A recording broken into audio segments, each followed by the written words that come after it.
Envious deep in the heart of Germany, in the western part of the country, lay Cologne, and not far from it nestled a small village named Pors. This was a place where time seemed to slow down and life flowed at an unhurried pace, free from major upheavals. In those distant years, the population of Pors consisted primarily of elderly individuals, lending the area a peculiar quietness and serenity.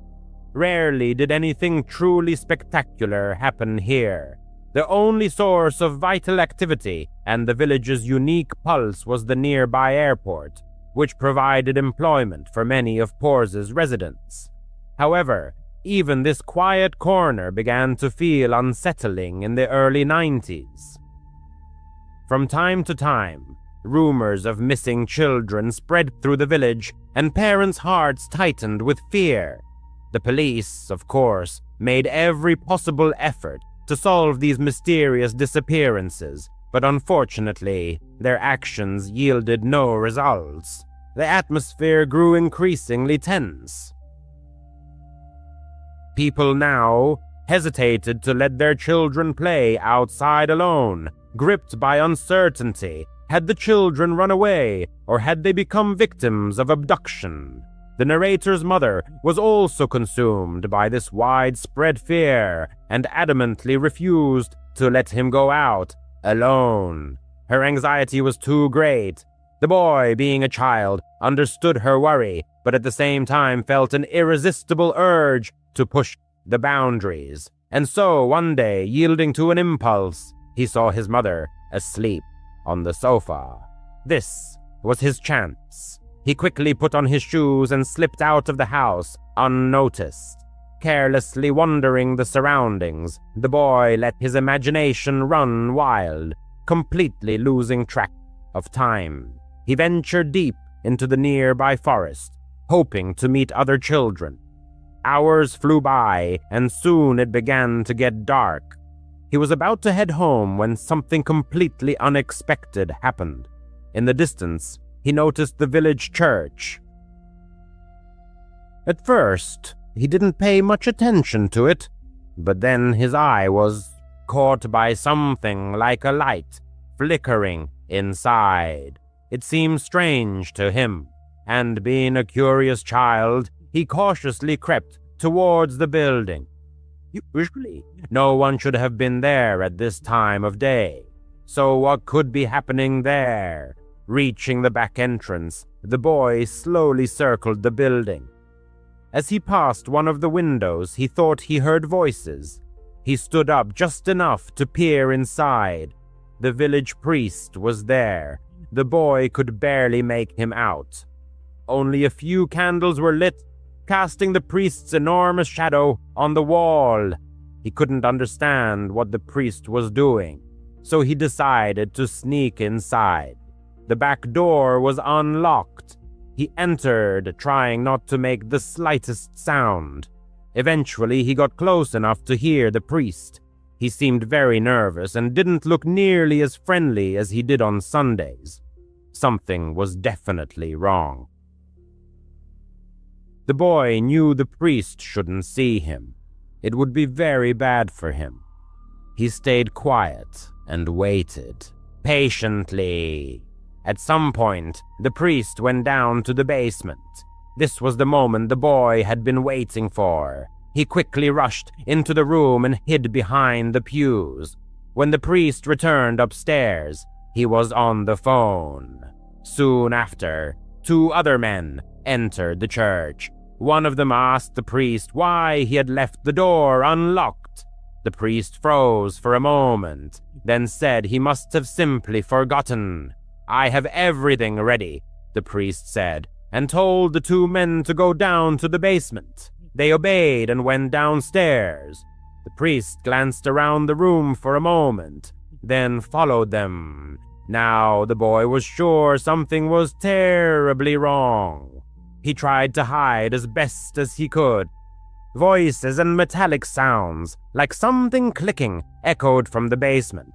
The boy tried to get closer to hear better, and then what he feared happened. His foot brushed against a metal candlestick, and it crashed to the floor. Suddenly, everything went silent. The boy quickly found a new hiding spot. Then footsteps were heard. Many footsteps. They were all coming upstairs. "What was that?" one of the men asked.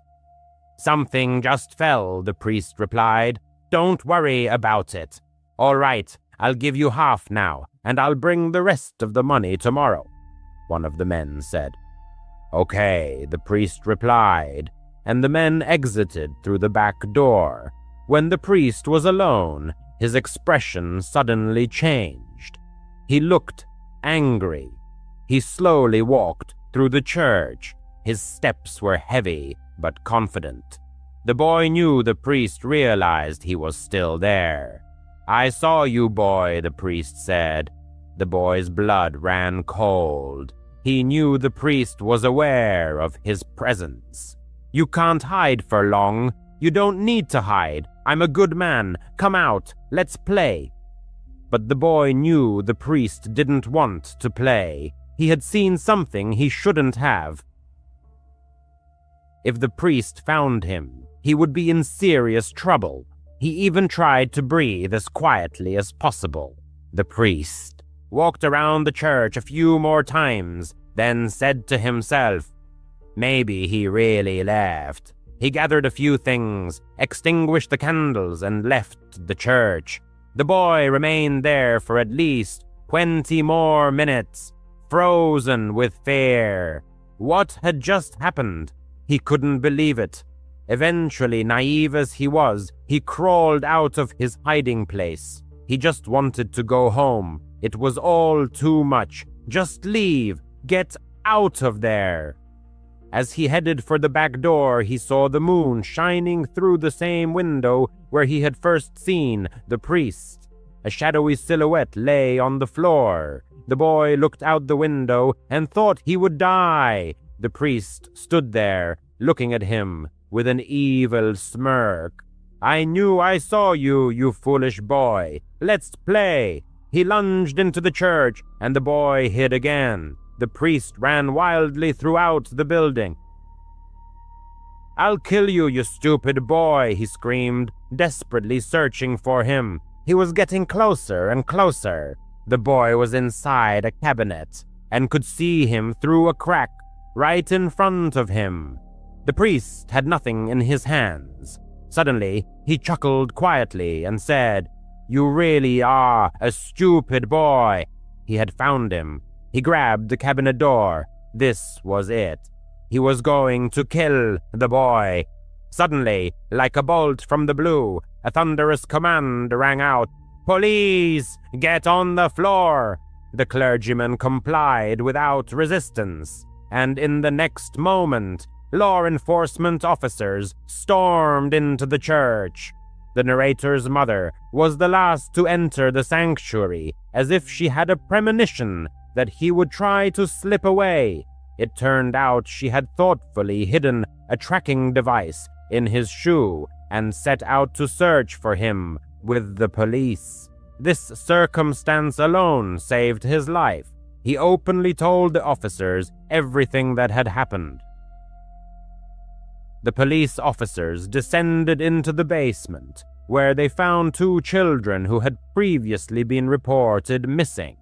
It was revealed that the priest was a member of a criminal group involved in kidnapping children for the purpose of selling their organs. The narrator's recklessness almost cost him his life, but his mother's foresight saved him from imminent death.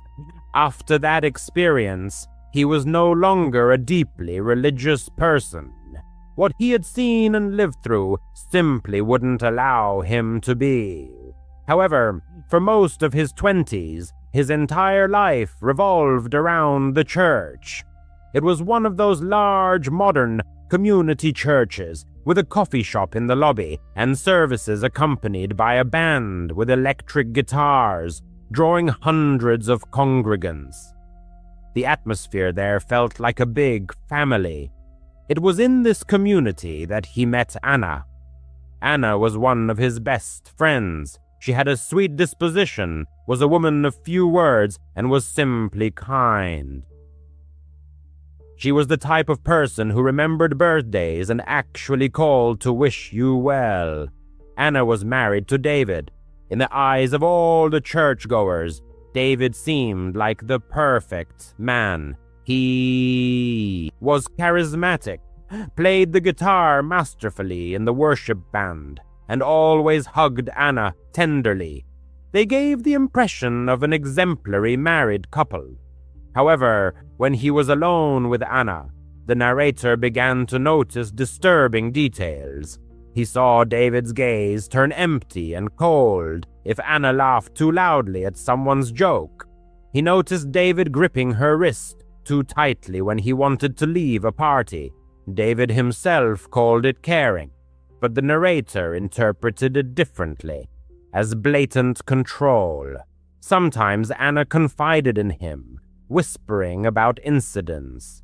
She shared how David would accidentally break her things, or how he would block a doorway with his body and jokingly say he wouldn't let her go until she uttered words of love.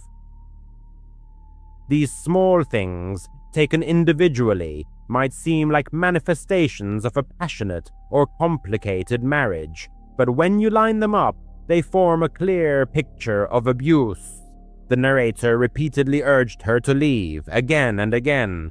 He told her his apartment was always open to her, but Anna was terrified not only of David, but also of what the church community would say.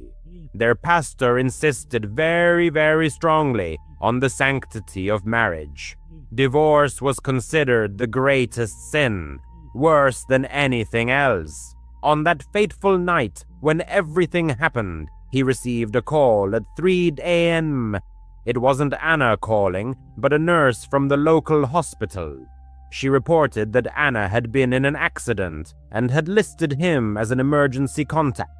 His heart simply froze with fear. He drove to the hospital, shaking so badly he could barely hold the steering wheel. He was allowed into Anna's room. The entire left side of her face was covered in bandages and dried blood. She was conscious, staring at the ceiling. He did it, Anna said. She told him everything. She had finally made up her mind. She was packing her bag while David was out. She was just zipping it up when he unexpectedly returned early. He saw the bag. He didn't yell. That scared her the most. He just walked into the bedroom, opened the closet, took out the gun he kept in a safe, and came back to her. He held the barrel directly to her temple. "Do you really think you're going anywhere?" he asked. Anna confessed that she thought she would die right there in her hallway. All she could think about was that she didn't want him to be the last person she saw. So she acted. She grabbed his wrist and pushed, trying to shove the gun away, and it fired. The sound was deafening. She said it felt like her whole head exploded. She collapsed, clutching her ear, convinced she was dead. The bullet passed right through the top of her ear, only grazing her scalp. Another centimeter lower, and she would have been gone. David, she said, simply dropped the gun and started crying. "I didn't mean to," he wailed. "Oh God, Anna, I didn't mean to shoot. It was an accident." He was the one who called 911, claiming she had tried to grab his gun, and it went off. The narrator took her home from the hospital. The police had already confiscated his weapon, and Anna obtained an emergency restraining order. The next day, she filed for divorce.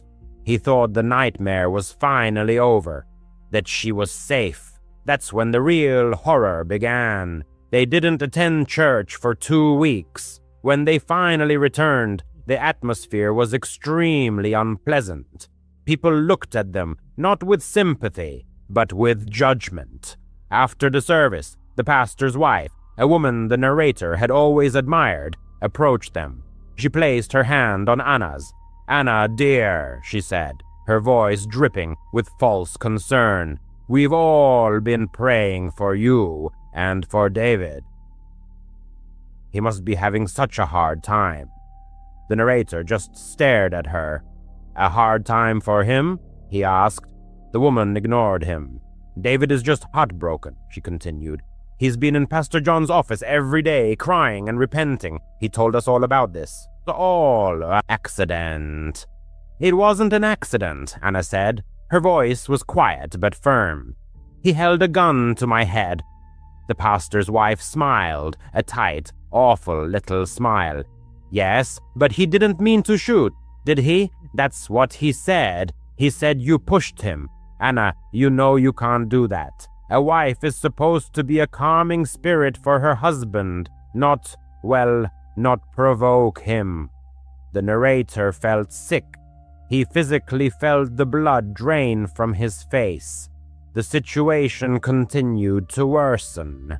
Over the next week, church congregants, their mutual friends, began receiving calls. The message for everyone was consistently, "You know, the Bible talks about forgiveness." One of the elders, speaking with her on the phone, insisted, "Marriage is a sacred covenant. It can't just be broken over one mistake." Another echoed him, "He is your husband. It is your duty to support him, not abandon him when he needs your help the most." Then came a truly horrifying blow. A group of 3 women from her Bible study group showed up at the narrator's apartment. They stated that they needed to speak with Anna. Sitting her down on the narrator's couch, they staged what they called an intervention. "We love you, Anna," one of them began, "but we are genuinely concerned for your soul. You are allowing bitterness and anger to overcome you. David is a good man," another added. "He just has that kind of personality, but you knew that. And the story we're hearing, well, we heard that if you hadn't pushed him, the gun would never have fired." They had, in effect, accused her. They openly blamed her for being shot in the head.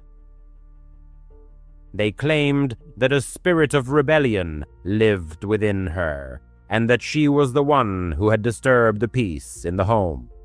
They insisted if she truly loved God, she should cancel the restraining order, stop the divorce proceedings, and return to her husband to help him heal. Anna just sat silently, the stitches on her ear still bright red. That was the last time she ever set foot in that church. A month later, she moved to another state to live with her sister. She changed her name. The narrator hasn't seen her in person since, though they sometimes exchange messages. The narrator stayed there for a few more weeks. He couldn't believe what was happening. He watched as David was welcomed back into the community. He would stand during services and give tearful testimonies about his struggles and how some enemy tried to destroy his marriage, and people nodded. They patted him on the back. They prayed for him. The man who held a gun to his wife's head was declared a victim. The woman who was shot was called a sinner. The narrator finally realized the truth. True horror isn't always found in the monster with a gun. Sometimes it's the smiling faces in the room who, after you've narrowly escaped danger, try to convince you to return to the monster's cage, because to them, your safety was never as important as their rules. And then the narrator converted to Islam.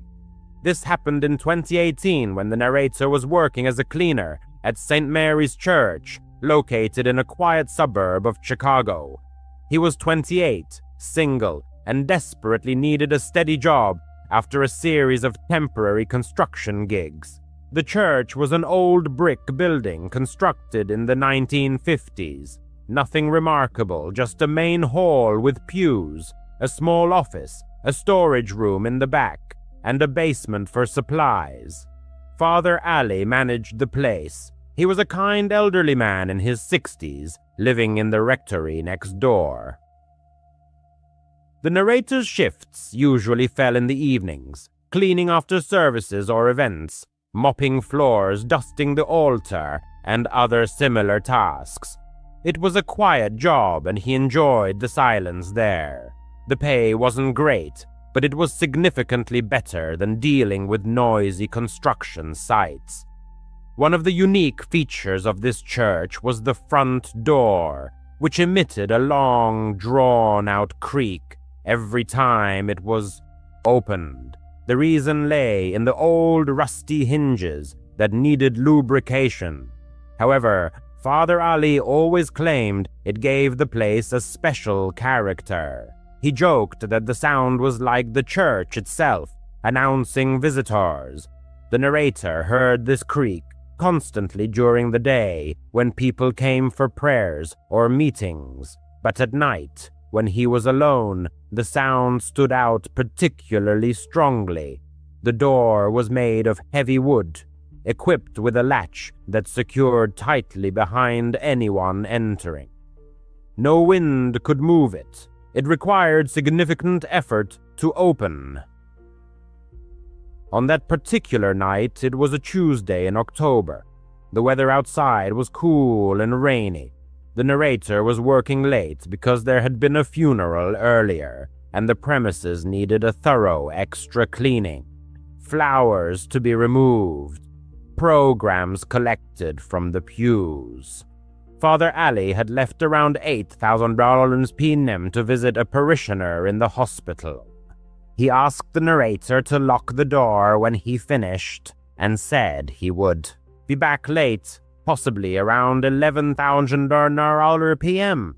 The narrator nodded, seeing nothing unusual in this. He had his headphones on and was listening to a true crime podcast, which, in retrospect, seemed ironic.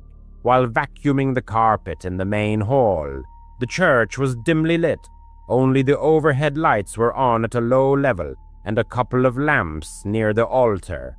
Outside, streetlights flickered through the stained glass windows, casting strange colored shadows on the walls. Around 10:30 p.m., the narrator was finishing his work, putting cleaning supplies away in the basement. That's when he heard it. That long, drawn-out creak of the front door.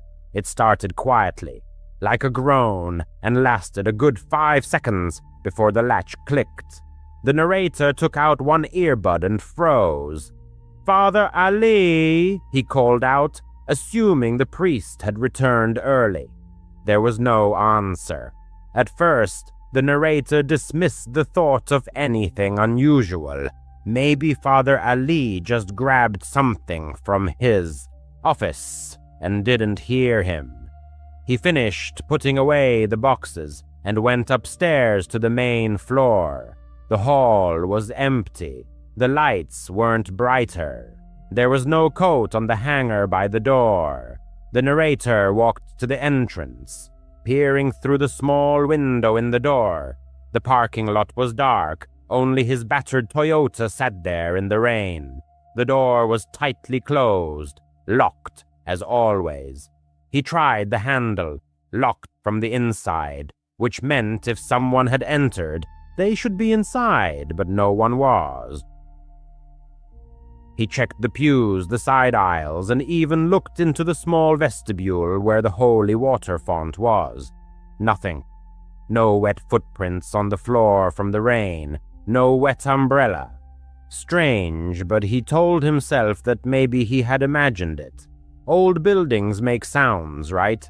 Creaks from the wood settling or something. He dismissed these thoughts and went to get his jacket from the office.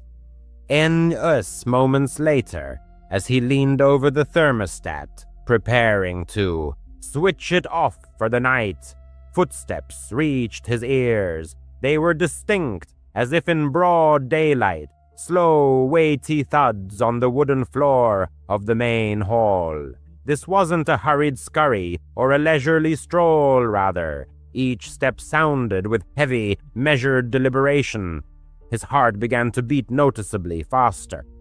"Father, is that you?" he called out, louder this time. The footsteps immediately froze mid-stride, and absolute silence descended. Now he was on edge. The church, though not enormous, had its hidden corners, alcoves behind the altar, confessional booths, a small choir loft upstairs. He hastily grabbed a flashlight from his office desk drawer, a heavy maglite he usually used for exploring dark nooks, and stepped out. "Hey, is anyone here?" he said, trying to steady his voice. There was no reply. The rain drummed monotonously on the roof, but inside there was a dead silence.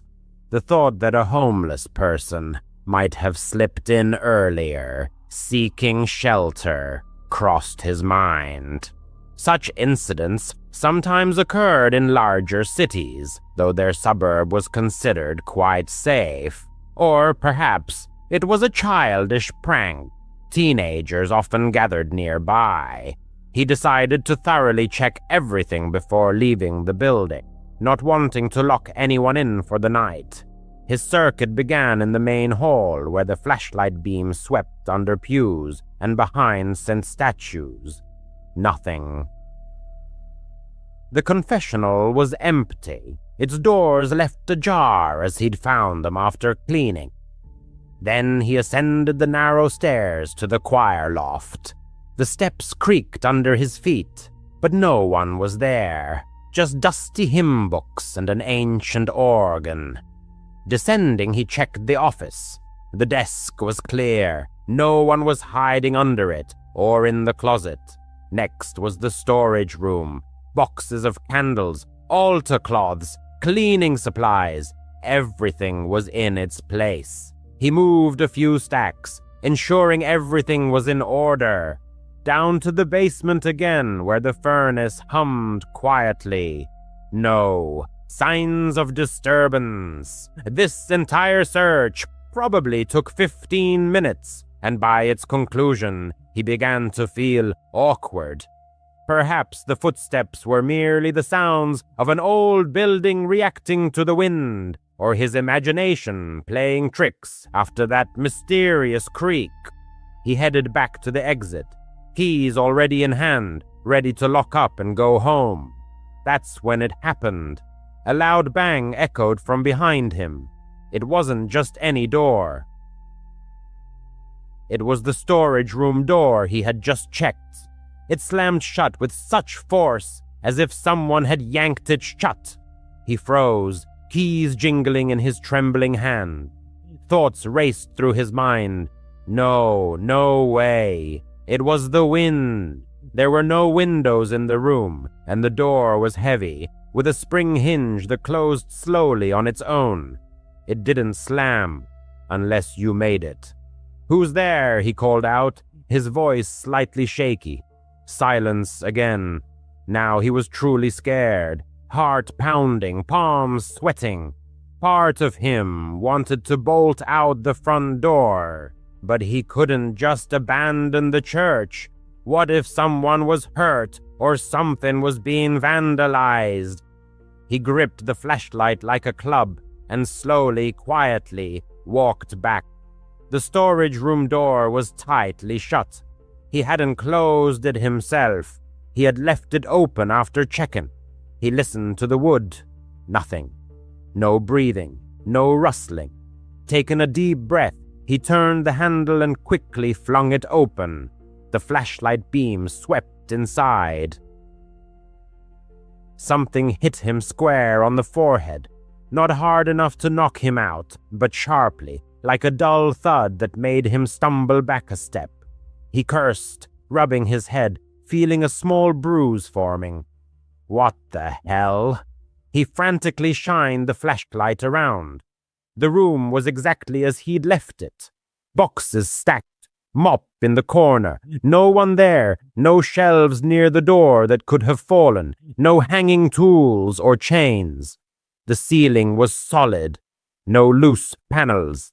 Whatever hit him came from inside, right as the door swung open. But There was nothing close enough to do it. He checked the door itself. Smooth wood, no protrusions. He even felt around the frame, thinking perhaps a spring or a mechanism. But it was just an old door. He backed away, slammed it shut, locked it this time, and quickly got out of there. Locking the front door behind him, the creak echoed in his ears longer than ever. On the way home, he kept glancing in his rear-view mirror. The next morning, he called Father Ali and resigned without notice. The priest was surprised and asked if something had happened. He gave him the condensed version of events. Strange sounds, the inexplicable hit. Father Ali chuckled a little. He said the church was old, but it didn't have any strange history. No ghost stories or break-ins. Just a regular parish since the 1950s. He replied, "No, thank you. I found a new job cleaning offices downtown. Day shifts only." N.U.S. Alice, who was 16 at the time, would never forget the events of 1977 in Colorado Springs. For several months, she had been babysitting for her neighbor, Mrs. Carter. The kids, Tommy, 6, and Lily, 8, were remarkably well behaved. They both went to bed quietly without making a fuss. The task seemed simple, just a couple of hours of watching to prevent any mishaps, like an accidental fire, and some cash in her pocket. However, that night, February 7th, started routinely, but ended so dramatically that the memories still haunt Alice to this day. Mrs. Carter lived in the same apartment complex as Alice's family, just a few doors down. As a single mother, she always looked exhausted, rushing off to her night shift at the local diner. She had found Alice through an ad she posted at the community center. Reliable teen babysitter, $2 an hour. The woman liked that the girl lived nearby and didn't charge high rates. That evening, Mrs. Carter kissed Tommy and Lily. Goodbye handed Alice a $5 bill and instructed, "I'll be back by midnight. Lock the door, Alice." The girl nodded, already flipping through channels on the old TV. The apartment was a modest one, cluttered with toys and piles of unwashed laundry. The children, dressed in pajamas, were curled up on the sofa. Alice picked up a Dr. Seuss book, their favorite story with bright illustrations and funny rhymes, and read aloud until the little one's eyelids drooped. By 8:30, they were sound asleep. She carefully carried them to their beds, went around the rooms checking the windows, and locked the front door, following her usual routine. A peaceful silence settled, broken only by the hum of the refrigerator and the occasional noise of passing cars. Settling on the couch with a bag of chips, Alice turned on a light-hearted comedy, turning the sound down to a whisper so as not to disturb the children.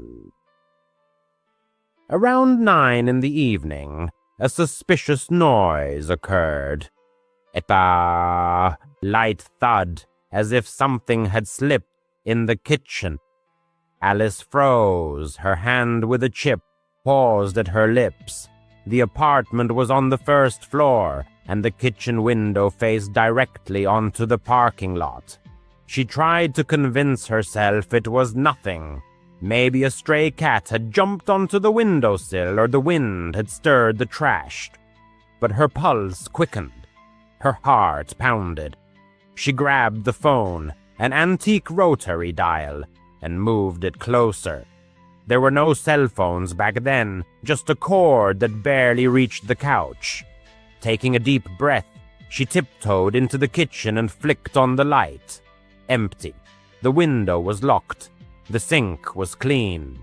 Alice chuckled at her own fear, feeling foolish, and returned to the screen. Soon after, there was another sound, a sharp scraping, as if metal scratched against glass. It came from the back door, which led to a narrow patio. Alice turned off the TV, listening in the darkness. The children were still sleeping peacefully in their room. From behind the door, she could hear Tommy's soft snoring, reassuring in its ordinariness. Barefoot, in socks, she moved silently to the door, where the linoleum gently cushioned underfoot. There was a small window in the door, covered by a thin curtain. Pulling it aside a centimeter, Alice peered out. The patio was shrouded in gloom. The nearest street lamp was too far away to dispel the shadows. But in the corner, behind the glass, something stirred. Or was it just her imagination? Her stomach clenched. She pulled the handle the lock held firm. Stepping back, she was already mentally dialing her mother's number. But then she heard footsteps, not outside, but inside the apartment. Heavy, measured, they echoed from the hallway near the children's room. Alice darted to the kitchen drawer and grabbed a knife. Her hands were shaking, and the blade nearly slipped. "Who's there?" she whispered, her voice cracking. Silence, only another step in response. With the knife at the ready, breathing raggedly, she moved down the hallway. The door to the children's room remained ajar, as it should, but the air suddenly felt thick, filled with the sensation of being watched. Pushing the door open, Alice burst inside. Tommy and Lily were sound asleep in their beds. Relief washed over her, her knees buckling. However, a shadow lurked in the corner, tall, static, like a sentinel. The girl froze. The knife fell from her sweaty hand. "Go away," she said more firmly, trying to sound confident. The shadow didn't flinch. Turning on the lamp, Alice expected to see emptiness, the product of her overactive imagination, the weariness of a long evening. But no, a man in his 20s stood by the children's dresser, tall, with tousled hair and the piercing gaze of dark eyes. He stared directly at her. A knife gleamed in his fist, far more imposing than her own, reflecting the light from the bulb. Alice screamed, recoiling. The stranger was silent, only taking a step forward. In a panic, she lunged for the front door, her fingers slipping on the lock, wet with sweat. Behind her, his boots thudded, heavy and relentless. Finally, the door swung open, and Alice burst into the parking lot, screaming for help into the cold night. A light flashed on in a neighboring apartment window. Someone shouted, "Call the police!" Barefoot, not feeling the asphalt burning her feet with frost, she ran on until she burst into her own apartment. Her father had already run outside, sensing something was wrong from the noise. He dragged his daughter inside, held her close, and dialed 911. The police arrived quickly. After inspecting the scene, they stated that the man had fled, the back door forced open with a tool. The children had slept through everything safe and sound. Thankfully, blood was found on Alice's pajamas, not her own, but smeared in haste when she brushed against the wall. Detectives collected samples along with fingerprints from the door. It later turned out to be William Kernan, a local college student who knew Mrs. Carter. He had often appeared in the complex, loitering aimlessly. He was not arrested that night. He had long since melted into the darkness. Decades later, in 2024, Alice stumbled upon a news story. The case was finally resolved. DNA from that blood perfectly matched the profile of Kernan, who died in 2010. Full verification was impossible. The body had been cremated, and there were no relatives left, but investigators had no doubt of his involvement. That same evening, He had stabbed a 14-year-old girl named Maria Hansel in a neighboring apartment. She, like Alice, was working as a babysitter and did not survive. Still, in her nightmares, Alice sees his eyes, icy, bottomless. After the incident, she refused to babysit again, never set foot in that complex again. At times, she wonders how close she came to the edge, to becoming just a line in a police report or a newspaper chronicle. She started babysitting for the Millers when she was 12. By 15, it had become a routine. Walk a couple of blocks, watch their 6-year-old son and 8-year-old daughter get paid, and go home. The children were rambunctious, completely messy, and devious in the ugliest ways. However, the money she earned allowed her to buy necessary school supplies and save up for a used bicycle. That Friday evening, Mrs. Miller said that she and her husband would be back around 11. Nothing unusual, she said, shrugging on her coat. The girl nodded, mentally planning, get the kids to bed by 9, finish her homework at their kitchen table, and be in her own bed before midnight. By 8:30, the house was quiet. The single lamp on the floor lamp softly illuminated the living room. Cartoons played at low volume.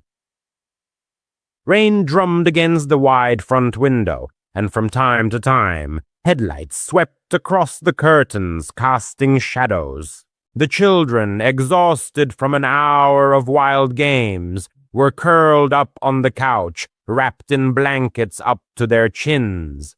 She clutched to the remote to instantly mute any intrusive commercials that could wake them. 9 o'clock passed. She decided to give them an extra 10 minutes before carrying them upstairs. Getting up, she stretched and headed to the thermostat to turn up the heat slightly. And at that moment, everything changed. A dull thud at the front door, massive, decisive, nothing like the crack of a broken branch or a gust of wind.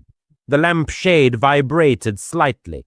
A second blow sounded muffled, as if someone was pressing their ear against the panel. Her heart pounded. She looked at the children. Their eyes were now wide with fear. Pressing a finger to her lips, she whispered, "Hide behind the couch, not a sound." They obeyed silently, a feat for those restless kids, and scurried under the knitted blanket. She turned off the TV and the lamp. The room was plunged into darkness, broken only by the flickering numbers on the cable receiver. In this sudden silence, the sound of the rain intensified, but she still caught the commotion at the entrance, the rustle of soles on the mat. She pulled the phone out of her pocket. Not a single bar of signal. Their home network often acted up during thunderstorms, so contacting anyone was impossible. Backing towards the kitchen, she yanked open a drawer by the sink and grabbed the largest steak knife, the one she had washed earlier after heating up store-bought pizza for the kids. She tried to even out her breathing, creeping along the wall to the hallway leading to the door. In this rickety house, every inch of parquet betrayed her presence, so she leaned on her heels first, muffling any possible creaks. Halfway there was a new noise, the click of the mail slot, which opened and slammed shut. Someone outside was probing vulnerabilities, probably looking for a weak spot in the lock.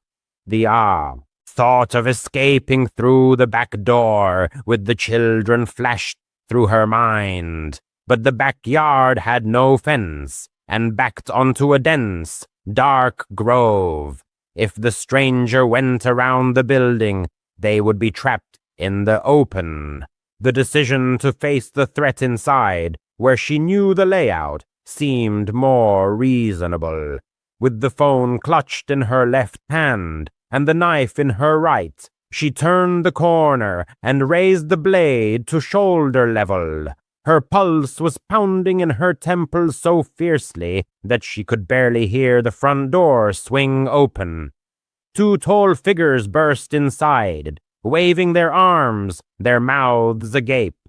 Boo! For a moment, her mind refused to recognize those faces. Then a flash of lightning lit up the window behind them, and she made out Mr. and Mrs. Miller, their wet coats glistening with water. They burst into laughter, doubled over, and patting each other on the shoulders. Her scream caught in her throat. Her breath caught. The tip of the knife trembled inches from Mr. Miller's chest. He straightened up, noticed the blade, and his cheerful grin faded. "Hey, take it easy," he said, raising his hands as if facing the barrel of a police revolver. Mrs. Miller wiped tears from her cheeks, still giggling. "We were checking if you'd be brave," she explained. "Looks like you passed the test with flying colors." She lowered the knife, but horror gave way to anger. Her knees buckled. "You risked your lives," she breathed. Mr. Miller waved his hand. "All for fun. We came back early, wanted to test your mettle." He turned away to hang up his coat. "Put the kids to bed, okay? We're hungry. We'll make grilled cheese."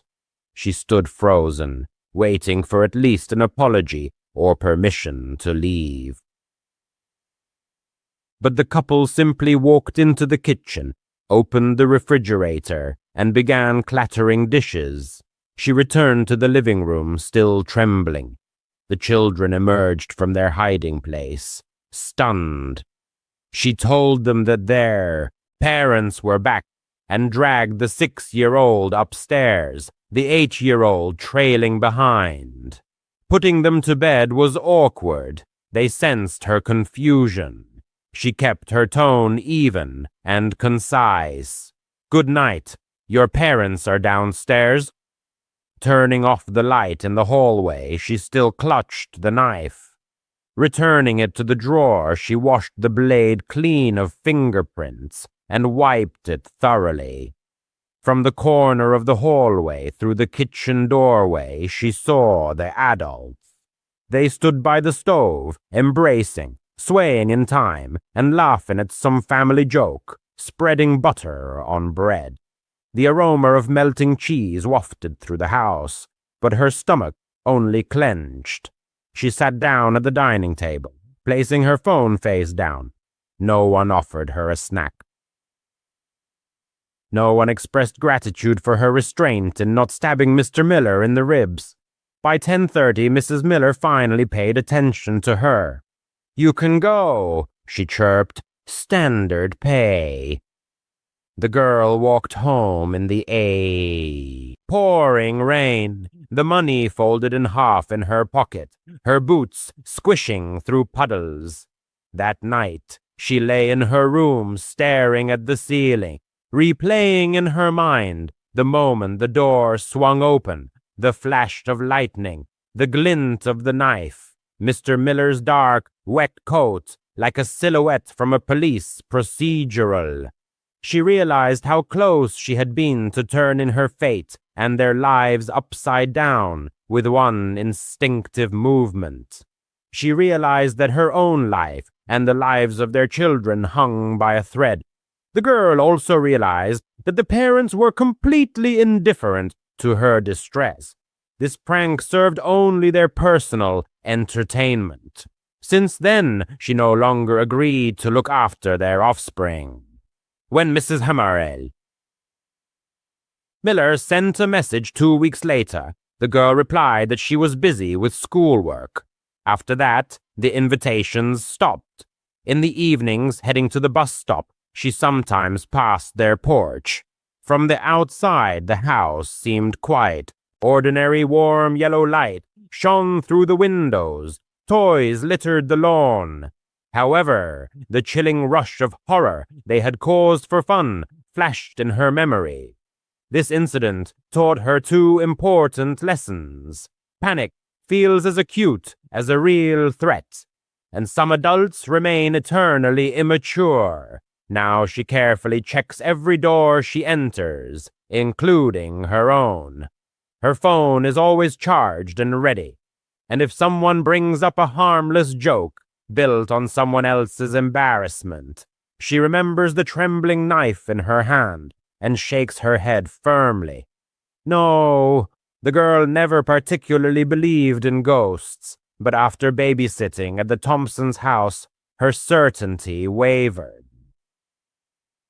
It was an ordinary-looking cottage at the end of Willow Street, right across from St. Mary's Church in her quiet, provincial town. The girl's mother worked as a kindergarten teacher and knew the Thompsons' sons, Ethan and Liam, well from her classes. Mrs. Thompson had called her one evening last summer because their regular babysitter had suddenly cancelled. She was 17, needed the money, and figured it was an easy gig. How wrong she was. The evening started uneventfully. Ethan and Liam, 6 and 8 years old respectively, turned out to be charming but restless scamps, running around their dilapidated 2-story house. It was a typical house built in the 70s, with creaking wooden floors and a faint, musty smell, as if permeated with all the decades it had lived through. Mrs. Thompson left a clear list of tasks: feed the boys, oversee hygiene, and put them to bed by 9 in the evening. Nothing complicated. At 6:30, she was in the kitchen with them, preparing dinner. The boys insisted on tacos, so they were taking ingredients out of the refrigerator. Liam slammed a plastic container of store-bought salsa onto the table. She turned around for the cheese, and suddenly the container exploded. Sauce splattered everywhere, on the walls, cabinets, refrigerator, creating a scene reminiscent of a bloody massacre. The boys shrieked, a mixture of laughter and fright. The girl froze, clutching a piece of cheddar tightly, in complete amazement. She assumed the salsa was old, maybe fermented and built up gas. That's how she calmed herself, grabbing a roll of paper towels and starting to clean. The children helped, giggling nervously, but Ethan kept glancing towards the living room, as if anticipating someone's arrival. It took them a good 20 minutes to wipe up all the mess, and the pungent tomato smell stubbornly lingered. They were still wiping remnants off the refrigerator when a sharp crash came from the living room, as if something massive had collapsed. She told the boys not to move and headed there, her heartbeat accelerating. 2 photo frames, one with a picture of the boys on the beach, the other with the parents at their wedding ceremony, had fallen off the walls opposite each other. Both lay on the carpet, the glass intact, face up, as if they had been carefully placed on purpose. She inspected the walls. The nails were in place, no cracks or damage. The windows were locked, no draft. Ethan, who had followed her despite the ban, whispered, "This happens sometimes." She forced a smile, leaned the frames against the wall, and didn't put them back. Her stomach churned, but she kept telling herself it was just the quirks of an old house. After the meal, it was time for bathing. She herded the boys upstairs, drew a bath, and let them splash around while she stood in the hallway, leaving the bathroom door slightly ajar. Their father's office was across the hall, a cramped room with a cluttered desk and an antiquated desktop computer. As she leaned against the wall, scrolling through her phone feed, there was a soft, tinkling sound, followed by another. The monitor came to life, its fans whirring loudly. The screen lit up with a blue light, displaying the Windows login window. She froze. No one had touched the device. The children were splashing in the bath, and she kept her distance from the desk. Peeking into the office, she expected to find a cat or a random object on the keyboard, but the room was empty. The mouse was motionless, the keyboard covered in a thin layer of dust. The girl attributed it to an automatic update, but after the salsa and frame incidents, it seemed ominous. She yanked the monitor's power cord and hurried back to the hallway. By 9:15, she had put Ethan and Liam to bed in their shared bedroom on the second floor. They were exhausted and instantly fell asleep, their steady snores filling the space. She closed the door and went down to the living room to wait for the Thompsons to return. Flipping through channels on their bulky, ancient TV, she suddenly caught it. Footsteps, measured and heavy, shuffling down the upper hallway. She muted the sound, her pulse quickening, decided the boys had woken up. She tiptoed up the creaking stairs. The bedroom door was closed. Opening it slightly, she saw that they were sleeping soundly, as before. The hallway was deserted, the air still. She went around the other rooms, the guest room, the bathroom, the office, all empty. Goosebumps ran down her skin as she returned downstairs. 10 minutes later, the creaking resumed, now quieter and slower, as if an invisible figure was pacing from one end of the hallway to the other. She didn't dare go up again. She huddled in the corner of the sofa, texting her boyfriend about her growing fear. "Just relax," he replied. "Old houses always have lots of noises." But she didn't buy it. She sat clutching her phone, mentally counting down the minutes until 10:30. When the Thompsons finally returned, she tried to act casual, but she must have given away her anxiety, because Mrs. Thompson asked if everything was okay. The girl mumbled that the boys had behaved perfectly and hurried to grab her coat. She didn't mention the salsa, the frames, the computer, or the footsteps. She just wanted to leave as soon as possible. On the way home, she thought about Ethan's whisper. This happens sometimes. She babysat them a couple more times, but never stayed late, and always brought a friend with her. To this day, she doesn't understand what exactly was going on in that house, but it clearly wasn't her imagination. The place exuded something wrong, and the memory of it is forever etched in her memory. On a cold February evening in 2008, a young real estate agent from Richmond, Virginia, held her breath. The deal ahead promised to be the biggest of her life. Her clients, wealthy newcomers to the city shrouded in mystery, were eager to buy $1 million home. They had found her through a referral whose source remained unknown, spoke with an accent whose authenticity felt questionable, and insisted on an immediate meeting. By the next day, Olivia Mason would be dead. 17 years later, their faces remain unknown.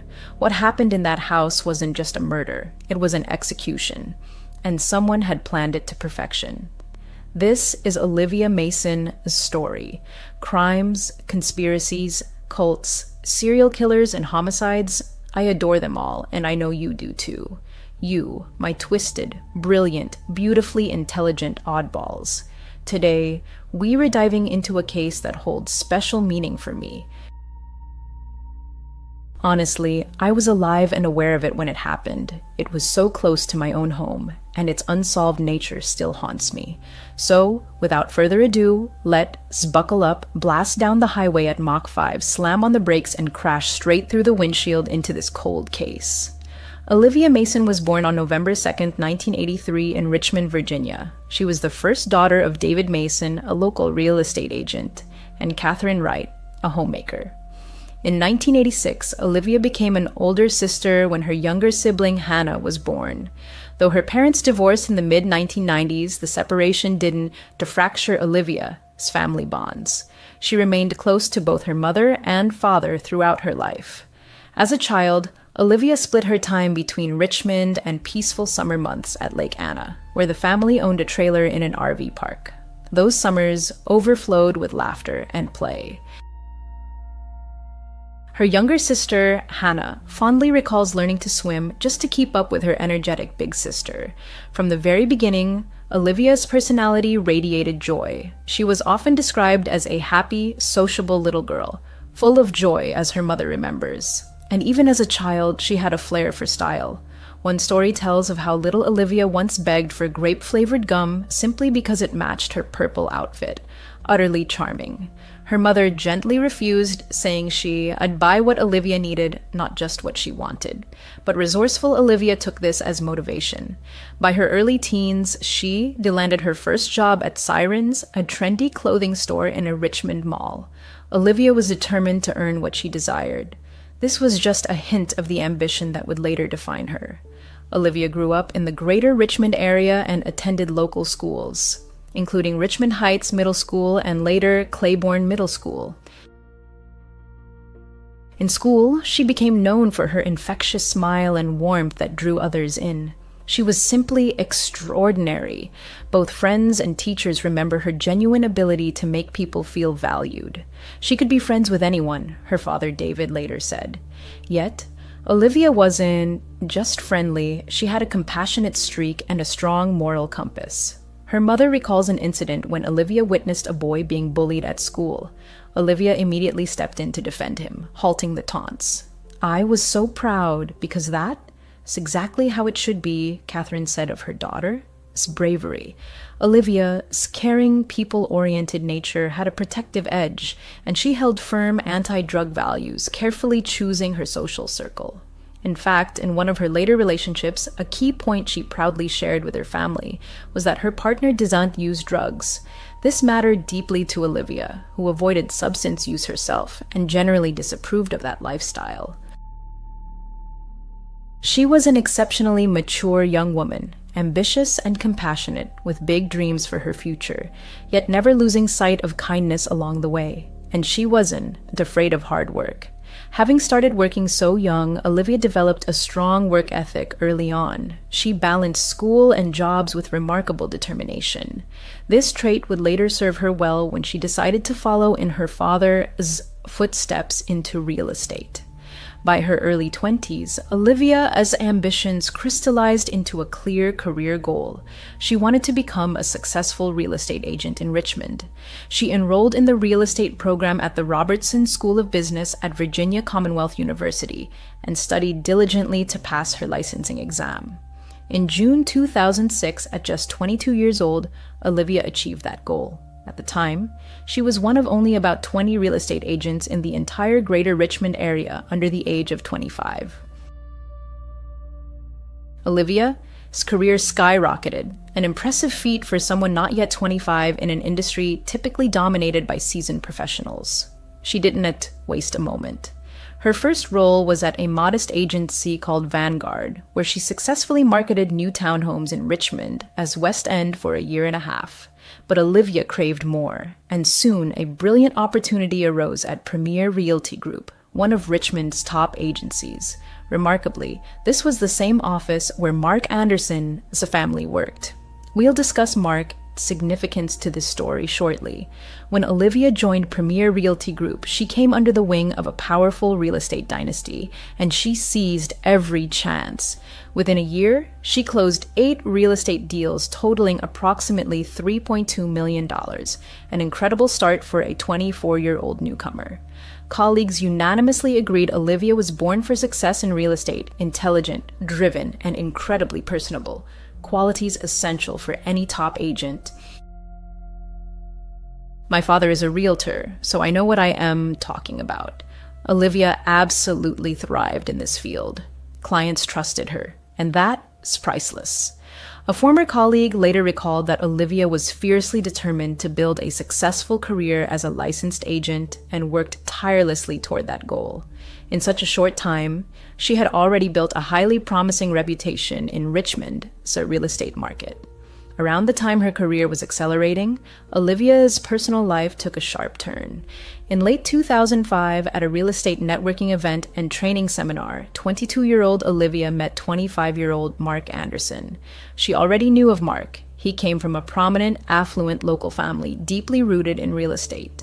Mark's mother, Patricia Anderson, was also a successful realtor. The family owned investment properties, making them something of local royalty in the industry. Mark himself had been a talented hockey player in his youth and now worked as both a mortgage broker and realtor. To Olivia, the Andersons were Richmond as real estate royalty, and she was impressed. She really admired that Mark was in real estate, and his mom was too, shared Olivia's friend Vicky, adding that Olivia seemed thrilled to be welcomed into the Andersons' world. By mid-2006, Olivia and Mark were seriously dating. Their relationship moved quickly, and soon they moved in together. The Andersons provided the couple with a one-bedroom apartment in Richmond's Inner Harbor District, which the family owned. I've been there many times. It is absolutely gorgeous, stunning, and quite upscale. They also spent summers at a luxurious lakeside home on Lake Shenandoah that Patricia Anderson had purchased. There, Olivia and Mark enjoyed all the amenities, even having their own basement suite. From the outside, it seemed Olivia had it all: a loving boyfriend from a wealthy family and a promising career. Now, I know we all love diving into true crime stories. But what I love even more, and I am sure you do too, especially if you have furry companions, is my dogs. I adore my 5, Kevin, Debbie, Pitty, Frankie, and Rupert, and I want them with me as long as possible. So their health is my top priority. I needed to know they are not eating processed food. And that's where Ollie changed everything for me, because if your dog could talk, they'd beg for Ollie. Trust me, you'll get full tail wags, happy jumps, and wide, goofy smiles. That's the Ollie effect, you see? Ollie offers clean, fresh dog food in 5 delicious flavors. Honestly, I've debated whether to try it myself, but even for the pickiest eaters, and I have a few in my little canine kingdom, it's perfect. Plus, the food is made in U.S. kitchens using human-grade, high-quality ingredients. Ollie contains no fillers or preservatives, just real food, which is incredibly important to me. I'd feed my dogs anything I wouldn't eat myself. That is my rule. And here is the thing. Healthy food means a happy dog. More energy, shinier coat, better poops. Who doesn't want better poops, right? And more mealtime joy. With 5 protein-rich recipes like fresh beef with sweet potatoes or fresh turkey with blueberries, even the fussiest eaters can resist. Getting started is easy. You just take a 30-second quiz about your dog and they'll create a personalized meal plan, so you don't even have to think about it. Your welcome kit includes 2 weeks of food, a free storage container, and a guide to transitioning your dog to the new diet, which is also extremely important. What really sets Ollie apart is that it's the only fresh dog food that comes with unlimited ongoing health check-ins. From diet and digestion to dental health, you get direct access to experts to keep your dog in top shape, which, again, matters deeply to me. I care profoundly about my dogs and want them as healthy as possible. It's like having a personal dog health detective, and 90% of pet owners report significant improvements in just 30 days. Our 4-legged friends deserve the best, and that means fresh, truly healthy food. By late 2007, Olivia began confiding in loved ones that her relationship with Mark wasn't as perfect as it appeared. During a trip to visit her father in Charlotte on December 5, 2007, she admitted she was unhappy. Olivia said Mark didn't share her ambitions and drive, creating tension between them. She even hinted at a possible breakup for the first time. She shared similar thoughts with friends, saying Mark wasn't fulfilling her needs and she was seriously considering ending things. She just said, "Dad, I made a mistake. I feel awful about it," but then added, "I can keep doing this," her father recalled. When later questioned, Mark acknowledged relationship issues in late 2007, but insisted a breakup was never discussed and that he believed their bond was strong. Interestingly, not everyone saw these cracks. Olivia, Sister Hannah viewed them as a happy couple and noted that Mark treated her well based on her observations. But treating someone well isn't and the same as sharing their dreams or drive. Lack of ambition doesn't. It makes someone a bad person. But when personalities clash, it matters. You can look perfect from the outside and still be deeply mismatched. So I think that is just a strange observation. In early January 2008, Olivia and Mark traveled to Whistler with his family. Olivia hoped the trip would help them reconnect, and it seemed to work. She returned from Whistler full of optimism, convinced they'd overcome their difficulties. "We had such a great time. It was perfect. We just needed more time together," she told her mother, radiating hope for their future. So by February 2008, Olivia was doing everything she could to salvage their relationship. She and Mark were still living together, holding on. But tragically, Olivia never got the chance to decide what she truly wanted, because her life ended in a shocking and brutal way. In late January 2008, Olivia received a call that changed everything. An unfamiliar female voice spoke on her mobile phone with a strong foreign accent Olivia couldn't quite place. Possibly Spanish or Mexican, though she wasn't sure. Something about the accent felt possibly fake. The woman introduced herself, though Olivia did not remember the name, and notably, didn't write it down, jumping straight to business. She said her husband was being transferred to Richmond for work and they urgently needed to buy a home. Not just any home, but a newly built, move-in-ready $1 million property with a separate maid as suite. The request was extremely specific, impossibly rushed, and deeply strange. The woman insisted they wanted to close within days, an absurd timeline in real estate. My father is a realtor, and he confirms that as madness, even by 2008 standards. This unexpected request both excited and alarmed Olivia. For a relatively new agent without her own seven-figure listings, a potential $1 million deal was a massive opportunity, one that could catapult her career and bring a substantial commission. But something about the call unsettled her. First, the supposed referral made no sense. When Olivia asked how the caller got her personal mobile number, the woman vaguely replied that a friend of her husband had recommended Olivia. After the call, Olivia meticulously checked all her recent clients and contacts, but no one had any idea who this mysterious woman could be. The referral story was a lie, a huge red flag, and there were others. The accent, for one, seemed deliberately disguised. Plus, the unusual urgency and specificity of the request raised alarms. Olivia confided in both her father and boyfriend about the odd call. She told her father she had a bad feeling about these new clients. When discussing the situation with friends, Olivia referred to the unknown couple as Mexicans, referencing the accent. To track the inquiry, Olivia saved the caller as number in her contacts as $1 million, highlighting the client's defining feature, their $1 million budget. But the label also hinted at Olivia's skepticism. This potential deal seemed too good to be true, as she noted to Mark, and her instincts would prove accurate, but she didn't know that yet. She had no idea danger was closing in. The clients impatiently pushed for a meeting and a date was set, Saturday evening, February 2nd, 2008, at 5:30 p.m. for a property viewing. Olivia, torn between anticipation and anxiety, agreed to show them several homes. But deep down, a vague sense of unease lingered, that something wasn't right. Later court documents would confirm her worst fears.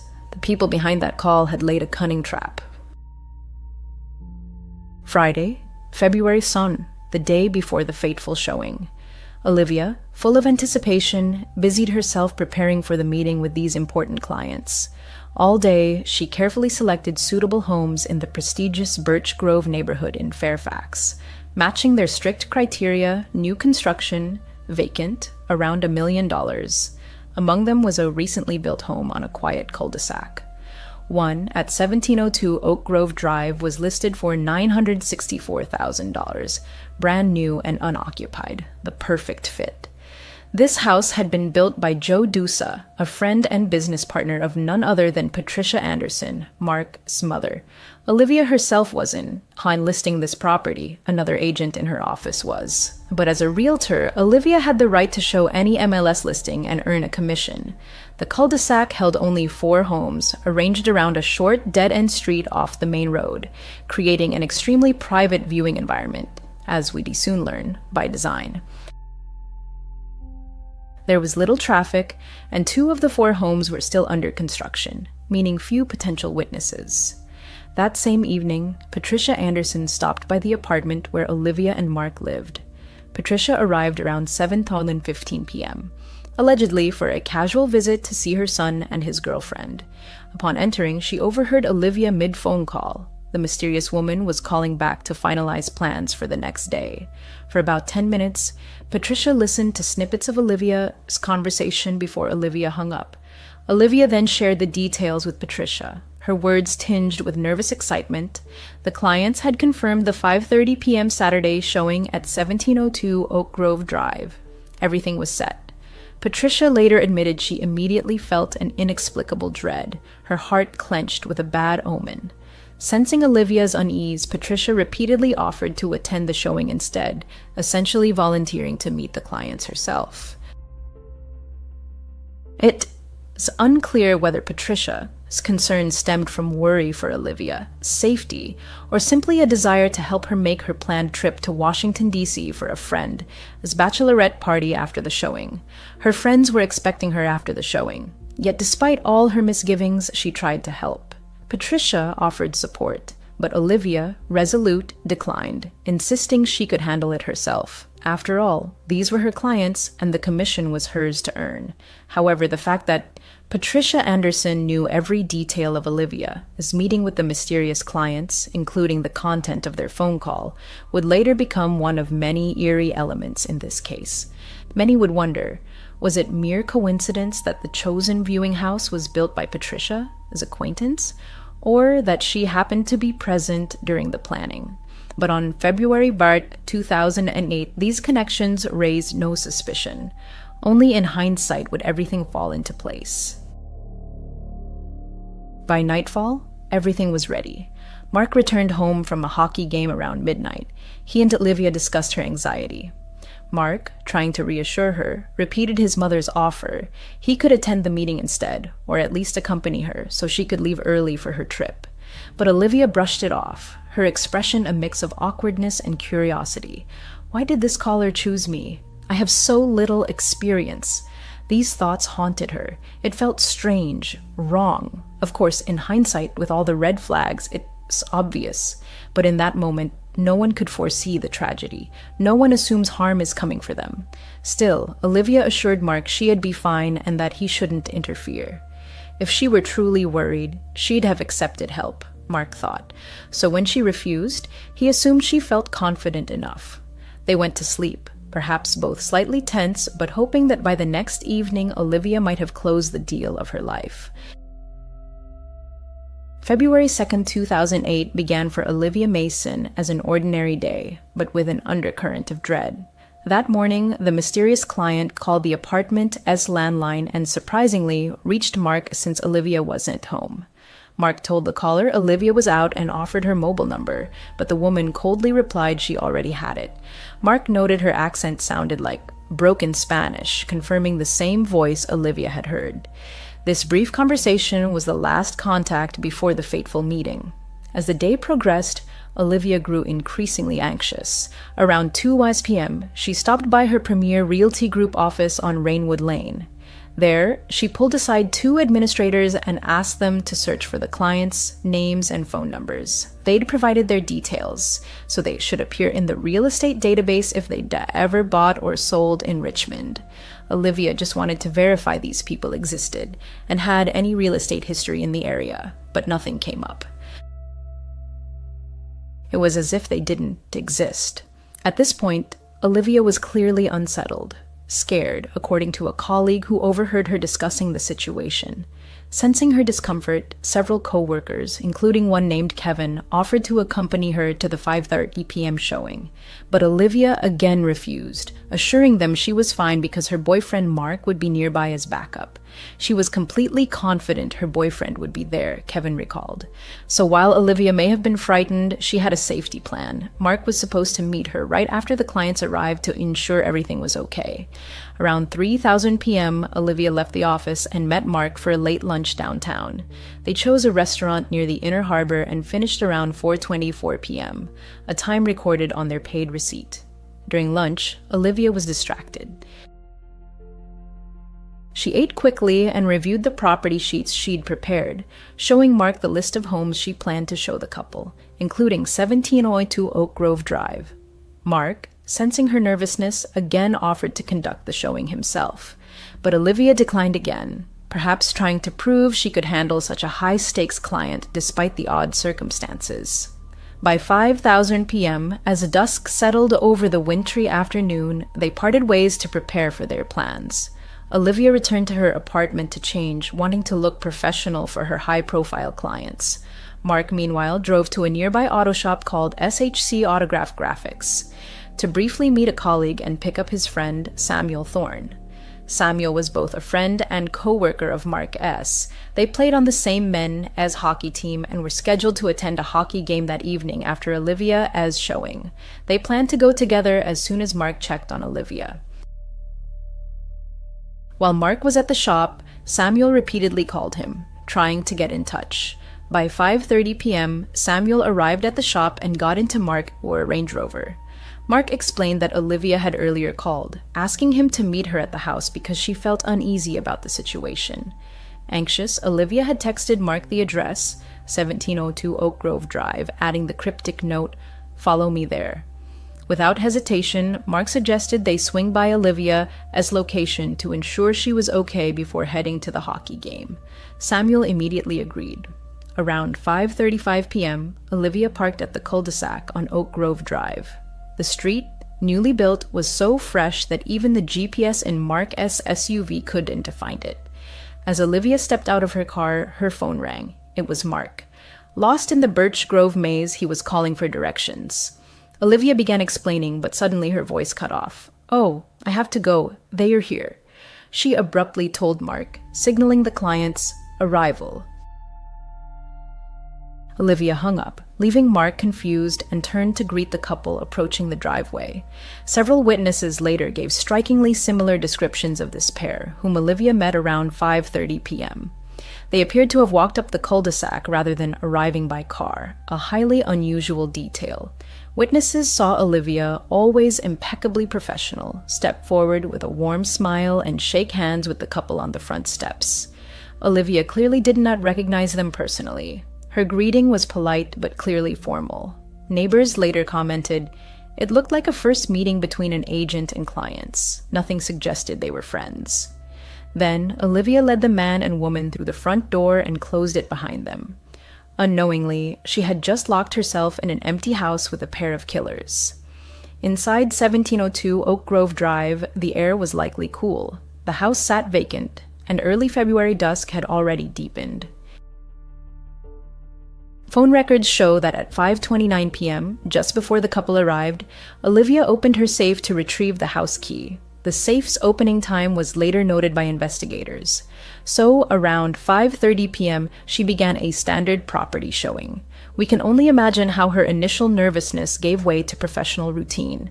She likely pointed out features of the foyer and first floor, trying to build rapport. For the first few minutes, nothing seemed amiss. Outside, Mark and Samuel were just minutes away. Having just ended the call with Olivia, Mark still lacked precise directions. He called his younger brother for navigation help, who began driving to the area.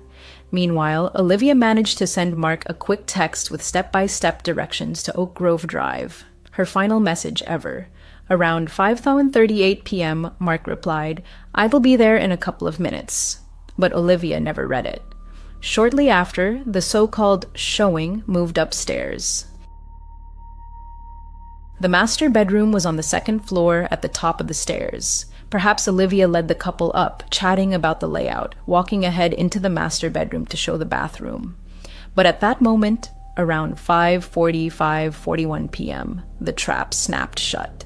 As Olivia turned her back, one of the pair lunged at her from behind, and in that instant, Olivia was met with a knife, or knives, in a frenzy of rage. She would have had almost no time to react or defend herself. The attack was brutal and personal. Early news reports sensationally claimed Olivia was stabbed over 40 times, but police later dismissed that exact number as an exaggeration.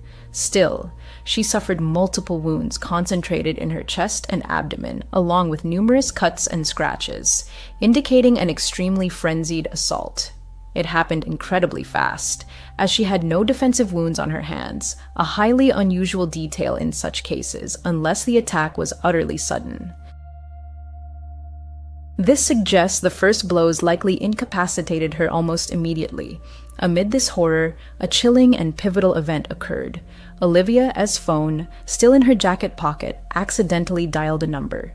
At 5:41 p.m., as she was attacked, her BlackBerry made an outgoing pocket dial to a friend she rarely contacted. The friend received an unintelligible voicemail capturing muffled sounds from inside the house, movement, and possibly one of Olivia's final breaths or a distant thud. The message was garbled but clearly not a normal call. Detective Sergeant Chris Horsley of the Fairfax Police later confirmed this pocket dial likely occurred at the moment of the attack. The sheer horror of this is unimaginable. I can't fathom what it must have been like for the families. But essentially, it was an unintentional cry for help that went unheard in time. By approximately 5:45 p.m., Olivia was nearly or already dead, lying in the master bedroom of that house. In the silent horror of that master bedroom, an unspeakable tragedy unfolded. The unknown man and woman, like shadows, executed their vile plan. But at the very moment their crime was complete, headlights suddenly illuminated Oak Grove Drive. Mark and Samuel, though delayed, had finally arrived. Pulling up to 1702, Mark glimpsed something odd through the decorative glass of the front door, a dark figure hastily moving in the foyer. Then, as the Range Rover's bright headlights hit the front window, the figure quickly disappeared deeper into the house.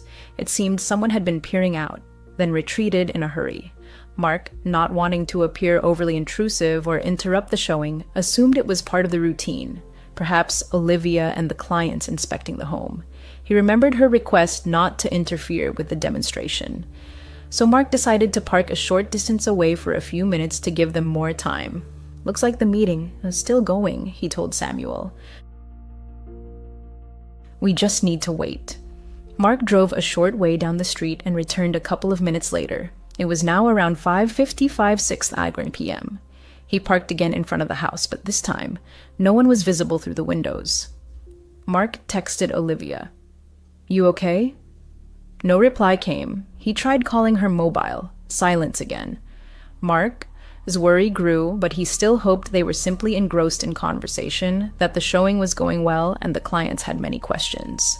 But as we now know, that wasn't at the case. 10 more minutes passed in oppressive silence. The house looked dark and ominously still from the outside. Around 6:05 p.m., 20 minutes after first arriving, Mark's anxiety peaked. Olivia hadn't responded or emerged. He decided to act. Approaching the house with Samuel, he stepped out and walked straight to the front door of 1702 Oak Grove Drive.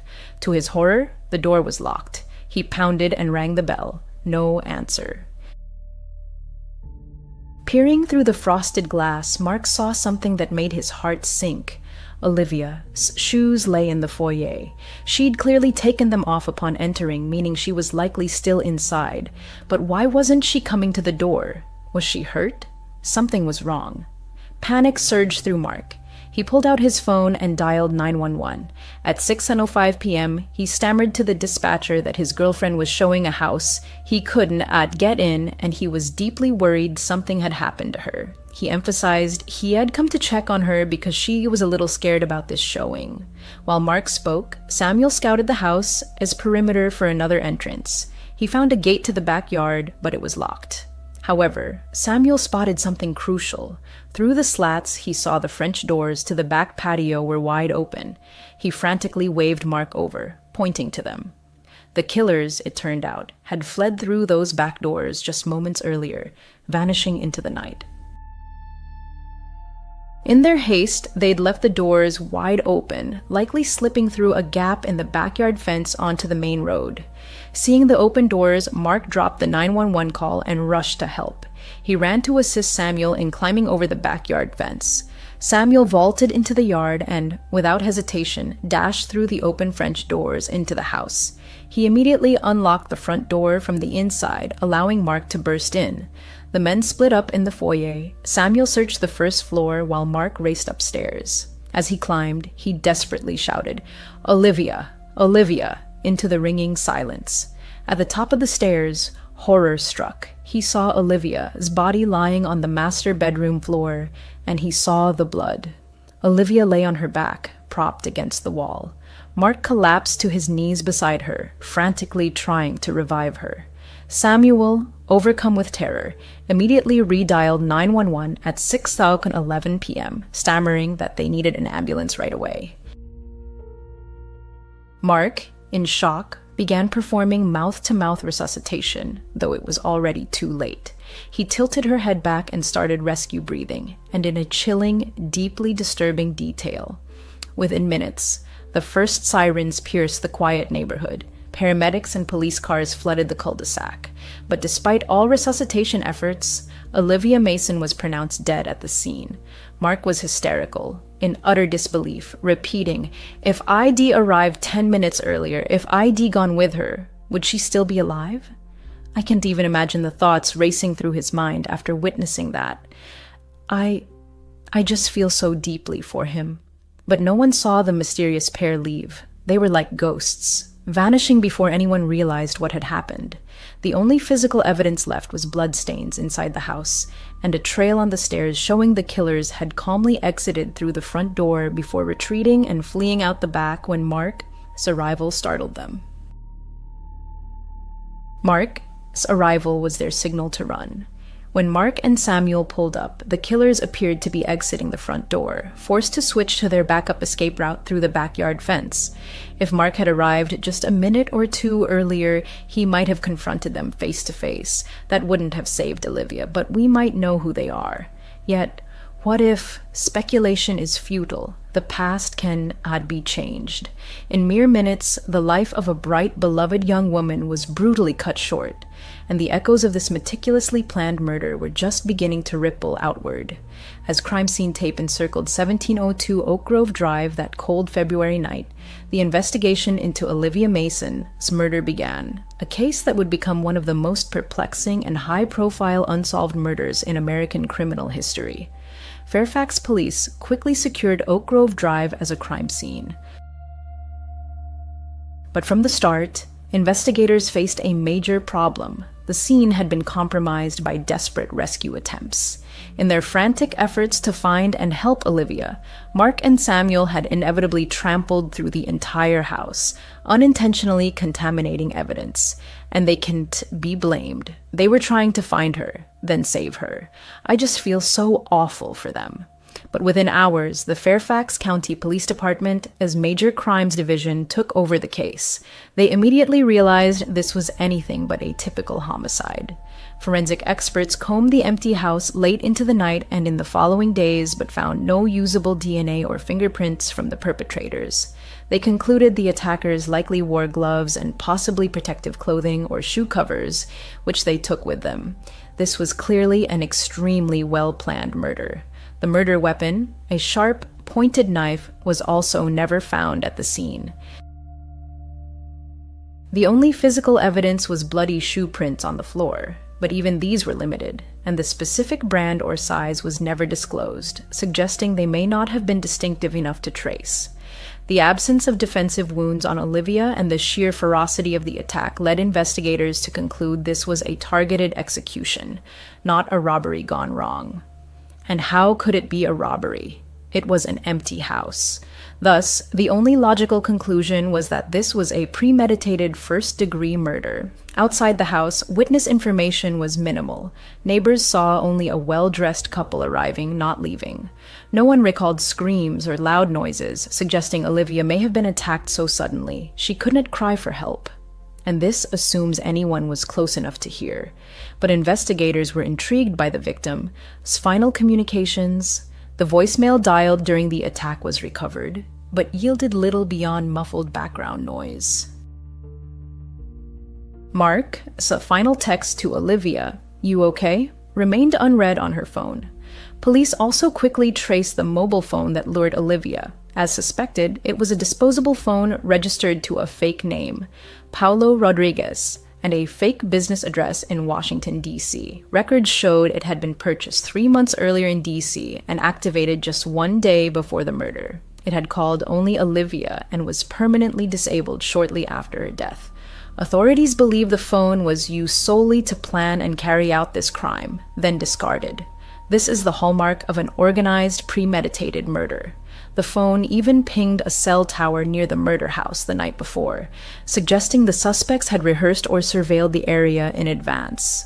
A chilling, horrifying detail. The forensic and physical evidence painted a grim picture. This murder was meticulously orchestrated by individuals who knew exactly what they were doing, likely with prior experience. Because the level of planning pointed to seasoned hands, using an untraceable phone, selecting an empty, newly built home, and minimizing forensic traces. Yet paradoxically, the excessive brutality was deeply emotional and amateurish in its frenzy. So you have this highly calculated, planned murder, yet the killing itself seemed like a wild, emotional outburst, as if it had not been planned at all. It just erupted out of nowhere, clashing with the profile of a dispassionate professional hit. This was a murder shrouded in mystery, where the killer's professionalism oddly intertwined with merciless personal cruelty. Police were left baffled by the contradiction, flawless preparation paired with savage, frenzied violence. Ghosts of the past and the composite sketch. The first day of the investigation brought a bitter truth. The 2 suspects seen by witnesses had vanished without a trace. No evidence of their presence in the house, no vehicle linked to their escape.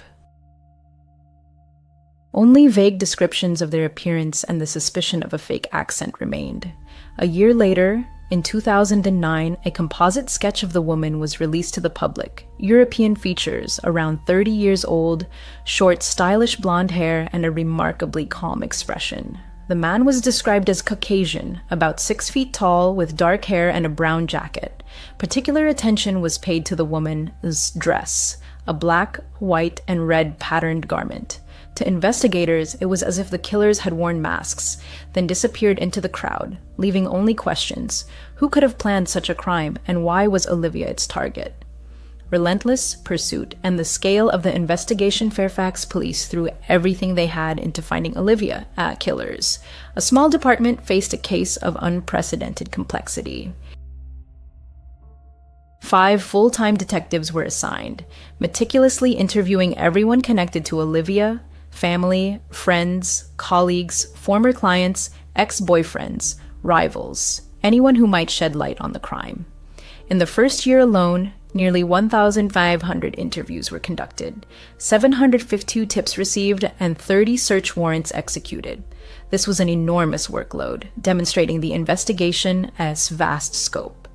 The Major Crimes Division, led by Inspector Rob McCall, coordinated efforts, while Detective Sergeant Chris Horsley became the public face of the case, frequently appealing to the public for help and debunking rumors.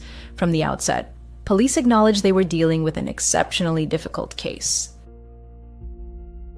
In a rare statement, a spokesperson called it a crime of extraordinary complexity, committed by experienced individuals with no regard for human life, beyond state lines and international cooperation. The investigation extended beyond Richmond, reaching into other states and suggesting possible ties to criminal groups in Charlotte or Washington, D.C. Fairfax police actively collaborated with outside agencies. The Royal Canadian Mounted Police, or RCMP, was brought in to provide oversight and specialized resources. The case was so significant that FBI agents were later consulted, particularly on new technologies and behavioral analysis. By 2020, the investigation had reached staggering proportions. Fairfax police stated that more than 2,000 persons of interest or organizations were involved in the case. Over 35 search warrants and court orders had been issued to cell phone companies, internet providers, and even social media platforms like Facebook to obtain relevant data. The massive volume of information required meticulous organization and analysis, but detectives remained determined not to miss a single clue. Modern technology and early leads.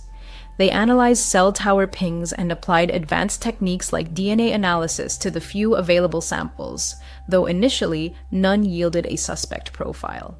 The house had been professionally cleaned just before the showing, as it was a newly staged home, explaining the lack of traces.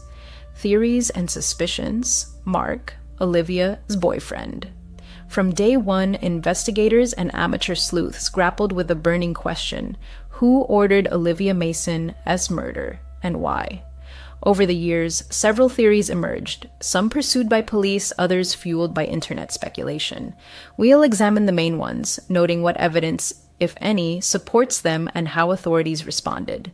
Naturally, Mark, Olivia's boyfriend, was the first suspect. Police always start with the victim, an inner circle, and Mark was at the heart of the events. He discovered the body, a detail that often raises suspicion.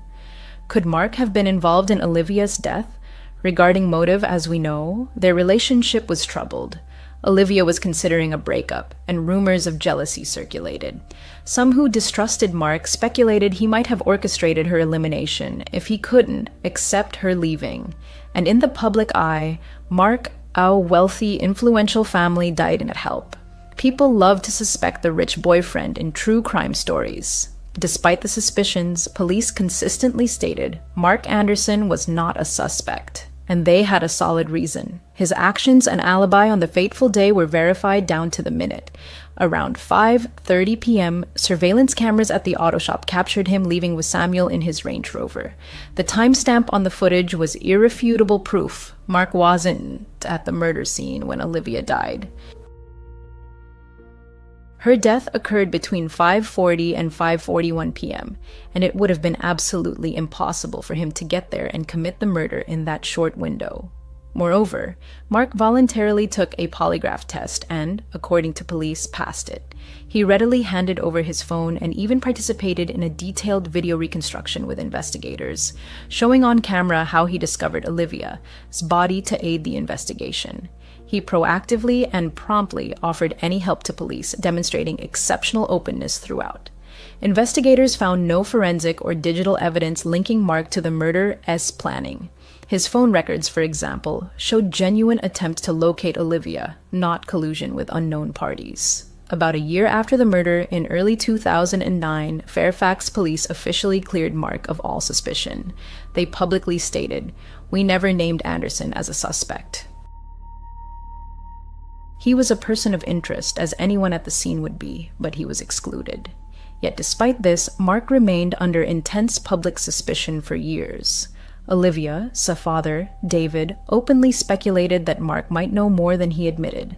David felt Mark didn't show enough grief, and combined with Mark's family ties, this fueled his doubts. But Mark always stood firm, saying, "I want people to know I loved Olivia and think of her every day. I want this case solved as soon as possible. I have nothing to do with this." It's important to note that police thoroughly interrogated Mark for several hours on the night of the murder. This deeply frustrated him. He knew the killers had fled, and he felt precious time was being lost while investigators focused on him. But from the police's perspective, it was a necessary step. And once completed, they moved on. No incriminating evidence against Mark ever surfaced. Law enforcement, and even Olivia's own mother, acknowledged Mark wasn't involved. Though the boyfriend did it is a common trope in such stories, this case appears to be an exception. Mark's role was tragically only that of a heartbroken witness who found his beloved in her final moments. So if not Mark, then perhaps someone else in the family. Online sleuths turned their gaze to Patricia, Mark's mother. Patricia was a successful realtor and, by many accounts, a formidable personality. On true crime forums, rumors swirled that Patricia might have orchestrated Olivia's murder for some dark motive, perhaps anger if Olivia planned to leave Mark, or other personal conflicts. And it didn't help that Patricia was directly linked to key elements of the scenario. As mentioned, she was present when Olivia discussed the showing details and address, and the home's builder, Joe Dusa, was Patricia's friend. Some theorists wondered if Patricia were involved, could that explain how the killers knew Olivia was scheduled and chose that specific house? However, police never named Patricia as a suspect and explicitly stated no member of the Anderson family was under suspicion. Patricia provided an alibi for the time of the murder. Reports indicate she was at dinner and cooperated with police interviews. Olivia's mother, Catherine, publicly stated she didn't believe Patricia was involved, calling the idea an unfounded rumor. And over the years, Patricia largely remained silent about the rumors. But by 2022, she had enough. That year, Patricia filed a defamation lawsuit against David Mason, Olivia's father, and 2 administrators of his website, accusing them of maliciously spreading false claims that she was the killer. In other words, Patricia took the extraordinary step of suing the victim, my father, to clear her name. This underscores how severely the baseless accusations damaged her family. The case is still ongoing and hasn't gone to trial. But Patricia's position is clear. She and her family were unjustly vilified without any evidence. In an interview with Capital Daily, the Andersons expressed feeling like they been through the worst part of life, being targets of these accusations. And through it all, police thoroughly investigated the Anderson family. They examined Patricia's finances, business connections, and any possible link to the disposable phone or the people behind it, but found nothing incriminating, and no evidence was ever found. The fact that Patricia overheard part of the phone call doesn't seem implausible. After all, she was Mark's mother and often visited. Olivia, for her part, never hid her business contacts. And while it's certainly eerie that the murder house was built by Patricia's acquaintance Joe Dusa, police never found evidence linking Joe or Patricia to the crime beyond this strange coincidence. Thus, aside from internet rumors, the accusations against Patricia aren't backed by serious evidence. Police fully exonerated her, as well as Mark's brother and everyone else in their circle, quite early in the investigation. The Andersons suffered not only the loss of someone they insist they deeply loved, Olivia, but also reputational damage from unchecked speculation. But I can help but feel for Olivia's family too, who simply crave the truth, especially her father. I understand this doesn't justify defamation, but the desire for answers is natural. I can imagine what that's like, so I sympathize with both families. One of the most intriguing and initially compelling theories had nothing to do with Olivia's boyfriend or his family. Instead, it focused on the idea that Olivia had seen something she shouldn't have. In late 2007, about 2 months before her death, Olivia made a spontaneous weekend trip from Richmond to Charlotte, North Carolina, a state bordering Virginia. During this visit, she briefly met old acquaintances, including reportedly the father of a former boyfriend. Around that time, Charlotte was conducting a major drug operation. On January 2, 2008, police executed Operation High Noon, seizing over 80 kilograms of cocaine worth $8 million and arresting several high-level drug traffickers. It was declared the largest cocaine seizure in North Carolina history. By a striking coincidence, one person implicated in this operation had ties to Olivia's circle. This was Eric DeLucas, a Richmond acquaintance of Olivia's, who was arrested as a major player in the Charlotte drug network. This sparked rampant speculation that perhaps During her Charlotte trip, Olivia had learned something about the drug operation, maybe overheard a conversation or witnessed a deal, and the cartel or gang decided to silence her, fearing she might inform police. This harrowing theory suggested cartel retaliation, carried out by hitmen posing as clients. Police largely dismissed this motive because, first, they found no evidence Olivia was an informant or played any role in the Charlotte operation. Charlotte police themselves confirmed Olivia wasn't an eye on their radar at all. Olivia was known to be staunchly anti-drug, and many friends said she never used or endorsed that lifestyle. And if she stumbled on criminal information, one might expect her to tell a friend or her father, but she didn't. David later claimed Olivia hinted she'd seen something bad, but no evidence of what that was ever surfaced. Police also note that Olivia's murder doesn't fit the profile of a professional cartel hit. Cartels, when retaliating against informants, typically act more cleanly, like a shooting, and often leave bodies as warnings. But Olivia's murder was frenzied and deeply personal, atypical of a hired killer at work. However, some unresolved, curious facts keep this theory alive. Investigators confirmed that after returning from Charlotte, Olivia viewed the Facebook profile of a relative of someone arrested in the drug operation and even tried calling that person. We don't know why she was on his Facebook. We might know why she called him, Detective Horsley admitted about this odd discovery. But I think if something like a major drug bust involving someone you know happened, it would be absolutely wild. And I'd be looking up what's going on, and if they got arrested, then calling to find out if it as true. I don't know. I just don't think it's beyond possibility that she was calling as a very concerned, warm person, which she was. And importantly, key players in that network were already arrested by the time Olivia was killed. So it's not as if the cartel was still at large, fearing exposure or anything. Ultimately, while the Charlotte connection is tempting and was popularized in a 2010 Dateline episode, police have fully ruled it out as a viable motive. They have publicly stated Olivia, thus murder doesn't appear to have been ordered by a cartel or drug gang, and the timing and methods simply don't align. The inconsistencies were too glaring. Setting aside the simplest theories, the investigation delved into more complex scenarios. One such hypothesis suggested Olivia's murder was planned by someone in real estate or closely tied to her work, pointing to a possible inside job. Perhaps a colleague had access to her schedule. Notably, the killers knew exactly that Olivia would be alone at the house at a specific time, suggesting insider knowledge of her appointments.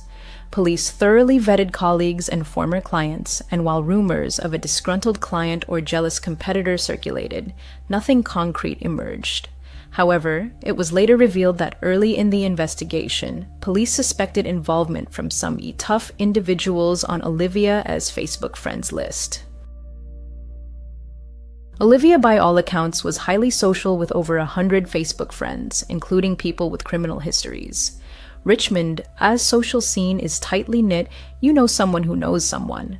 Detectives initially suspected someone from these questionable contacts might have orchestrated the murder. This theory seemed to echo both the drug angle and general suspicions about anyone in her circle with criminal ties. But again, no convincing evidence was found. Another theory considered organized crime beyond drugs, like money laundering in real estate or a conflict arising from a deal where Olivia accidentally offended someone. Fairfax police publicly stated they found no link between Olivia's legitimate real estate work and her murder, aside from it being a ruse to lure her. In other words, it wasn't the result of a failed deal or client retaliation. The property viewing was merely a convenient trap. Over time, investigators formed their own theory that best fit the evidence Olivia Daisy murder was a personal vendetta carried out by someone, or multiple people, close to her. As one report stated, investigators believe the murder was very personal and planned by someone in her inner circle, possibly someone with access to internal information from her office. This pointed to a scenario where someone in Olivia's social circle held a grudge or had motive to harm her. Perhaps not a best friend, but a friend of a friend or acquaintance. They might have used others, like the couple Olivia met, to do the dirty work while keeping their own hands clean. This could explain the murder as a fury and personal motive combined with a clever plan. But to this day, Police Haven hadn't publicly named any such person, and it seems likely the conspiracy involved more than just the man and woman Olivia encountered, possibly insiders who provided information or had motive, and outsiders who carried it out. In summary, Olivia Mason's murder was a targeted, meticulously planned crime committed by one or more people who knew her personally or indirectly. It wasn't a random killing, a robbery, or a crime of passion in the moment, but a deliberate assassination of a young woman for reasons possibly tied to personal hatred, betrayal, or perceived threat. And more than 15 years later, we were closer to understanding how the crime happened than why. The full truth remains locked behind lips that still refuse to speak. Since 2008, David, Olivia's father, has organized an annual March for Justice in her memory. Every year on February 2nd, the anniversary of her death, rain or shine, David leads supporters through the streets, holding banners and posters with Olivia's photo and calls for information. These marches gather dozens, sometimes over 100 people, all walking to remind the public that the killer or killers remain free. Until arrests are made, I'll keep walking, David vowed. And as of 2025, he's kept that promise for 17 consecutive years. The march typically starts at the Fairfax County Government Building and ends at the Virginia General Assembly, symbolically carrying the plea for justice to the authorities' doorstep. David also quickly recognized the internet as potential. He created the website oliviamasonmurder.com as both a memorial and a hub for tips and discussion. But this site became a double-edged sword. On one hand, it allowed community members to submit information anonymously and gave David a platform to share updates or theories he supported. On the other, it became a breeding ground for speculation, publishing wild theories and at least one malicious false confession. False confession, the echo of unfinished justice. Driven by his quest for truth, David became a true standard-bearer for Olivia's case. He moderated the website, which, despite emotional outbursts and sometimes defamatory posts, relentlessly kept public interest alive. David was relentless in his advocacy, countless interviews with local and national media, and perhaps his most notable appearance on Dr. Phil in May 2019, where he desperately and hopefully urged anyone with information to come forward. In these interviews, David's voice grew louder, and his conviction in the police investigation's incompetence and corruption stronger. He even entertained theories of police conspiracies and high-level interference, though without compelling evidence. It was during this period that Patricia filed her lawsuit, and detectives demanded he cease public attacks. Accusations flew from all sides, creating a whirlwind of passion. Yet despite all the interpersonal drama, one thing remains unchanged. Olivia deserves justice. As of early 2025, no arrests have been made and no charges filed. However, law enforcement seems closer than ever to a breakthrough. Major Crimes Division representatives hint that you have inside information about who did it, but are waiting for Tao, the final piece of the puzzle. This suggests the investigation is in the painstaking phase of gathering court-admissible evidence, perhaps DNA corroborating witness statements, or hope that someone in the conspiracy will finally talk. But with each passing year, the case faces a new challenge: the passage of time. Memories fade, witnesses grow harder to locate, and physical evidence can degrade. Fortunately, in the US, there is no statute of limitations on murder, and Olivia's case can remain open indefinitely until solved. Police are determined to see it through. This is Olivia Mason's story. If you have any information, please contact the Fairfax County Police Department immediately. My deepest condolences to all families affected by this tragedy. If you'd like me to cover other cases, let me know in the comments. Until then, see you.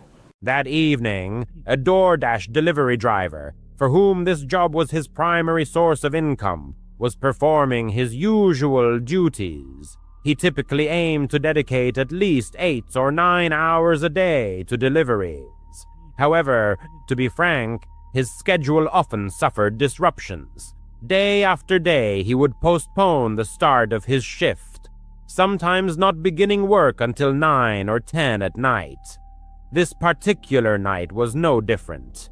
He had been on the road for about 3 hours when, around 1 a.m., another order came in. He was to pick up groceries from a small convenience store at a nearby gas station. Upon arriving at the deserted gas station, the driver went inside.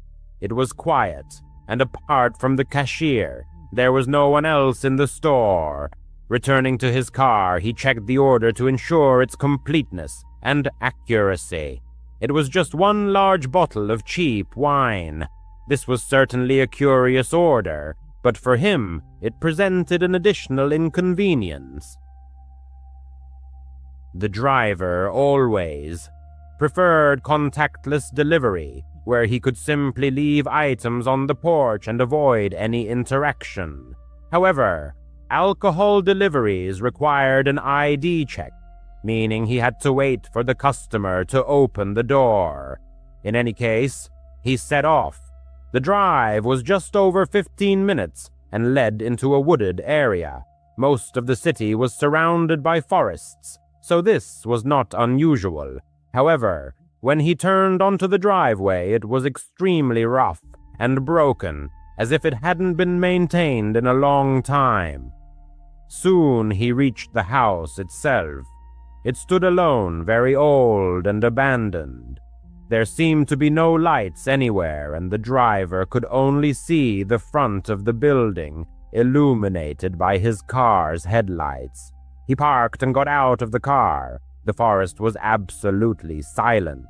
He felt completely alone, and every sound he made seemed to be the only noise in the entire vicinity. But it was already 1 a.m. Standing next to his car, he opened the app on his phone, making sure everything was ready for the ID check and other necessary procedures. While he was there, his gaze accidentally fell upon a light flickering somewhere deep in the woods. However, he didn't pay much attention to it, assuming it was probably a light from another house, perhaps a porch light or something similar. But he couldn't see the house itself. The light was too far away and barely penetrated the dense tree foliage. With the app ready, he headed to the porch. He didn't find a doorbell, so he knocked on the door. He heard the knock echo throughout the house, as it usually does in an empty dwelling. It was a bit strange, but again, he just ignored it and waited for someone to answer. In fact, the only thing that seemed unusual to him until this point was the complete lack of light in the house or on the porch. His headlights were still the only source of illumination, lighting up the front of the house. The fact that it was an old house in the woods was quite common in that area, so while it sounds strange, it wasn't off-putting to him. After a good minute of waiting, he finally heard some sounds from behind the door, and a moment later, it swung open. Immediately, as soon as the door opened, he noticed how dark it was inside. The driver expected to see some dim lighting further back in the room, or perhaps for the occupants to turn on a light as they approached the door, but this didn't happen. It was practically pitch black inside. He could barely make out the man standing in the doorway. He was quite tall and slender, with shadows obscuring most of his face. The driver explained that he just needed to quickly check his ID due to the alcohol. The man nodded and seemed to smile slightly, but it was hard to tell. He asked for a minute to get his wallet. His voice was slow and raspy. The man left the door open as he turned and walked down the hallway into another part of the house, disappearing completely into the darkness, just a few feet from the doorway. Now the driver was truly alarmed. He had already felt a slight unease, but now, seeing that the person simply lived in a completely dark house, it was extremely strange. As his anxiety grew, he began to nervously look around. His gaze fell on his own car, standing ominously on the gravel driveway with its headlights on, and nothing but dark woods behind it. Then his gaze slid to the woods nearby. He noticed the light he had seen earlier again, but now it was closer. The driver stared at it, and after a few seconds, he realized the light was moving. It wasn't just shining in all directions, it was swaying or shaking slightly, as if someone was standing still, holding a flashlight and pointing it directly at him. A chill ran down his spine. The light had to be only about 15 meters into the trees. However, outside there was still absolute silence. He heard no one and nothing. But as he looked at that light, he suddenly heard something from inside the house. The driver shifted his gaze back through the doorway, peering into the darkness of the hallway. He heard faint creaks of floorboards, as if someone was cautiously approaching the doorway. The driver jumped off the porch and rushed to his car. At that moment, the light in the woods moved again, but he didn't linger to find out what was happening. He got in his car and hastily drove away, still catching his breath. He tried to collect his thoughts, got back on the road and parked back at the same gas station. It was amazing how in such situations, the mind so desperately tries to immediately come up with an explanation that everything was not as it seemed. He truly couldn't understand what exactly it was, but he was too exhausted to continue working. So after that, he drove home and ended his work for the night. Tom completed his night duties. A few days later, unable to shake off the intrusive thoughts, the narrator undertook a small investigation. His goal was not so much to uncover the true circumstances of what happened, but rather to convince himself that there was no cause for alarm. However, he soon discovered some very unsettling information. It turned out that the house in question was completely abandoned. It had been vacant for over 50 years, and this wooded plot of land should, in fact, have remained uninhabited.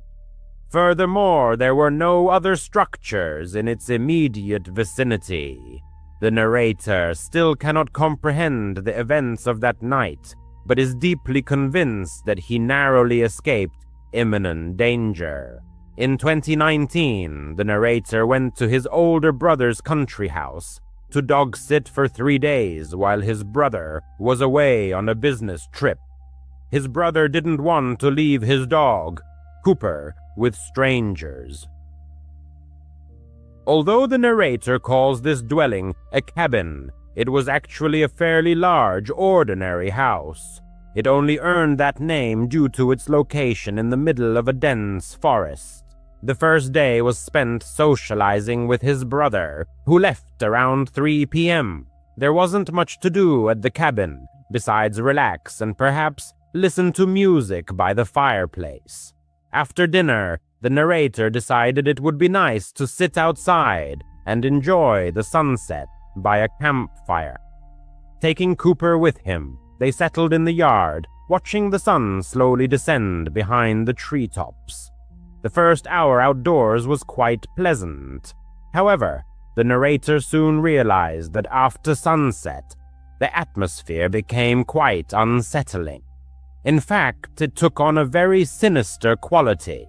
Everything around the cabin was plunged into pitch blackness, and the silence of the forest seemed simply threatening. Not 10 minutes after sunset, the narrator put out the fire and hurried back into the house. Perhaps it just wasn't his thing, but he honestly hated that eerie feeling of being outside at night. He settled on the couch with Cooper and, ironically, put on a horror movie. However, the long drive to the cabin had exhausted him, and he drifted in and out of sleep throughout the film. At one point, the narrator woke up to find Cooper no longer beside him. He sat up and looked around, spotting the dog sitting by the front door. Calling his name, the narrator suddenly realized how strange this sight was. Cooper didn't look like he was just relaxing. He sat upright, head stretched forward, staring intently at the front door. "Cooper, are you okay, Coop?" the narrator asked. The dog glanced back at him, but only for a second, before returning his gaze to the door. The narrator got up, walked over to him, stroked his side, and looked out the peephole of the front door. Nothing was visible. He slightly opened the door and poked his head out.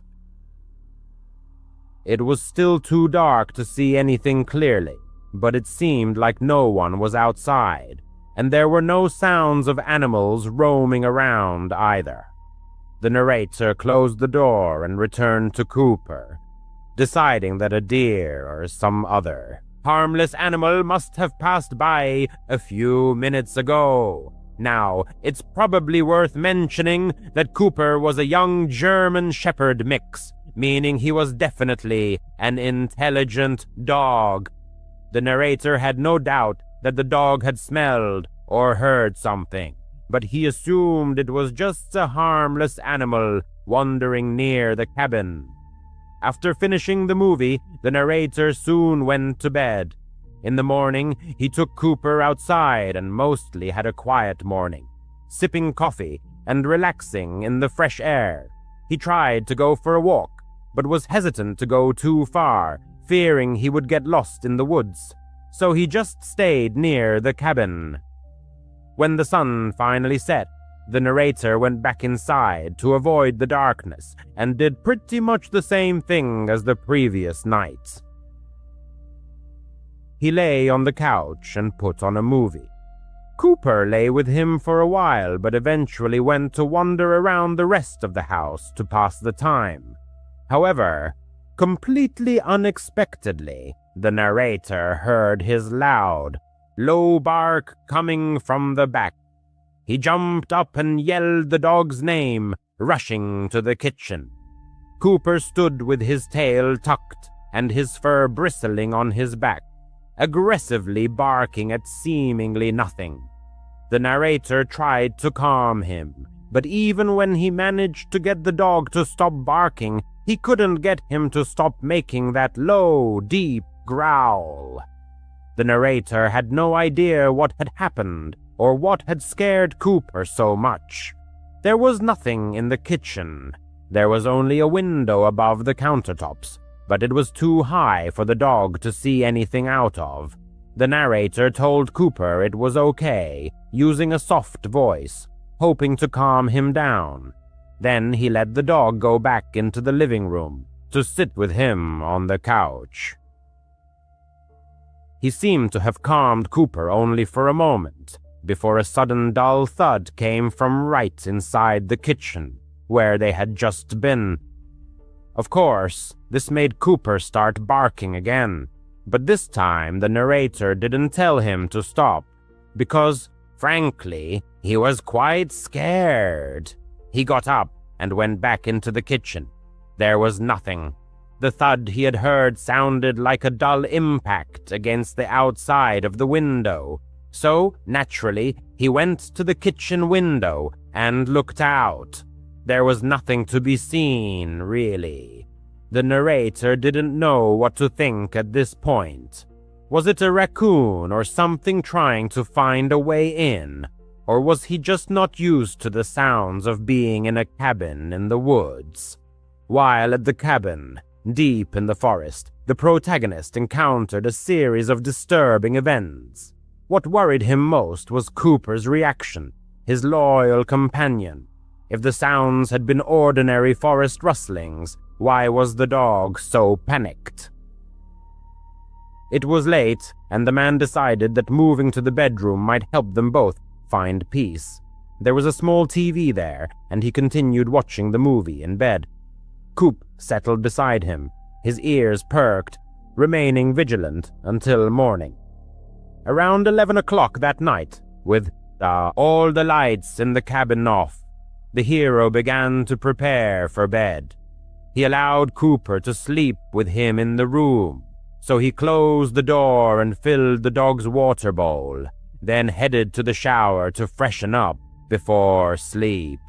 Despite several strange incidents, the man was still enjoying his time at the cabin and was looking forward to falling asleep and waking up to enjoy his last day there. However, as he was rinsing off the soap, several sudden thuds echoed against the wall, followed once again by Cooper's barking. The hero quickly turned off the water, pulled on some clothes, and rushed into the room. Cooper was not there, and the bedroom door was open. The dog was smart, but opening doors seemed out of character. The man heard Cooper's barking coming from further down the cabin. He ran down the hallway to the other end and immediately saw that the front door was wide open. He had no time to think because he saw Cooper barking and running away from the cabin, disappearing into the woods. Within moments, Cooper vanished from sight. Only faint sounds of his barking could be heard, growing more distant. The man grabbed a flashlight from the front closet, then rushed after the dog. It seemed that as soon as he was in the middle of the woods, surrounded only by trees, Cooper's barking suddenly stopped. As this realization came to him, he froze, gripped by a kind of stupor. The forest was almost completely silent, only a light breeze rustling the branches overhead. "Cooper! Coop! Cooper!" He called the dog several times, shouting his name and hoping the dog would leave whoever the hell he was chasing and just come back. The hero must have spent a full 5 terrifying minutes there before he heard the rustling of leaves ahead of him. A moment later, Coop came running to him, his tail tucked and fear on his face. Soft whimpers could be heard as he looked back into the darkness from which he had just emerged. The man made sure the dog was following him as he ran back to the cabin, and they safely made it back inside. He called 911, then his brother, waiting for help to arrive. After that, they stayed in a hotel for the night until his brother returned the next day. Unfortunately, no further investigation into the incident followed. Someone was definitely stalking the cabin, likely for at least all the days the hero was there, and somehow got inside, only to be chased out by Cooper as soon as they entered the bedroom. What happened out there in the dark woods while Cooper was alone? He honestly didn't know, but poor Coop was apparently terrified for several weeks afterward. Thankfully, he seems to have recovered. This was definitely the most terrifying and stressful experience of his life, and if it weren't for Cooper chasing away the intruders, he didn't know if he would be here right now. It's been over 6 years since then. Coop has grown old. He's almost 10 now.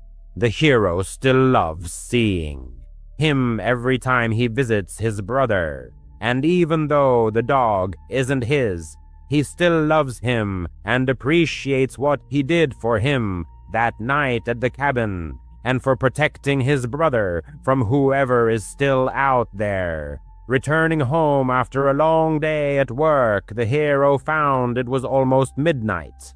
He usually took the train into the city, as it was an 1.5-hour ride, but this time he knew he would be staying late, past when the trains stopped running. He was extremely tired, both from the prolonged work shift and because it was 2 hours past his usual bedtime. As soon as he drove out of the city and onto the long straight and deserted rural roads, the fatigue intensified, and it was hard not to fall asleep. He didn't feel an immediate threat of falling asleep at the wheel, but it was almost like torture being forced to stay awake. 40 minutes passed as he continued down the seemingly endless road, seeing no more than 4 or 5 passing cars, before he noticed something on the shoulder. It was a pickup truck, pulled off onto the grassy shoulder, but with no headlights on and no signs of people inside or nearby. Quite strange for the middle of nowhere, but probably just a car problem or out of gas, and the driver called a taxi home. The man didn't think much of it until 2 minutes later. He drove past another car. This was a sedan, but almost identical, parked on the grass near the trees by the roadside, and no signs of people. It must have been just a coincidence, but he had driven this route many times and had never seen anything like it. It helped him stay awake a bit, making him look around the sides of the road for anything else interesting. Another couple of minutes passed. He was looking at the road when suddenly something appeared in his headlights, directly on the asphalt ahead. There wasn't even time to make out what it was, or swerve off the road. He immediately ran over it with his right tire. The man was a little stunned by how it had appeared out of nowhere. He kept driving, listening for any problems with the car, but hoping he had just driven over it smoothly. He just drove over it smoothly. However, less than a minute later, he realized something was wrong. He didn't even need to wait for the tire pressure warning light to come on his dashboard to know that the tire was rapidly losing air. He pulled over to the side of the road, and almost immediately it dawned on him how striking a coincidence this was, especially compared to the 2 previous cars he had seen earlier. The only difference was that he was still here, in his car, and they were no longer there. He put the car in park and took a deep breath before getting out to assess the damage. He was so exhausted. There wasn't even energy left for anger, just deep disappointment and irritation that something like this had happened on such a night. He walked to the side of his car and looked around carefully. Scratches were clearly visible on the paint around the wheel, and the tire was about half flat. A tow truck and a ride home were definitely needed. Before getting back into the car, he couldn't help but look around, assessing his situation. He was on the side of a long, deserted road between towns, with nothing but trees stretching in all directions. It was somewhat eerie to be out there alone, caught in such an unpleasant situation. It was just as these unsettling feelings began to creep in that he noticed something else. Down the road, someone was approaching him on foot. He obviously couldn't make out much due to the darkness, but even more so because the figure was moving along the side of the road, as if at the edge of the tree line. It seemed this person was trying to stay away from the main road, aiming to remain unseen. His first thought was that it might be someone from the other cars he had passed, but as the figure drew closer, an unsettling premonition washed over him. He got back in his car and started calling for a tow service. About a minute later, the man was approaching, almost passing by, before he left the tree line and started making his way through the grass to the road. He came right up to the car. He watched him as he approached the window. The man said nothing, but was noticeably nervous and, how should he put it, unstable, perhaps. It was very difficult to understand him or what he was doing. However, after a few seconds, their eyes met. His gaze was incredibly disturbing and instantly made him want to get out of there. He put the car in gear and drove away. He knew he was risking further damage to the wheel, but his gut feeling told him that something was very wrong with this guy. He had only driven for 20 seconds down the road before he passed another car. This one, however, was different. Its door was slightly ajar, and the interior light was on. It seemed this guy had come from there. He continued driving. In the nearest town, he stopped and got his car fixed. He honestly thought it was just a very strange experience, and he would never truly know what that guy wanted or what had even happened. After everything was fixed, he mostly forgot about it. That was until 4 days later when he heard a disturbing story about two people who had gone missing along the road he frequently took to and from work. He immediately thought of the two abandoned cars he had seen that night and quickly looked into the matter. His body went numb when he saw that it had happened on the very same night, and those two cars belonged to the two missing people. Both cars had tire damage from hitting something on the road, likely placed there by someone to specifically strand them. He called the police to report the information, but as of today, neither of the missing people has been found. As far as he knew, there hadn't even been a single lead or trace of who was behind it or what they had done to them. The thought of how close he came to being the third missing person still haunts him. In the prestigious Darien School District, nestled in the picturesque state of Connecticut, every student enjoyed unfettered access to high-quality secondary education. For these young minds, boundless horizons of knowledge unfolded, reaching far beyond the confines of ordinary classrooms. This affluent region, renowned for its wealth, generously bestowed upon its students numerous opportunities for educational trips and excursions that enriched their academic experience. One such student, an active member of the school choir, embarked annually on thrilling journeys that gradually became an integral part of his personal and intellectual growth. By his sophomore year of high school, fate brought him and his classmates to the scenic Woodloch Pines Resort, nestled amid the tranquil landscapes of Pennsylvania. The bus ride to this secluded retreat took several hours, filled with eager anticipation. The protagonist of our story, accompanied by his loyal friend Landon, looked forward to the adventure ahead, especially since they were sharing a room, promising countless memorable moments. Upon arrival, however, the travelers immediately sensed an unusual emptiness, as if the place lacked its usual bustle and human presence. This, though, had a logical explanation. It was November, and the crisp air unmistakably heralded the approaching winter, deterring most vacationers. The 3-day trip was supervised by 4 adult chaperones, though their oversight wasn't all-encompassing. Students merely had to inform them of their leisure plans, granting a degree of freedom. The first day passed swiftly, filled with carefree fun. The protagonist and Landon, joined by 2 female friends, raced go-karts, scaled the climbing wall, cooled off in the pool, and later dined to replenish their energy. After dinner, they returned to their room to rest. Not all students were fortunate enough to have rooms near each other. Theirs was on the ground floor, offering a mesmerizing view of a lake glistening beneath a hill, visible through a transparent sliding glass door. Later that evening, they took another stroll, soaking in the night's atmosphere, and returned to their room around 10 p.m.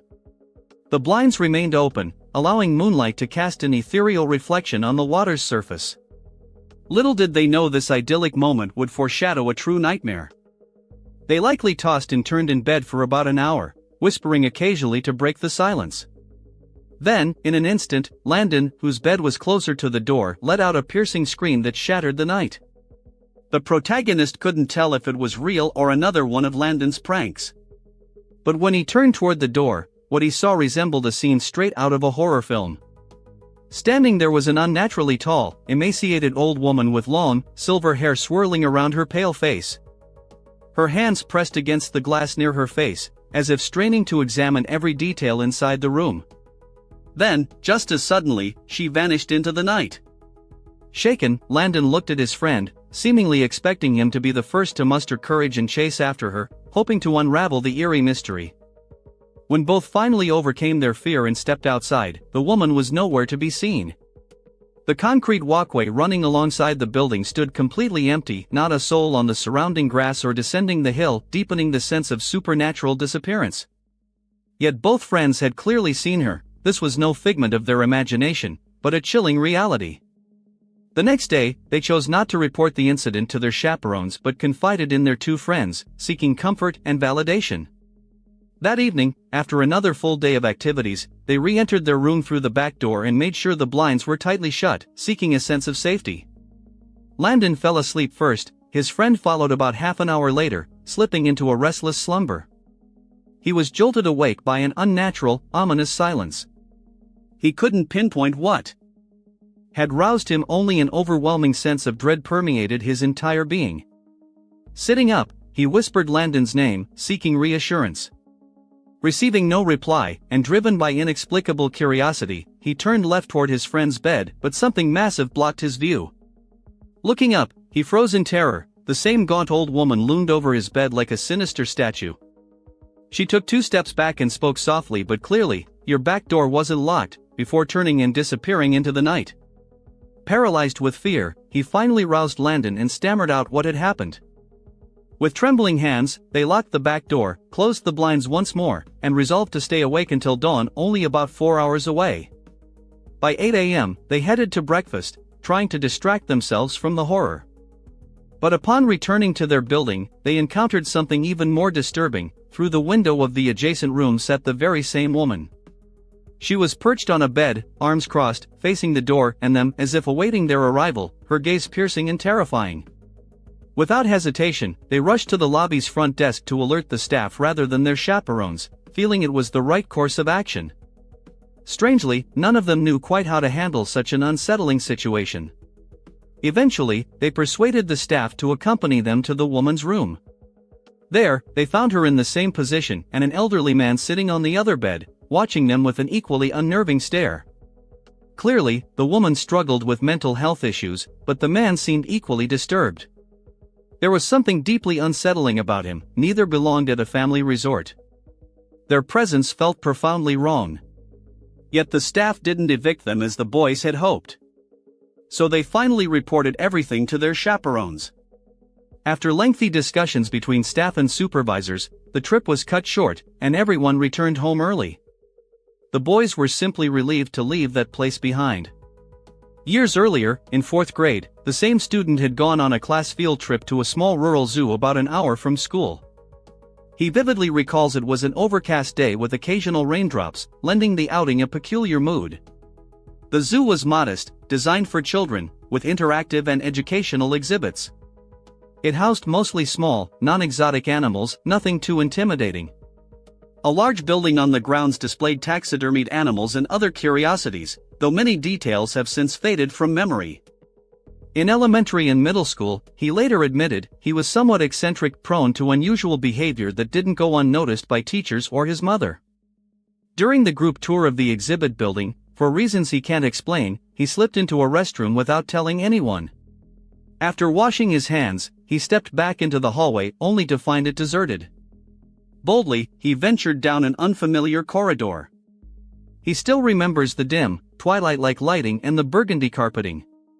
His 8-year-old imagination ran wild as he gazed at the lifeless, frozen animal mounts once alive, now trapped behind glass cases. Then he froze. A strange man was crouched behind a stack of folded chairs. The boy even thought the man might be joking. But the stranger emerged, approached him, and asked where his group was. The child replied he didn't know. Suddenly, the man grabbed his wrist and ordered him to follow, presumably, the boy assumed, to reunite him with his class. Instead, the man led him to an emergency exit at the back of the building, opening onto an area with dumpsters, benches, and dense forest. Outside, the man's grip grew aggressive, his fingers digging painfully into the boy's arm as he dragged him toward the woods. The child didn't scream, but he remembers the visceral terror churning in his stomach, so intense he felt he might vomit. Suddenly, a sharp female scream pierced the air. It was one of the chaperoning teachers, standing on the other side of a fence. The man loosened his grip and vanished into the trees. Moments later, several teachers burst through the emergency door, pulling the boy back inside. They scolded and consoled him simultaneously, then immediately contacted his parents. The trip was officially cancelled. Authorities were called at once. As the bus pulled away from the parking lot, the boy's sharp 8-year-old eyes spotted the man again, hiding in the woods by the roadside, peering from behind a tree branch, watching the departing buses. For some inexplicable reason, he said nothing. Perhaps he was too shy or too shocked to speak. The other children eyed him strangely all the way home. He didn't care, but he sincerely hopes that man never succeeded in carrying out his sinister plan to abduct an unsuspecting child like he once was. Later, in high school, he took a course best described as Mysteries in Mythology, though the exact title escapes him. It focused on real, unsolved enigmas, a subject that always fascinated him. He took the class with his steadfast friend, whom we'll call Ben. Their instructor organized a field trip to a nearby abandoned village with a murky history. Built in the early 1900s, it appeared to have been hastily deserted soon after completion. The bus ride took about 20 minutes. As they approached along a suspicious, half-collapsed road winding through thick forest, students pressed against the windows. The path eventually opened onto a large clearing. They had arrived. Stepping off the bus, they stood on a road where green grass boldly sprouted through cracks. The surrounding field rose nearly to their knees. Soon, buildings emerged, imposing, archaic brick structures with boarded-up windows, exuding a sinister, oppressive aura. The teacher gathered the 20 students, counted them carefully, and led them forward. The goal was to apply classroom skills to uncover why the village had been abandoned so long ago.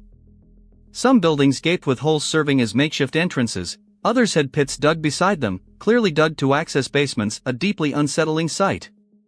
But one structure stood out, taller than the rest, it radiated mystery.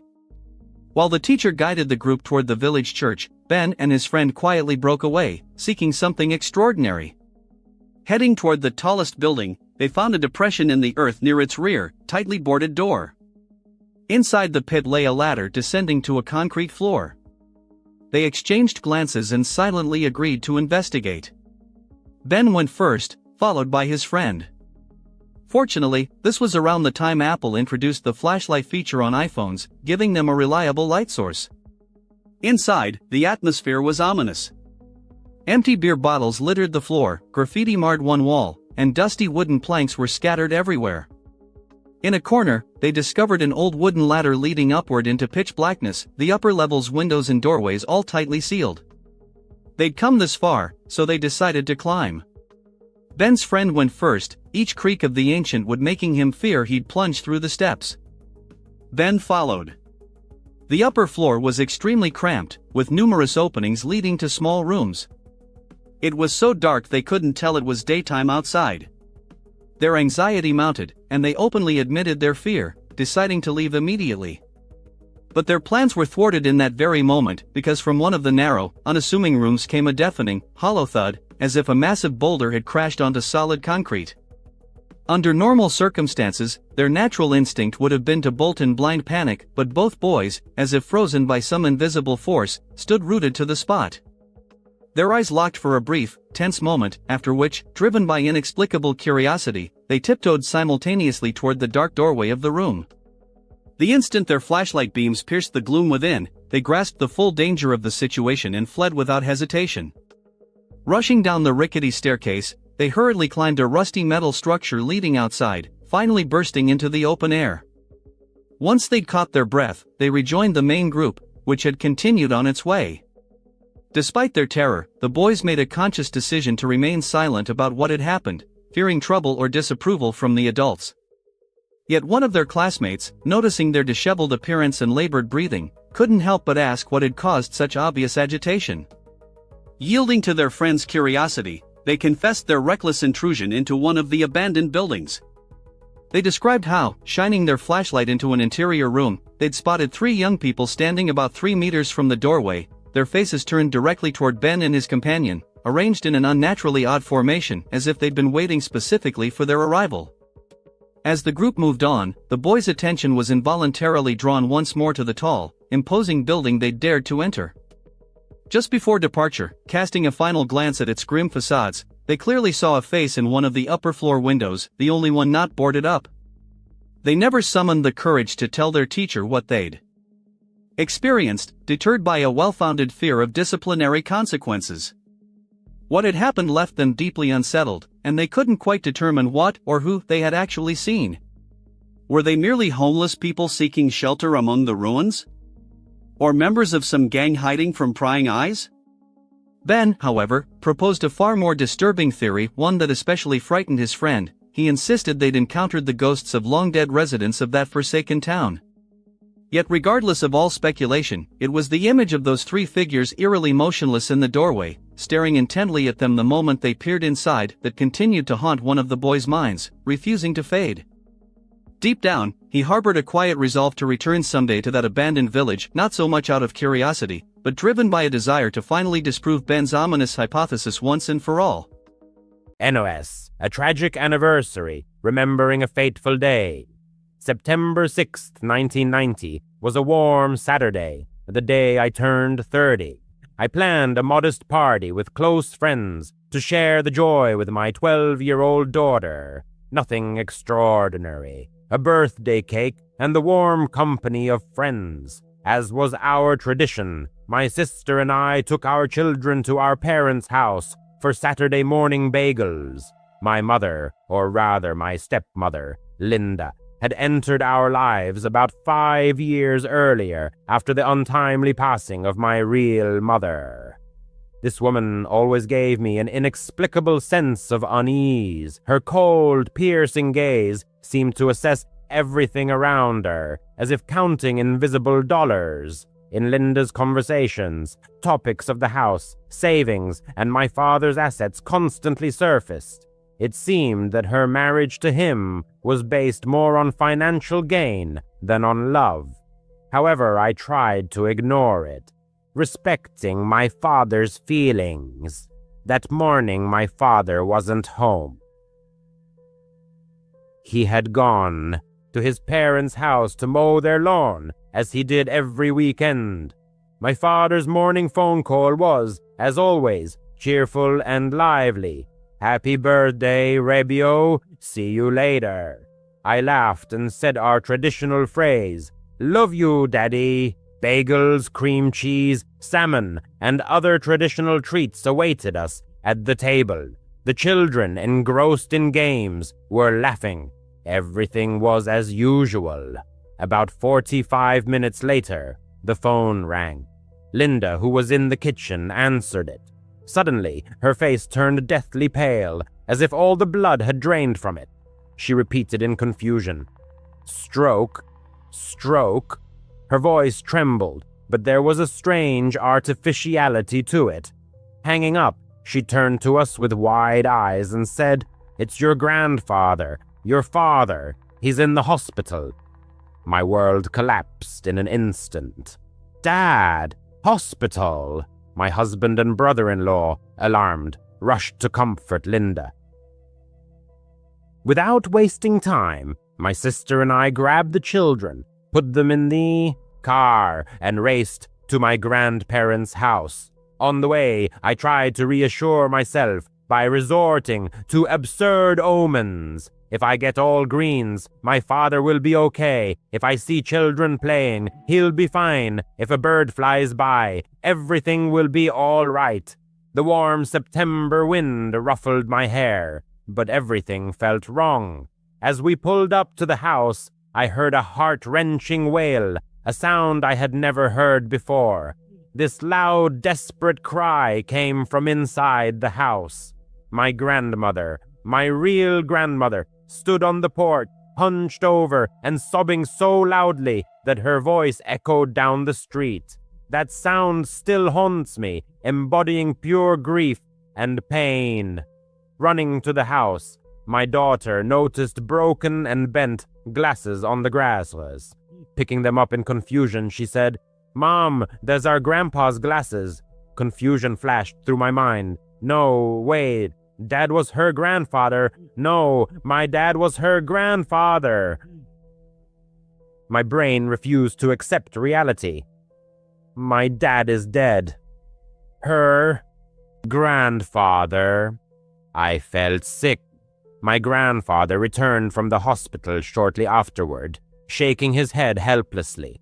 He was silent at first, but his face spoke volumes. Relatives began to arrive, uncles, aunts. Then the terrible truth came out. My father didn't have a stroke. It was a massive heart attack. He had collapsed right on the lawn while mowing. Passing sanitation workers witnessed the tragedy. They rushed to help him, trying to give him CPR along with my grandfather. But it was all in vain. He died before he hit the ground. The rest of the day passed in a haze. The party was, of course, out of the question.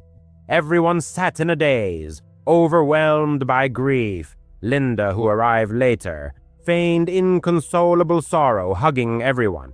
But her eyes, they darted around the room, as if she were already contemplating her next steps. The house, the money. It filled me with a horrible irritation that I tried to suppress. Grief can do strange things. For the next 15 years, I couldn't bear to hear birthday greetings without shuddering. I forbade them. If anyone dared to say those words, I would scold them severely. Even now, 36 years later, I don't celebrate my birthday in a big way. September 6th is just a day to get through. But I have enormous respect for sanitation workers, considering them true heroes. A few months after my father's death, even stranger things began to happen. I was helping to sort through his belongings in the house.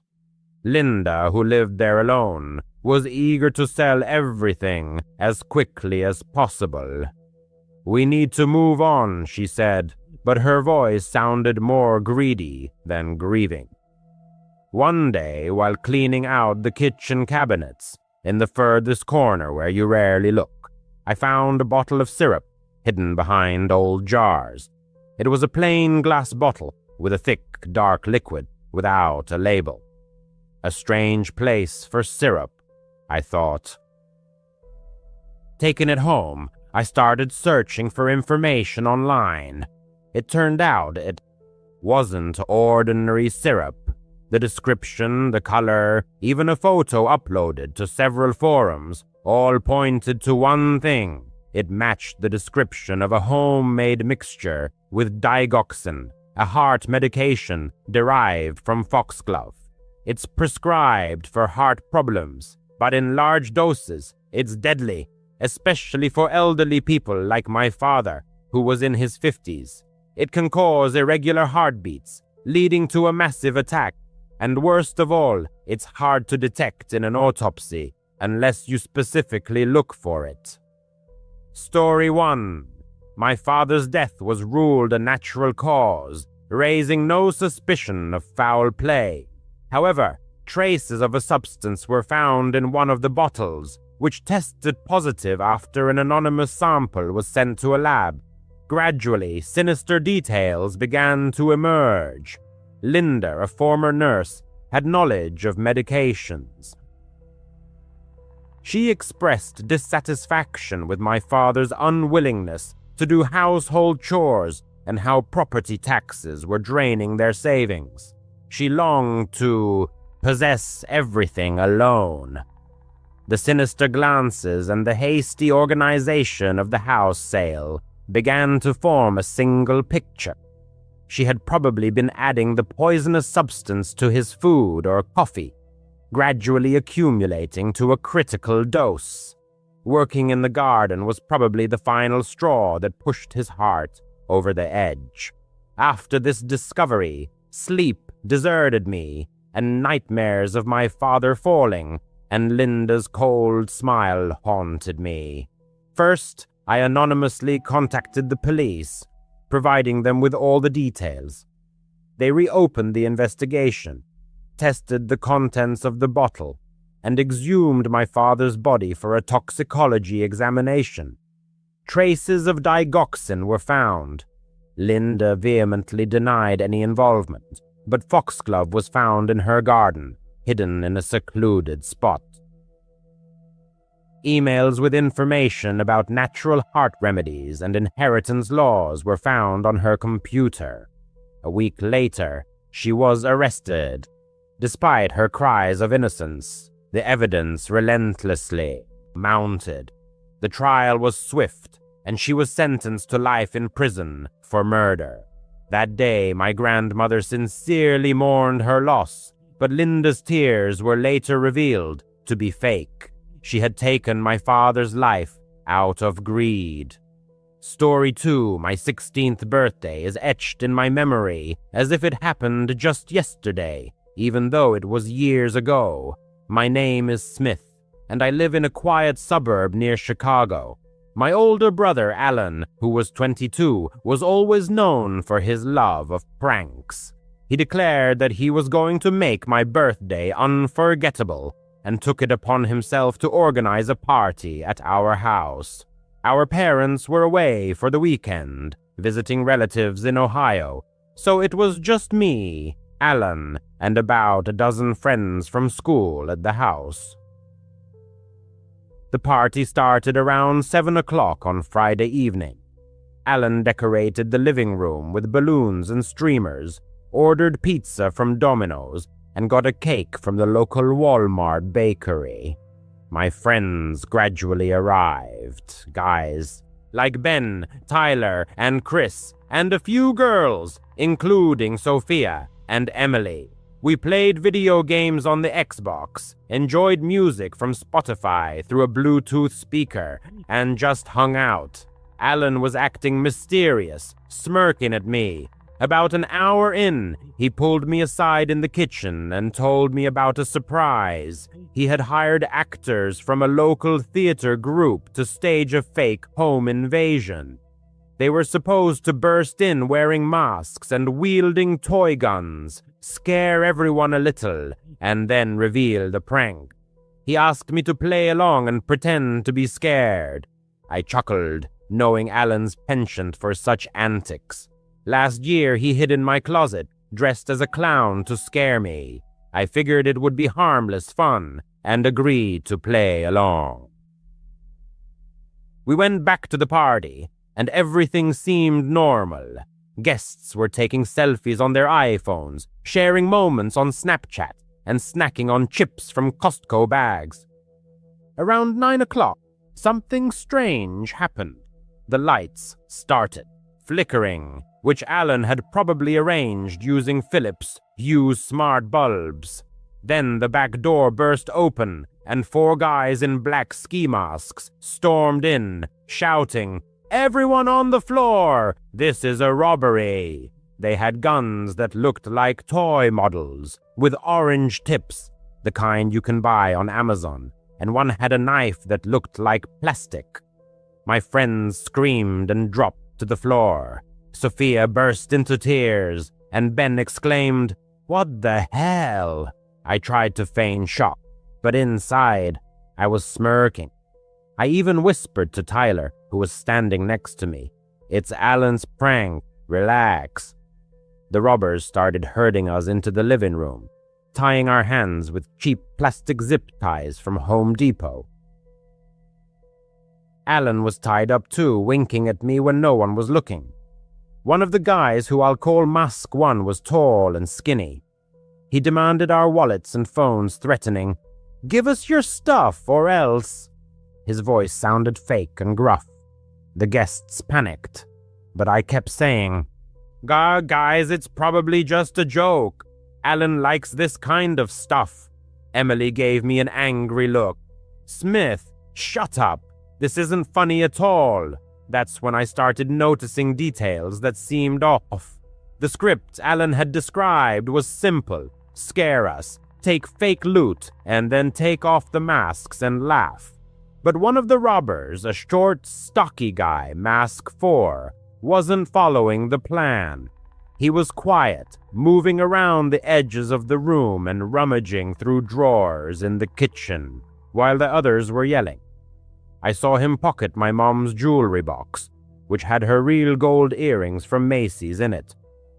Hey, that's not part of the prank, I thought, but I decided not to make a big deal of it. Maybe Alan had added something else. The real horror started when Mask 4 came back. He had a knife in his hand, but up close, it didn't look like plastic. It had a serrated edge, like a real kitchen knife from our IKEA set. No shiny fake glint, just dull steel. He leaned over Sophia, who was sobbing on the carpet, and pressed the knife to her arm. "Give me your necklace," he growled in a low, raspy voice that didn't sound theatrical. Sophia struggled to take off her necklace, a cheap silver chain from Target, but her arm was slightly cut. A thin line of blood appeared and she cried out in pain. She let out a painful moan. The narrator's heart pounded in his chest. "Wait, that's real blood," he muttered, not believing his eyes. His gaze darted to Alan, who was standing on the other side of the room, his eyes wide with horror. He whispered almost inaudibly, "What?" The narrator tried to croak in response. "Yell, Alan, this isn't a game, the knife is real." But one of the actors, hidden by the mask, drowned out his words, rudely interrupting, "Quiet, kid," as if following a pre-written script. The friends, unaware of the danger, took his words for another joke. Chris even laughed nervously. "Smith, stop fooling around. It's creepy enough as it is." The chaos was escalating like an ominous wave. The robbers were supposed to be ending their performance, but Mask 4 continued to escalate the situation. He smashed a vase that stood on the mantelpiece, a real ceramic vase, not a cheap prop, and began collecting phones in a black duffel bag apparently purchased at Dick's Sporting Goods. "No calling the police," he said, but his tone was menacingly serious, devoid of any playfulness. The narrator remembered Alan's words that the actors would pretend to cut the phone lines. But this madman ripped the cord of the landline phone out of the wall and stomped on it with his rough boots. Timberlands, it seemed. The narrator desperately tried to free himself from the zip ties which were tied too tightly. "Guys, listen, that's not an actor," he hissed to Ben and Tyler. "Look at his knife, it's from our kitchen." Ben glanced in the indicated direction and frowned. "Dude, you're paranoid." Alan thought of everything, he countered. But at that moment, Mask 4 snatched Emily's purse and rudely began rummaging through it. When the girl tried to protest, he pushed her toward the couch. She hit her head on the armrest, and a bruise formed on her forehead. This was no longer a game. Alan finally realized what was happening. He shouted at the top of his lungs, "Okay, the prank's over, guys! Stop it!" The three actors hesitated, glancing at each other in confusion under their masks. Mask 1 tore off his mask. Underneath was some college student named Ryan, whom Alan knew from working together at Starbucks. "Wait, what's going on?" Ryan asked in confusion. "We're supposed to follow the plan." But Mask 4 ignored him. He lunged for the front door with the duffel bag full of phones, wallets, and jewelry. "Screw this," he muttered, his voice muffled by the mask. Panic erupted. Alan shouted, "That's not one of ours!" The actors began hastily untying the captives, rummaging in a drawer for scissors. Everyone rushed in pursuit of the robber, but he turned out to be nimble. He jumped over the fence in the backyard, an ordinary chain-link fence from Lowe's, and disappeared into the night. Distant sirens wailed. Someone must have called 911 from the house next door, hearing the screams. The police arrived in about 10 minutes. 2 patrol cars from the local precinct. They took statements, but there was complete chaos. The friends were in a state of deep shock. Sophia needed stitches on her arm, and Emily was diagnosed with a concussion. The actors confessed everything, producing emails from Alan, who had hired them through Craigslist for $200 each. Alan was in serious trouble, community service, and a fine for making a false police report. But the real criminal got away scot-free. The police officer speculated that he had probably seen the actors arrive in advance, lost himself among them in a similar mask that he had acquired somewhere, and used the prank as the perfect cover. There had been an increase in burglaries in the area that summer, targeting homes in suburbs like this one. He was never caught. The phones disappeared without a trace. iPhones, Samsungs, all with photos and contacts. Insurance covered only part of the losses, but the feeling of insecurity remained. The narrator still double-checks the locks before going to bed and celebrates birthdays modestly, without much fanfare. Alan apologizes every year, but that night still haunts him. What if he had raised the alarm earlier? What if the knife had gone in deeper? It's frightening to think how a stupid prank can turn into a real nightmare in a matter of seconds. Story 3. The narrator was turning 21 and was over the moon. He'd been planning this party for weeks. He rented a large Airbnb house in suburban Atlanta, Georgia, one of those old houses with a spacious backyard, perfect for a barbecue. He invited about 30 friends from college and high school, as well as a few family members. His younger brother, Jake, who was only 14, came along too because his parents wanted him to keep an eye on things. He mostly stayed in the living room, glued to his Nintendo Switch, playing Fortnite. The party started around 7:00 p.m. on a warm June day.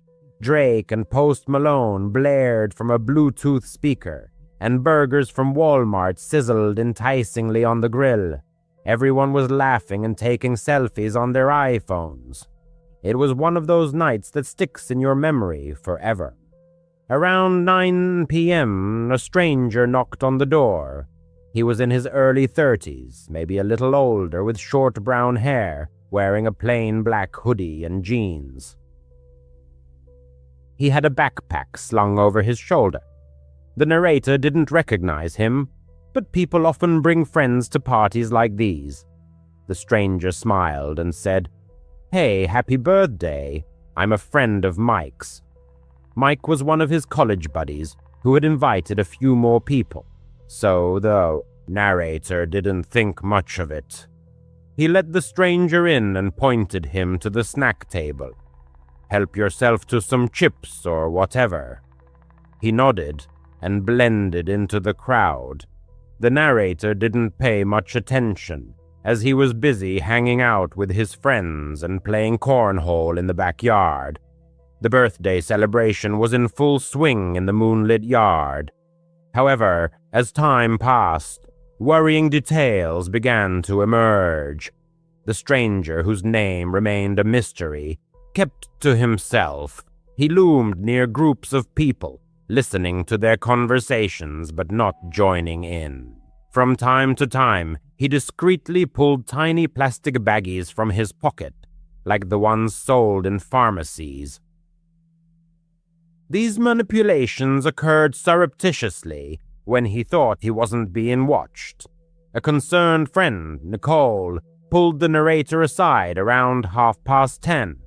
"That guy in the hoodie is creeping me out," she whispered. "He's been staring at people, and I think I saw him slip something into someone's drink." A chill ran down the narrator's spine. He hadn't witnessed it himself, but Nicole wasn't prone to making things up. They decided to keep an eye on the stranger. The narrator's attention focused on the suspicious guest.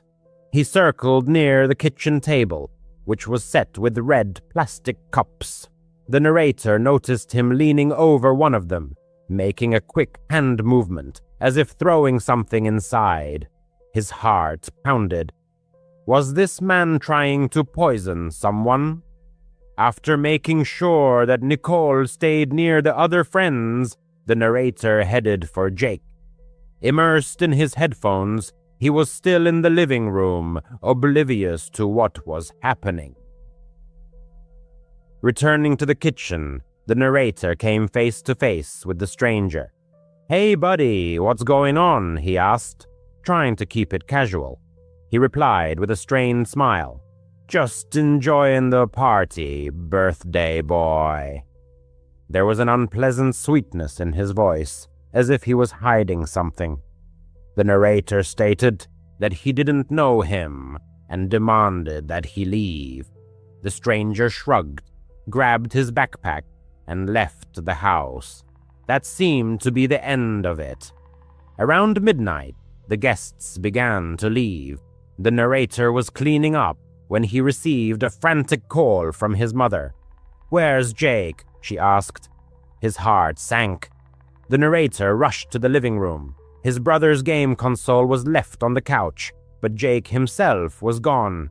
The search encompassed the entire house, the backyard, every corner. Not Jake. Friends joined the search, but it was all in vain. Nicole remembered seeing Jake talking to someone at the front door, but didn't think anything of it. Panic began to mount. The narrator called 911, Ennis. The police arrived promptly. The narrator shared all the information, including a description of the stranger, black hoodie, jeans, backpack.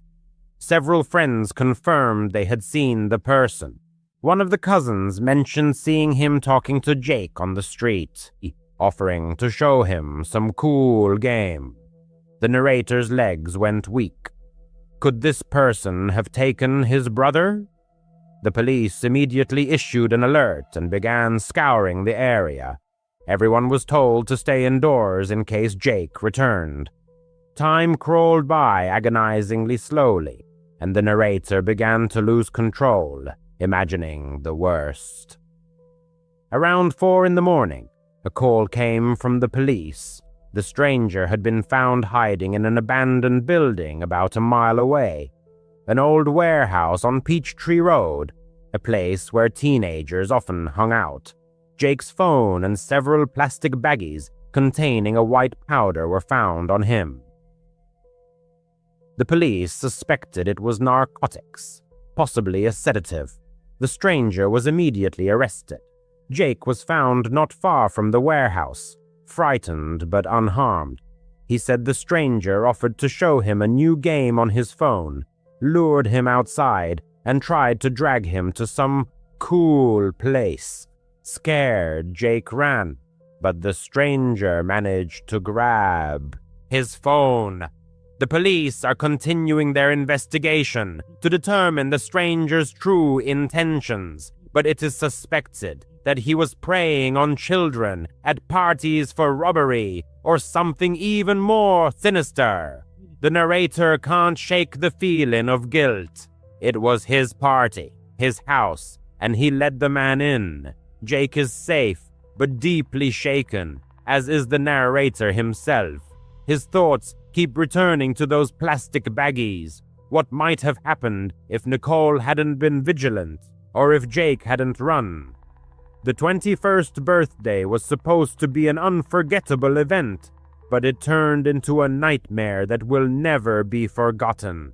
NUS Story 1. Halloween always evoked a sense of awe in the author. At 10 years old, this holiday overshadowed all other events of the year.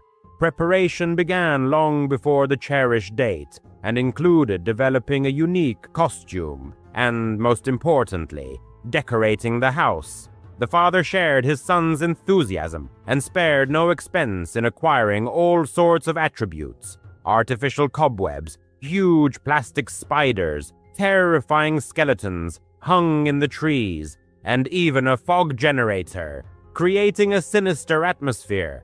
That year, the narrator's best friends, James and Curls, actively participated in the holiday preparations. 14-year-old James, who seemed older and more experienced, easily reached the highest branches of the trees. 12-year-old curls, slightly older than the author, also contributed to creating a spooky atmosphere. The friends had fun in the yard, trying to turn the house into the scariest in the neighborhood.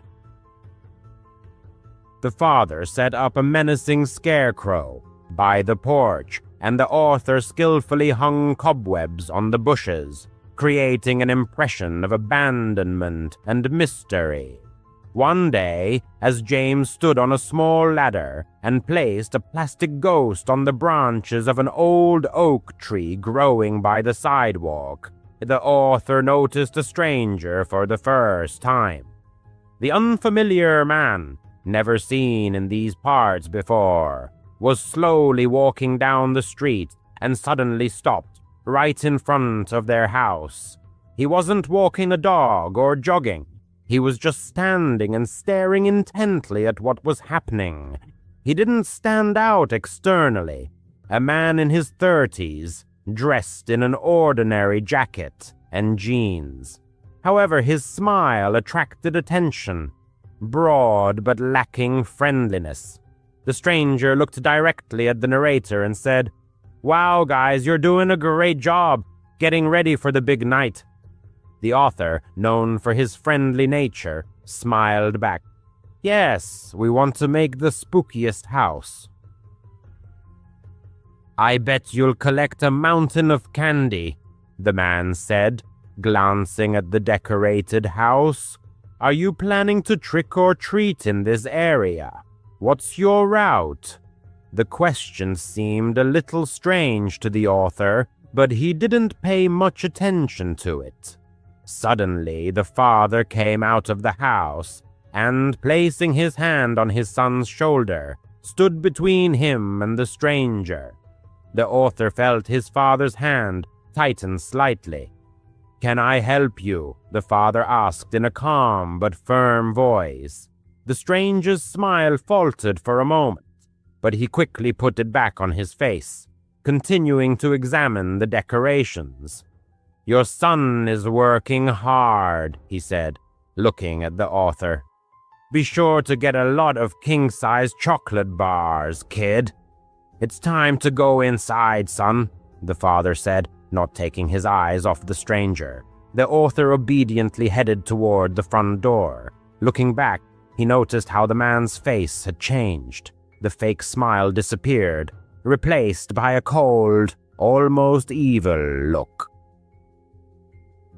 The stranger glanced at the father, then turned and silently walked away down the street.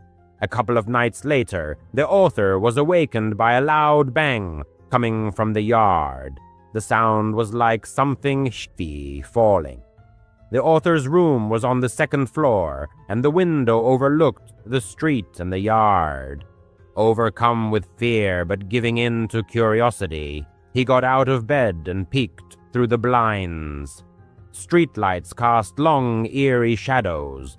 Right in the middle of the yard stood that same stranger, partially hidden behind the trunk of a large oak tree. The sound was probably caused by him bumping into the scarecrow that the father had set up, which was now lying on the grass. The stranger did nothing, just stared at the house. His gaze was directed right at the windows, and it seemed to the author that he was looking directly at him. In fright, the author recoiled from the window, feeling his heart pounding wildly. He ran out of the room and down to the living room, where his father was watching television. "Dad, that man is in the yard," he blurted out.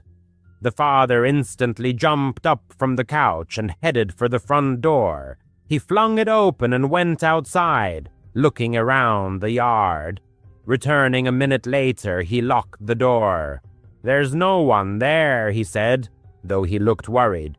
"The scarecrow fell over. The wind probably knocked it down." But the author knew it wasn't the wind. The next day was October 31st, Halloween.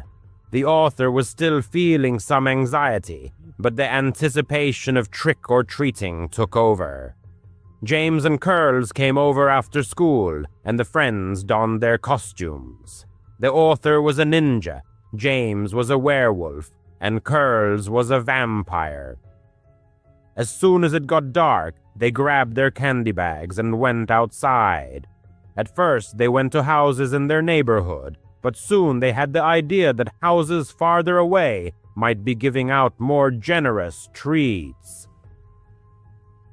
So they went block after block until the author almost stopped, recognizing the streets.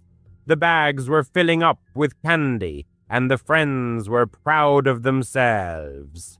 As they approached the dark house decorated with only one pumpkin on the porch, a voice came from the shadows across the street.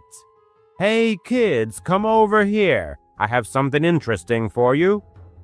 The friends turned around. Standing in the shadows of the driveway of an unlit house was that same stranger. He was holding a large bowl in his hands and took a step forward. The same fake, broad smile was plastered on his face. "Come on, don't be shy," he said, trying to make his voice sound friendly. Curls and the author took a step forward, because who would refuse extra candy? But James grabbed both of them by the arms. "No," he said in a trembling voice. "Don't. We need to leave." James was older and obviously sensed that something was wrong. Story 1. Suddenly it became clear something had gone completely wrong. The stranger, noticing our confusion, instantly changed. His face and his welcoming smile disappeared as if it had never been there. Dropping the empty bowl, he rushed towards us. "Run!" James shouted desperately. We didn't need to be told twice. We turned and ran as fast as our legs could carry us. The sound of his footsteps, fiercely drumming on the sidewalk, grew louder, relentlessly approaching.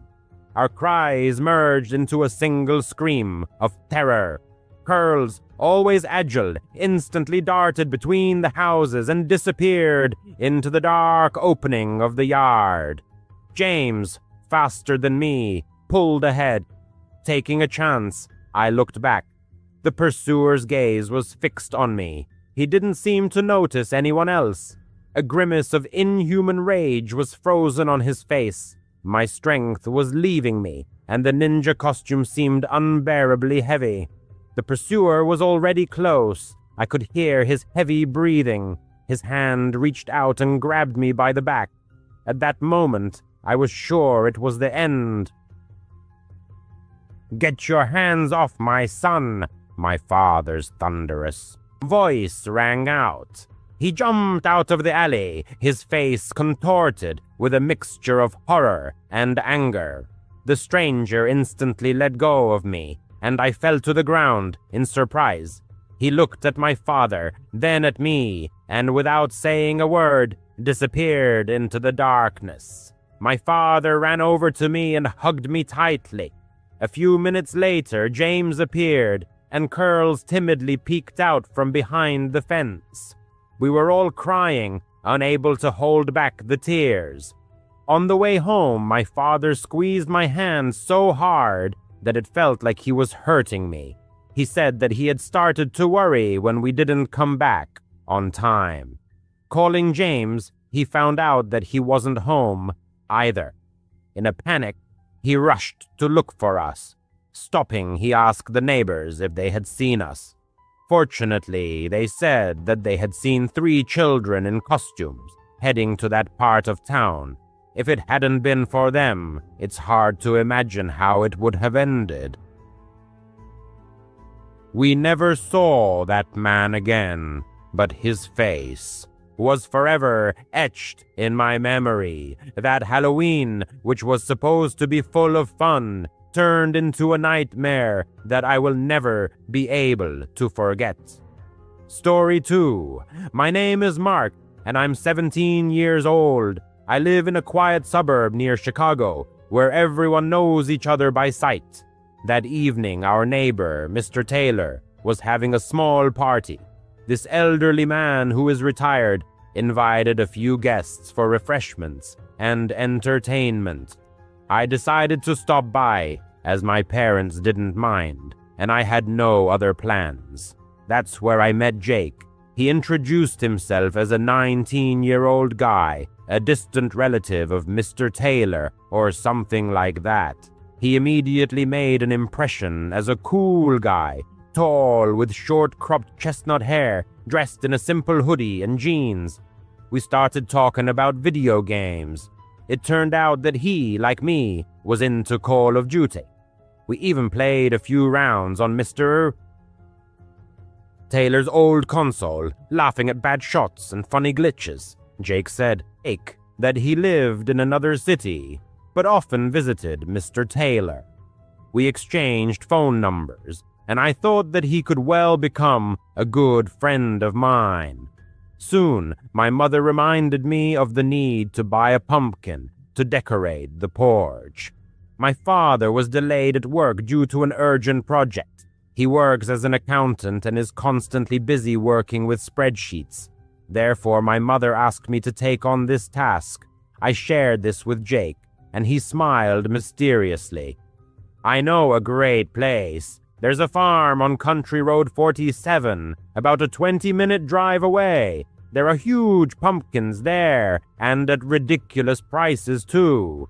Do you want to go? I thought it was a good idea. It wasn't too late yet, around 6 in the evening, and Halloween wasn't over yet.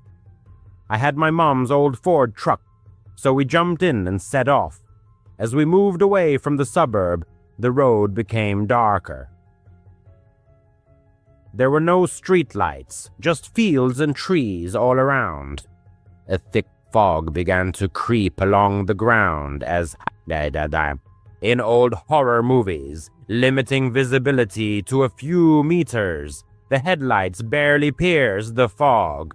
We chatted about school. I was still in high school, and Jake said that he had taken a year off before going to college. Finally, we got to the farm. It was a dilapidated place with a wooden sign that read Miller's Pumpkin Patch. But there were no lights, no cars, no people. Just rows of pumpkins, half hidden by the fog. Where is everyone? I asked, feeling a growing sense of anxiety. Jake shrugged. They're probably closing already. Wait here, I'll check the back. He got out of the car and disappeared into the fog. I sat in the car trying to get a phone signal, but to no avail. The minutes dragged on painfully slowly. 5, 10 minutes. I began to worry seriously. What if something had happened to him? Finally, he came back, but not alone. He was with a man in his 40s, dressed in overalls and a flannel shirt, a typical farmer. He had an ordinary face, clean-shaven, with brown eyes, but something about him was off. His smile was too broad, strained, as if he was squeezing it out of himself. "Hey, buddy," he said to me. "Jake said you need a pumpkin. Come on in, I have the best ones in the barn." The barn was an old wooden building located behind the field. The creaky doors were banging in the wind. Jake nodded. "Yes, Mark, let's go. He says the biggest pumpkins are stored there." But the farmer suddenly started asking strange questions. "Do you live here? What's your family name? Do you have any siblings? What does your father do?" This wasn't a normal small talk. It seemed like he was trying to pry out personal information. And why inside the barn? The pumpkins were right in the field. That ill-fated day, they stood right there in the middle of the autumn field. The main character glanced at Jake, but he, as if spellbound, watched indifferently, his hands in his pockets. The surrounding fog seemed to erase the boundaries of reality, and the young man imagined that a door slammed somewhere in the distance, perhaps in the old farmhouse adjacent to the barn. Were there more people there? An inexplicable anxiety gripped his insides. Both strangers were now staring intently at him, waiting for a decision. "Come on, what are you afraid of? It's just inside," the farmer repeated insistently, with undisguised impatience in his voice. "No way." The young man firmly stayed by the car. Actually, I just got a message from my mom. She's waiting for me, and I need to get back urgently. Maybe we'll just take a pumpkin from here?" He mechanically took out his phone, pretending to check the message, although there was no sign of a signal in this wilderness. Jake and the farmer exchanged fleeting glances, in which the young man thought he saw some sinister secret. However, the farmer only shrugged. "Sure, buddy. Pick anyone." They hastily grabbed the largest pumpkin lying on the edge of the field. The young man paid in cash, and they hurriedly drove away. All the way back, Jake was silent, which was very unlike his usual behavior. The young man dropped him off near Mr. Taylor's house and drove home to carve a pumpkin for Halloween with his mother. He tried not to think about this strange incident, but the image of the sinister farm was firmly stuck in his head. Later that evening, he had a small party at his house. Only the closest friends gathered, about 8 people. Pizza, soda, watching horror movies on Netflix. The young man also invited Jake, who had seemed so cheerful before. He showed up around 8 in the evening and immediately joined the company. They played board games, told each other scary stories.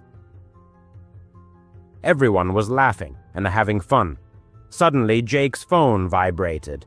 He glanced at the screen and, without saying a word, slipped outside. "I'll be right back," he mumbled. No more than 5 minutes passed before the doorbell rang. The young man opened the door, assuming it was a late trick-or-treater. However, a tall stranger in a black jacket and a creepy mask that mimicked a human face, like those silicone masks you can see online, barged into the house. The sight was truly terrifying. Empty eyes, a frozen grin. It was a private party, and no one had been warned about costumes, except for maybe a harmless hat. "Who are you?" the young man asked, blocking his way.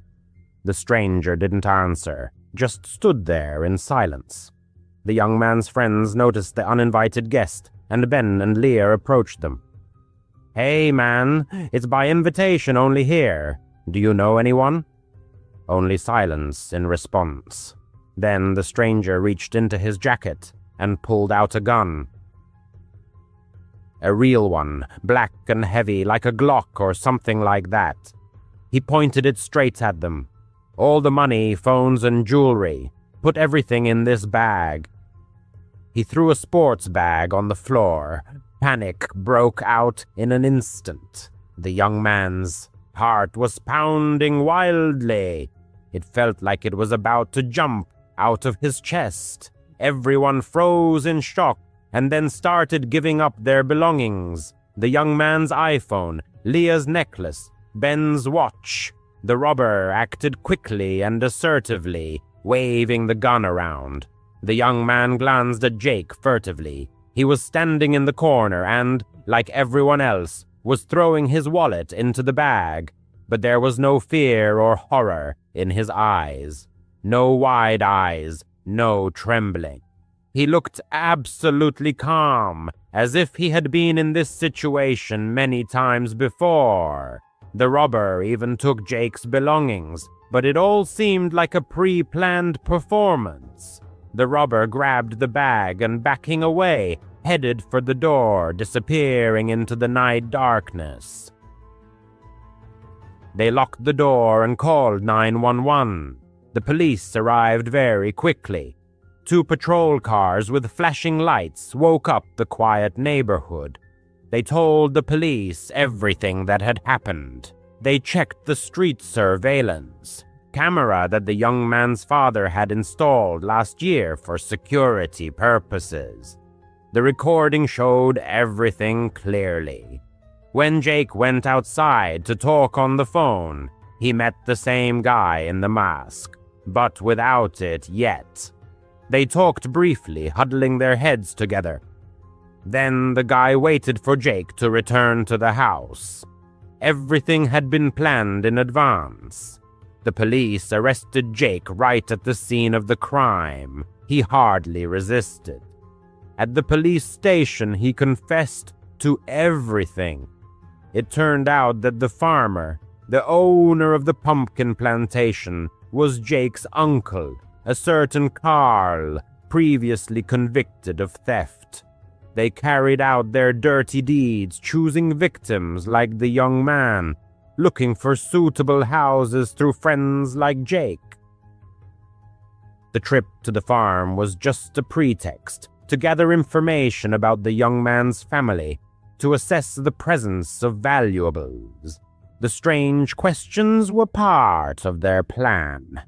They wanted the young man to go inside the farmhouse, perhaps to steal keys or a phone, but he luckily refused. The robbery at the party was their main plan. Jake provided them with all the necessary information.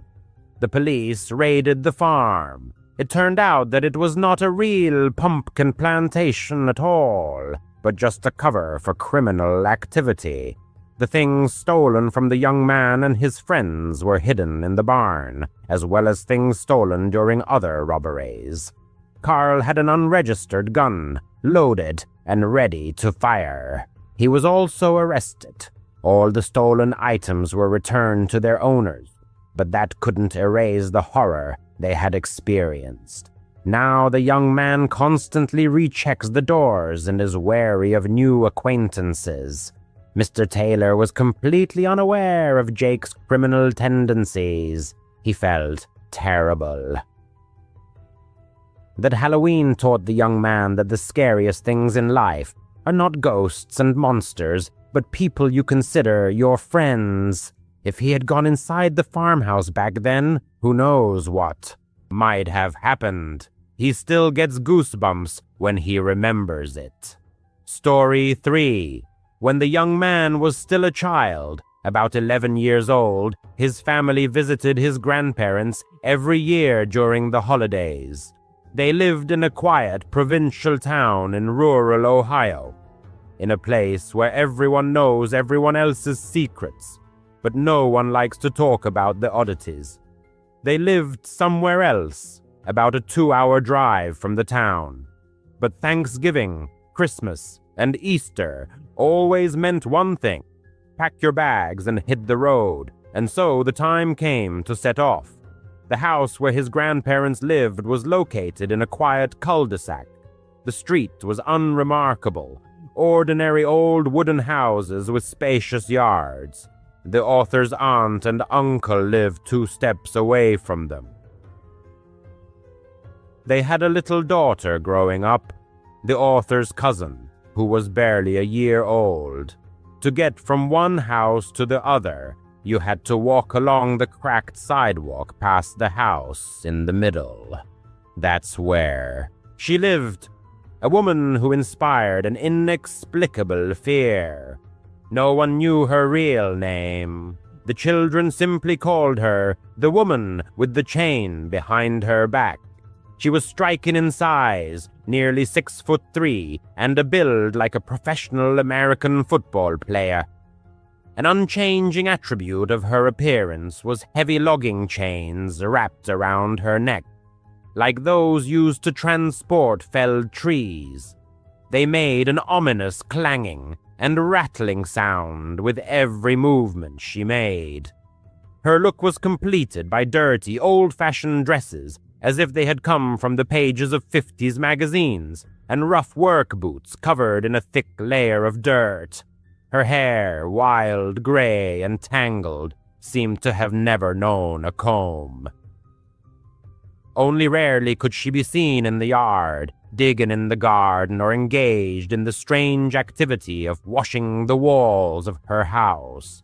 Yes, she washed her house from the outside. Armed with a bucket of soapy water and a stiff brush, she would fiercely attack the siding, as if trying to scrub away invisible dirt. She did this constantly, regardless of the weather. Even in pouring rain, it seemed extremely abnormal. Enos, and if she noticed children playing nearby, she would start yelling in her hoarse voice, raspy from years of smoking. "You brats, the devil is coming for you. He'll drag you all to hell." Her voice, low and gravelly, sounded like she had been smoking a pack a day for decades. These cries would terrify the author and his cousins. The adults always warned the children to stay away from her. "She's just old and lonely," the author's mother would say. "Don't bother her, and she won't bother you." But the children sensed that it was more complicated than that.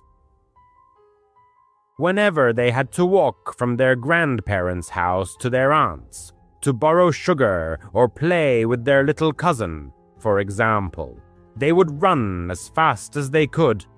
The woman's house had large windows facing the street, and the children often saw her, silhouette watching them from behind the half-drawn curtains, her face pressed against the glass. They never went alone, only in pairs or groups. One day the author's older cousin swore she heard the woman mutter something about funerals for sinners as they passed her house.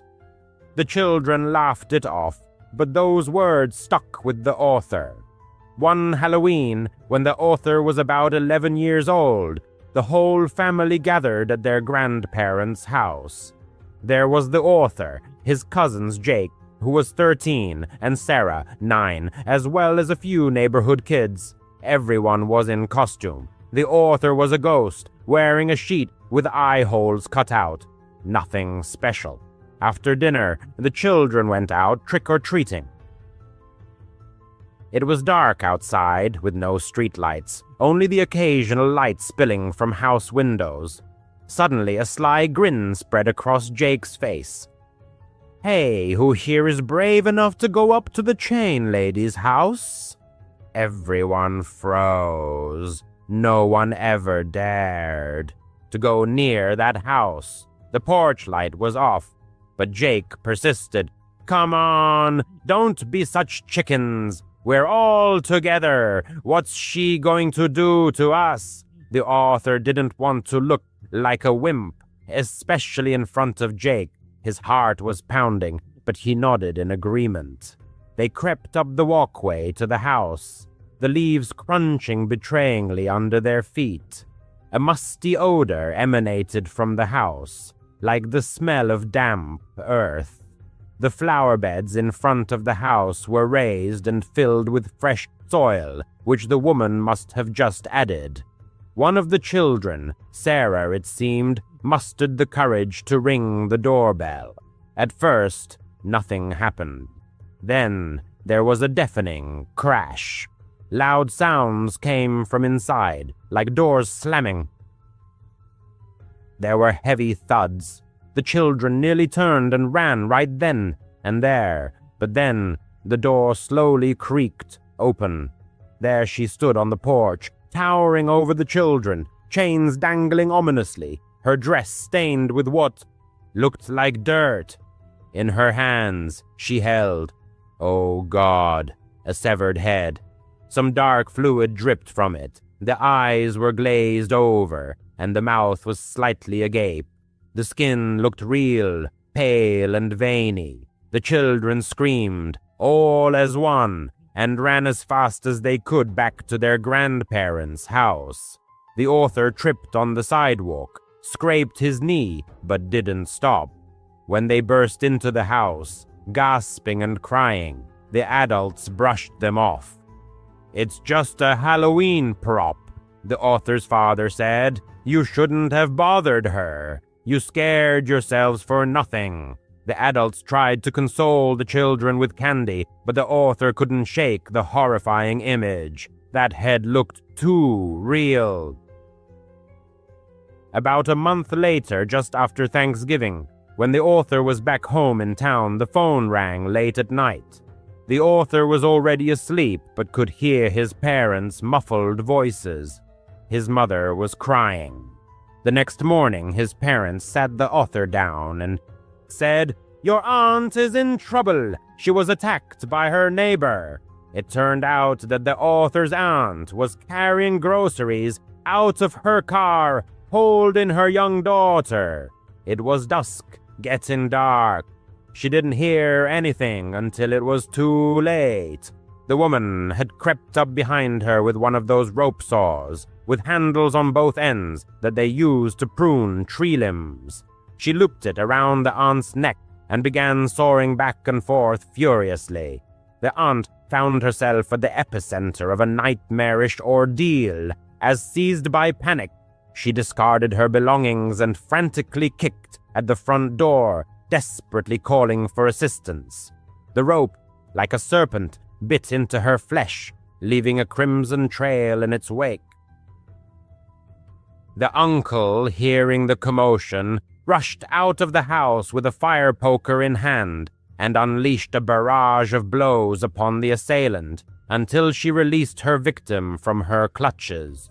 Responding police officers and paramedics provided necessary aid. The aunt was rushed to the hospital, where doctors determined that she had sustained a deep laceration on her neck, requiring stitches and surgical intervention. Fortunately, the aunt survived, but the memory of this horrific event remained in the form of a long, unsightly scar stretching from ear to ear. To conceal this mark, she often resorts to wearing scarves. However, this was only the beginning of the nightmare. The police arrested the perpetrator and searched her residence, where they discovered something unimaginable. It turned out that the woman had been digging tunnels under her house for years. These weren't just holes, but actual underground labyrinths, reinforced with wooden beams like old mines. They ran from her basement and underneath the aunts, the grandparents, and even the neighbors' houses. That's why she was always digging in her garden, carrying out buckets of dirt at night and hiding it in the raised flower beds. The gardens were overflowing with soil, but no one paid any attention. In the tunnels, the police found a gruesome shrine, a dirt-filled room lit with melted candles, with religious symbols and inverted crosses scratched into the walls, and strange drawings of devils. Lying around were severed heads, real human heads. 3 of them had been somehow preserved, placed in jars or wrapped in plastic. According to the police, they belonged to missing persons, drifters, or hitchhikers that the woman had picked up over the years. For decades, she had been living in her own deranged world, without family or friends, surrounded only by her chains and her secrets. It turned out that the head from Halloween wasn't just a prop, but a real head, possibly quite fresh. The police identified it as belonging to a man who had gone missing a week prior. If the aunt had stayed out there, she might have been next. After these events, the house was torn down and the tunnels were filled in. The aunt and uncle couldn't stay there anymore and moved away. The grandparents stayed, but put up fences around their house. The narrator doesn't visit them often, but sometimes at night, he remembers the woman watching from the windows, and he wonders how many other creepy neighbors are hiding their tunnels, and something even more horrifying. This story makes one wonder who lives next door. The incident occurred in 2017 when the young person was 19 years old. By their own admission, they were, to put it mildly, quite foolish during that period. Circumstances dictated that they were heading to visit a friend, but missed the last bus departing from the station, and they had absolutely no money for a taxi. Moreover, their mobile phone battery was at a critical 5%. It was at that moment, as they later realized, that they made the most reckless mistake of their life. They walked to the highway entrance, stuck out their thumb, and began hitchhiking. Their sole goal was to reach the next major town, located approximately 80 miles from their current position. Dusk was already gathering, and the time was approaching 8 in the evening. After about 30 minutes, during which countless cars sped past, a dark blue sedan slowed down and pulled over right in front of them. The driver, a man in his 40s, leaned over and lowered the passenger window. He seemed like a perfectly ordinary person. "Where are you headed?" he inquired. The young person told him the name of the town. "Hop in," the driver offered, gesturing an invitation. The young person felt a wave of relief. They grabbed their backpack from the ground, got into the back seat, a habit of theirs as they never liked sitting in the front next to strangers, and said, "Thanks a lot, man. You're a lifesaver." The driver merely grunted in response, pulled back onto the highway, and they continued their journey. He was quiet, which suited the young person just fine. They put in their headphones, but their phone died almost instantly. With a frustrated sigh, they took them out and simply stared out the window, watching the dark trees rush by. Their drive on the highway continued for about 20 minutes. The young person was starting to doze off when they felt the car slow down and turn. They sat up abruptly. They were taking an exit too early. "Hey," they said, my exit is still about 50 miles away."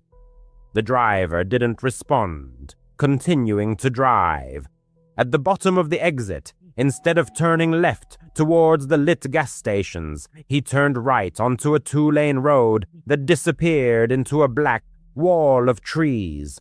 "Where are we going?" the young person asked, their voice already trembling. "This isn't the right road."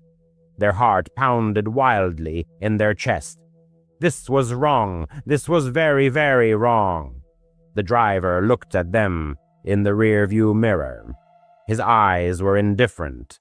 He let out a low, guttural chuckle.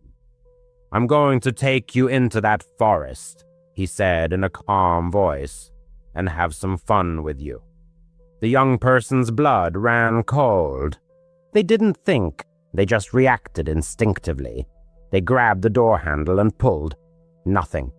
In desperation, they pulled again. The plastic handle simply spun freely in their hand, as if disconnected from anything, clicking and turning. Useless. The driver laughed again, louder, this time. "You're not going anywhere," he said. "Child lock. Very useful feature." The young person simply slumped. They began to sob, pleading with him. "Please," they cried. "Please don't. You can take my money, anything you want. I won't tell anyone. I swear I'll say I got lost.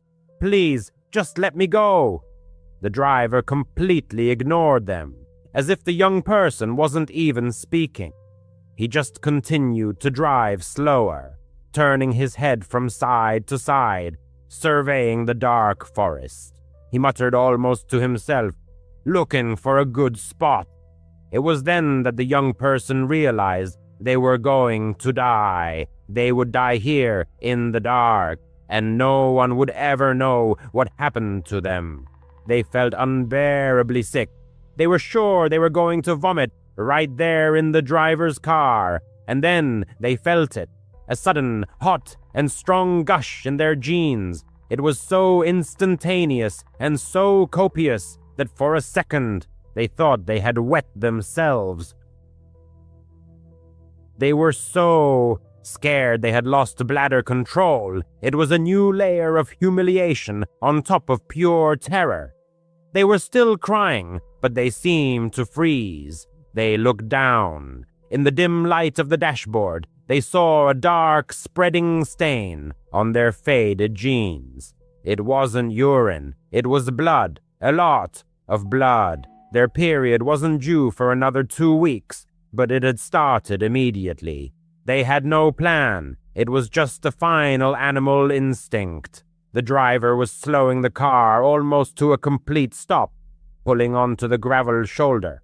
"Wait!" the young person cried, their voice hoarse. "Look!" The driver looked back in the mirror, annoyed.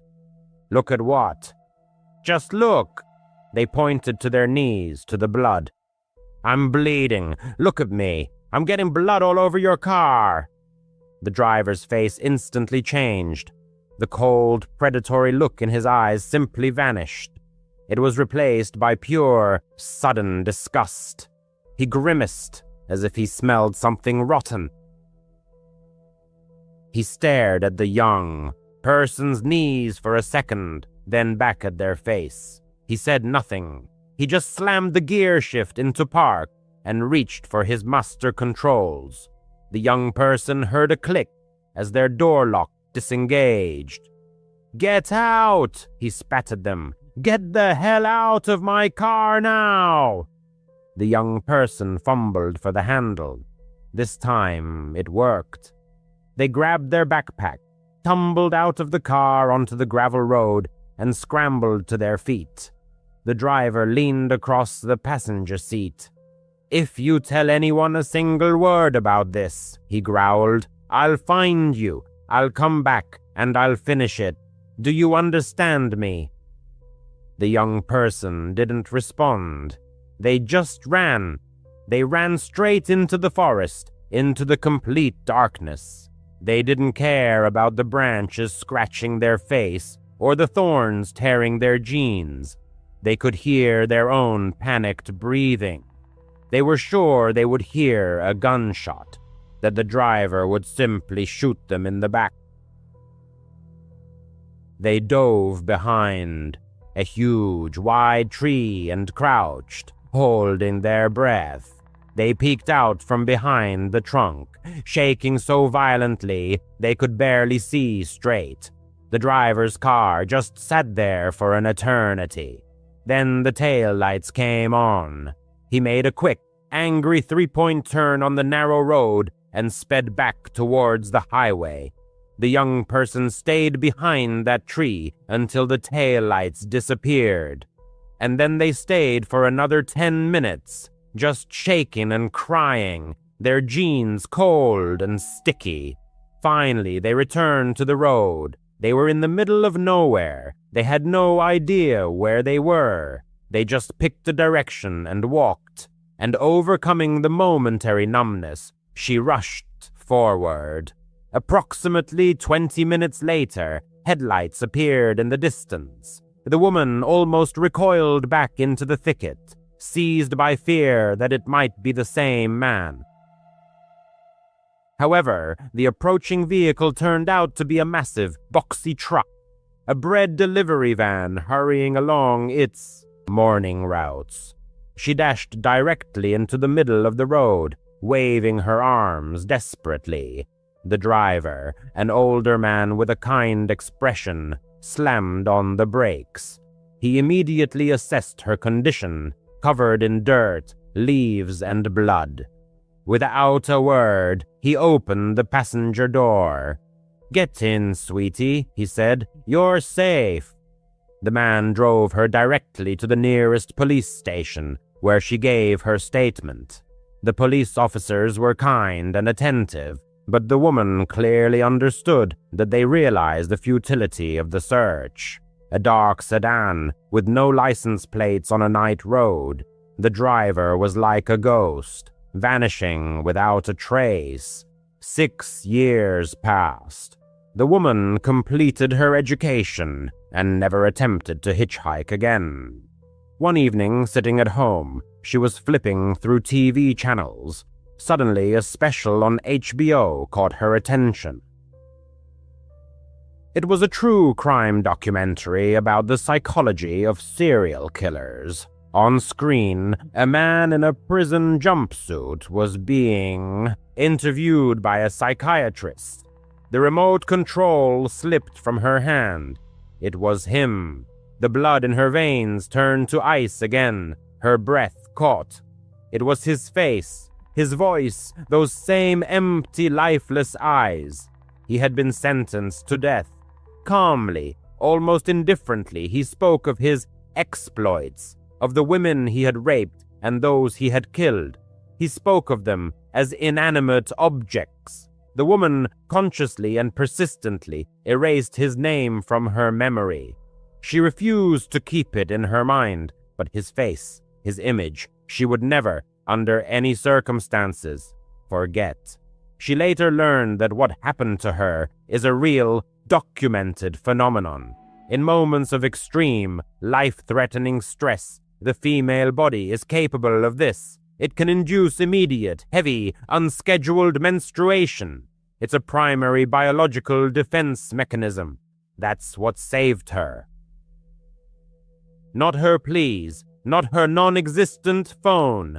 Her own body did the only thing that could stop that monster. And that's the only reason she's here to tell the story.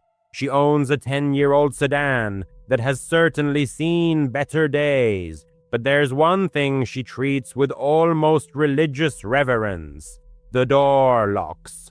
As soon as she settles into the car, she immediately presses the button, and the characteristic click is heard. She doesn't care who walks by. She never stops for people standing on the side of the road. It's not because she's a bad person. It's because of Dr. Evans. Her college wasn't anything special. It was a typical sprawling state university in North Florida, with flat concrete buildings built in the 1970s and huge old oak trees draped with Spanish moss. As a sophomore, she took criminology 2 or 3. It was one of those large, sometimes tedious lectures held in a giant auditorium with fold-down wooden seats.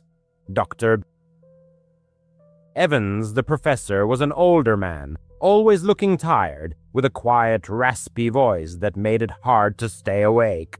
Before teaching, he had worked as a criminal psychologist for 20 years. Usually his lectures were a monotonous recitation of statistics and case study analyses, but one Tuesday when victim selection was being discussed, the classroom was deadly silent. Students were either dozing or texting.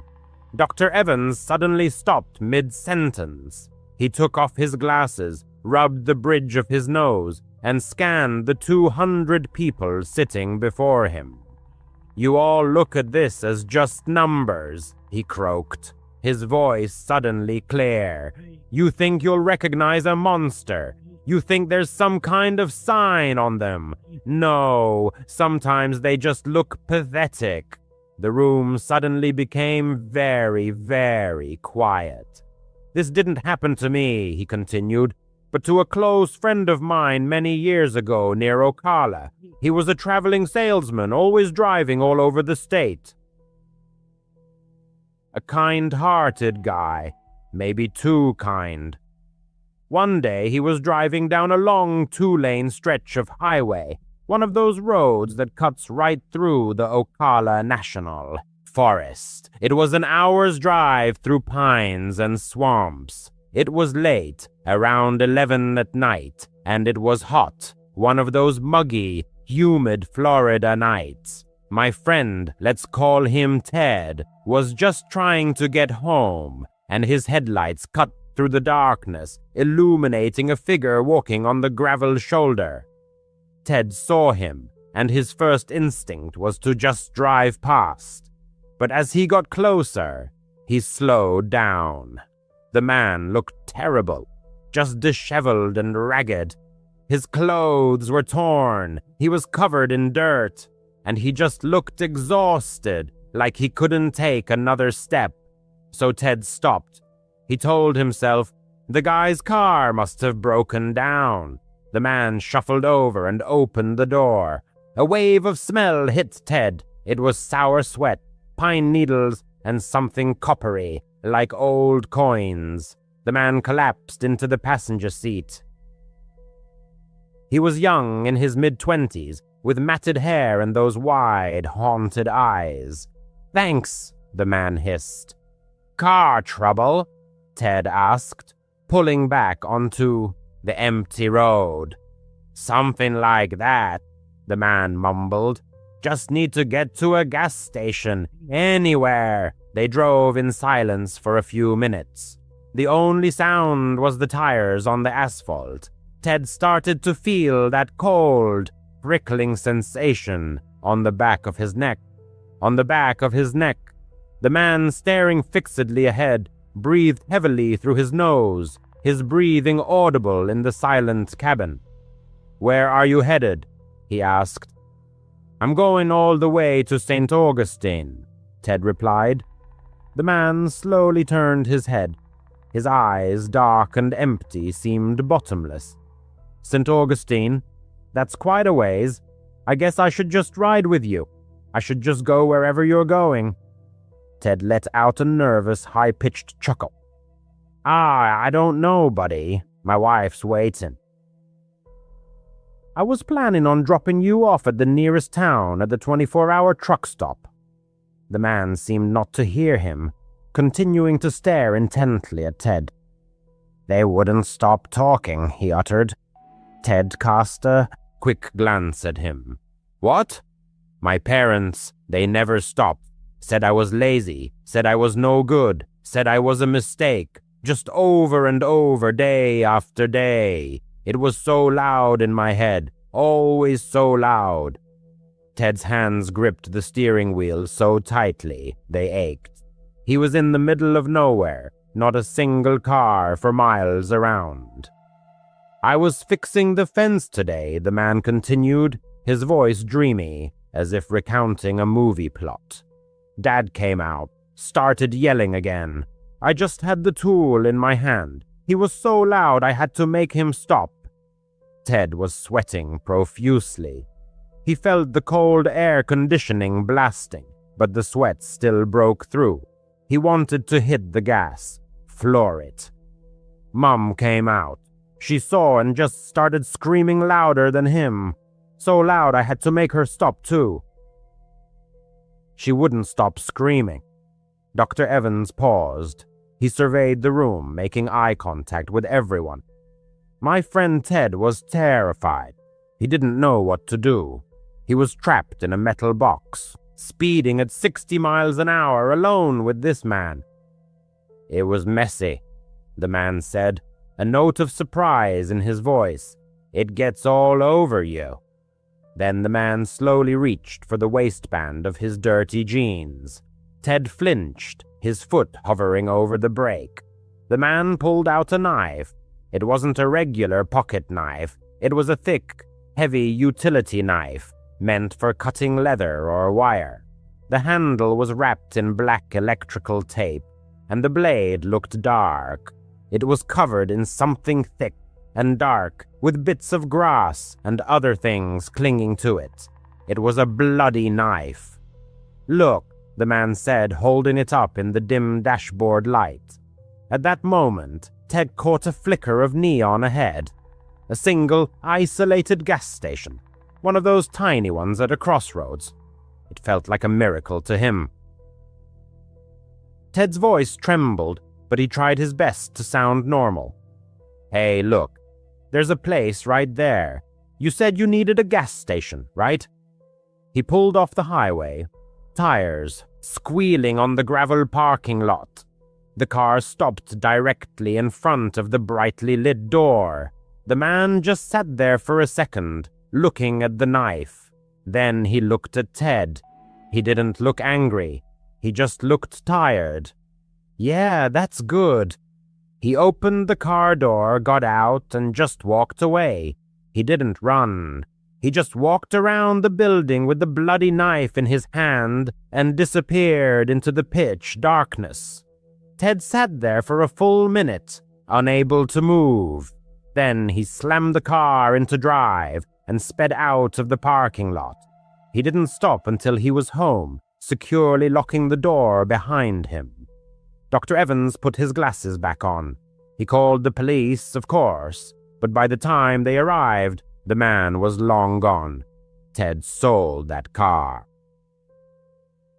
He claimed he couldn't get rid of the smell, and he told me he never, for any reason, stopped for a stranger on the side of the road again. The school bell rang, and the narrator jumped. She still remembers that story every time. She drives at night. Previously, the narrator had actively hitchhiked. It was simply an economical way to travel, and most of the time she met interesting, normal people. However, this particular trip made her abandon hitchhiking forever. She was in Pennsylvania trying to get to Ohio. The previous day had been a beautiful, sunny, perfect spring day. So naturally her clothes matched the weather, simple shorts and a t-shirt. But this is Pennsylvania. She woke up, and the weather was like a monsoon, just cold, pouring rain that soaked her to the bone in about 30 seconds. She stood on the side of some 2-lane highway, shivering from the cold, thumb out in desperate hope. After about an hour, an old sedan pulled up. A woman in her early 30s was driving. The narrator looked into the car and saw 3 other women, one in the passenger seat, 2 in the back. Honestly, a car full of women is usually a good sign. You feel safer, you know. She ran up to the window, and the driver rolled it down. "Where are you headed?" she asked. "Just trying to get to Ohio, but honestly, the state line would be awesome," the narrator said. "Hop in," the driver offered.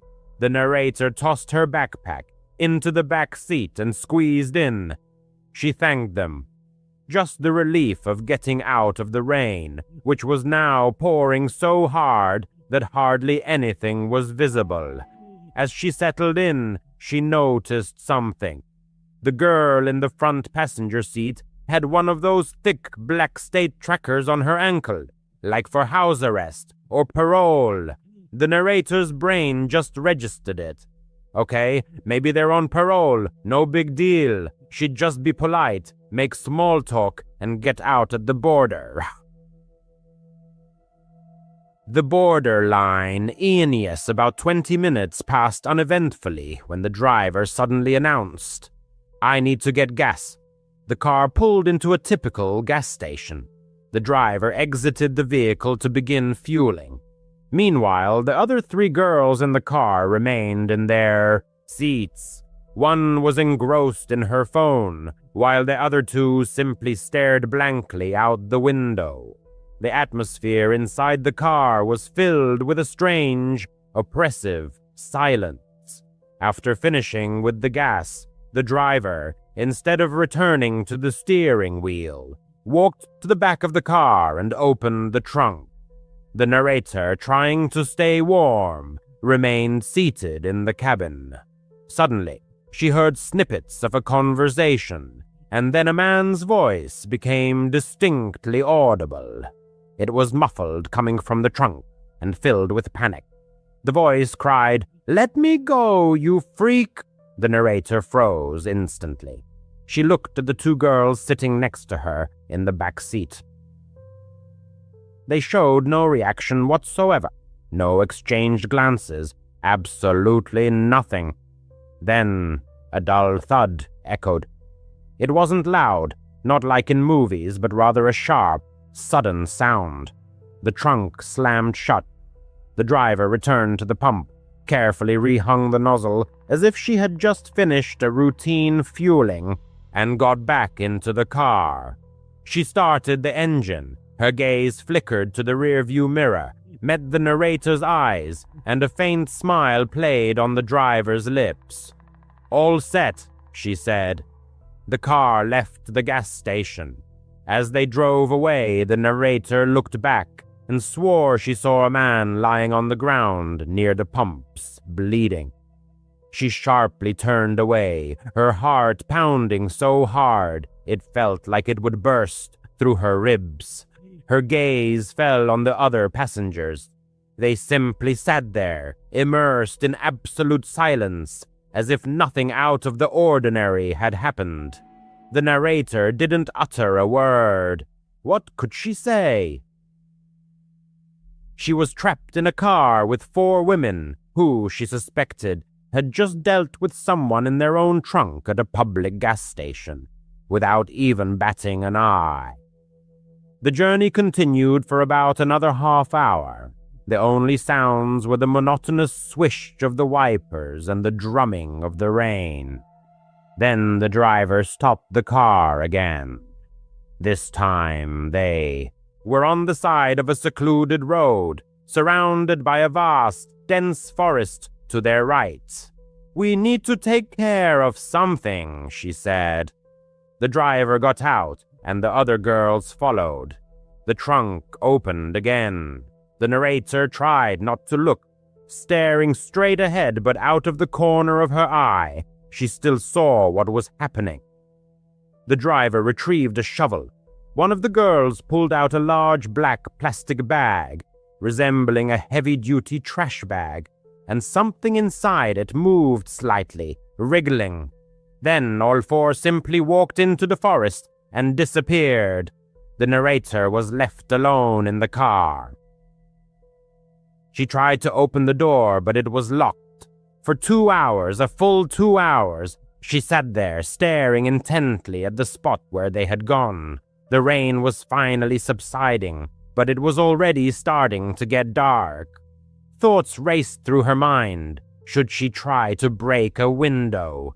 Where would she run? They had a car. They had a shovel. Then they returned. Their shoes were covered in mud. The shovels and the bag were gone. They all got back into the car. No one said a word. The driver simply started the engine, and the journey continued. They drove for another hour. Complete silence. By this time, it was pitch black outside. Then the driver turned off the highway onto a dark, muddy dirt road, winding deep into the forest. She parked the car and turned off the engine. It was so quiet that the narrator could only hear her own breathing. The driver turned in her seat. She looked the narrator straight in the eyes. Her gaze was empty, indifferent. And then she said, "You're next." The narrator didn't think. She didn't say anything. She just reacted. With a sharp motion, she slammed her hand against the door handle. This time, the door was unlocked, and she flung herself out of the car.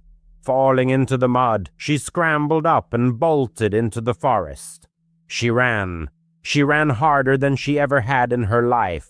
Behind her, she heard car doors opening, but she didn't look back.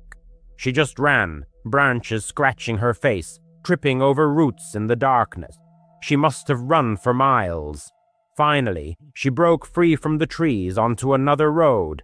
Looking up, she saw a sign. "Welcome to Ohio," the state line. She flagged down the first headlight she saw. It was a taxi driver just finishing his shift. She must have looked like a maniac, covered in mud, soaking wet, still in shorts and a t-shirt. She told him she had been robbed and was lost in the woods. She paid him every dollar she had to take her to the nearest town. From that moment until the end of her trip, she always ordered a taxi and never, ever hitchhiked again.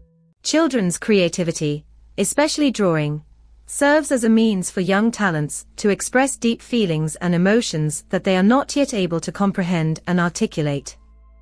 At the same time, children often depict their surrounding world, familiar objects, and situations. Therefore, if a child's drawings include figures of strangers holding their hands, it could indicate something deeper and more unsettling. Martin and his wife, raising a 6-year-old daughter and a 3-year-old son, encountered an unexplainable phenomenon. Their daughter, whom we'll call Jess, had an extraordinary love for drawing, and her parents fully encouraged her hobby, providing her with all the necessary art supplies. They had a whole Crayola backpack filled with markers, colored pencils, crayons, and drawing paper. Jessie's room and even her backpack were filled with numerous drawings, mostly with ordinary, innocent subjects. However, one day Martin discovered a drawing in his daughter's room that puzzled him. It depicted an unfamiliar woman holding Jessie's hand.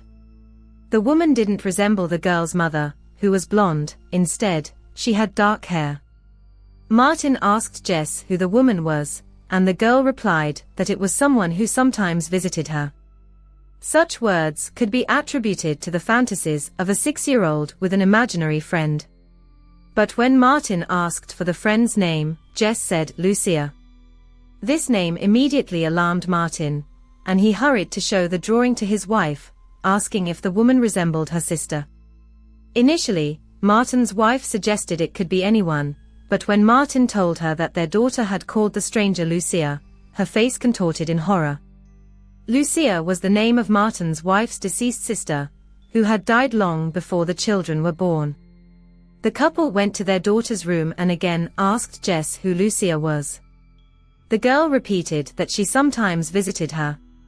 Trying to find out more details, the parents asked when Lucia usually came and what they talked about. Jess replied, "She comes sometimes at night when I'm drawing." Martin's wife asked Jess that the next time she saw Lucia, she should draw her again, but with more details. Jess agreed. From that moment on, Martin and his wife started leaving Jess's bedroom door ajar so they could hear if the girl was talking to someone. A few nights later, while in the kitchen, the couple suddenly heard Jess talking to someone in her room. They quietly approached the door to listen in on the conversation. There were long pauses in Jess's speech, but it was clear she was talking to someone or something invisible, answering questions the parents couldn't hear. At one point, Jess said, "They asked about you when they saw my drawing of you. They want me to draw you again." Then Jess fell silent, and Martin and his wife entered the room, asking if she had been talking to Lucia again. The girl nodded, and the parents asked where Lucia was in the room. Jess looked around the room, then stopped at a corner and said, "She's standing right there." Martin and his wife looked at the indicated corner, where there was nothing, but both felt an unsettling sensation and discomfort. Martin's wife quietly asked Jess to draw Lucia exactly, as she looked now, in full detail. Jess agreed, and the couple left the room, feeling slightly uneasy. Soon, Jess called her mom back into the room.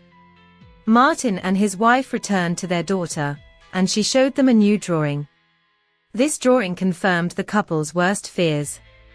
In it, Jess had depicted Lucia with blue eyes, a small mole above her lip, and dressed in white.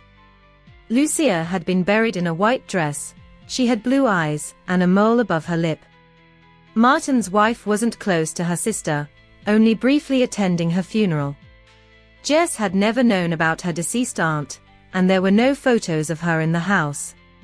Martin and his wife forbade Jess from talking to Lucia. Not because Lucia had done anything terrible in life, but because it frightened the couple. They invited a priest to bless the house and ask all souls to depart in peace. According to Martin, such occurrences ceased afterward. This story was told by an elementary school art teacher. Twice a year, she held an event with each class called Draw and Tell, where children drew something meaningful to them and then told the story behind the drawing. One day, in a third-grade class, most students drew themselves, their families, pets, and other familiar things. But one boy was drawing something that resembled fire. Other children at his table were making fun of him. The teacher approached the boy and asked why he was drawing fire, when he was supposed to draw something meaningful to him. The boy replied, "I know, I'm not finished yet." The incident in the art class left an indelible mark on the teacher's memory and made her rethink her approach to children's art. During the art lesson, as the children enthusiastically transferred their fantasies onto paper, one of the students, whom we'll call Ul, declared that he hadn't finished his work yet. The teacher, showing patience and understanding, allowed him to continue. As the other children finished their masterpieces, she noticed Ul's drawing and saw that he had added a depiction of a house. Intrigued, she asked the boy to step into the hallway with her, taking the drawing. In the hallway, the teacher, concerned by what she saw, asked Ul why he had drawn a burning house, as such a picture clearly didn't fit the draw and tell lesson's theme. The boy's answer shocked her. It's not. It's the house my parents tried to burn down with me inside. The teacher was speechless, unsure how to react to such a terrible confession. Confused, she kept the drawing, asked the boy to return to his seat, and announced that the draw and tell lesson was cancelled. Returning to the classroom, she sat at her desk for a moment, holding back tears, and then told the students that everyone would take their drawings home. This tragic story, shared by an anonymous parent, makes one wonder what secrets might be hidden behind children's drawings. Another story, involving Molly's family, a 5-year-old quiet and well-behaved girl, according to her father, also causes alarm and concern. One night, Molly came into her parents' room and said she was afraid there was someone in her closet. Brad, the girl's father, took her back to her room and showed her the inside of the closet to convince her there were no monsters there. The next night, Molly again came into her parents' room, saying there was a monster in her closet again. This time, Brad and Jane allowed Molly to sleep with them. The next day, Molly drew the supposed monster she had seen and showed it to her parents. Brad stated that the drawing, admittedly, scared him, but up until that point, it all seemed like normal childish things. Until one of the following nights, Brad and Jane were woken by Molly's crying and screaming. They rushed to her room to find out what happened, and she said, "I'm bleeding," lifting her shirt on her back, where 2 scratches were visible. Molly claimed it was the monster. Brad turned the entire bedroom and the whole house upside down, looking for anyone who could have done it. When the house was empty, Brad and Jane had no choice but to assume that Molly had probably done it herself somehow, either intentionally or accidentally. But over time, as the couple was able to think it over, the chain of events seemed too wild to be just a coincidence. While the couple was getting Molly used to sleeping alone again, Molly never changed her story that the monster had scratched her back. To make her more comfortable sleeping alone, they moved Molly's furniture into the guest bedroom and made it her new room. Molly came into her parents' room a couple more times in the middle of the night, but both times when asked if she had seen the monster again, she said, "No, I'm just scared." Fortunately, no further physical harm was inflicted upon her in her sleep. Another story, sent in by Giovanna, tells of a mysterious drawing she found on her desk in her room. Since she lets her 7-year-old brother draw on her desk, it seemed strange to her from the beginning that her brother would leave it on the desk at all, because he usually took all his drawings back to his room and hid them. But since he left this one, she felt he wanted her to see it. Looking at it, she saw that it was a fairly innocent family drawing done by a 7-year-old, but then a black figure lurked in the corner, labeled the Taking Man. Giovanna left it on her desk for a couple of days before noticing the figure in the corner when she looked at the drawing again. The man was sitting on a swing, but the family didn't own a swing set. This could be attributed to the child being 7, but he had never asked his parents for a swing set and showed no interest in them generally. Beneath the mysterious figure labeled the Taking Man, there appeared to be some object that Giovanna thought looked like a window or some kind of door in the ground. So, she went outside to check the lawn for any door, window, anything, but there was nothing. A few days later, while in the bathroom, which was across the hall from her brother's room, Giovanna was washing up when she heard her brother giggling and talking. It could have just been him playing with his toys alone, but still, after finishing her skincare routine and rinsing her face, Giovanna went to check on her brother. His door was slightly ajar, so she peeked in and saw him on the floor, talking to something under his bed.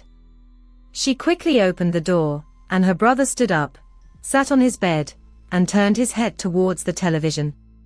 When she asked who he was talking to, he replied that he wasn't talking to anyone. Assuming he was just playing, Giovanna went to bed. The next morning, her brother woke up holding an empty glass and asked if she could fill it with chocolate milk. Giovanna went downstairs to fill his glass and came back upstairs with a couple of snacks for herself. She entered her brother's room and, strangely, saw him sound asleep. She woke him up and handed him the glass, but he insisted he hadn't asked for it.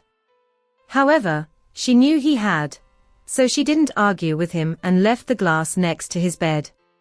A glass of water had been left on the nightstand. That night, around 4 in the morning, Giovanna awoke to the sounds of conversation coming from her brother's room. Without losing a second, she went across the hall to his room and peeked inside.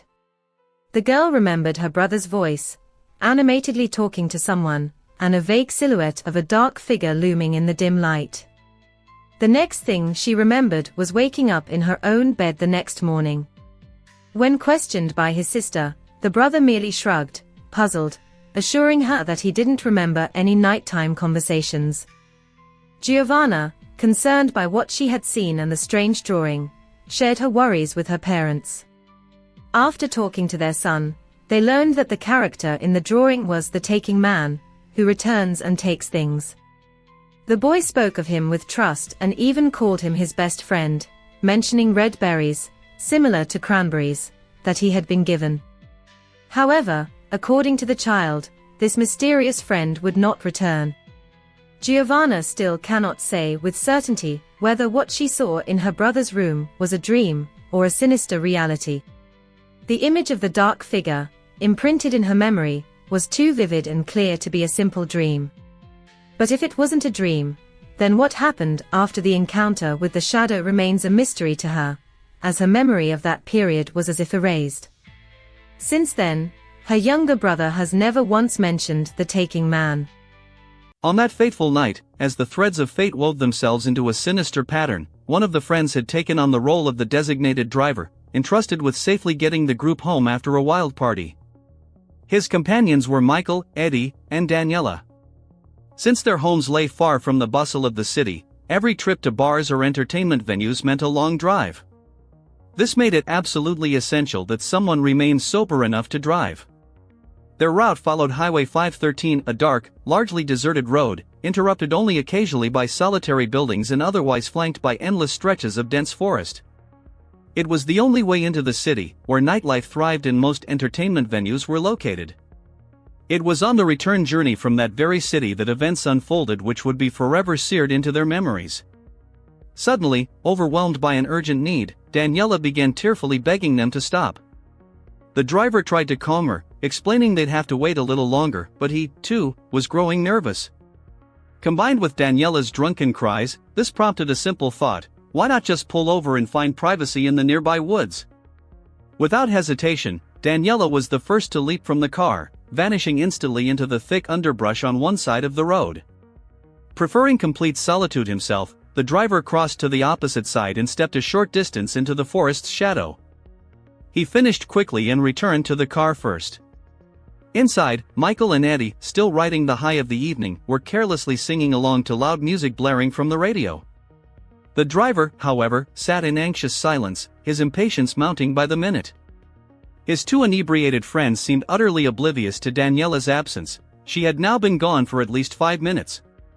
This delay forced him back out of the car to call her name. Michael's voice boomed far louder than the driver's, making it seem impossible that Daniela hadn't heard him, but there was no reply. Though deeply reluctant to venture into the ominous thicket alone, the driver's sense of duty, as a friend and the most level-headed of the group, prevailed. Gripped by an inexplicable fear of going solo, he persuaded Michael to join him. Eddie remained in the car, far too drunk to be of any use. Armed with a flashlight from the glove compartment, the driver and Michael began pushing through the dense, tangled undergrowth, every rustle sounding like a dire omen. Their only possible path led straight away from the car, deeper into the unknown. Michael, still in high spirits, kept calling Daniela's name, laughing cheerfully. The driver understood why it seemed funny to Michael, but all he wanted was to ensure their friend was safe and get home as quickly as possible. Suddenly, cutting through the sounds of their footsteps, crunching leaves, and Michael's loud laughter, the driver heard something else, something deeply unsettling, very close by. He instantly shot out his arm, pressing it against Michael's chest to stop him. In the sudden silence, only a faint night breeze stirred the underbrush. "What was that?" Michael whispered, barely audible. The driver hissed, "Shoo," demanding complete silence.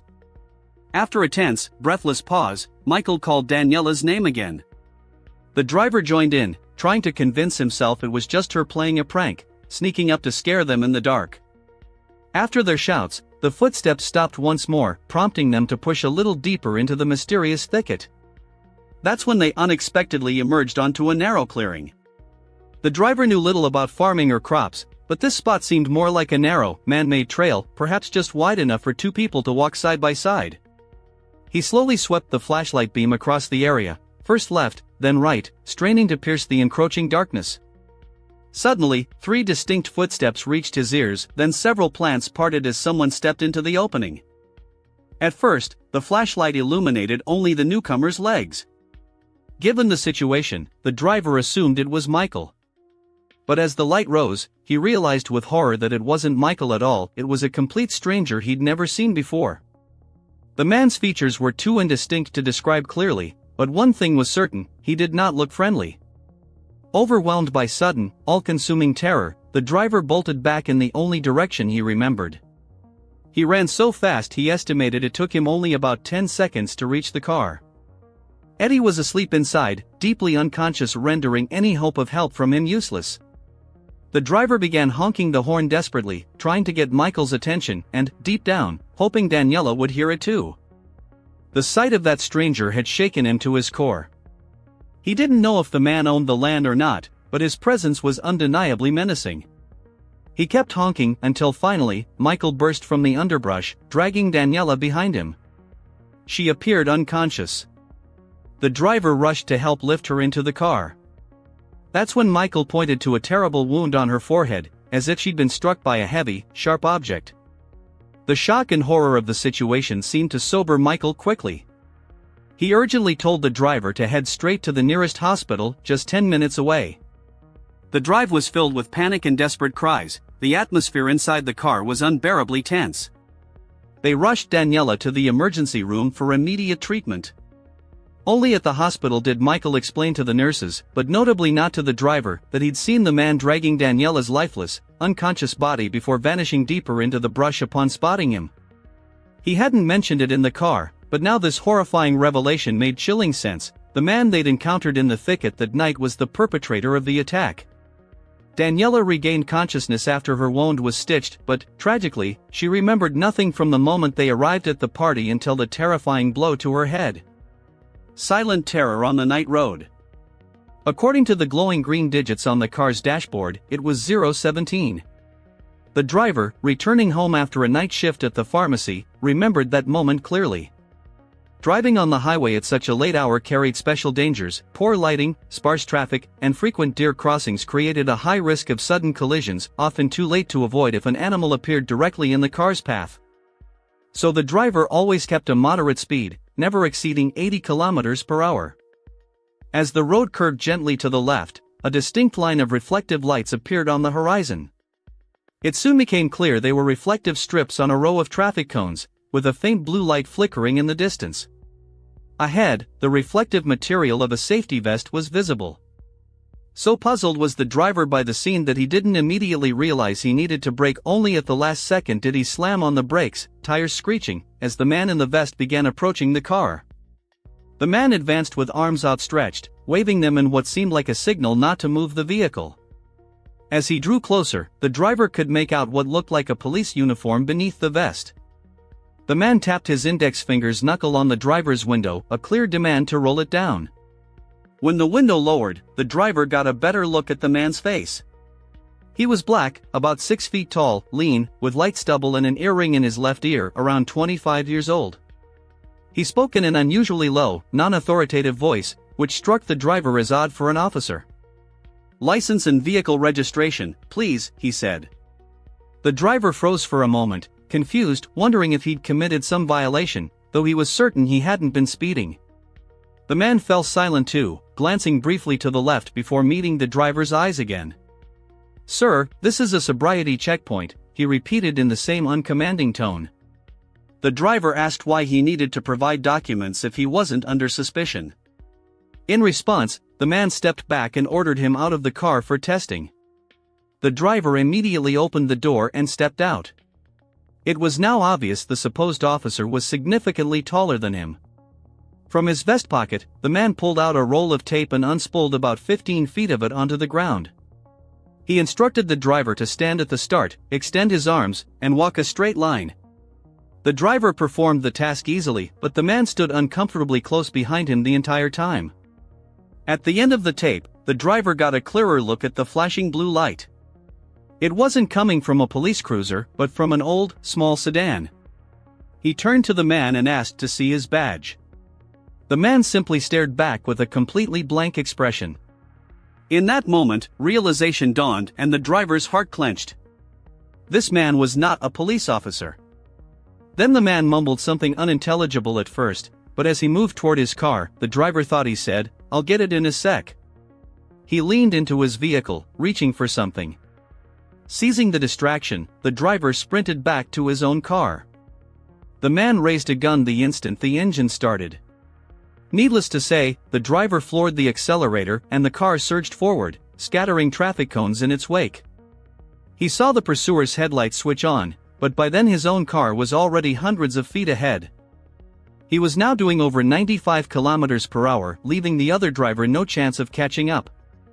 At the next exit, he turned off, and as soon as street lights appeared, he switched off his own headlights to avoid drawing attention on the way home. His only regret was not having a dashcam to record the incident. He was certain it would have made national news.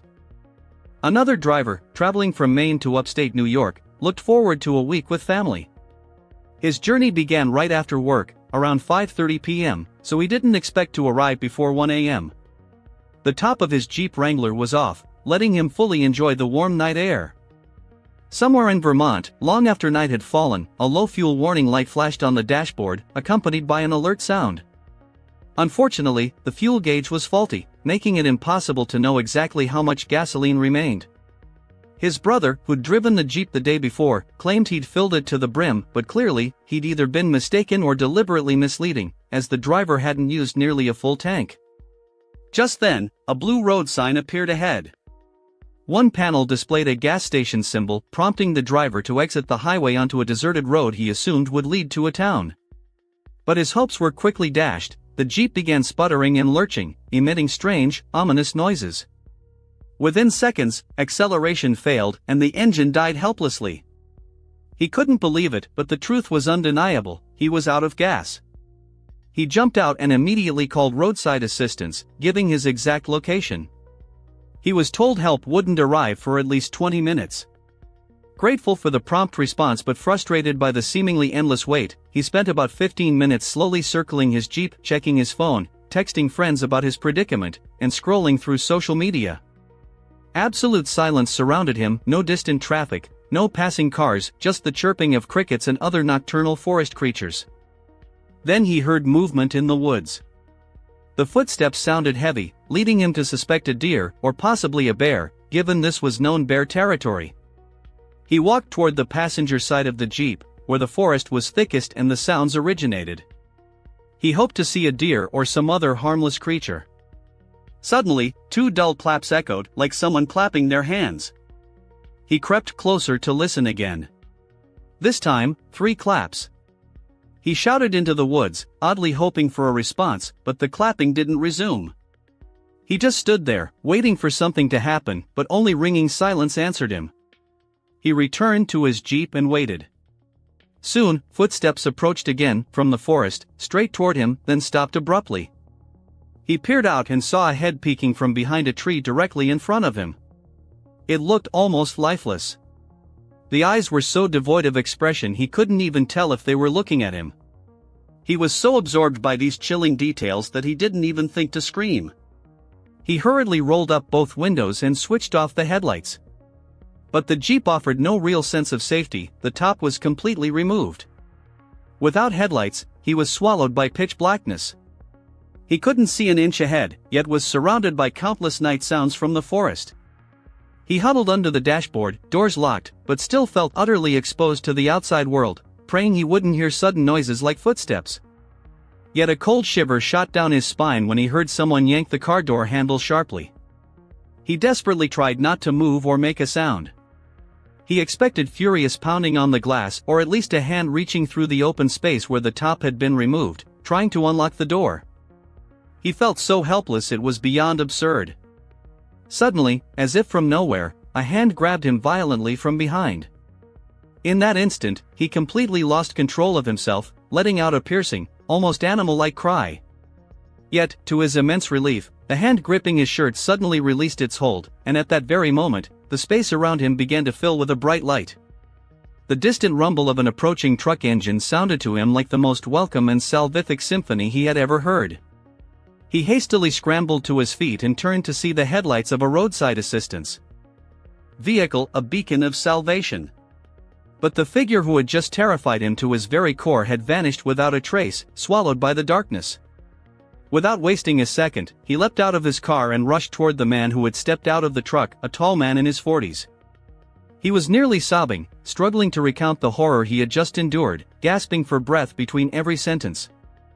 There was something inherently calming and reassuring in the man's manner and very presence. The rescuers swiftly refueled his car, and shortly afterward, they parted ways. Although that man's aura had offered him the solace he so desperately needed in that terrifying moment, the memories of what happened that night continue to haunt him. The image of that lifeless face peering out from behind the tree remains indelibly etched in his mind, a relentless reminder of the terror he experienced.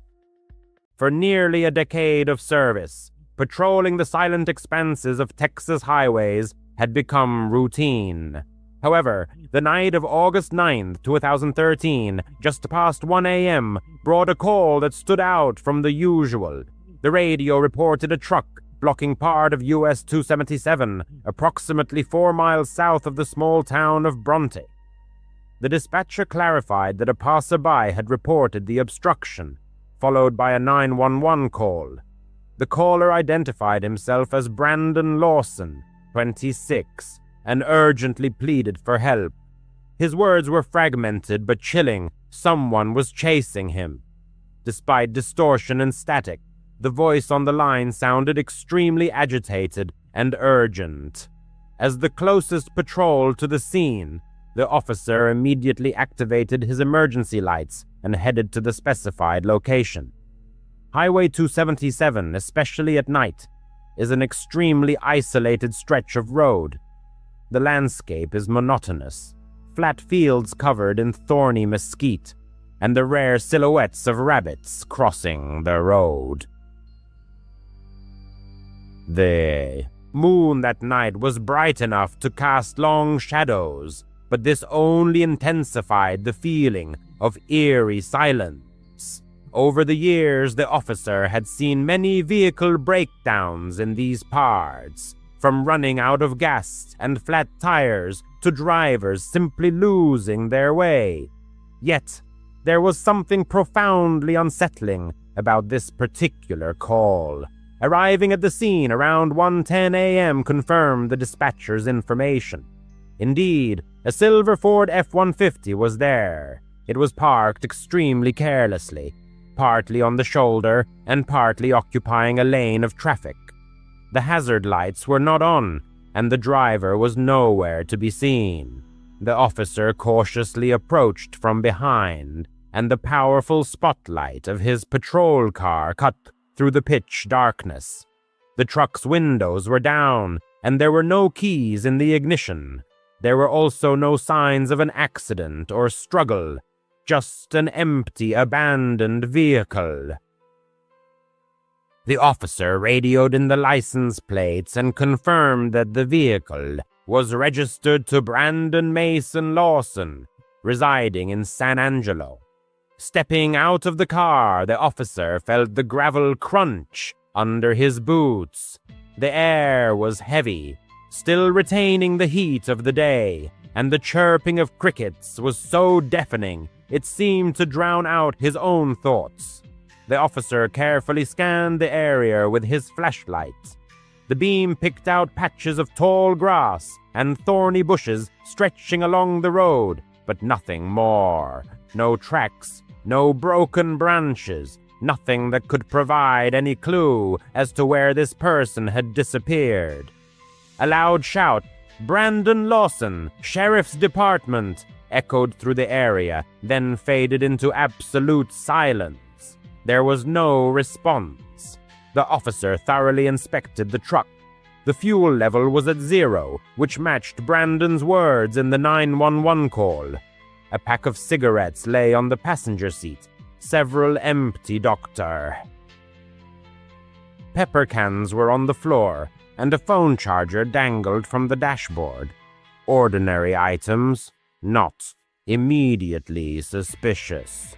The officer speculated that Brandon might have walked towards Bronte or hitched a ride. However, the words from the 911 call continued to trouble him. "I'm in the middle of a field. A guy is chasing me through the woods. Please hurry." The operator who took the call confirmed that the caller's voice sounded panicked, but the connection dropped before she could get more information. There were no woods in this area, only sparse trees and brush. What on earth was he running from? Around this time, another vehicle pulled up to the scene, a pickup truck with a gas can in its bed. It was Kyle Lawson, Brandon's brother, accompanied by his girlfriend. Kyle looked extremely worried. He explained that Brandon had called him around 2:30 a.m., saying he had run out of gas. Kyle decided to bring fuel and help his brother. The officer asked if Brandon had said anything else, perhaps about trouble or someone chasing him. Kyle shook his head, responding that Brandon just sounded irritated about the truck breaking down. The officer asked them to stay put while he searched the surroundings. He walked approximately 100 yards in both directions, illuminating the ditches and adjacent fields with his flashlight. Nothing, no bloodstains, no torn clothing, no signs of a struggle. If someone was chasing him, as he claimed, where did they disappear? There were no other vehicles in the area, and the nearest residence was several miles away. The officer called for backup, and soon another couple of sheriff's deputies joined them to assist in the search. They combed the fields until about 3:00 a.m., but Brandon had seemingly vanished. By dawn, the Texas Rangers were called in. Later that day, they deployed a helicopter that searched the area for many miles around. The results remained the same. Nothing. Soon after, Brandon's girlfriend, Ledesha, arrived in a state of extreme panic. She explained that they had argued that night, and Brandon had left to cool off, planning to go to his father's in Crowley, a 3-hour drive away. She also mentioned that Brandon had been clean from drugs for a long time, but there was an old arrest warrant for him, years old, related to a minor drug possession charge. This made the officer wonder if he had fled to avoid law enforcement. But then why call 911 if he intended to disappear? The 911 call recording was truly chilling. The officer listened to it at the station. Brandon's voice was fast, breathless, as if he was running. "There's one car here. I ran into him. A guy is chasing me." The operator tried to calm him, asking if he needed an ambulance, but he kept repeating that he needed the police. Then there was static, and the call disconnected. Law enforcement obtained his phone records. The last signal was detected near the truck, after which there was complete silence. His phone was either dead or turned off. Days seamlessly turned into weeks. Searches resumed with K9 units. volunteers, and even drones. The Rangers took over the case, classifying it as a cold case, an unsolved disappearance. Many theories circulated. Did he get lost in the brush and die of hypothermia? Did he stumble into something like a bad drug deal and get murdered? Or did he simply run away, abandoning his 4 children? None of these hypotheses formed a coherent picture.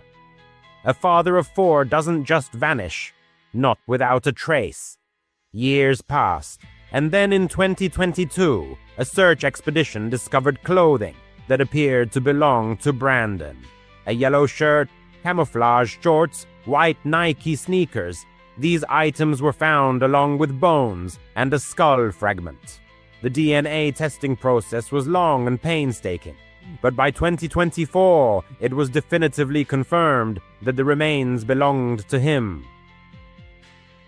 However, the cause of his death remained undetermined. The absence of bullet or stab wounds only deepened the mystery. How could his remains end up in the middle of the wilderness, just a few miles from his own truck? Even now, driving on Highway 277, the narrator experiences a strange sense of unease. What did Brandon see that fateful night? Who was chasing him? Or was he overcome by such intense fear, such madness, that he himself plunged into the impenetrable darkness and never returned? In his years of work, the narrator has seen many things, but Brandon Lawson's story remains with him, like a persistent echo. It feels as if the highway swallowed him whole, leaving behind only a multitude of unanswered questions. The narrator remembers working as a night guard at a warehouse on the outskirts of town. The pay was modest, but it was the only way to support his family. His wife stayed home, caring for their young son, while he spent long nights patrolling the cold, deserted aisles filled with stored goods. One night, his life irrevocably changed. He had just started his shift, and the clock showed around midnight. The warehouse was silent, broken only by the hum of the lights and the rare echo of his footsteps. He usually brought a thermos of tea and his old, barely functioning mobile phone. His son should have been sleeping peacefully at home, but around 1 a.m. his phone vibrated with an incoming call. The number was unfamiliar. Usually the narrator never answered such calls, but that night, for some reason, he picked up. A gruff voice said, "We have your child." At first, he thought it was someone's sick joke. His boy should have been safe, at home. But then he caught a faint cry in the background. It was his son's voice. The narrator's stomach clenched with terror. The man demanded money, a colossal sum of $10,000, which he could never have raised. He was a poor man working as a guard for meager wages. He said he didn't have that kind of money. The man just laughed and stated that he had until the next evening. Then the connection broke. That night, the narrator left the warehouse, trembling with fear, and rushed home. His wife was in a panic. Their boy was gone. His son's bed was empty, and the back door was wide open. They immediately contacted the police. The narrator told them everything, including the call. The police advised them to remain calm and assured them they would set a trap for the kidnappers. The narrator couldn't sleep and couldn't eat. All he did was wait for the phone to ring again. The next day, the kidnappers called back. They named a meeting place, an abandoned parking lot by the river. The police devised a plan. They would hide in unmarked cars, watching every corner, while the narrator would bring a bag that looked full of money. They promised to catch the kidnappers before anything happened. That night, he drove to the parking lot with the fake money. The place was dark, surrounded by broken streetlights and weeds pushing through cracks in the asphalt. The river made a faint noise in the distance. His hands were sweaty on the steering wheel, and he constantly looked at the passenger seat where the bag lay. The police contacted him through a small earpiece. They told him to stay calm, just follow instructions. He got out of the car and stood under one of the few working lights. The air was cold, and he could hear every beat of his heart. Minutes stretched into what felt like an eternity. Then, without headlights, a car pulled up. It slowed and stopped about 20 feet from him. His throat was dry. A man in a dark hoodie and mask emerged. He stared at the narrator, then at the bag in his hand. For a second, the narrator thought it would work. The man walked slowly but steadily towards him. Then, suddenly, he froze. His head turned slightly, as if he saw something. The narrator realized what it was. He had spotted one of the officers hiding at the edge of the parking lot. The man rushed back to his car. The doors slammed shut, and the engine roared. They sped away so fast that gravel flew into the air. Police cars chased after them, lights flashing, but the kidnappers knew the area better. The narrator stood there helplessly, clutching the useless bag. The chase ended in failure. The officers lost them somewhere in the labyrinth of old roads by the river. When they returned, all he could do was collapse onto his car, feeling that he had lost everything. That was the last time he had hope. The next morning, a package appeared on his doorstep. He knew what it was before he even opened it. Inside was the body of his child. His world crumbled. He felt dead inside. His wife screamed until she lost her voice. He couldn't even explain the pain. It was like something had torn open his chest and left it empty. He couldn't protect him. He couldn't save him. After that, the police worked day and night. It took weeks, but they finally caught those people. There were 3 of them. All had prior convictions, robberies, assaults, and worse. They confessed after hours of interrogation. They had been watching the narrator for weeks, knowing he was poor and thinking he would do anything to get his child back. Now they are in prison. The law says justice has been served. But for the narrator and his wife, nothing feels like justice. They no longer have their boy. The man's heart still drops every time the phone rings during his new night shift, though he now works elsewhere. Passing dark corners, he invariably sees his face, hears his voice calling his name. That fateful night at the warehouse, which seemed like an ordinary shift, ended up costing him everything he held dear. No matter how many years pass, the silence of those endless warehouse spaces continues to remind him of the stillness that has settled in his own home. The tragedy occurred in May 2025. This isn't a story where fear creeps up suddenly, but it is certainly the most terrible experience of his life. The man and his friend, Brandon, both in their early 30s and from Atlanta, eagerly anticipated a 10-day trip to Universal Studios in Orlando, Florida, to escape the routine of their office weekdays.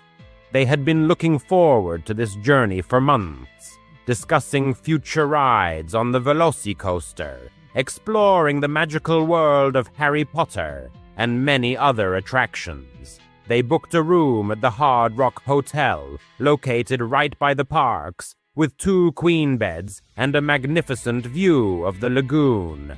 Brandon asked if his girlfriend Michelle could come with them.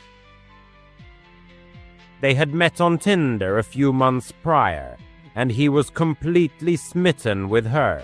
The man agreed without hesitation, believing it would be a fun addition to their company.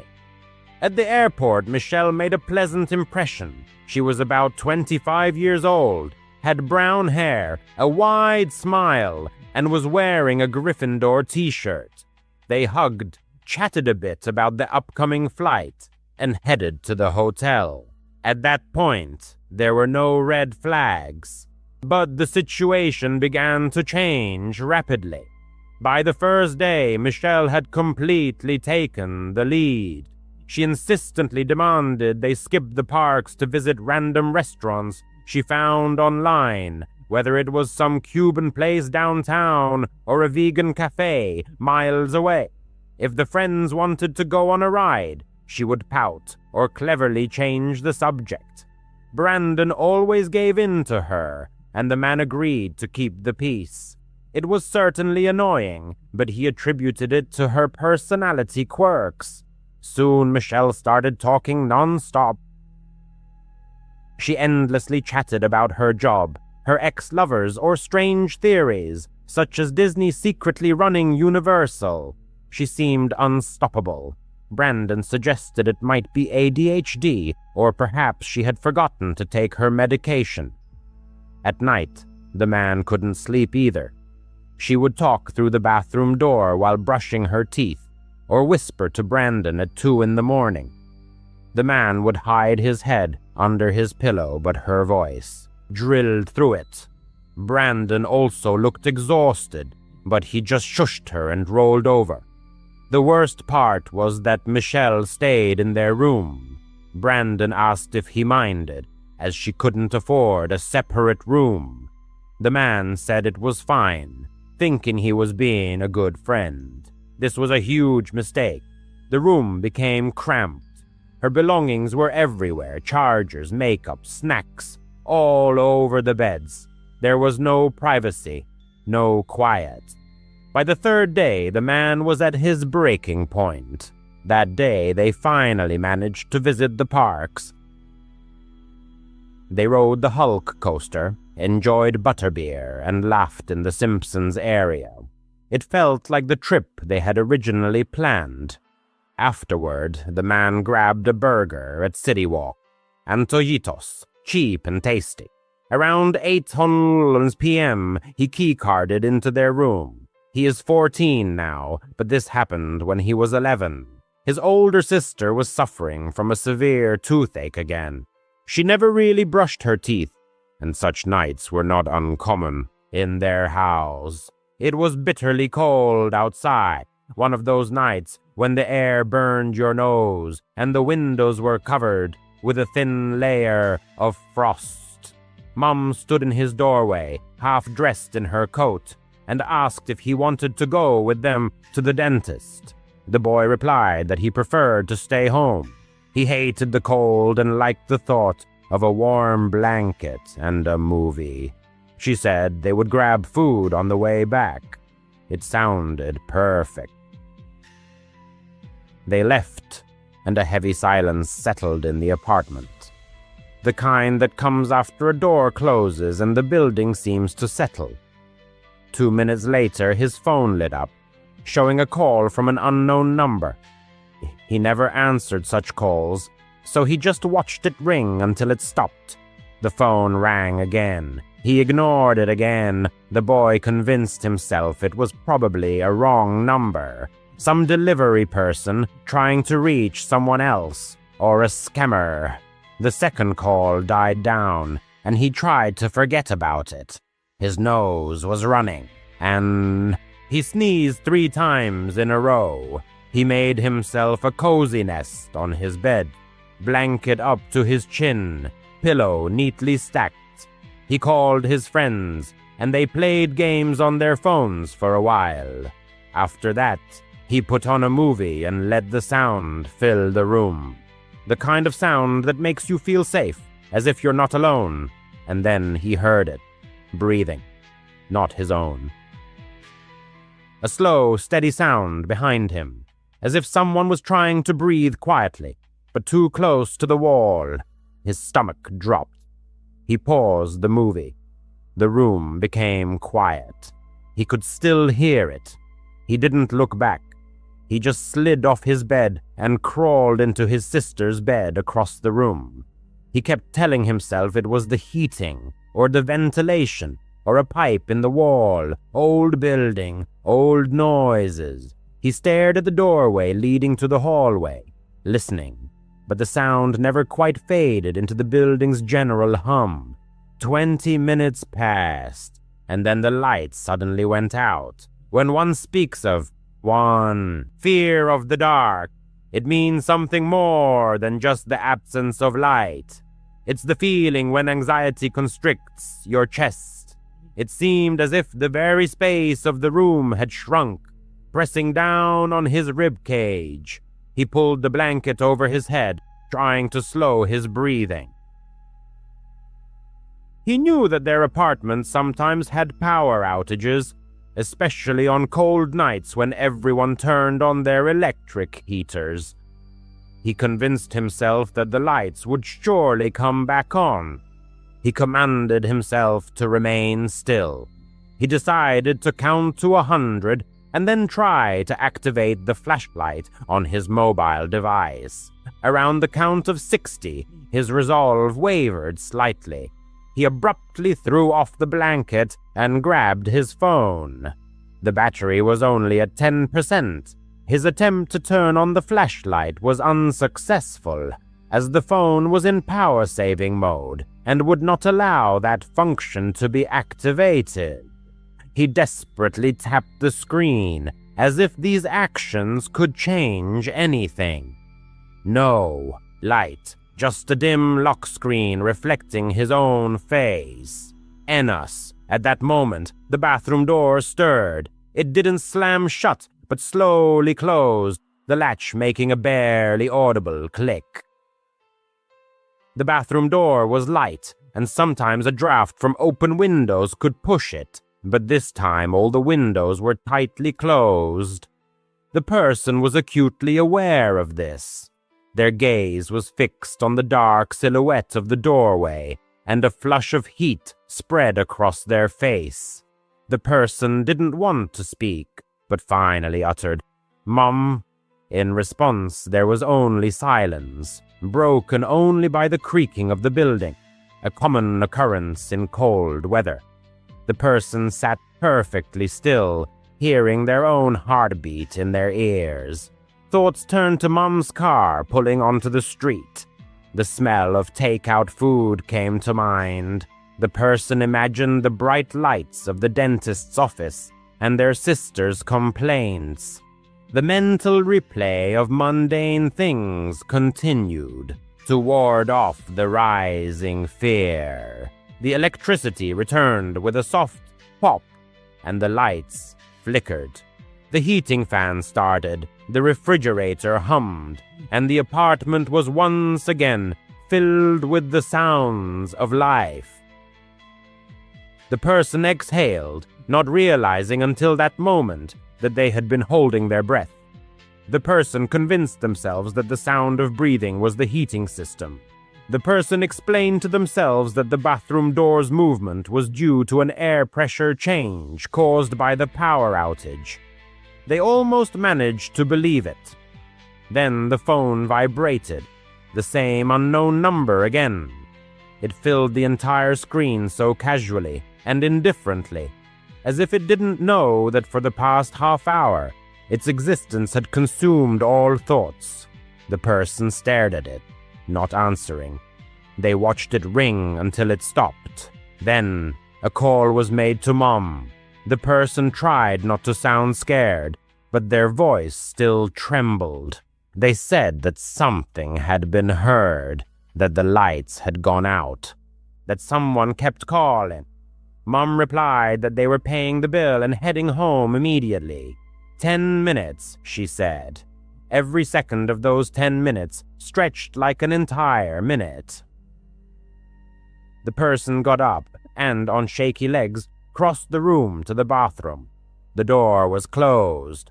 Placing a hand on the handle, they stood there, almost touching the wood with their forehead, listening. Nothing. Quickly opening it, they found the bathroom empty, towels neatly in place, shower curtains still. Nothing moved. The person returned to the bedroom and tried to laugh at themselves. They turned the movie back on, making the sound too loud. When Mom and Sister returned home, the person almost ran to the door. Cold air rushed in with them, and the apartment smelled of the street, the dentist's office, and food. Mom touched their face and asked if everything was okay. The person replied that everything was fine. Everyone ate and behaved as usual, and the person convinced themselves that the night was over, but it wasn't. The next morning, the sister's phone rang as she was brushing her hair. An unknown number. She said hello as she always answered calls. There was a pause. Then she frowned and hung up. Strange, she murmured, adding that no one was there. The person advised her not to answer if it called again, and told her that the number had called them last night too. The sister grimaced and suggested, maybe it's the dentist. However, the dentist's number was saved in Mom's phone. That night, as everyone was getting ready for bed, Mom's phone rang. An unknown number.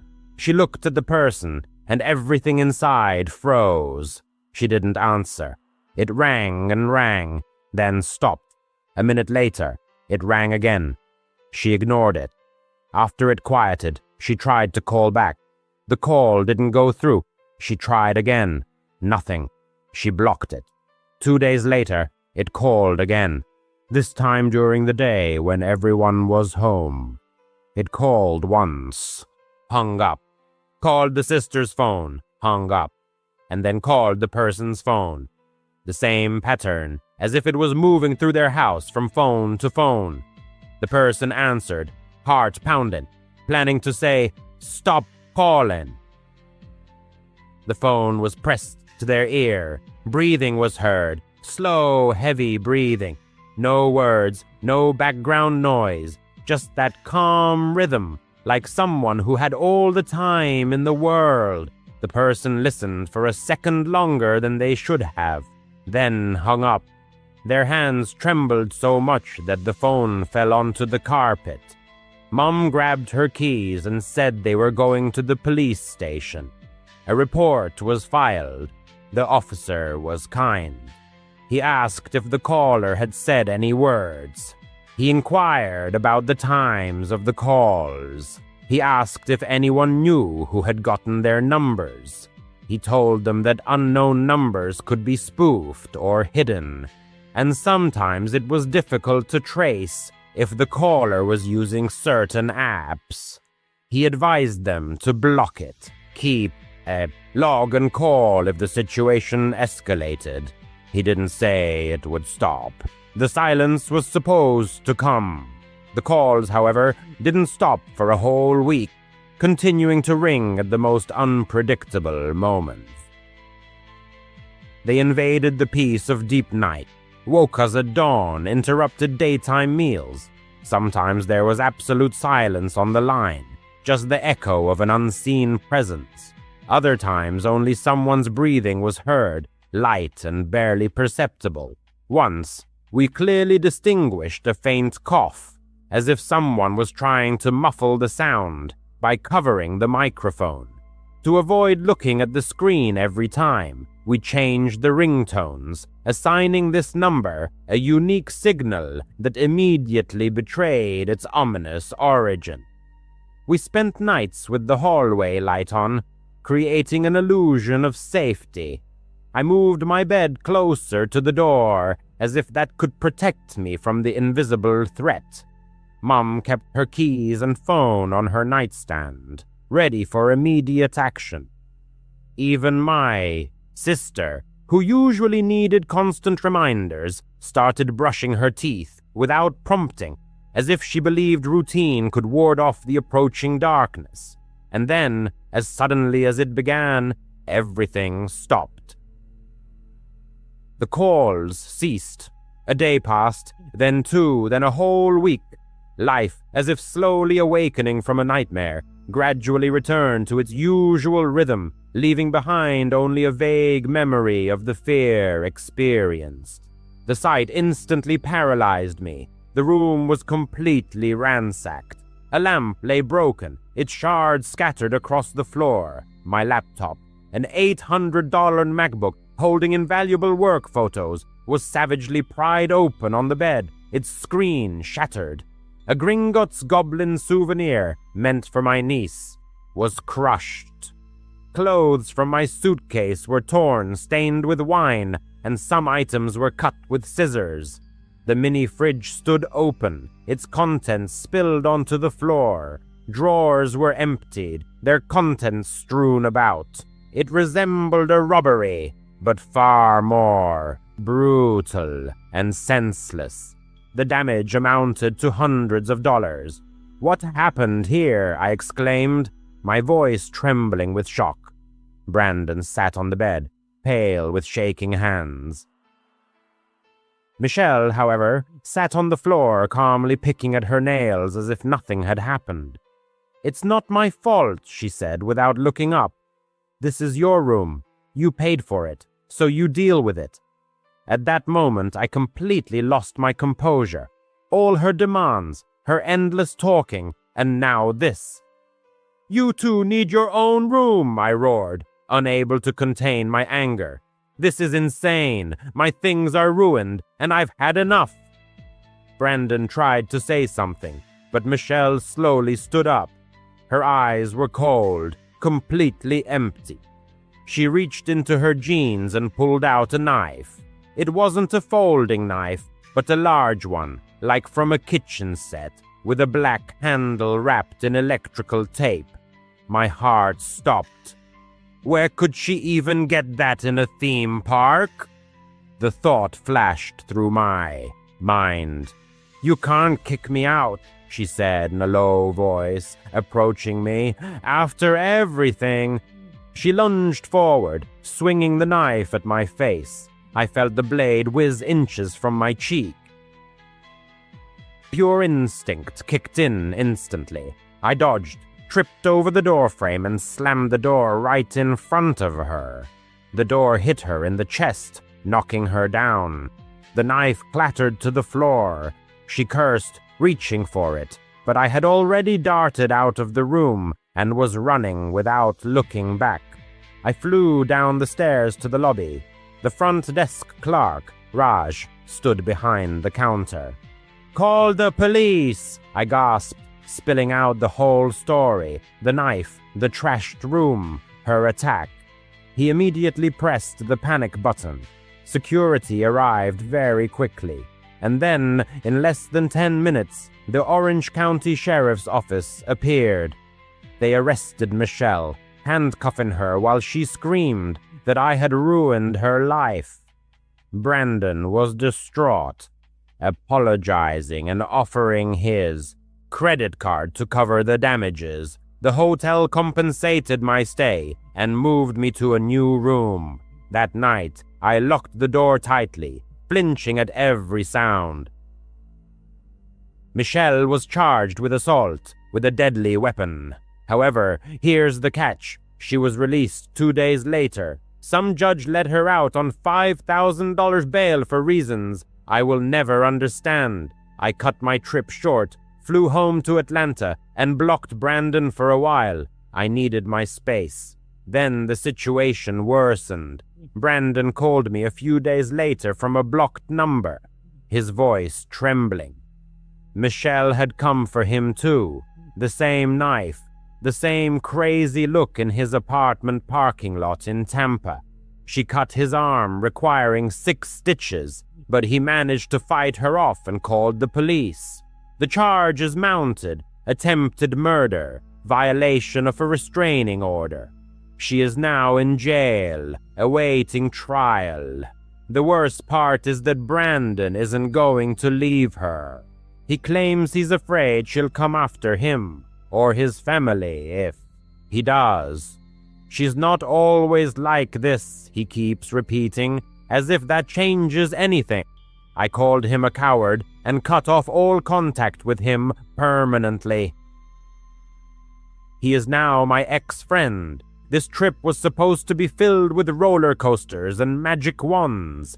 Instead, it showed me how quickly things can go wrong. 1 minute you're laughing about butter beer, the next you're dodging a knife in a hotel room. If you meet someone online, do a deep dive into who they are, because some people hide monsters within them.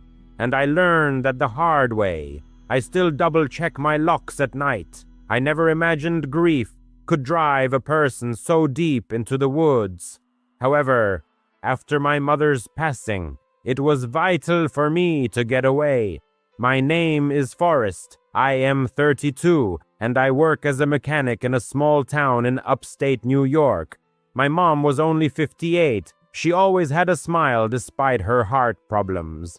She swallowed beta blockers like candy to keep her blood pressure in check. But one night, she took too many. At least, that's what the coroner said. An accidental overdose. However, immediately after the funeral, rumors began to circulate. My stepfather, Rick, had been arguing with her more frequently lately. The bruises on her arms, which she meticulously hid under long sleeves, bothered me. Some diner patrons swore he'd slipped extra pills into her tea, envious of her small inheritance. Others said it was just her forgetfulness, a disease affecting her mind. The police classified it as an accident. No charges were filed.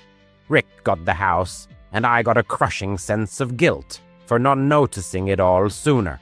I couldn't sleep in my apartment anymore, staring at the ceiling, replaying the arguments I'd heard. So I packed my old Ford pickup with a tent, a sleeping bag, a cooler with sandwiches and non-alcoholic drinks, and headed for the Catskill Mountains. He headed for the Catskill Mountains. The drive there took about 3 hours, winding through pine groves, where the air was infused with the sense of damp earth and untamed freedom. He chose a secluded spot, far from busy routes, the Black Bear campsite, but ventured deep into the woods, avoiding the proximity of families with their RVs and children's chatter. It was just him, the flickering campfire, and the silent stars. In his mind, he held out hope that 3 nights spent in complete solitude would help clear the fog that enveloped his mind. There was no cell service there, and that was the whole point of his trip. He arrived late on a Friday evening in October. The leaves had already turned yellow, crunching under his boots with every step. Quickly setting up camp, he pitched his tent by a creek that gurgled as if whispering ancient secrets. The campfire flared to life from dry branches and a lighter pulled from his pocket. After cooking a hamburger, he opened a can of Bud Light and sat watching the sun slowly dip below the horizon. The air quickly grew cold, a piercing chill that seeped into his bones, raising goosebumps on his skin. At that moment, he remembered his mother's laugh, her playful scolding about him never settling down. Then Rick's voice echoed in his mind, shouting about money a week before her death. "She doesn't need that old fool," Rick would have said. He brushed away these thoughts, convincing himself that this trip was for her, for both of them. Night fell, a heavy, inky black blanket. There was no moon visible that night, only the campfire's light casting strange, flickering shadows on the tree trunks. Around 10 p.m. he crawled into his sleeping bag, but sleep never came. The creek's whisper began to sound ominous, like distant, arguing voices. The wind rustled through the branches, making them creak like old floorboards underfoot. He lay with wide-open eyes, his heart pounding from the excess caffeine from his last soda. That's when he heard it, a soft crunch, like a branch breaking under someone's foot about 20 yards away. A deer, he thought, as there were many here. But then another crunch, closer this time. He sat up, flashlight in hand, aiming the beam into the pitch blackness. Nothing but tree trunks and swaying ferns. He tried to laugh off the fear, rolled over, closed his eyes. A few minutes later, another rustle, clearer this time, as if something was deliberately pushing aside fallen leaves. His pulse quickened. He grabbed the flashlight again and turned it on. The beam of light cut through the darkness, falling on a mighty oak about 15 feet from his tent. And there, peeking from behind the trunk, were eyes. 2 crimson points, glowing like embers in a dying fire. These were not animal eyes, too high, too still. They stared directly at him, unblinking through the mesh window of the tent. He froze, his breath caught in his throat. "Who's there?" His voice came out softly, swallowed by the forest's depths. There was no answer, only those eyes continued to hold him in their steady gaze. Then, slowly, like an embodiment of sin, a hand rose from the shadows, pale with thin, crooked fingers that seemed to beckon. "Come here," it silently said. "Join me." The air around him grew thick. Cold sweat beaded on his neck. His mind frantically searched for an explanation. A bear. No, bears' eyes don't glow red. A poacher. But that hand, it was unnatural. Too long, joints bending wrong, like bones under loose skin.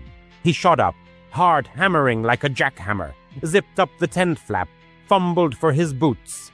Those eyes didn't move, just watched patiently. The hand waved again, gently, as if calling a lost child home. His mother's face flashed in his mind, her pale cheeks in the coffin, Rick smirking at the wake. Was it him waiting for him here? No, that was crazy.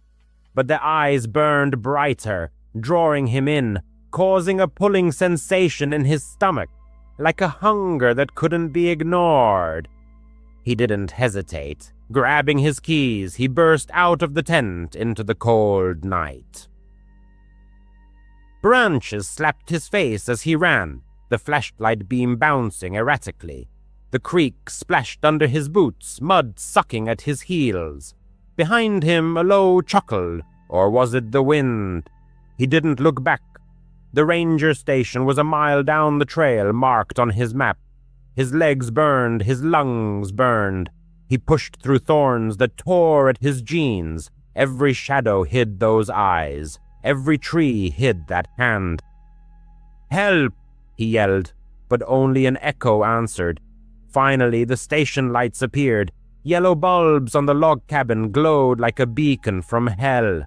He pounded on the door at 1 a.m., gasping for breath. Ranger Neil, a stout man in his 50s with a broom-like mustache, answered, awakened. "Bear get into your camp," he grumbled, but he spilled everything. The eyes, the hand, his dead mom, the doubts. Neil radioed another ranger, poured him coffee that tasted like tar. Probably a hiker with a red LED, headlamp playing a trick, he said, but his eyes said he wasn't sure. They waited until dawn, him shivering under a wool blanket.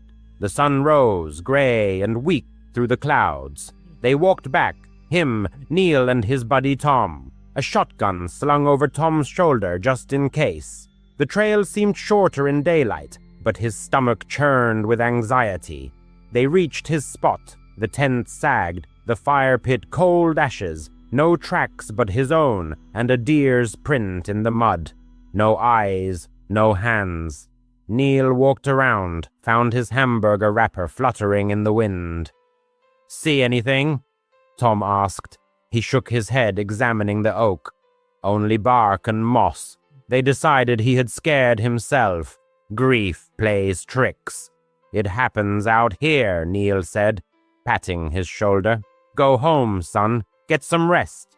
He packed up quickly, hands trembling as he folded his sleeping bag, drove away, radio blaring classic rock to drown out the silence. Back home, he slept for 2 days, dreaming of red lights and beckoning fingers. Several months later, Rick sold his house and moved to Florida. The police officially closed the case, classifying it as an accident. However, last week, late in the evening, as he was alone fixing a carburetor in his workshop under the hum of fluorescent lights, he saw them again.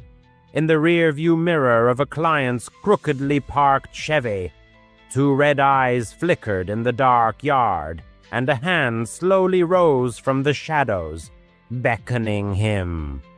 The man rushed inside and locked the door, immediately calling the police. The arriving officers found nothing, just an empty yard where the wind rattled the chain-link fence.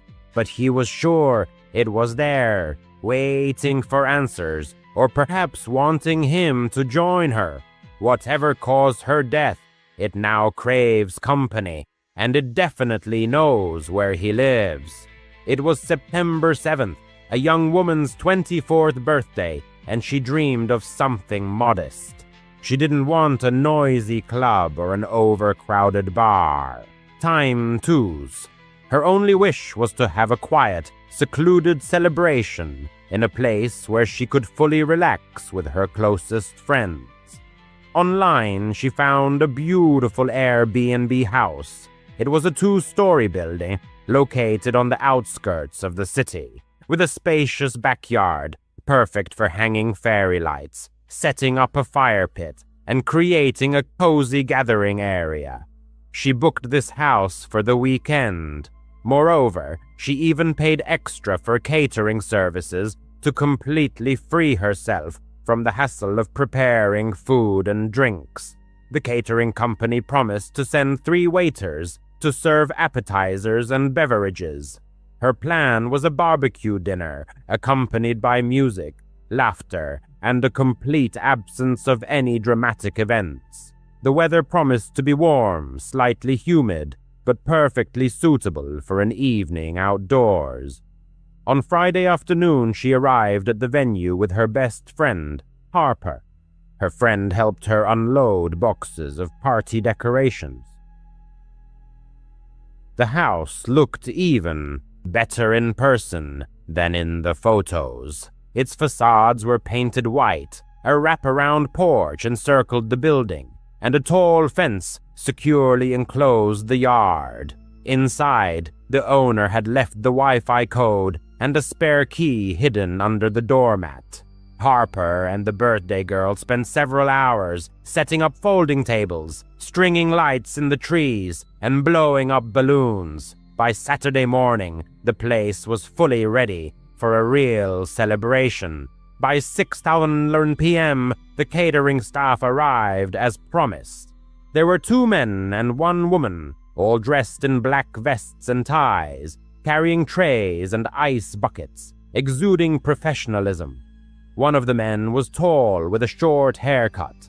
The other had disheveled brown hair and a name tag that read Alex. The woman's name was Lisa. They offered polite smiles and immediately got to work. Guests began to gather around 7:00 p.m. The birthday girl's brother, Marcus, was the first to arrive, bringing a pack of non-alcoholic drinks. Then came Harper's friends from work, a few old college neighbors, and a couple of neighbors. Soon the grill was in full swing. Steaks sizzled on the grates. Corn wrapped in foil was ready to be served, and music streamed from a portable speaker. People laughed, enjoyed their drinks, and shared stories. The backyard glowed with string lights, and fireflies danced in the grass. The servers discreetly blended into the background. Tom, the tall waiter, constantly refilled drinks without being intrusive.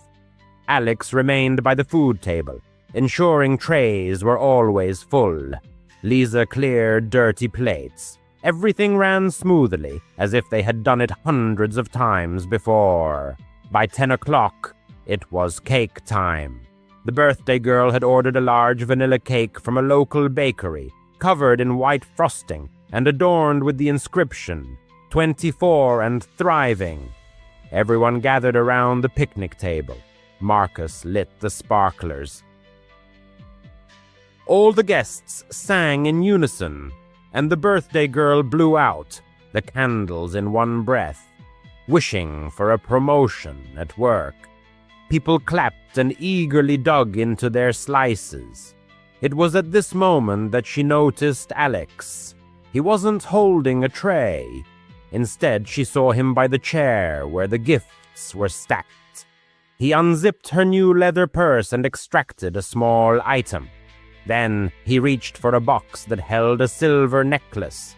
"Hey man, what are you doing?" her cousin Jake loudly exclaimed, catching him red-handed. Everyone turned to look. Alex froze, his hand halfway to the box. His face remained impassive, showing neither guilt nor fear. "What?" he uttered in a lifeless voice. "You're stealing," Jake said, moving closer. "Put it back." Silence fell over the yard.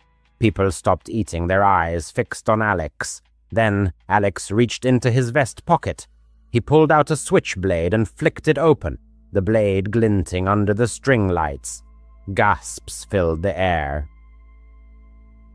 Harper grabbed the birthday girl's hand. "Back off," Alex said, calmly pointing the knife at Jake. "Nobody move. Call the police, and you'll regret it." He slowly retreated toward the gate. Chairs scraped across the ground as he slipped into the dark side yard. Chaos ensued. Marcus yelled for everyone to stick together. Harper called 911 and reported what had happened. People whispered, fearing he might return. Jake checked the gifts. Some money and a charger were missing, but the necklace was still there. 10 minutes later, 2 police cars arrived. Officers took statements under the light of the porch lantern. The birthday girl told them about the catering company she had booked. Quick Serve Events. They verified the name and took notes. Another officer searched the yard with a flashlight, but Alex was long gone. They advised them to lock up and stay inside. The party had to end early. People left in groups. The birthday girl stayed with Harper in the house, too nervous to sleep. Every creak in the old house made her jump. Ring. Around 2 a.m, the phone suddenly vibrated, breaking the silence. Police officers seemed to have returned to the front door. "We found him," one of them said, his words echoing in the air. The officers escorted everyone to a downstairs bathroom. The narrator's heart sank, sensing something was terribly wrong. Inside, leaning against the cold wall, was a semi-conscious man in a waiter's vest. His shirt was torn, his skin unnaturally pale, and his chin was stained with vomit. Needles and a syringe kit lay on the countertop, indicating recent medical procedures. Paramedics were already assisting him. In a weak voice, the man mumbled, "They claimed to be guests. 2 men. They offered me a drink before my shift. My throat burned terribly. I woke up here with no clothes, no knife. They said they would handle the party themselves." The officers exchanged significant glances. One of them reported that the contents of the syringe tested positive for powerful sedatives. The bitter truth hit everyone with incredible force. The man in the bathroom was the real Alex, the genuine waiter. The 2 individuals previously thought to be Tom and Alex were merely imposters. They had cunningly drugged the true employee, taken his uniform, and infiltrated the party unnoticed. Lisa, however, was indeed who she claimed to be. She had genuinely left the event early due to a headache, but these 2 men skillfully played their roles throughout the night. They deftly poured drinks and served food, all the while harboring a sinister plan for robbery. By dawn, everyone had packed up and left the Airbnb. The owner promised a refund for the rental, but peaceful sleep never returned with the same ease. The narrator's thoughts constantly drifted back to the knife, to how calmly and coolly it had been aimed at Jake. The police classified the incident as attempted robbery, but to the narrator, it felt far more sinister and ominous. A month had passed since that day. She was still 24, but birthdays now felt tainted, overshadowed. She couldn't stop replaying the events of that night in her mind, reliving each moment. In her imagination, images of those men arose, smiling as they served food, subtly observing everyone present, and sometimes a disturbing question surfaced. Was stealing money truly their only objective? Or were they plotting something far worse, something that never came to pass because Jake spoke up in time? At one point, the narrator worked at a Pizza Hut located in one of Tucson's less affluent neighborhoods. This area was notoriously known for its dilapidated apartment buildings, numerous trailer parks, and duplexes that seemed long past their prime. Most customers were typically not generous tippers, and many appeared to be struggling with drug addiction or living on government assistance. This job was certainly neither the safest nor the most pleasant, but it allowed her to make ends meet and pay her bills. One evening, an order came in for a large meat lover's pizza with extra sausage. The delivery was assigned to another driver. However, even before that driver could return to the store, the customer was already calling the pizzeria, claiming the pizza was so spicy it was inedible and demanding an immediate replacement. The staff doubted the truth of his claim regarding the dish's spiciness, but the manager decided to send another pizza to resolve the conflict and appease the dissatisfied customer. When the driver returned, he was given a fresh pizza for redelivery.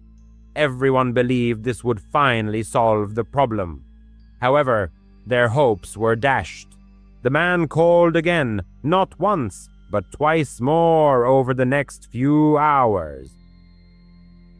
Each time he repeated the same complaint. The pizza was too spicy and he couldn't eat it. The staff continued to send replacements and retrieve the old pizzas, ostensibly for quality checks, though in reality, they simply threw them into the dumpster. The pizzeria believed the customer was trying to scam them for free food and hoped he would eventually stop calling. By 11,000 callers p.m., an hour before closing, he called once more, demanding another pizza. By this point, the manager's patience had worn thin. He politely but firmly explained that they could do no more. If the man came to the store the next day, he would receive a refund. Everyone assumed the incident would be over. The narrator wasn't closing the store that night, so she was at the register, counting the day's earnings. Just then, a beat-up truck screeched to a halt in the parking lot, stopping right at the front door. A heavy, unkempt man emerged from the cab, carrying a pizza box. He came inside, placed the box on the counter, and declared he was there for a refund. The narrator called for the manager. While waiting for the manager to arrive, the narrator watched as the man opened the box and began to mumble. "This pizza is so spicy," he said. "You just have to try it. Someone's putting pepper in the sauce or something." The narrator, trying to avoid conflict, told him she believed him and stepped aside. The manager approached to process the refund, but the man became even more agitated. He pushed the pizza toward the manager, insistently repeating, "You have to try this. You just have to believe me." He poked his finger into the pizza, turning it into a shapeless mess. The manager calmly explained that he didn't need to try it and asked the man to leave the premises. Finally, the man took his pizza and quickly rushed back to his truck. By this time, all the store employees had gathered near the entrance, the waitress, the cook, and other drivers. One of these drivers was the person the narrator had a secret crush on. When the man drove away, the narrator tried to lighten the tense atmosphere with a joke. "Hey, Kevin, want to try my pizza?" Everyone laughed, but the laughter didn't last long. The truck suddenly screeched to a halt, then accelerated back into the parking lot. The man burst inside again, this time enraged. He yelled at Kevin, "You think this is funny? You're laughing at me." Kevin froze as if struck by lightning. The man climbed onto the counter, shouting that he would teach him a lesson. He demanded that Kevin come outside to fight him. Kevin was only 22, slender, and clearly frightened. This man was much older, larger, and far more unpredictable. The manager managed to calm him enough to push him outside and quickly lock the door. For a moment, it seemed that it was all over. Then a rumble sounded, and the massive truck reappeared, but this time its maneuvers around the building took on a sinister tone. A gun now protruded menacingly from the driver's window, pointed directly at them. Instantly, everyone present dropped to the floor, gripped by panic. The waitress couldn't hold back her sobs, and their manager, trembling all over, blindly fumbled for the phone to dial 911. Each time anyone dared to raise their head for a quick glance, they saw the truck continuing its terrifying circular drive. Eventually, the vehicle stopped and parked neatly next to a driver's car, seemingly waiting, clearly hoping that one of the employees would come out for a delivery. They remained hidden, barely moving, until, after approximately 15 minutes, their pursuer finally drove away. The police arrived almost an hour after the incident. By that time, one of the employees had already hastily left the scene, consumed by fear that the aggressor might return if he stayed. The next day, the man continued to call the establishment. He furiously yelled into the phone, claiming that they had attacked him and even thrown pepper in his eyes. Fortunately, because they had his phone number and address recorded, law enforcement was able to promptly track down the assailant. The police arrested him, and he was never seen again after that.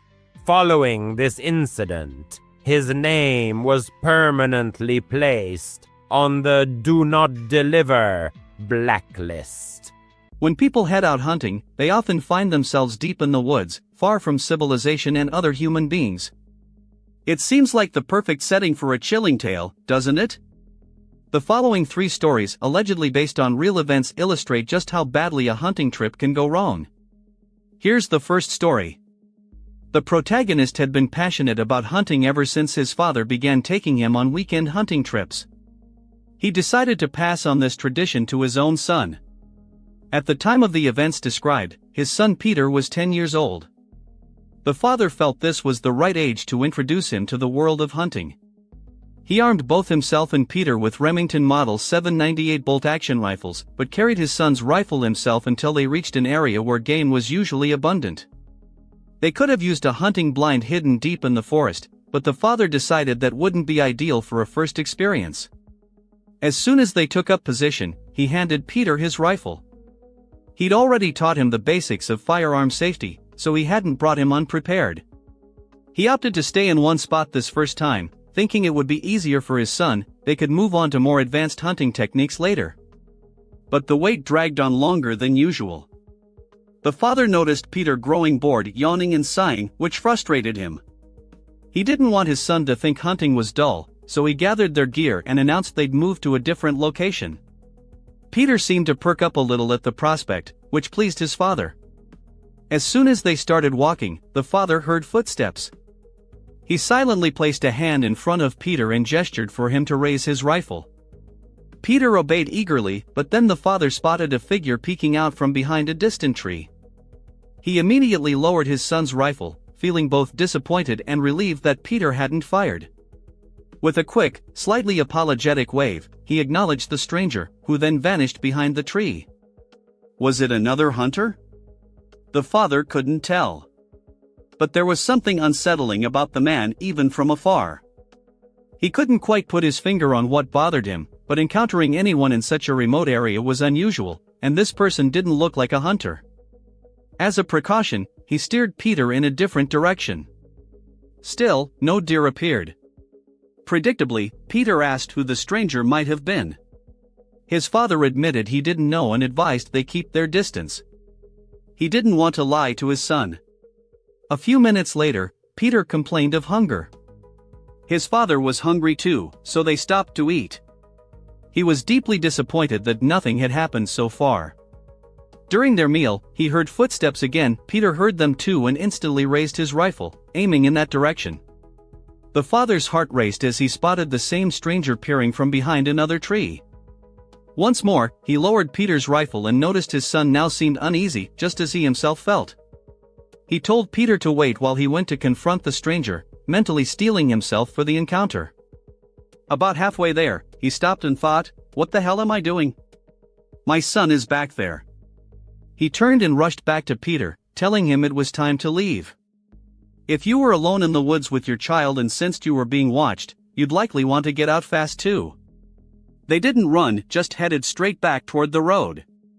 The father kept expecting the snap of a twig or the rustle of leaves behind them.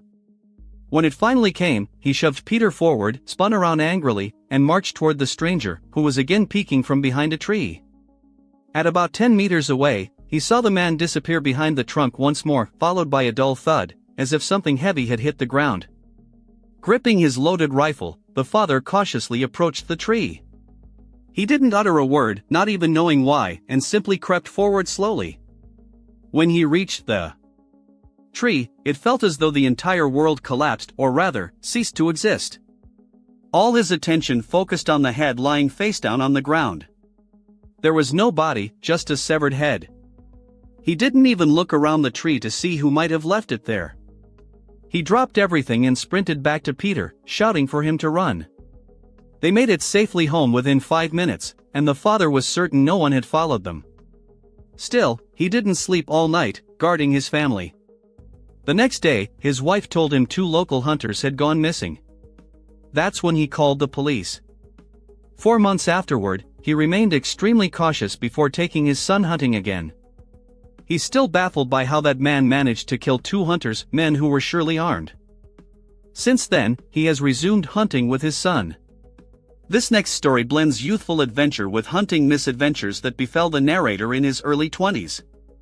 He was just 21 when he joined his friends Anthony, Christian, Tom, and Tom's girlfriend Diana on a hiking and moose hunting trip to a Colorado state park. The group brought 2 spacious tents, warm sleeping bags, 2 days' worth of food, and, of course, hunting rifles. The narrator carried a standard hunting rifle, its brand long forgotten, lent to him by Anthony. He admitted to mixed feelings about the hunt. The idea of taking the life of a creature driven by the same will to live, all for the sake of questionable entertainment, didn't sit well with him. But this was Anthony's 5th invitation, and he felt obliged to accept. En route, about halfway to their destination, he resolved not to shoot any animals. Upon arriving at camp, Anthony, who had been driving, carefully parked the car, and the group immediately began unloading their gear. After hiking about 1.5 miles into the dense forest, they found a suitable spot and set up camp. Once settled, everyone instinctively followed Anthony, who proudly shared his extensive hunting knowledge, showing off his skills with evident seriousness. The narrator longed to crack an ironic joke about the whole affair, but everyone else was completely earnest. He tried teasing Anthony, asking if he should stay quiet so as not to scare off game. Anthony snapped, and the narrator instantly realized hunting wasn't just a pastime for him, it was a solemn pursuit. From then on, he decided to stay out of it. That period of calm, however, proved short-lived. During the hunt, the group unexpectedly encountered 3 burly, unkempt men with long, greasy hair. They looked like descendants of some inbred, isolated clan living deep in the wilderness.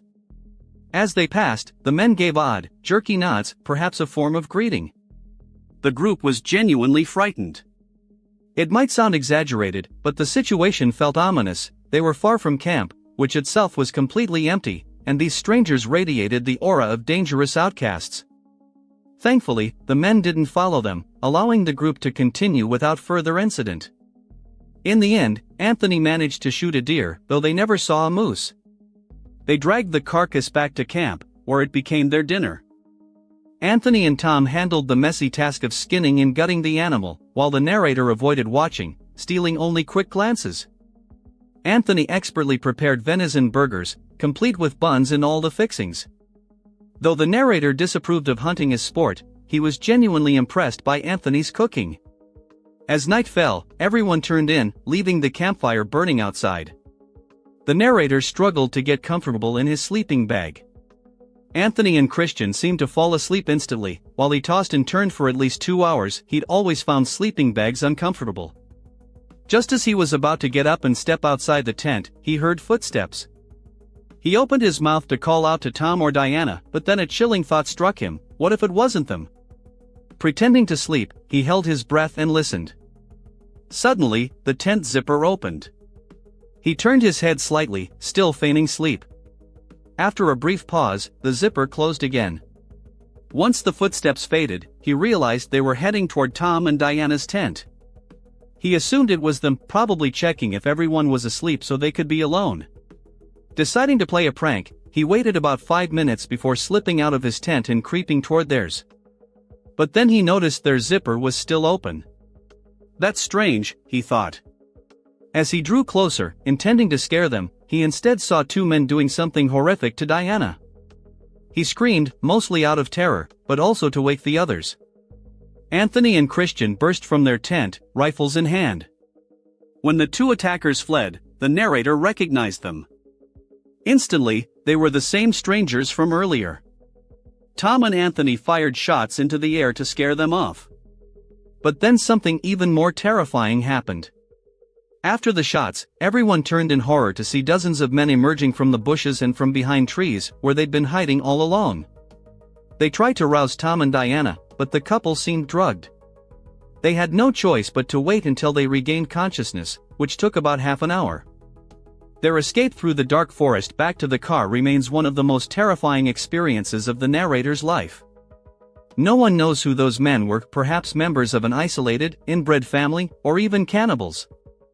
It's unclear what they intended to do to Tom and Diana, but everyone was just grateful to have escaped alive.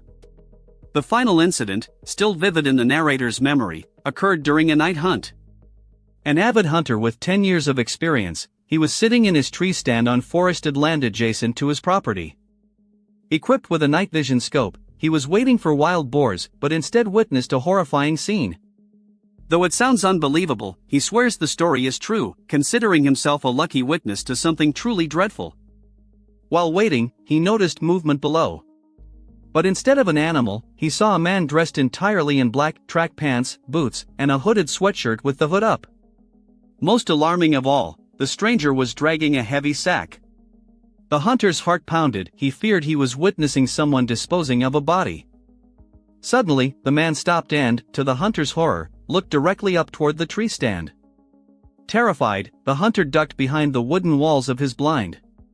Despite having his rifle, the thought of using it on a human filled him with dread. He stayed low, praying not to be seen, even though, in the pitch-black darkness, that seemed unlikely. Tense moments dragged on as he held his breath, waiting for the stranger's footsteps to fade. Instead, he heard approaching steps climbing the wooden ladder of his stand. Each footfall sent vibrations through the structure. In his mind, a single question echoed like a drumbeat: can I shoot a person? Yet, for reasons he couldn't explain, the intruder never reached the top. The hunter heard him jump back to the ground and, judging by the sounds, dragged the heavy sack away. Paralyzed with fear, he remained motionless for at least 10 minutes before daring to peek out. Convinced the threat had passed, he resolved to return home immediately and call the police. Descending the stand, he carelessly switched on his flashlight, a reckless move he later regretted. He began running toward his house but hadn't gone 10 seconds when he heard swift footsteps crunching through fallen leaves behind him. He turned and came face to face with his pursuer, now just centimeters away. Reacting instantly, he spun and shot the man in the shoulder. The attacker let out a piercing scream of pain, and the hunter seized the momentary pause to sprint toward his home. He now realizes he should have tried to detain the criminal, but the chance was lost. 15 minutes later, police arrived and accompanied him back into the woods. There, among the trees, they found a clear blood trail leading first to the sack containing a body and then to the wounded suspect, who had tried to hide beneath a fallen log. It turned out the man was the murderer of Gen-Kwan Sakakani, owner of a local Japanese shop. While the full details of the crime remain unexplained in this account, the hunter is certain the experience is forever seared into his memory and he'll retell this astonishing story for the rest of his life. Ambience. That night, even more toys flew over the fence, with greater force than before. One struck their sliding glass door with a resounding crash. In response, he and Laura installed additional lights in the backyard and ensured all gates were securely locked. He traveled extensively for work as a sales representative for a tech company, which meant Laura often spent nights alone at home. She began double-checking the locks before bed. "I don't like that guy," she confessed. "He gives me a bad feeling." Then came the night that changed everything. It was a Tuesday in July, hot and humid. He was at a conference in Austin, about 2 hours away, staying in a hotel. Laura texted him goodnight around 11, mentioning she was watching Netflix and would soon go to sleep. He drifted off early. His phone rang at 2:17 a.m. It was Laura hissing hysterically. "Someone's at the door. They're banging really hard." His heart seized. He sat up, grabbed his laptop to check the app. Time twos. Lock yourself in the bedroom and call 911 if it gets worse. Through the app, he saw Mike on their porch, illuminated by the motion sensor. He was pounding on the door with his fist so loudly that the echo resonated through the neighborhood. "Open up!" Mike yelled. "I know you're in there. Give me my kids' toys." Laura was terrified. She said he sounded drunk or enraged. Then he started kicking the door. The door frame visibly shook on the camera feed. "He's trying to break in," she whispered. He called the police from his hotel room, giving them their address and describing what he was witnessing live. "My wife is alone and the neighbors are attacking the door. Please hurry." The dispatcher confirmed that patrols were already en route. He muttered something to himself and left. That same night, as if foreshadowing future upheaval, children's toys once again flew over the fence, this time with unprecedented force and frequency. One of them crashed with a deafening crack into the sliding glass door leading to the patio. In response, the narrator and Laura immediately installed additional lighting in the backyard and thoroughly checked the security of all gates, aiming to bolster their safety measures. Due to his profession, the narrator traveled extensively as a sales representative for a large tech company. This meant Laura often spent nights alone at home. During these times, Laura became particularly meticulous about checking all locks and bolts before going to bed. She didn't hide her apprehension, saying, "I really don't like that man. He gives me a very bad feeling." Then came the night that became a turning point, forever altering the usual course of events. It was a Tuesday in the middle of July, with the air thick, hot, and humid, foreshadowing a storm. The narrator was at a hotel in Austin at the time, attending a work conference, about a 2-hour drive from home. Around 11 o'clock that evening, Laura sent him a good-night message mentioning she was watching Netflix and planning to go to bed soon. The narrator, tired from his work, fell asleep quite early. At 2:17 a.m., the narrator's phone rang piercingly. Laura's number flashed on the screen, and she hysterically whispered into the receiver, "Someone is at the door. They're pounding very hard." The narrator's heart tightened with alarm. He instantly sat up, grabbed his laptop to check the security system app. He quickly gave instructions. "Lock yourself in the bedroom immediately and call 911 if the situation worsens." Through the mobile application connected to their home surveillance system, the narrator clearly saw Mike standing on their porch. The neighbor's figure was brightly illuminated by the activated motion sensor. Mike furiously pounded on the front door with his fist, creating such loud thuds that their echo reverberated throughout the neighborhood. His voice, full of rage, pierced the night's silence. "Open up! I know you're in there! Give me my kids' toys!" Laura, inside, was gripped by genuine terror. She conveyed that Mike's voice sounded either drunk or filled with furious malice. Soon, Mike escalated from punching to furious kicks, shaking the door. The camera recording clearly showed the doorframe trembling from the impacts. Laura, full of panic, whispered, "He's trying to break in." The narrator immediately called the police from his hotel room, providing his exact home address and detailing the unfolding events he was watching live. "My wife is home alone, and the neighbor is attacking the door. Please hurry," he pleaded. The dispatcher assured him that patrol units were already en route to the location. As the narrator refocused on his conversation with Laura, his ears were assaulted by the deafening crash of breaking glass. "Oh my God, the kitchen window!" Laura shrieked in terror. Mike had managed to smash it. The narrator clearly saw this moment on Hamaninoenau, the backyard camera recording. Sharp shards of glass showered inwards, and through the created opening, Mike stretched out his hand, desperately trying to reach the latch and unlock it. Laura cried out in fear and rushed upstairs, where she hastily barricaded the bedroom door with a chair, creating at least some obstruction.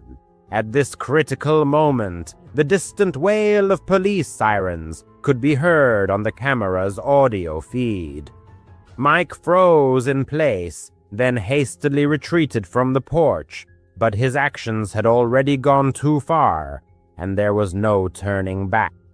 Soon, 2 police cars pulled up to the house, their flashing lights cutting through the night's darkness. Officers swiftly exited their patrol vehicles, pistols drawn, ready for any contingency. Clear commands rang out. "Hands up! Get on the ground!" Mike complied, raising his hands, but immediately began to protest, shouting, "They stole from my children!" He was promptly handcuffed right in the middle of the front lawn. Laura, still holding the phone to her ear and continuing her conversation with the narrator, cautiously peered out the window. One of the officers entered the house to check on her safety, and Laura showed him the shattered kitchen window. Bloodstains were visible on the glass shards, indicating that Mike had cut his hand when breaking through the barrier. As Mike was being led to the patrol car, he sharply turned and through the open front door fixed his gaze directly on Laura, as if trying to burn a hole through her.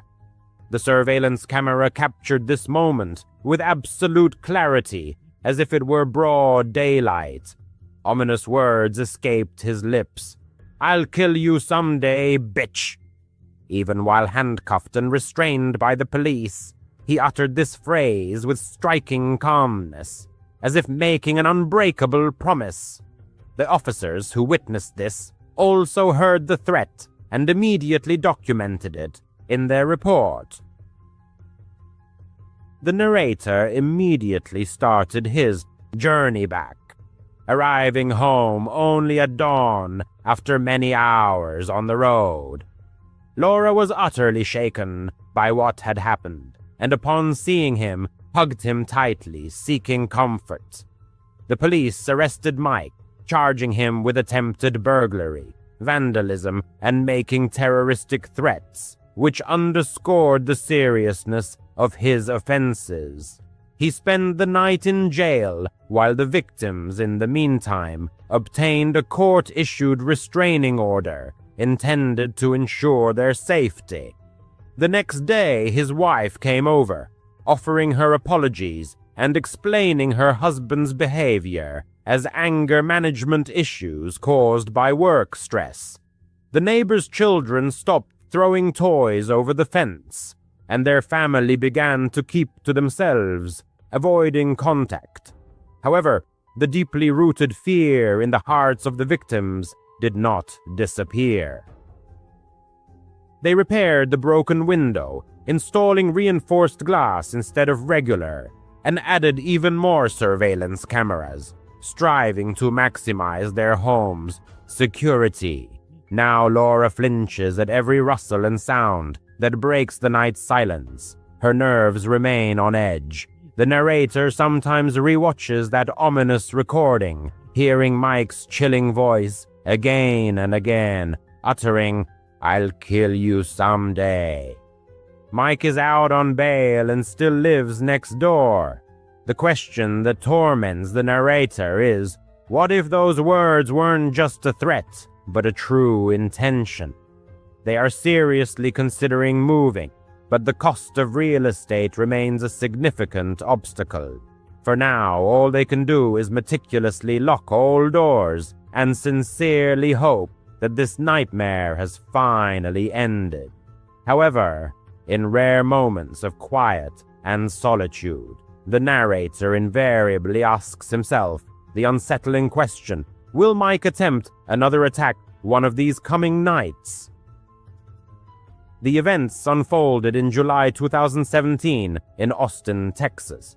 The narrator, Emily, remembers this period well, as it was one of those sticky summer nights when the oppressive heat didn't subside, even after the sun dipped below the horizon. Her name is Emily, and that month she regularly visited the public pool located in Zilker Park. Emily's job was a constant source of stress. Office weekdays downtown, an endless stream of emails. Swimming became her only way to find much-needed relaxation and escape from daily worries. That particular evening, Emily arrived at the pool quite late, around 7:30 p.m. She expected to find herself completely alone. The pool was almost empty, which suited her preferences perfectly. Only a couple of elderly men were leisurely gathering their towels, and a child was splashing in the shallow end under his mother's watchful eye. The lifeguard, a young college student named Jake, waved goodbye to her as he left early. "Lock up when you're done, guys," he called out as he departed. This situation was quite typical for the place. Budget cuts meant that no staff remained after sunset. Emily, however, didn't mind at all. The pool water felt pleasantly cool against the humid air, and the sharp scent of chlorine hung in the atmosphere. The continuous buzzing of cicadas in the trees created a unique, calming background noise. She smoothly glided into the deep end of the pool, adjusting her swimming goggles. Freestyle swimming had become her familiar routine. Slow, measured strokes allowed her thoughts to wander freely. With each movement, work worries and anxieties receded, dissolving into the water. The sun was already sinking low on the horizon, painting the sky in rich orange hues and stretching long shadows across the wet pool deck. The chain-link fence surrounding the pool rattled slightly in the gusts of wind, but Emily paid it no mind. This was her personal time, a moment of solitude and peace. Enos. As Mike was led to the patrol car, he abruptly turned and fixed his gaze through the open front door directly on Laura, as if trying to burn a hole through her. The surveillance camera captured the moment with absolute clarity, as if it were broad daylight. Ominous words escaped his lips. "I'm going to kill you someday, you bitch!" Even while handcuffed and restrained by the police, he uttered this phrase with striking calm, as though making an unbreakable promise. The officers who witnessed it also heard the threat and immediately documented it in their report. The narrator immediately turned back, arriving home only at dawn after many hours on the road. Laura was utterly shaken by what had happened, and upon seeing him, she embraced him tightly, seeking comfort.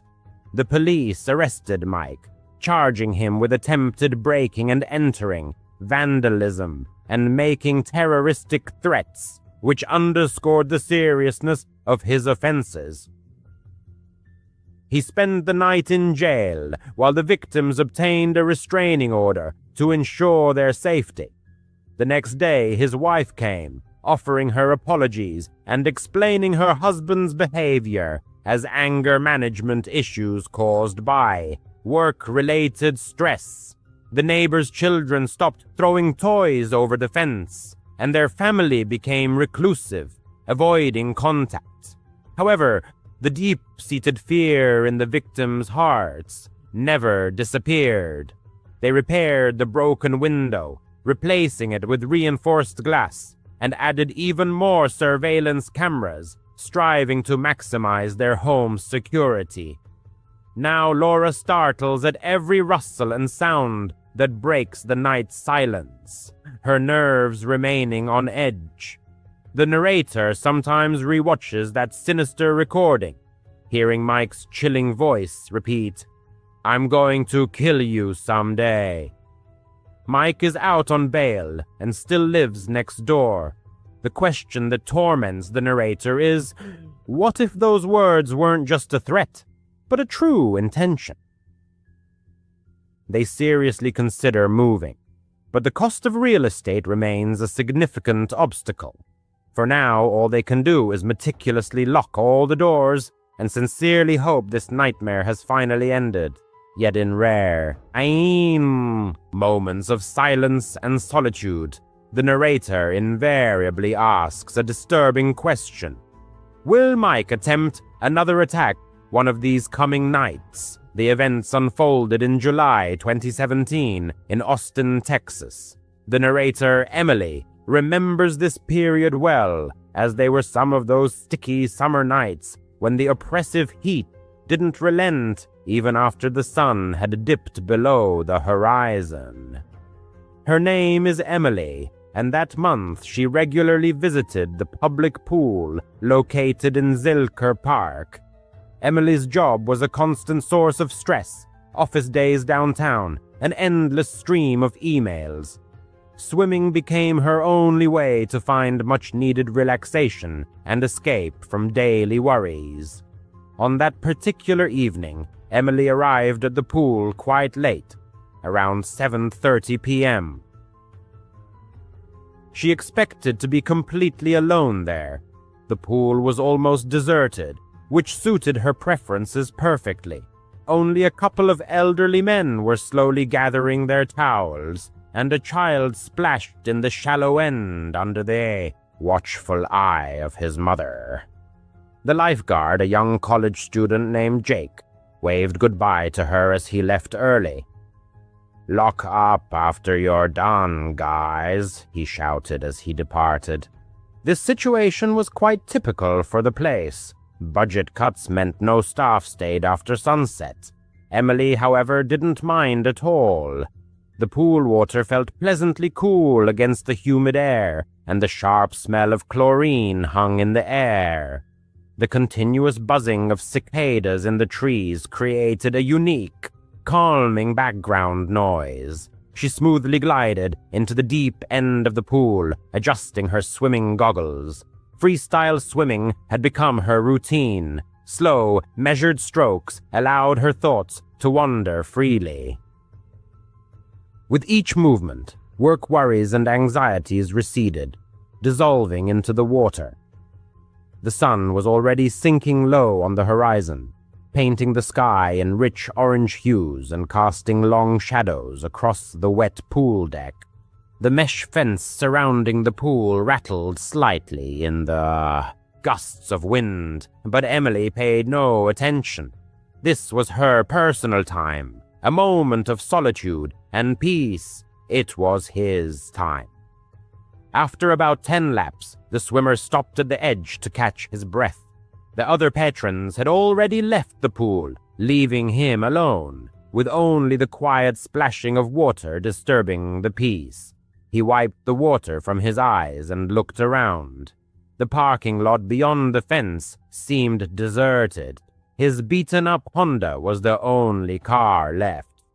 Good, he thought. Quiet. But then he felt it, a slight prickling on the back of his neck, as if someone was watching intently. It was that vague premonition, familiar to many.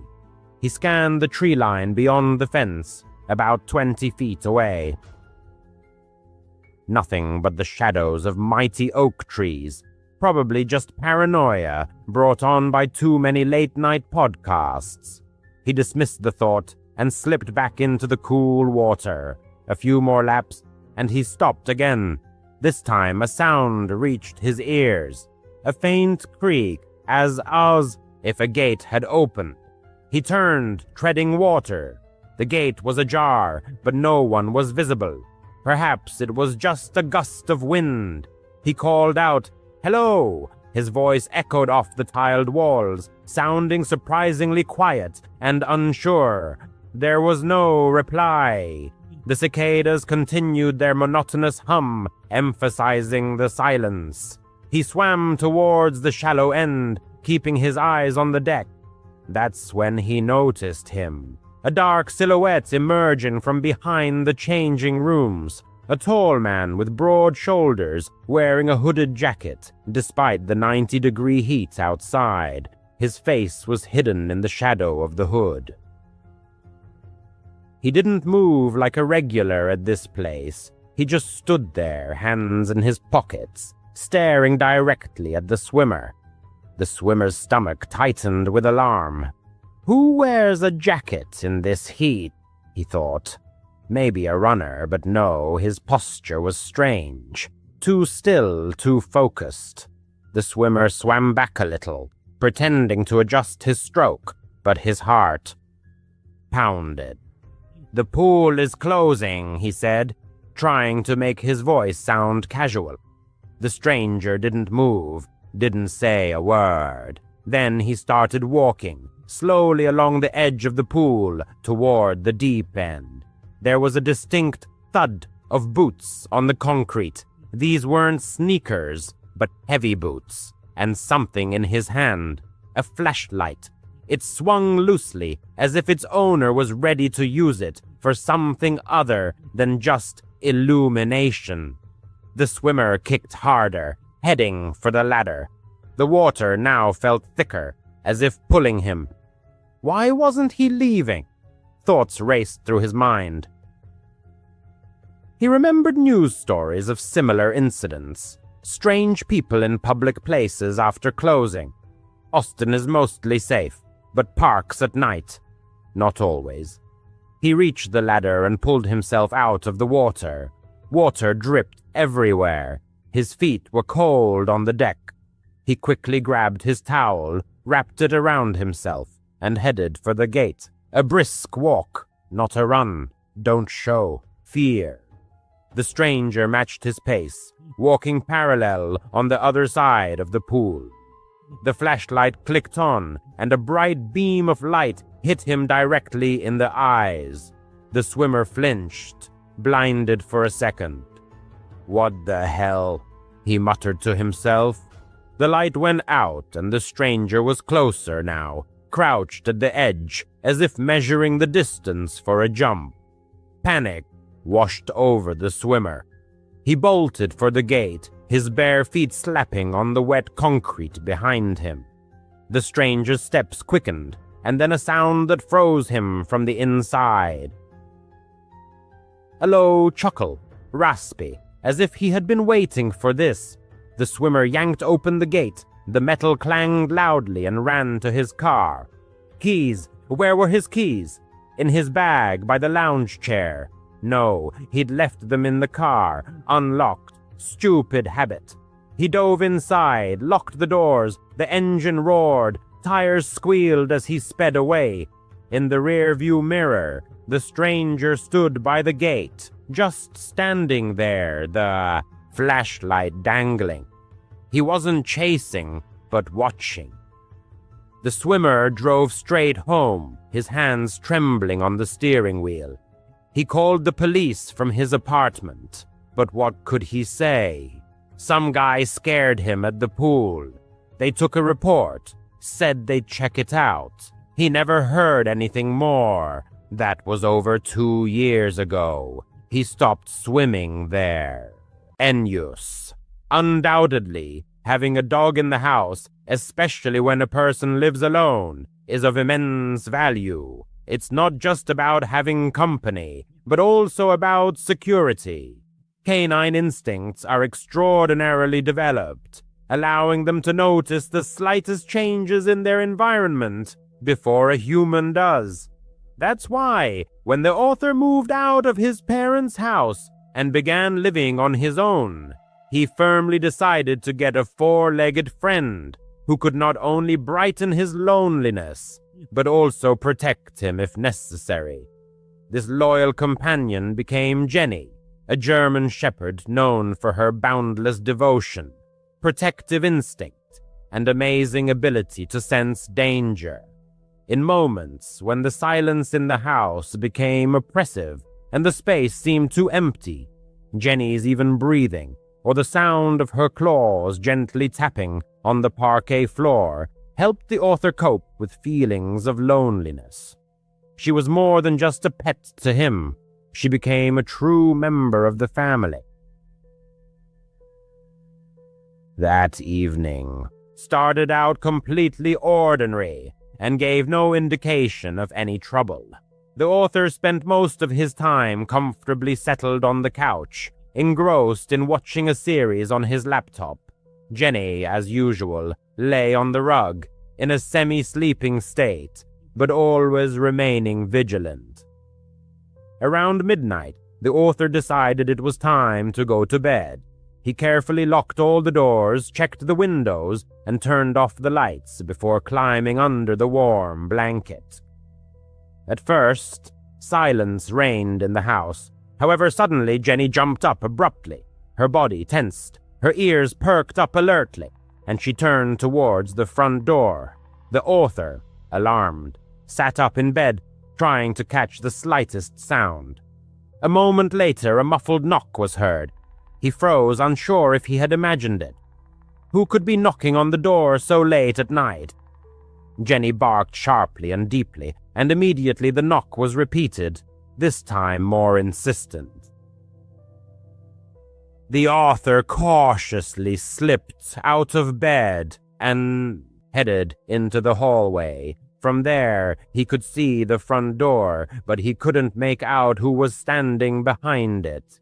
Jenny was already there, pressed against the door with her whole body and barking furiously, which made the author's heart clench. Then he heard a male voice shout, "Delivery! I just need you to come out so I can take a picture as proof." Every word seemed out of place and suspicious. Delivery services don't operate at this hour, the author thought. Besides, he hadn't ordered anything. Intuition told him to remain silent and not open the door. He hoped the stranger would realize he had the wrong address and leave. However, instead, the knocking turned into rough banging. Jenny growled with such ferocity that she seemed ready to tear the door to pieces.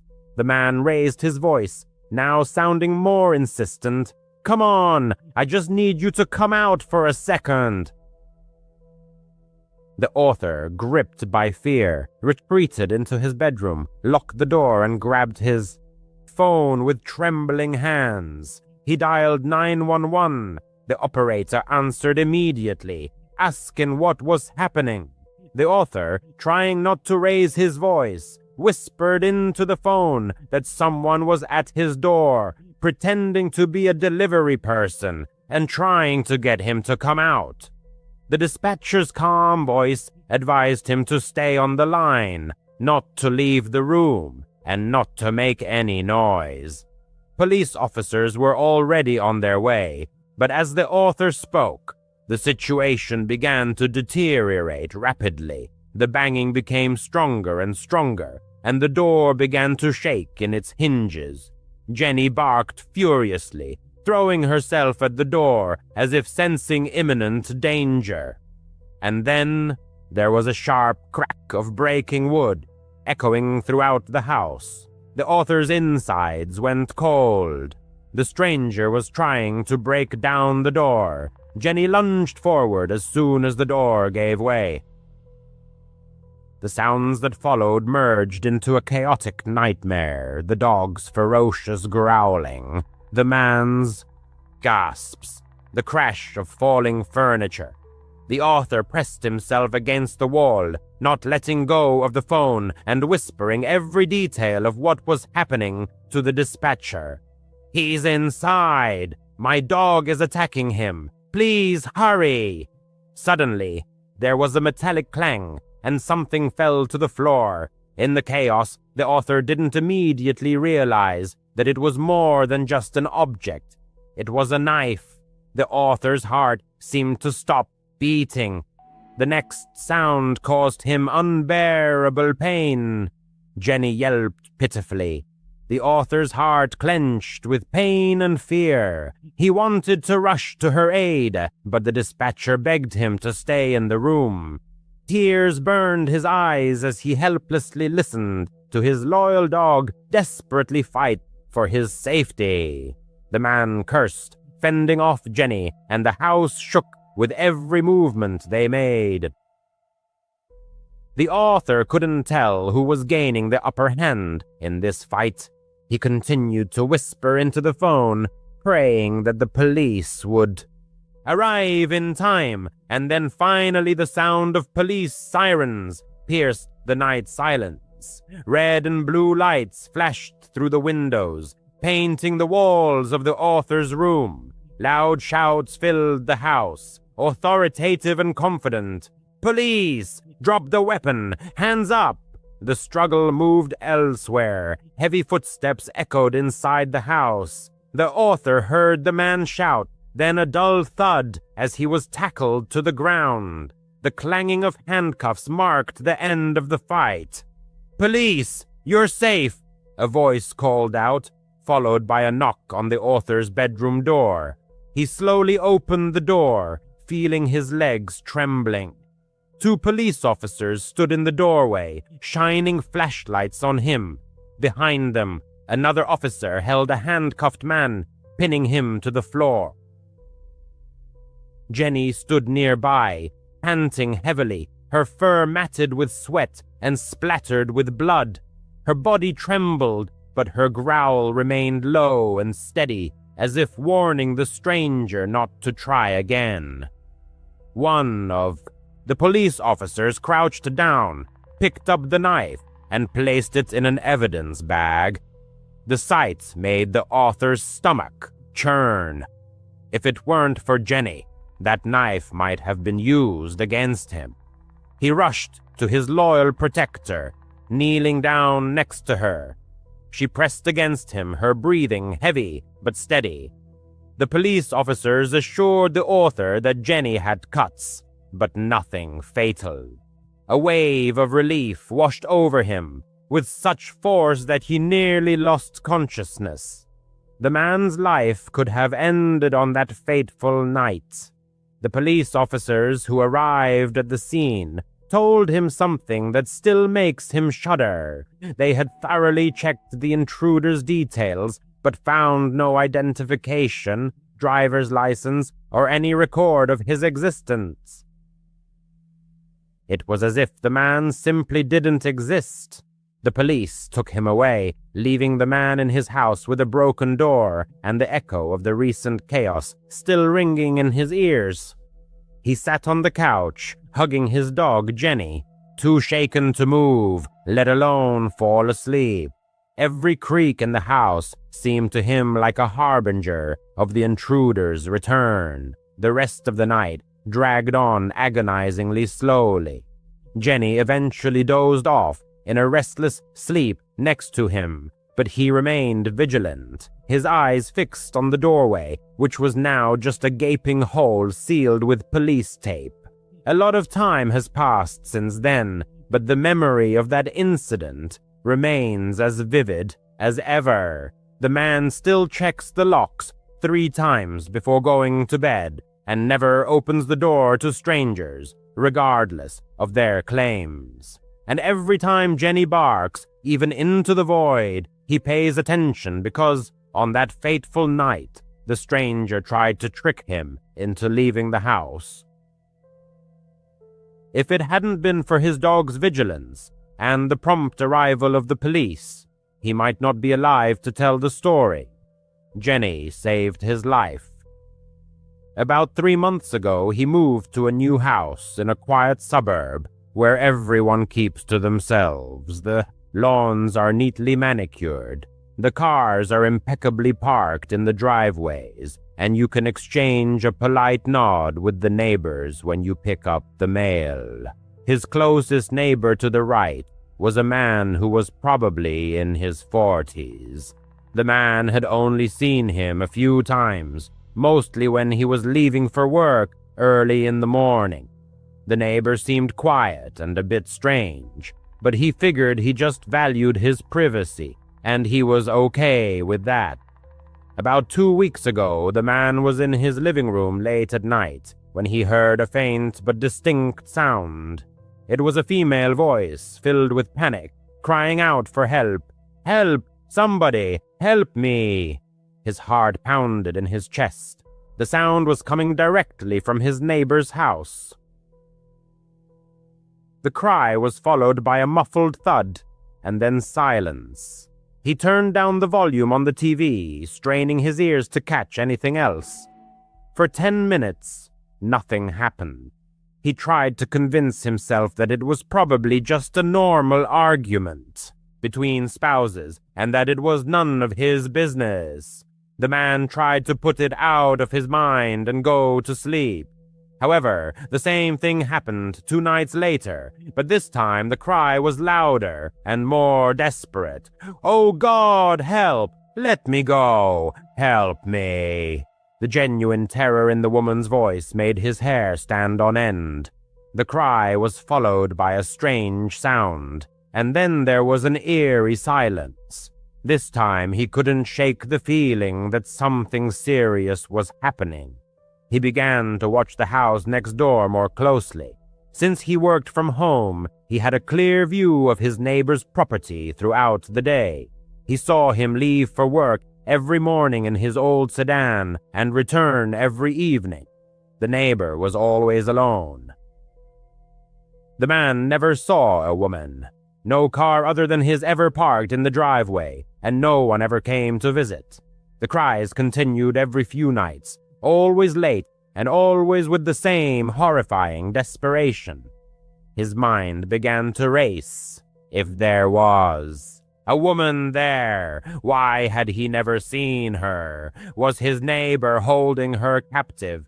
The thought made him nauseous. Every time he heard her voice, he froze and his body tensed. The man felt like a coward for not doing anything. But what could he do? Call the police and report that he had heard an argument. They would probably tell him to mind his own business if he hadn't seen anything. After another week filled with anxiety and guilt, the man couldn't take it anymore.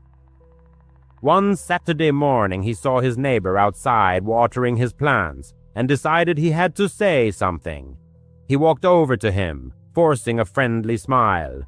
"Good morning," he said. "Just wanted to properly introduce myself. I'm Mark. I moved in here a while ago." The neighbor looked up, looking a bit startled. "Oh yeah, I'm David," he replied, not returning the smile.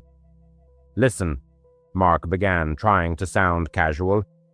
"This is a bit awkward, but I've heard screaming coming from your house a few times. I just wanted to make sure you and your wife were okay." David's face changed from neutral to puzzled, and then to annoyed. "My wife?" he asked sharply. "I'm not married. I've lived alone for years." Mark's blood ran cold. "Oh," he said, thinking furiously. "Sorry, I could have sworn I heard a woman's voice." "You must be mistaken," David replied dryly, turning back to his plants. "There's no woman here." Mark was sure David was lying. The terror in the woman's voice had been real. David was hiding someone. He had had enough.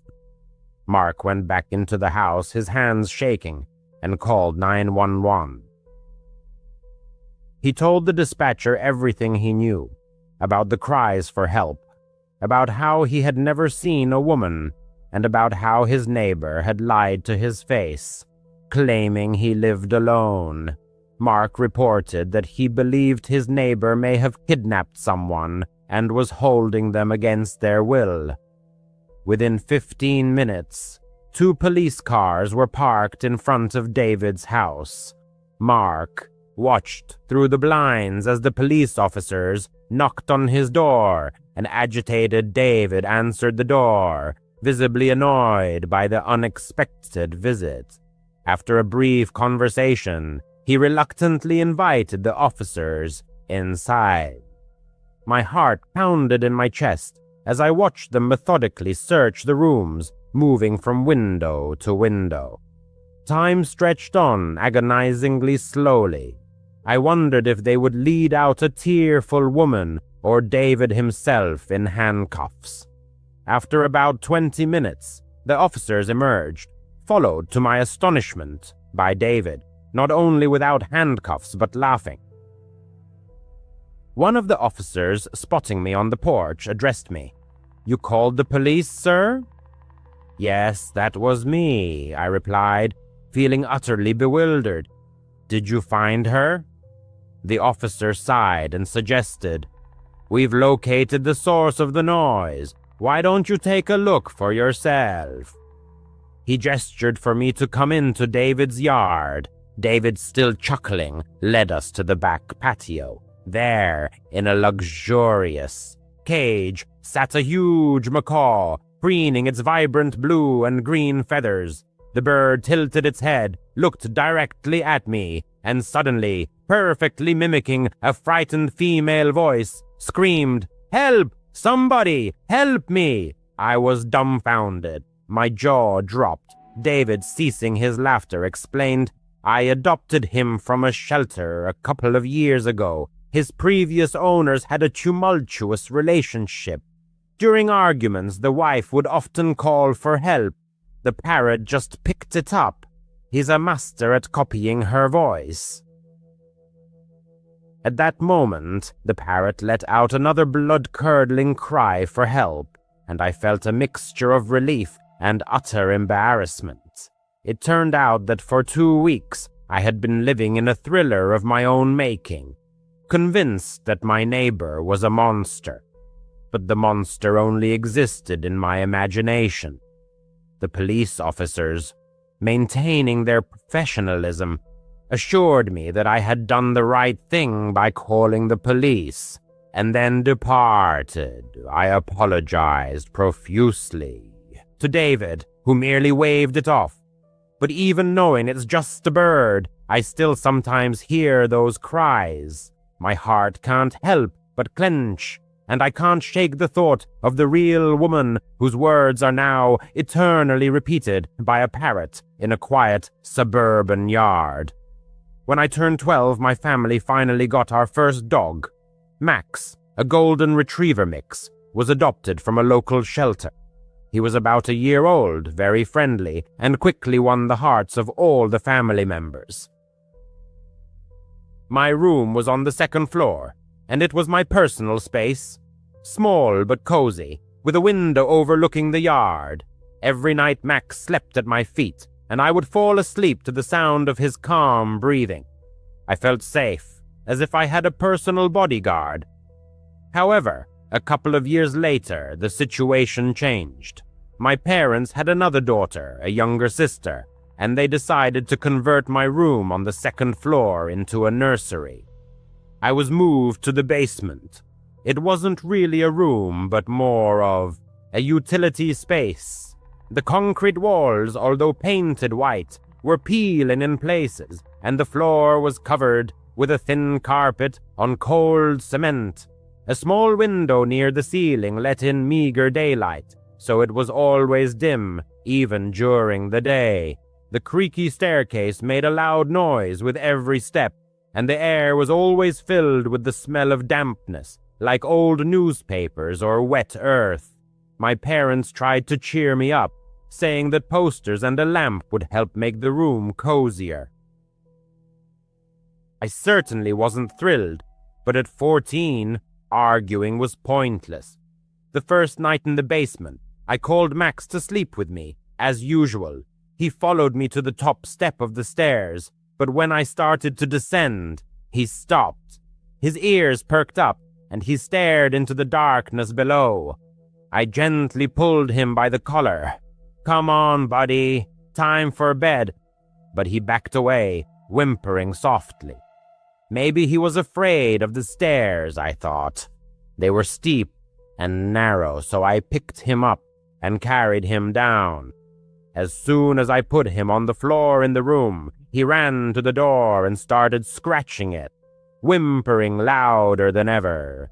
It wasn't a playful whimper, but a cry of desperation, as if he was terrified.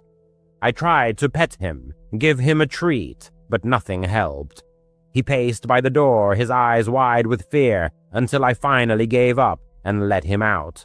He immediately ran upstairs and fell asleep on the couch. This story repeated every night. Max flatly refused to go down to the basement. If I tried to force him, he would whimper and cry at the door until I gave up. My parents thought it was strange, but didn't think much of it. "Dogs have their quirks," my father said. "Maybe he just doesn't like the cold down there." But it started to bother me. Why was he acting like this? The basement was fine during the day, but at night it became very quiet. Too quiet.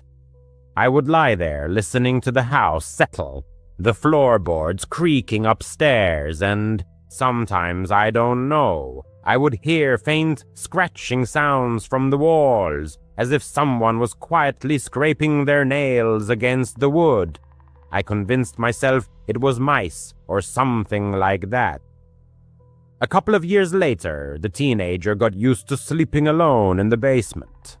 At 16, the family decided to get another pet, as Max, their previous favorite, was getting older and losing his energy.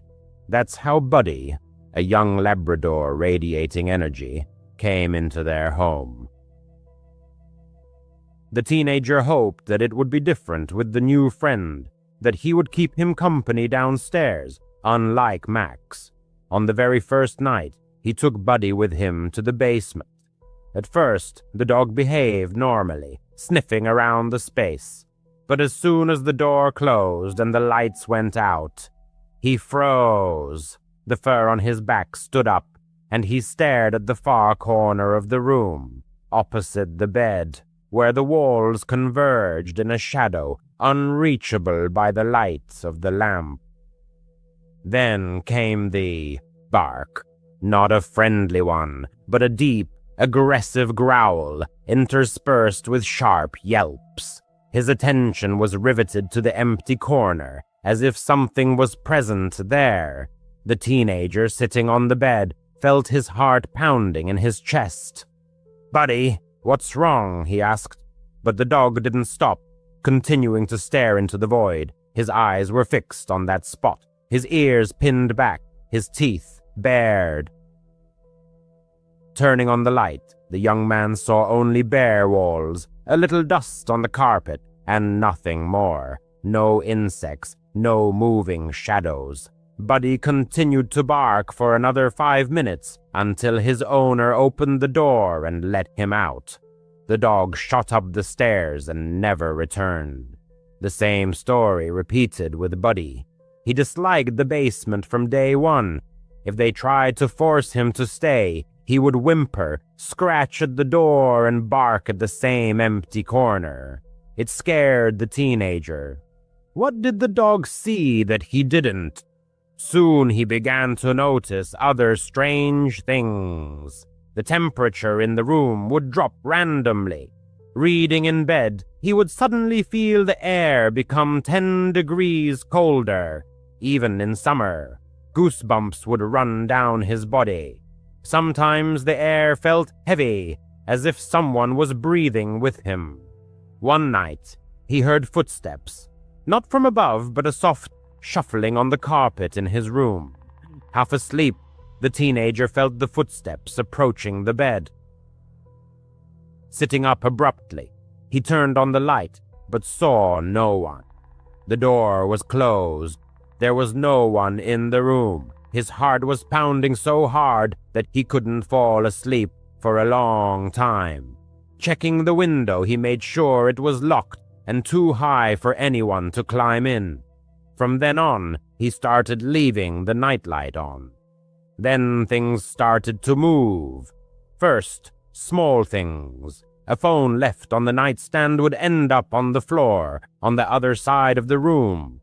The zipper on the backpack, which he had definitely zipped up, was unzipped.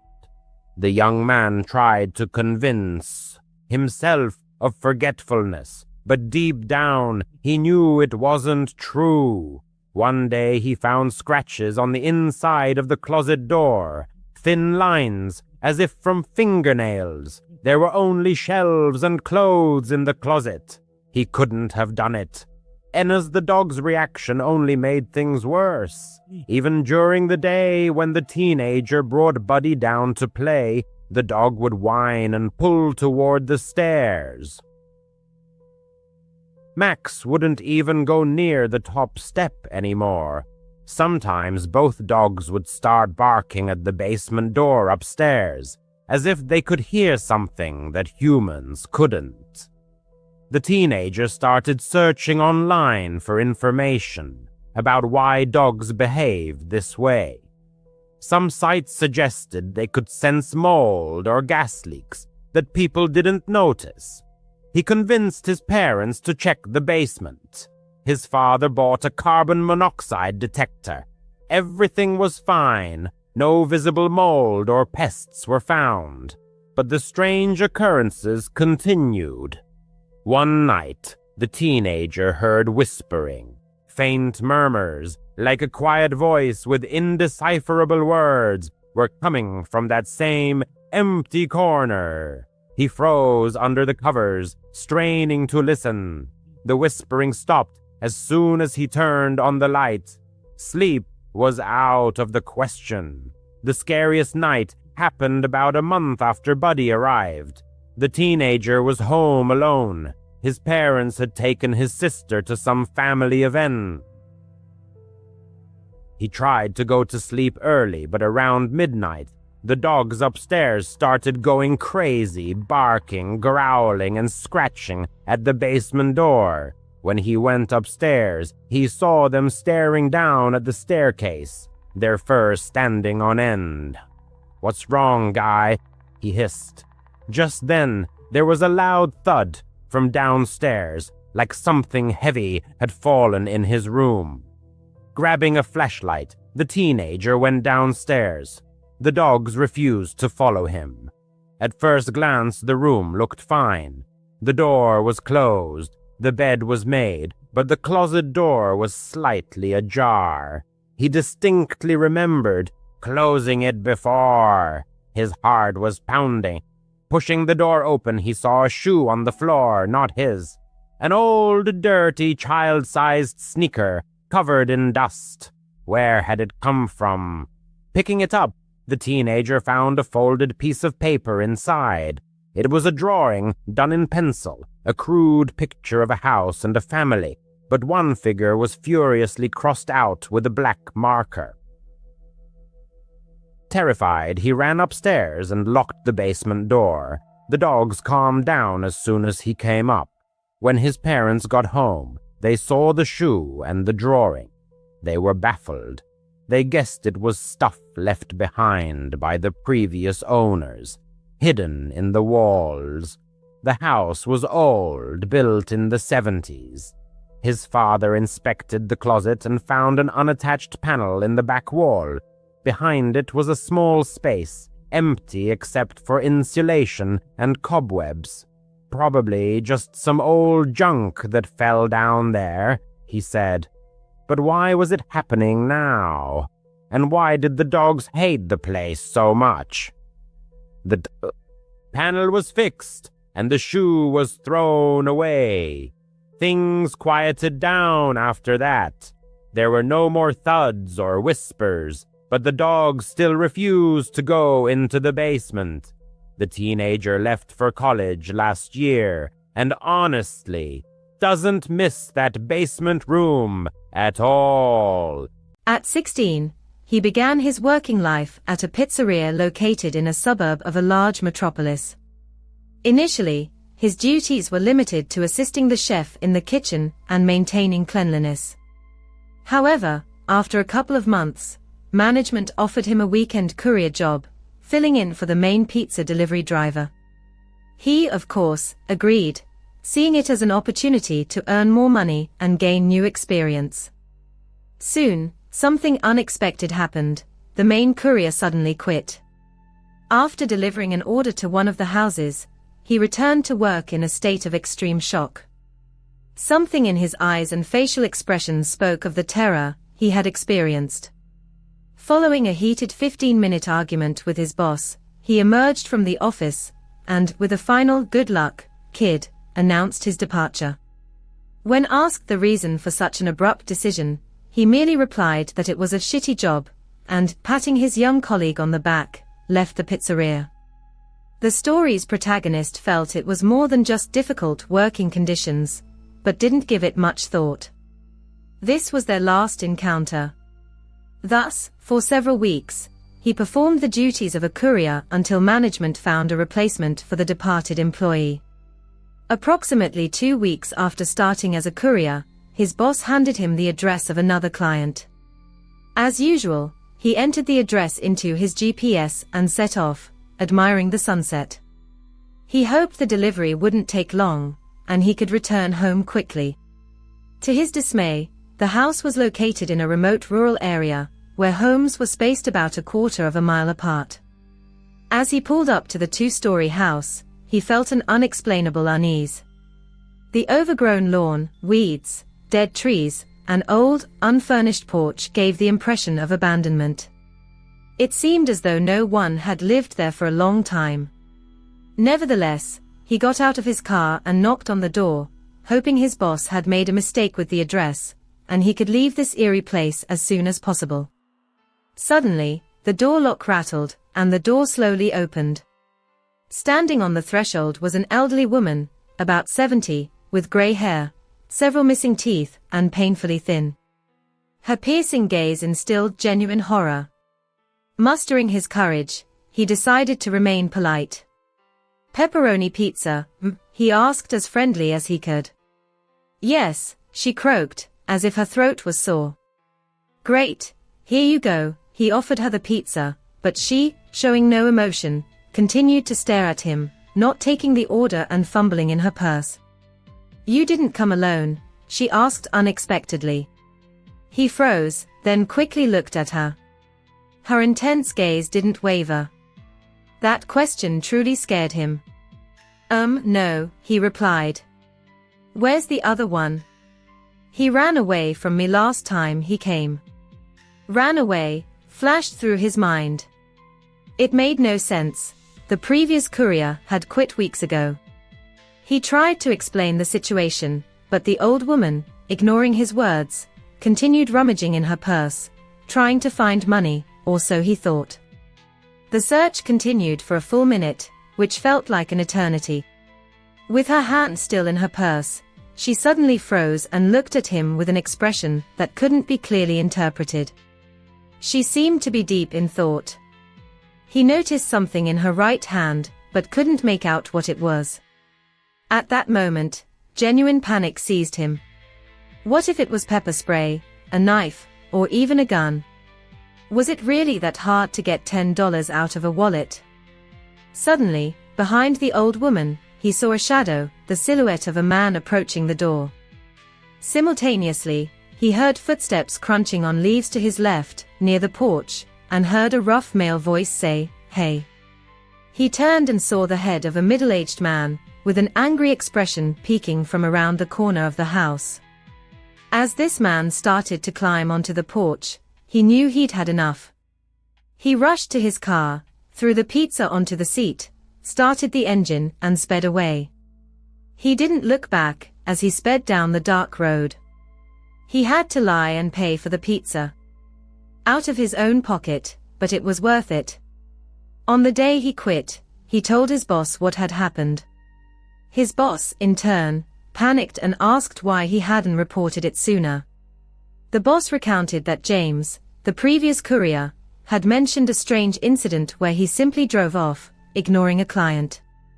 After that, the boss called the police to investigate the suspicious situation and sent him home. 2 days later, his boss called back and informed him that the house had been registered by the police as foreclosed due to debt over a year ago. During the search, 3 people were found in the house, 2 men and the old woman. All 3 were arrested. No further details were provided. The story's protagonist still experiences emotional trauma and cannot imagine what might have happened if he had lingered. They could have easily attacked him. Fortunately, he quit after that incident and remained safe. He would never forget the time he filled in for a friend at the pizzeria. He usually worked the cash register, while his friend was the delivery driver.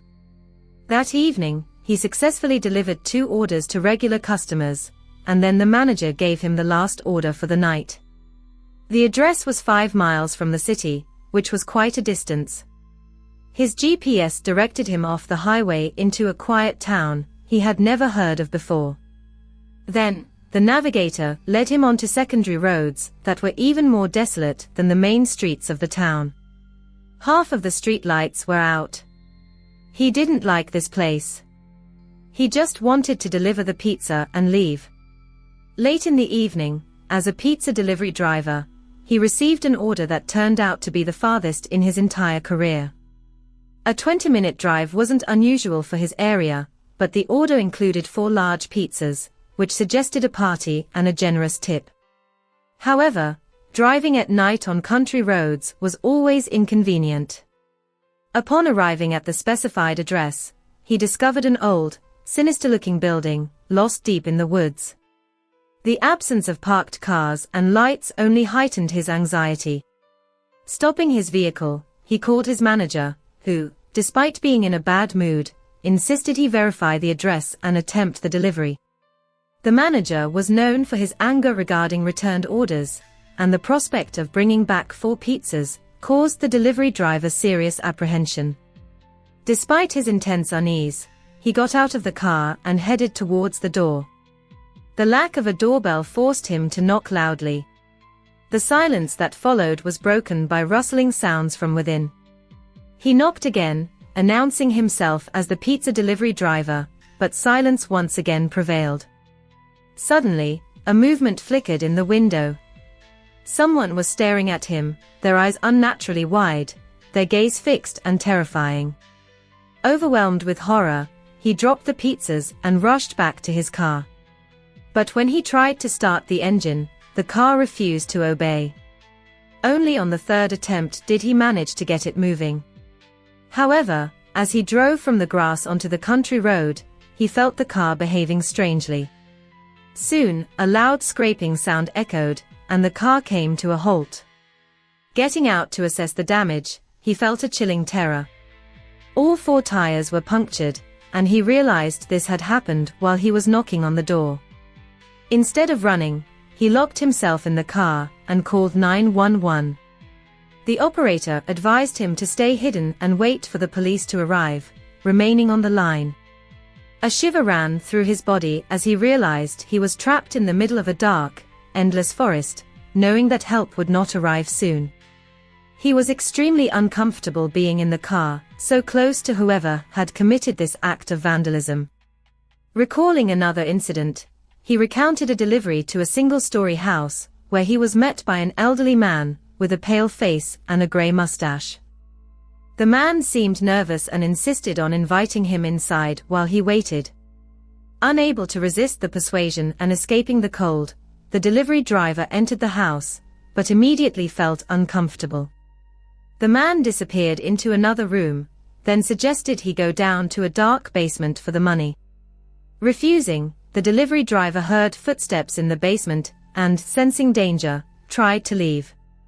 But the man blocked his way. In desperation, the delivery driver hit him and ran, not looking back. After this incident, he told his manager everything, who then called the police.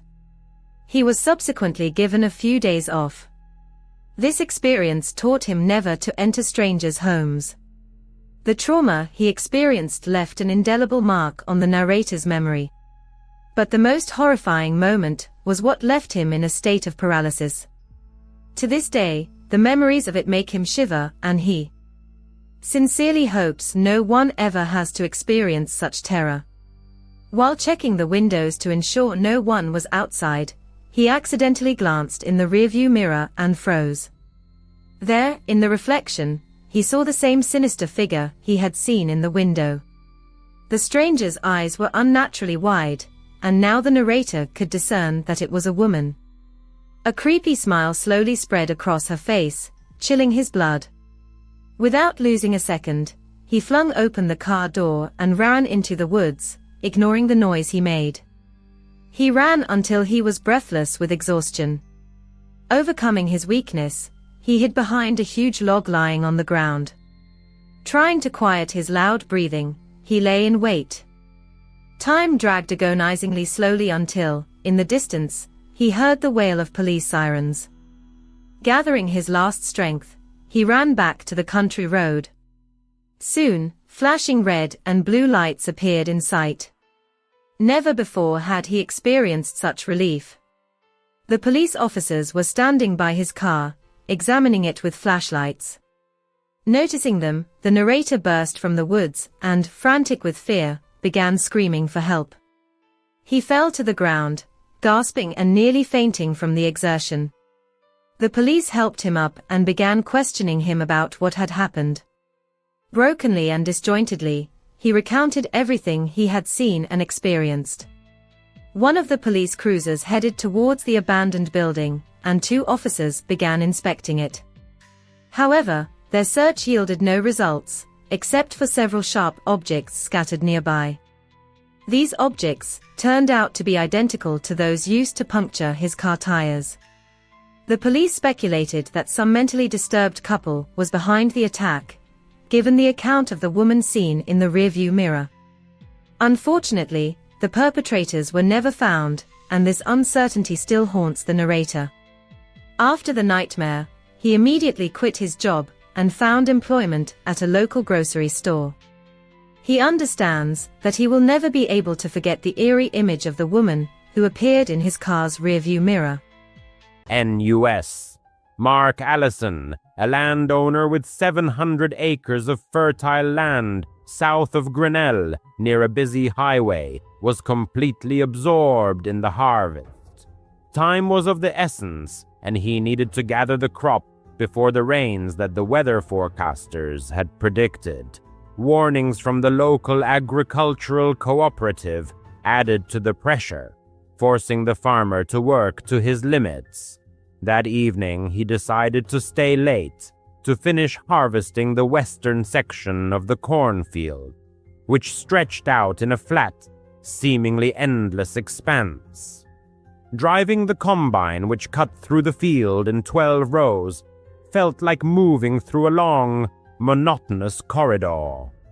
Bright moonlight flooded the surroundings, clearly outlining the boundaries of the property. The air felt autumnal, fresh, and dry. Mark sat in the cab of his reliable John Deere, with its 12-row header, the auger neatly folded away, and the hopper half full. Inside, the atmosphere was warm and comfortable, with the machine emitting a steady, soothing hum. Hot coffee sloshed in the thermos, and local AM radio played softly from the speakers. Suddenly, the usual course of things was disrupted by a strange sound. At first, Mark thought it was interference on the radio. However, a faint, ghostly voice pleading for help cut through the engine noise. "Help me!" He immediately turned off the radio and strained his ears. Silence. Only the crunching of corn stalks being ground up by the machine and the whistling of the fan, blowing away the chaff. The farmer guessed that the sound might have come from coyotes, howling from the tree line along the southern edge of the field. Sometimes the mooing of neighboring calves carried for great distances. Reassured by this rational explanation, he continued working. But after a few more passes, the same eerie sound pierced the night silence again. The same words, sounding as if they were coming from deep within the field, rather than from the road. Mark slowed the combine, stopped at the end of the row, and turned off the header. In the ensuing silence, the night seemed boundless.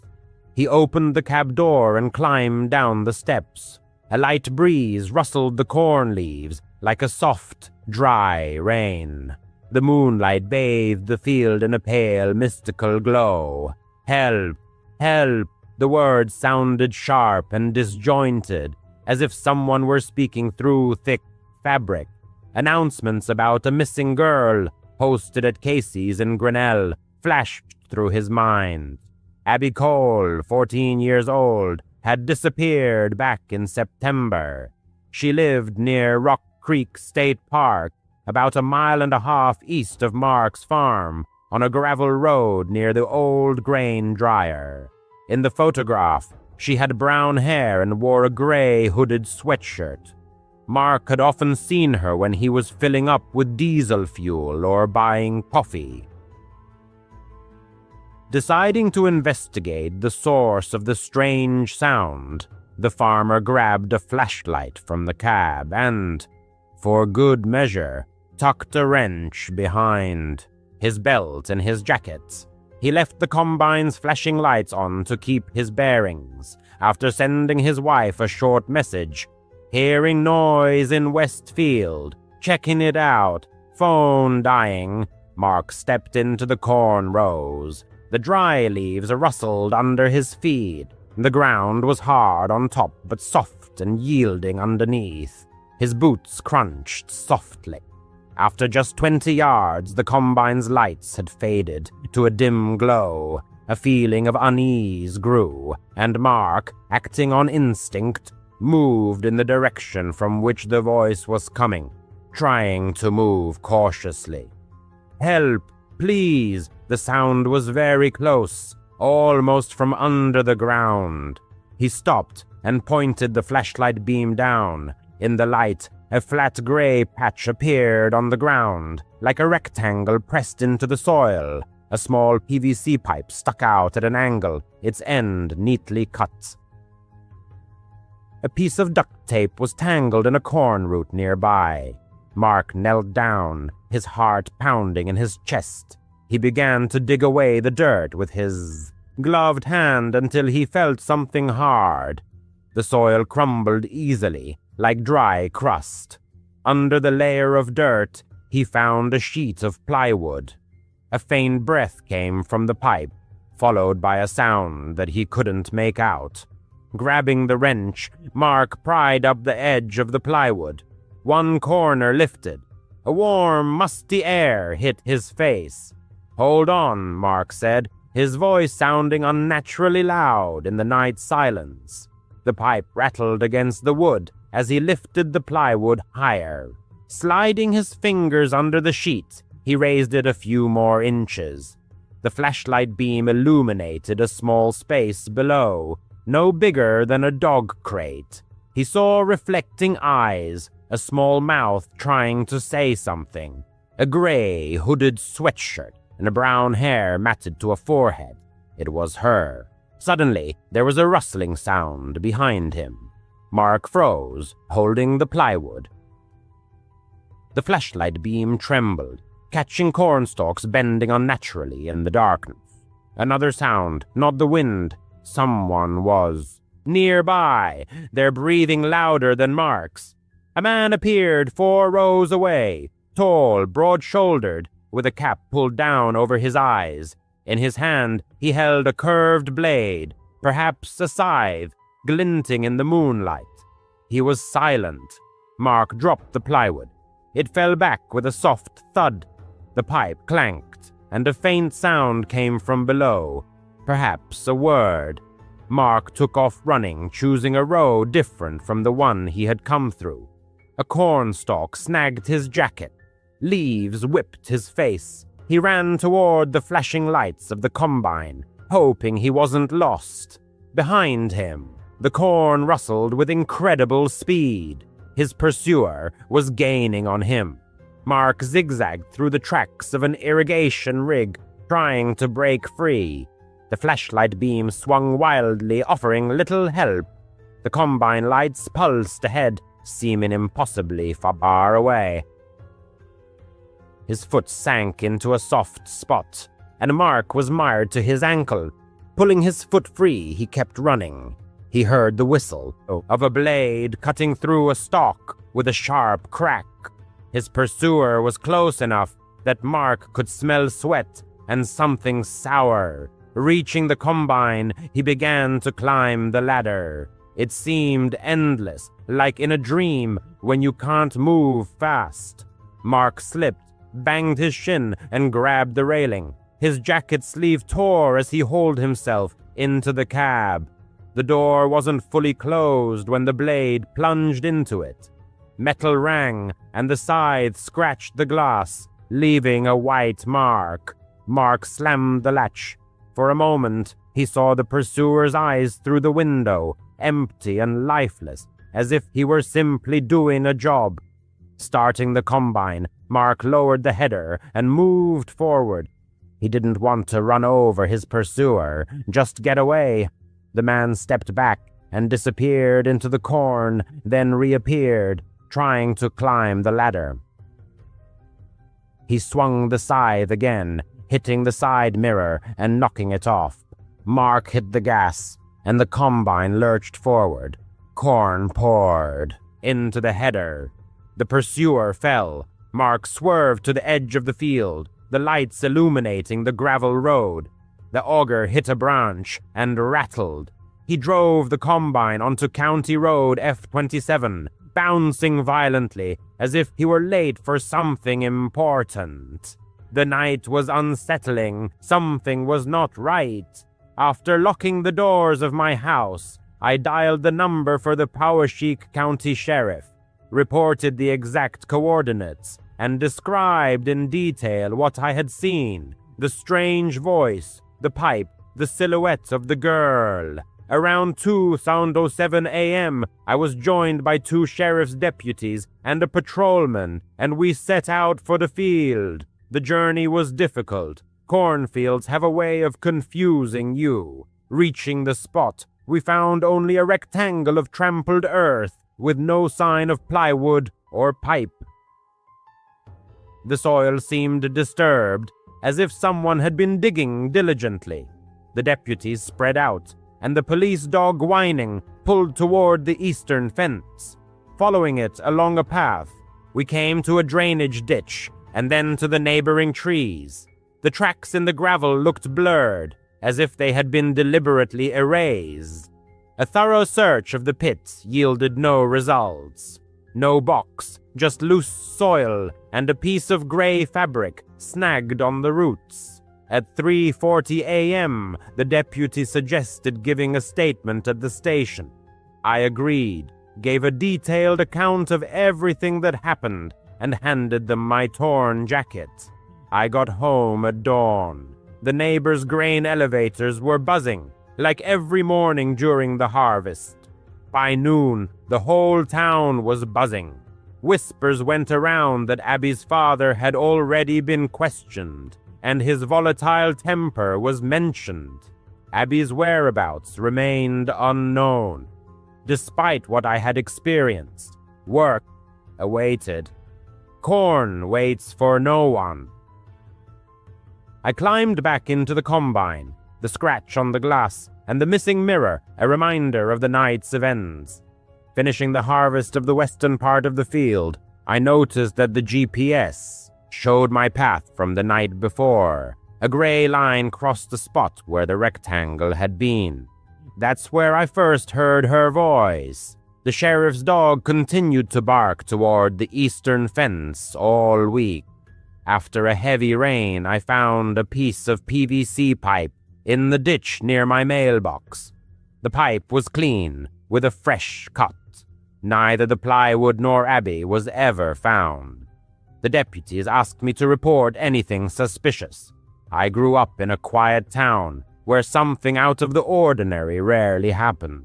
My family's house stood on the edge of endless agricultural land. Beyond it stretched a dirt road, winding between tall cornfields. This road was my personal playground. More than anything, I loved riding my bike as a child, feeling a sense of freedom. I would pedal for hours after school, imagining myself as a participant in prestigious races. My parents didn't worry too much, because the area was considered safe, and you could travel for miles without meeting a soul, except for the occasional farmer in a truck. The cornfields were both alluring and frightening to me. During the day, their stalks swayed and shimmered gold in the sunlight, and at night, they turned into black walls, whispering in the wind. Nevertheless, I rode those roads almost every day, feeling like their rightful owner. One summer evening, when I was about 12 years old, I went for another bike ride. The setting sun painted the sky in orange hues, enveloping everything in a warm light. I remember the smell of dust and corn, the buzzing of insects. Standing on the pedals, I raced forward, imagining an invisible pursuer chasing me. Suddenly, on a turn, my front wheel hit some loose gravel. The bike slipped out from under me, and I crashed to the ground with a thud. My scraped knees immediately throbbed, and my palms burned from the impact. For a few seconds, I lay there, more annoyed than hurt. I hated falling off my bike, but since it happened fairly often, I just got up, brushed off the dirt, and checked the chain. It was at that moment that I felt something change around me, as if the air had become different. At first, it seemed like I heard the rustling of corn stalks, but not from the wind, as if someone was walking inside the field. Freezing in place, I stared at the edge of the field. The corn was taller than me, taller than most adults, and it was impossible to see anything further than a foot through it. I listened intently, my scraped knee throbbing, my hands shaking slightly, and then I saw him. About 30 feet away, a man emerged from the corn. I don't know how long he had been standing there or whether he had been watching me, but in the moment our eyes met, I knew something was wrong. He wasn't dressed like a farmer. His clothes were dirty, dark pants, a faded shirt. He looked ragged. His face was pale, almost gray in the fading light, and his eyes seemed unnaturally wide open, as if he hadn't slept in days. For a moment, I froze, trying to make sense of what was happening. maybe it was just a passerby who lived nearby. But then he started to move, not walk, but run. He took off and ran straight at me, moving with a heavy, stumbling gait, more like an animal than a human. His arms flailed chaotically, and his expression remained unchanged. His gaze was fixed on me, as if I were prey. Panic gripped me. Lifting my bike, I didn't notice the chain had slipped off. Pain shot through my knees as I tried to pedal, but the wheel didn't catch right away. I could hear his footsteps, getting closer behind me. Miraculously, I managed to get the chain back on. I kicked, and the bike lurched forward. Not daring to look back, I could feel him gaining on me. The dirt road seemed endless. The sound of his running was forever etched in my memory, heavy, uneven, desperate. I pedaled as hard as I could. Tears welled up in my eyes, my chest burned from panting. When I finally looked back, he was still there, still chasing me, maybe only 20 feet away. His face was distorted, his mouth slightly open, and his eyes wide in the last rays of the sun. Under the rays of the setting sun, the road twisted treacherously, and a careless maneuver almost led to a fall. But then, in the distance, like a beacon of hope, my home appeared, and the light on the porch was already burning brightly. Unable to contain his excitement, the traveler shouted, calling for his mother, and this sound seemed to give him new strength. With an incredible effort of will, he reached the driveway, dropped his bike, and beside himself ran toward the porch, continuing to call for help. His father came out of the house, puzzled and alarmed. Breathlessly, the traveler pointed toward the road, expecting to see the pursuer, but there was no one there. The road was empty, and the cornfield stood in silence, leaving no traces. The father, armed with a flashlight, searched the area, but to no avail. The mother, meanwhile, was administering first aid, washing the scrape on his knee, while the traveler, gasping, tried to explain what had happened. The parents, however, were skeptical of the story, suggesting that it might have been a figment of his imagination, a random passerby, or a neighbor. But the traveler was sure of what he had seen. After that incident, he avoided riding his bike near the fields for a long time, and at night, looking out the window, he thought he saw an ominous figure lurking at the edge of the corn. The parents eventually decided to share the story with the neighbors, but none of them had seen anything suspicious.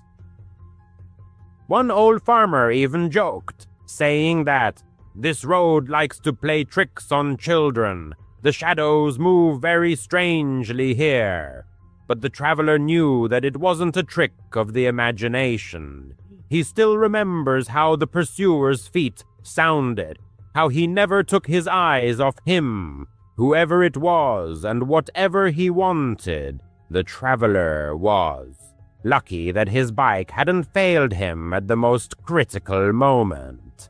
The strangest thing was that the father, returning from the road, found tracks in the dust, starting at the edge of the cornfield and ending a few dozen feet away, as if the man had vanished into thin air. Many years have passed since then, but whenever he passes a cornfield, the traveler feels the same fear, the feeling that he is being watched, that something ominous is waiting for him beyond the realm of visibility. He never found out who the man was and what made him run out of the cornfield.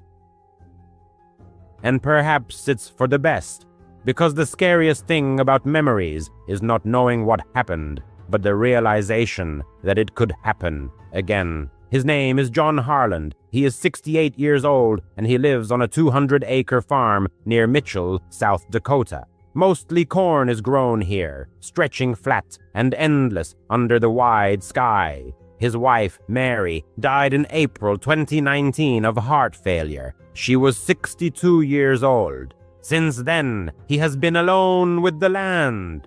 The days blend into a monotonous series of caring for the crops, repairing equipment, and watching the sun sink below the horizon.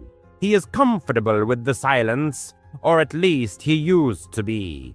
The farm was their life. Mary loved this place, the way the wind played with the fields, as if with a living creature. After his wife's death, John often sat on the porch with a cup of coffee, looking at the corn rows, trying to feel her presence. Their son, David, 35, lives in Sioux Falls and calls every week, mostly for money. He has had financial difficulties, bad investments, and creditors. John has helped him as much as he could, but the farm no longer brings in the same income.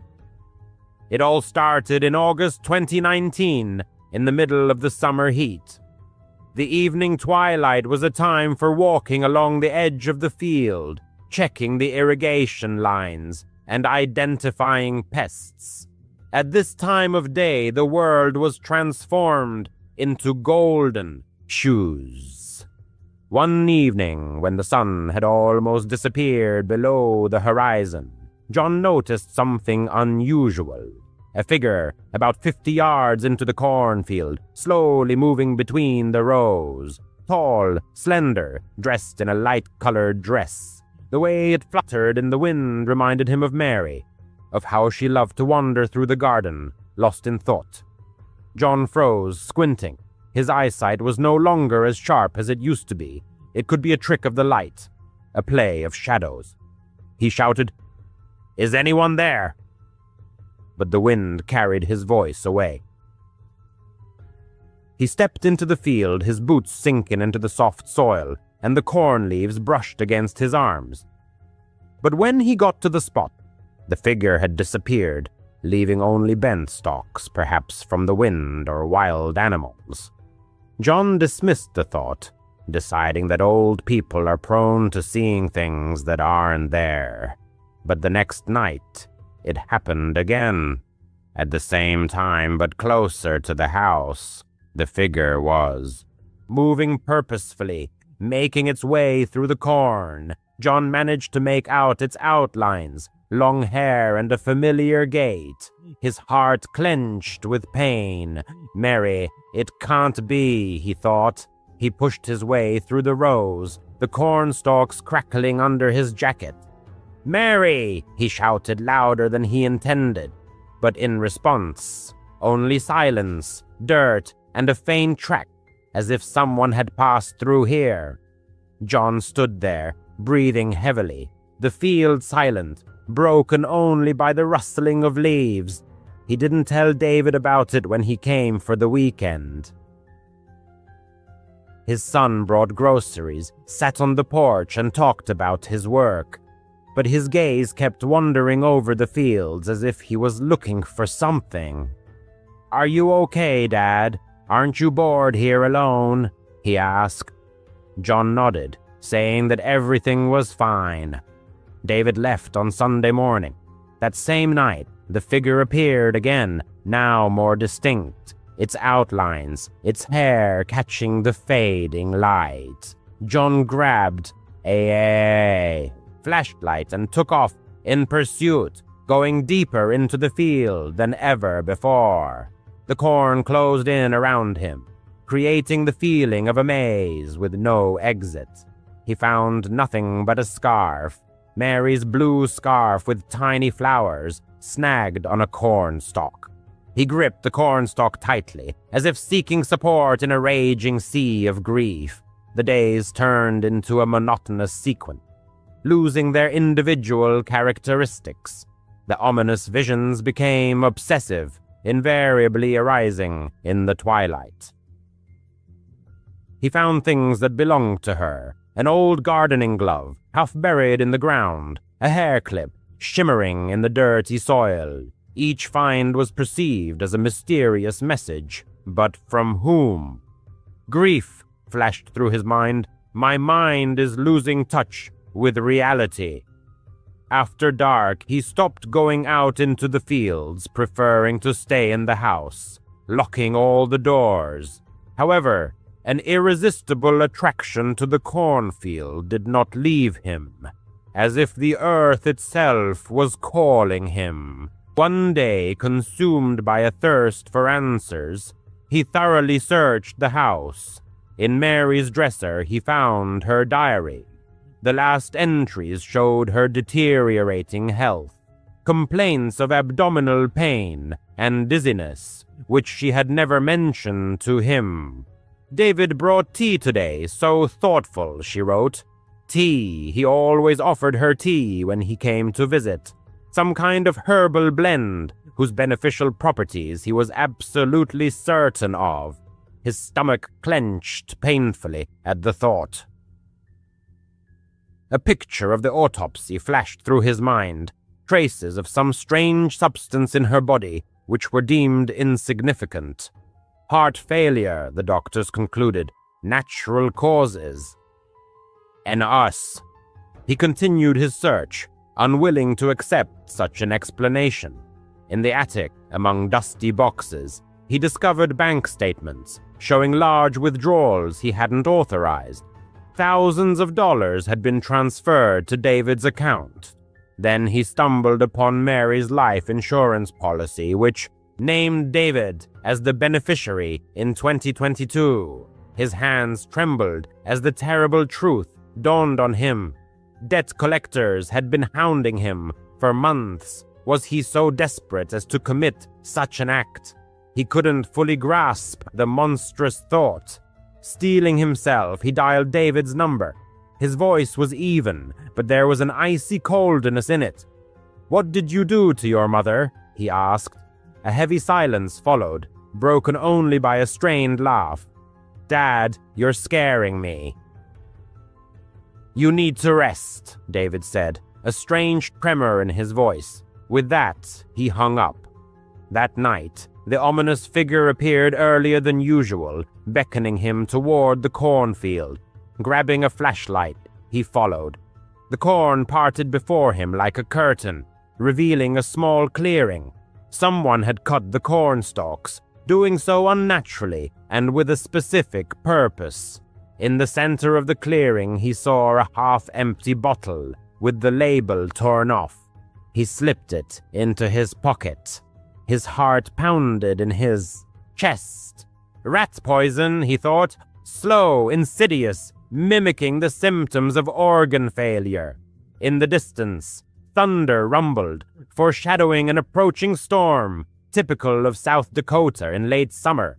A strong wind picked up, bending the corn stalks. Suddenly, he heard footsteps, heavy and deliberate. He turned to see David standing at the edge of the clearing. Rain began to fall, and his face looked pale in the flashlight's beam. "Dad," he said in a low voice, "you're here again." He approached, rain streaming down his jacket. In his hand, he tightly gripped a coiled rope. "People will understand," he said. "You've been seeing things, talking about Mom. They'll chalk it up to grief." His eyes were empty and cold, betraying a chilling calculation. Suicide staged in a cornfield. The perfect story. A deafening crack of lightning split the sky, and the storm unleashed its full fury. Rain stung his face as David lunged at him. He swung the flashlight, hitting him on the wrist. The rope fell from his hand. They began to struggle desperately, slipping in the mud, cornstalks whipping at them like claws. David was stronger than he expected, as if fueled by some dark energy, perhaps guilt or desperation. "She was going to die anyway," he hissed. "And you're losing your mind. This is mercy." He managed to break free and stumbled into the rows of corn. The field had become a labyrinth. The rain and thunder drowned out all sounds. He hid, crouching as low as possible, and watched as David stalked between the stalks, calling out his name. Time seemed to stand still, minutes or hours, he couldn't tell. Suddenly he heard the faint sounds of sirens. That morning, He'd called the sheriff, leaving a vague message about his suspicions, the bottle, the money. They were probably coming to check on him. David disappeared into the raging storm. The police found the bottle, the bank statements, and the insurance policies. Days later, David was arrested in Sioux Falls, charged with murder and attempted murder. The poison found in the bottle matched traces found during Mary's autopsy. The case was closed, but he knew it wasn't over. He still saw her in the twilight, wandering through the cornfield. It wasn't grief or madness, but something else. Last week, her scarf reappeared on the porch, neatly folded. He burned it, but the field still seemed alive, as if watching him. Was it all David's doing, or did he have an accomplice? The corn sways in the wind, whispering secrets it won't share. At night, he hears footsteps outside, but no one is there. Or perhaps they are simply waiting for the right moment. When someone moves into a new home, especially in an entirely unfamiliar neighborhood, certain aspects inevitably capture their attention. First and foremost is, of course, the house itself, its immediate surroundings, and the lifestyle and habits of future neighbors. Equally important are accessibility and the availability of nearby amenities. Unfortunately, however, people often rush into hasty decisions, and haste in matters of such importance frequently leads to serious risks. Sometimes even the most seemingly insignificant detail, like the one mentioned below, can foreshadow an elaborate deception whose scale may be beyond imagination. Just such an unexpected twist awaits us in the story that follows. In the city of Chennai stands a house that compels every passerby to involuntarily slow their step and think twice before walking past, whether it's a bright sunny day, a pitch-black moonless night, or a gloomy, rainy evening. But a man named Kabir was completely unaware of these peculiarities. His job aboard a ship frequently required him to relocate from one place to another. Today, we recount how his life changed dramatically after he moved into this mysterious colony. The story begins roughly 10 years ago. Kabir's employer decided to transfer him to Chennai. Upon arrival, he was astonished to find rental prices unusually high everywhere. It seemed unbelievable that even in a major metropolis like Chennai, he would have to pay such exorbitant sums just for a roof over his head. Desperately searching for a suitable option, he eventually stumbled upon an offer from his own company, a very old building with astonishingly low rent. For Kabir, this was an obvious advantage. Though the structure was dilapidated, it was conveniently located near his office, and the port, where his ship duties often took him, was also easily accessible. Everything he needed was within reach, almost magically so. But what could possibly be the catch? On his very first day, Kabir noticed something highly unusual. As dusk fell, all parents hurriedly called their children indoors. Within an hour and a half, every child had vanished from the streets. The only person visible outside was a solitary drunkard openly drinking alcohol right on the road, seemingly oblivious to his surroundings. After a while, Kabir looked down again and saw the man still sitting in the same spot, motionless. Suddenly, the old man smiled and waved at him. Kabir thought, what's so strange about that? It's raining, it's dark, there's no one outside, no children, no adults. Why is this old man sitting alone and waving at me? Then the man gestured for him to come down. Kabir decided, alright, since he's calling, I'll go down. Maybe he has something to say or needs help. As he descended, his neighbor Pyle stopped him. With unmistakable anxiety, she asked, Kabir, why are you going down at this hour? Puzzled, he replied, but it's only evening. Is it really that late? Pyle, her expression grave, said, you don't know why we never go out in the evenings in Demonte Colony. Kabir countered, no, I don't. I understand you're afraid, but I don't know why. What's going on? Insisting, Pyle asked, but why were you coming down? He explained, there was an old man down there waving at me. Pyle then walked to his window, pointed outside, and said, look, there's no one there. Seeing the street empty, Kabir was slightly surprised but quickly added, maybe he's already left. I was about to come down, so perhaps he just moved elsewhere. Yet Pyle replied with an air of mystery, "You still don't understand. What you saw isn't exactly a lie, but it's not exactly the truth either. That man isn't a man at all. He's a wandering spirit you've just encountered." Then, as if lifting a veil, Pyle revealed the story. In the 19th century, a Portuguese businessman named João de Monte moved here. He acquired substantial property, and the area became known as De Monte Colony. John hadn't come alone, he brought his wife, Mary, and their 20-year-old son. They were a wealthy, harmonious family living in comfort and peace. But over time, Mary began suffering from a mental illness, gradually losing her mind until she sank into madness. Her condition worsened daily until she finally passed away, leaving her husband and son in profound grief. Soon after, perhaps unable to bear the weight of his loss, their son suffered a heart attack and died as well. João de Monte was now the sole survivor, broken and alone. He spent his days sitting and drinking incessantly, trying to drown his sorrow, seeing no purpose in life. He idled away his time, drank, and disturbed the colony's residents with his inappropriate behavior until the day he, too, died and left this world. Yet just months after John's death, every resident of the colony began noticing something strange, deeply, chillingly strange.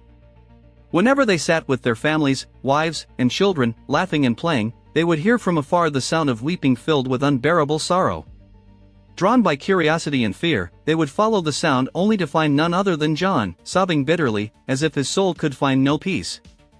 Gradually, everyone became aware of this phenomenon, and a cold, penetrating fear gripped the entire community. Pyle explained that this was precisely why no one dared go outside in the evenings, when shadows lengthened and the world sank into twilight. No one wanted to be out there, for everyone knew the tragic, inexplicable history of this place. Then Pyle warned Kabir once more, her voice firm and compelling. "Kabir, I strongly advise you not to go down now, it will turn out very badly for you." With that, Pyle hurried away, leaving Kabir alone with his thoughts and growing unease. Back in his room, as if trying to shield himself from an invisible threat, Kabir made a firm decision. "No, I won't go down. I'll stay inside." But at that moment, the piercing ring of the telephone shattered the silence. Kabir picked up the receiver. It was his boss, demanding his immediate presence at the office in a commanding tone. Something urgent had happened, a critical error requiring his instant attention.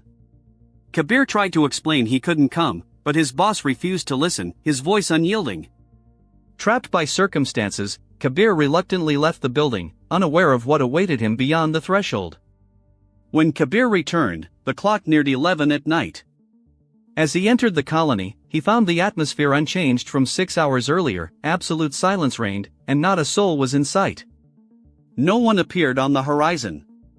All windows and doors were tightly shut, with only faint light seeping through curtains hinting at inhabitants. No one dared step outside at such a late hour. Kabir walked quickly, almost nervously, toward his home, feeling a sharp, piercing tremor stirred by the eerie tales he'd heard. Suddenly, he heard the sound of a glass bottle rolling across the asphalt. As if guided by an invisible force, it rolled straight toward his feet and struck them. It was an empty wine bottle. Kabir instantly sensed this incident might be an omen. Still, he pressed on. Then a piercing wail shattered the silence. Kabir immediately understood it was none other than the wandering spirit of the Portuguese businessman, seemingly trying to disorient him. He kept moving forward, step by step, straining to hear through the darkness. Now he could hear only his own footsteps echoing in the dead silence. But this lasted only a moment. Soon, other footsteps joined his, uninvited and frighteningly close. Instinctively, he quickened his pace. Almost running, he finally reached his building. And just as he arrived at the entrance, a cold hand landed on his shoulder. Kabir spun around. The old man stood before him, weeping inconsolably. Still crying, he said to Kabir, "You look so much like my son. May I stay at your place tonight?" In panic, Kabir jerked the stranger's hand off his shoulder and bolted for the elevator. He burst into his room and frantically began packing, determined to leave immediately. His luggage was already neatly packed. He grabbed his briefcase, and just then, the first drops of rain tapped against the window. Moments later, a torrential downpour began. Kabir had no choice but to accept his circumstances. He would have to spend the night in this house. It was deep night. He'd arrived at the colony around 11, and now it was probably 1 or 2 in the morning. He sat in his room, overwhelmed by anxious thoughts, utterly unable to sleep. Outside, a furious storm raged, and Kabir desperately waited for the weather to calm so he could flee at once. The house seemed empty except for him, and the only sound was the relentless drumming of the rain. Yet, Kabir felt with every fiber of his being that he was not alone. From deep within the house came the steady drip of water. And another sound, growing clearer and closer. A voice persistently asked, "Are you my son?" Kabir felt intense tension seize his body. He turned sharply again. And right before him, as if from nowhere, stood the same old man. But this time, his appearance was truly horrifying. He was soaked to the bone. Every thread of his clothing dripped with water. At that moment, Kabir trembled with fear and revulsion. When the old man received no answer, he asked again, this time with fierce aggression and unmistakable anger, raising his voice, "Why don't you answer? You are my son, aren't you?" Kabir grew more terrified as the old man's voice grew louder and more piercing by the second. Anyone in such a situation would undoubtedly feel bone-chilling dread. As the voice intensified, objects around Kabir began falling and shattering. Chaos erupted. The old man stood before him, arms outstretched, repeating his question again and again with mounting obsession, "Are you my son?" Hearing the commotion, Pyle rushed from her home and pounded on Kabir's door with all her might. Inside, the old man slowly turned his head toward the noise.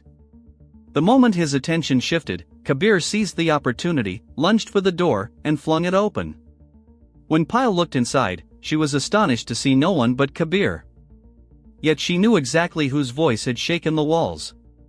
Breathless, Kabir recounted everything that had just happened. And as soon as the rain finally eased, Kabir left immediately, never to return. To this day, that part of Chennai continues to inspire both fear and reverence, shrouded in an aura of mystery. Time seems frozen there, preserving the area exactly as it was a decade ago. As dusk falls, once the clock passes 6 in the evening, the streets sink into silence, becoming utterly deserted. No living soul dares disturb this peace, except one, John DeMonte. His unseen presence is felt everywhere, he remains ever present in these streets. The only one who continues to wander the area regardless of scorching heat, torrential rain, or biting cold is his disembodied spirit. This Chennai neighborhood, known as DeMonte Colony, is widely infamous, surrounded by countless legends. It's no surprise that its haunting allure has inspired numerous TV series and films. The very fact that filmmakers invest heavily in adapting its chilling story is a testament to its extraordinary notoriety and terrifying mystique. Not every spiritual manifestation is malevolent, just as not everyone is benevolent. The essence of these encounters lies in their desire to share their profound, sometimes unbearable, suffering with the living. They do not seek to bestow joy or comfort, that is not their purpose. Their sole wish is to show what they endured during their earthly lives. If their departure was agonizing, they will strive to convey that pain, because causing distress is the only way they can express their unimaginable suffering. Such is the true nature of these phenomena. As for DeMonte Colony, it is, without the slightest exaggeration, a cursed place. Jokes or casual attitudes have no place here.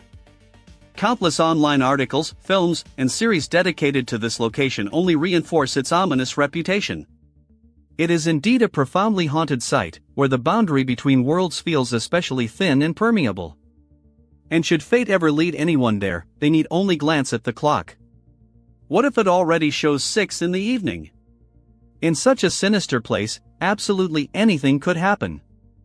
10 years ago, when Halloween still held on to its former glory, a group of 3 friends, referred to in this story as Alex, Ben, and the narrator, set out on their annual trick-or-treat adventure. That year marked a significant milestone for them. For the first time, they were allowed to go out without adult supervision. Alex's parents, known for their overprotectiveness, usually dampened much of the fun, so their absence was a source of unambiguous joy for all 3. As for costumes, the narrator chose a terrifying clown, Ben dressed as a scarecrow, and Alex wore a white sheet with a pumpkin mask. His concept wasn't entirely clear, perhaps he was meant to be a ghost with a pumpkin for a head, creating an enigmatic figure. Their adventure began at 5 p.m., considered rather late, but in their town trick-or-treating continued until 9 p.m., making such a start perfectly normal. The first few hours passed in carefree revelry as the friends playfully dashed from door to door, relishing every moment of the holiday. By 7:30 p.m., however, their attention was drawn to two men who seemed to be constantly following them. This was especially odd given that the group kept switching streets and visiting random houses without following any set route. Noticing this, the friends grew uneasy and made several extra turns, essentially looping back on themselves. To their alarm, the two men mirrored nearly all their maneuvers.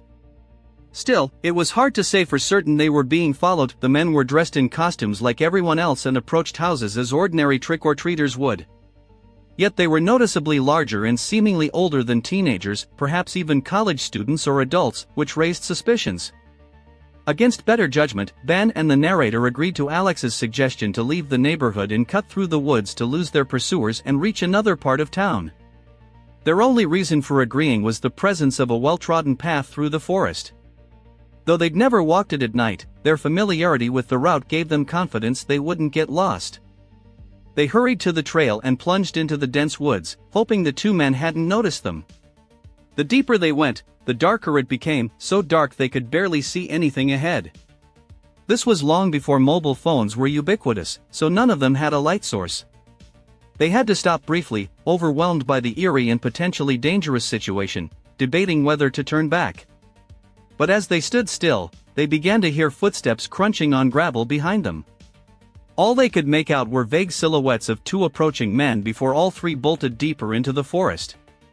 The situation worsened when Ben, who'd started running last, swore he saw the two men chase after them the moment they left their hiding spot. In a panic, they became completely lost. Every time they paused to catch their breath, they had only 10 to 20 seconds before hearing footsteps again, forcing them to flee once more. This convinced them beyond doubt that they were not only being followed but that their pursuers had truly sinister intentions, relentlessly chasing them through the woods. They wandered for what felt like over half an hour before finally emerging onto a street. None of them knew where they were, so they picked a direction at random and, by chance, ended up in Ben's neighborhood. They rushed straight to his house, locked themselves inside, and remained glued to the windows for the rest of the night, gripped by fear and anxiety. Naturally, being children, they told no one about what had happened. Alex was picked up around 10 p.m., and the narrator stayed the night at Ben's. Notably, in the middle of the night, somewhere between 2 and 3 a.m., both friends woke up convinced they heard two sets of footsteps on the driveway. Ben's room was on the ground floor, right at the front of the house, so the sound was quite distinct. Yet when they looked outside, they saw no one. It might have been nothing, but the fact that they both woke up to the same sound leaves room for speculation. Nothing else happened that night. Every Halloween since has been entirely normal, yet they've always felt a faint surge of adrenaline mixed with a nervous sense of being watched, a memory that left an indelible mark. 5 years ago, on Halloween night, the narrator happened to own a lovely house in one of the city's larger neighborhoods. Larger here referred not to the size of the homes themselves but to their sheer number, which meant the streets were always teeming with children on Halloween, creating a lively, festive atmosphere. Typically, from 3 p.m. to 7 p.m., he'd been steadily handing out candy. Nothing unusual ever occurred, it was always the same routine: kids would arrive, ring the doorbell, say trick or treat, receive their sweets, and leave. But near the end of the evening, the doorbell rang again. When he opened the door, he found a lone little girl on his porch. She was alone, though a man stood on the sidewalk. The narrator assumed he was her parent watching over her. Still, the girl looked somewhat odd. She wore a costume he recognized as a dead bride, a tattered white wedding dress, and her entire face was covered in white makeup. Strangely, the longer he looked at her, the older she seemed, not quite like a child. But, of course, he chalked it up to the makeup distorting his perception of her age. She didn't smile or say a word. The rest of the evening passed surprisingly quietly, as if in the calm before a storm. A few more young trick-or-treaters appeared, but the festivities seemed to be winding down. Having fulfilled his candy-giving duties, the narrator put away the leftovers and settled into his usual evening routine. He stayed up late, chatting casually on the phone with friends and tending to mundane household tasks. By his own admission, he didn't head to bed until around 1 a.m., realizing how late it had gotten. After turning off all the lights, he went upstairs to take a shower before sleeping. About 15 minutes after the water started running, he stepped out of the bathroom and instinctively checked his phone. A notification from his doorbell camera awaited him, recorded 10 minutes earlier, almost immediately after he'd entered the shower. Sometimes these alerts were false alarms, but as he reviewed the footage, his heart sank. For a split second, in the corner of the frame, the same girl in the white wedding dress appeared, then quickly retreated, as if remembering the camera and trying to stay out of view. The narrator hastily dressed, ran downstairs, and peered outside. The street was silent, the porch was empty. His heart raced. This couldn't be a coincidence, the girl had already shown up earlier. But then he heard something behind him. He spun around and stared down the shadowy hallway. Whispering came from the other end of the house, two people talking to each other. Without hesitation, he flung open the front door and bolted out, running to the other side of the neighborhood. He called the police and waited anxiously. Moments later, another notification popped up from the doorbell app. His face went pale. The footage showed the girl and the man running out of his house. He handed the video evidence to the police, who took all necessary measures. It was determined the intruders had likely forced the side door leading into the garage, then entered the house from there, but they were never found or identified. Notably, other neighbors reported similar strange encounters with the pair, though only the narrator's home was actually breached. It's likely the two had been roaming the neighborhood, seeking out those they deemed most vulnerable, though that remains speculation. To this day, no further information has emerged, and the pair has never been seen again. The narrator was 15 that year and felt too old to dress up and go trick-or-treating. Instead, he spent Halloween hanging out with his friend Aiden, lounging in Aiden's room and feeling bored. He thought they ought to do something special, given the occasion, and since his parents were at a corporate party downtown, the whole house was theirs for the night. After failing to come up with anything interesting, they did the most unoriginal thing possible, went downstairs to watch a Halloween-themed horror movie. They found one, turned off all the lights, and immersed themselves in an atmosphere of mystery. The basement was already a creepy place, unfinished, cluttered with boxes and random stored items. There was only a couch in the middle and a small TV facing it. Usually, his dad would come down to drink a couple of beers and stay late while everyone else slept. They watched the movie. For a while, getting through the opening scenes, when suddenly they heard a dull thud. They exchanged glances and paused the film. Silence enveloped the house, thick and heavy.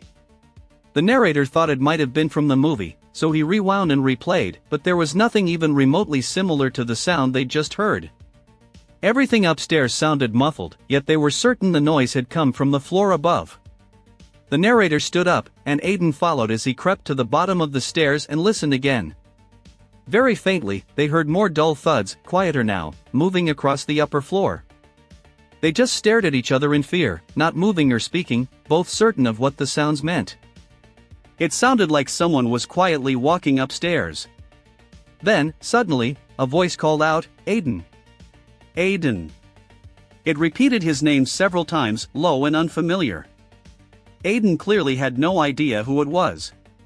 And even if he had, these people had broken into the narrator's house while his parents were away. The friends quickly found a hiding spot, a tiny closet in the basement corner. The narrator was almost certain it was a utility closet, housing the water heater and such. Just seconds later, the basement door creaked open. Through narrow gaps in the closet door, they could see.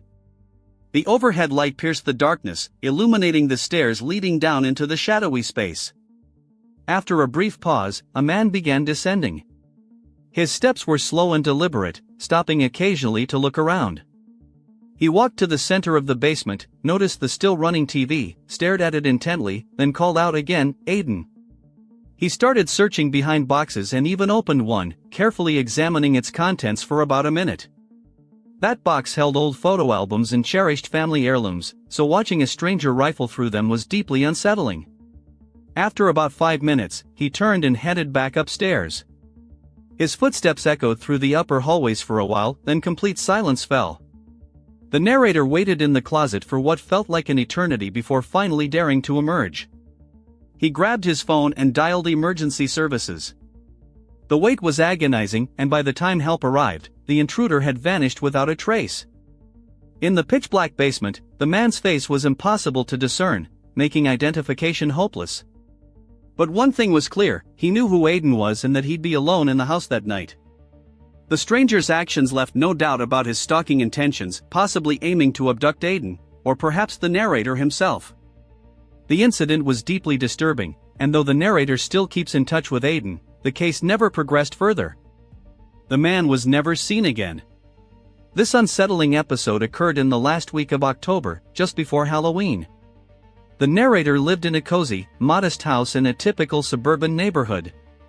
While he certainly enjoyed the holiday, outdoor decorations had never been his passion. A few years earlier, his sister had given him a small ghost figurine, so he simply placed it in the yard, and that was the extent of his Halloween preparations. But a week before Halloween, there was a knock at the door. It was the narrator's day off, so he was home and answered.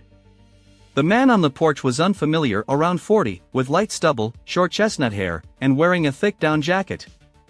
He smiled broadly and said he just wanted to compliment the narrator's Halloween decorations.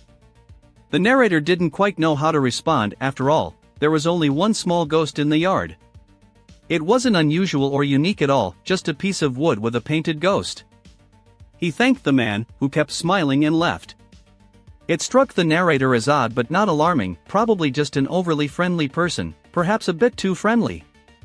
Yet just a couple of days later, the man reappeared.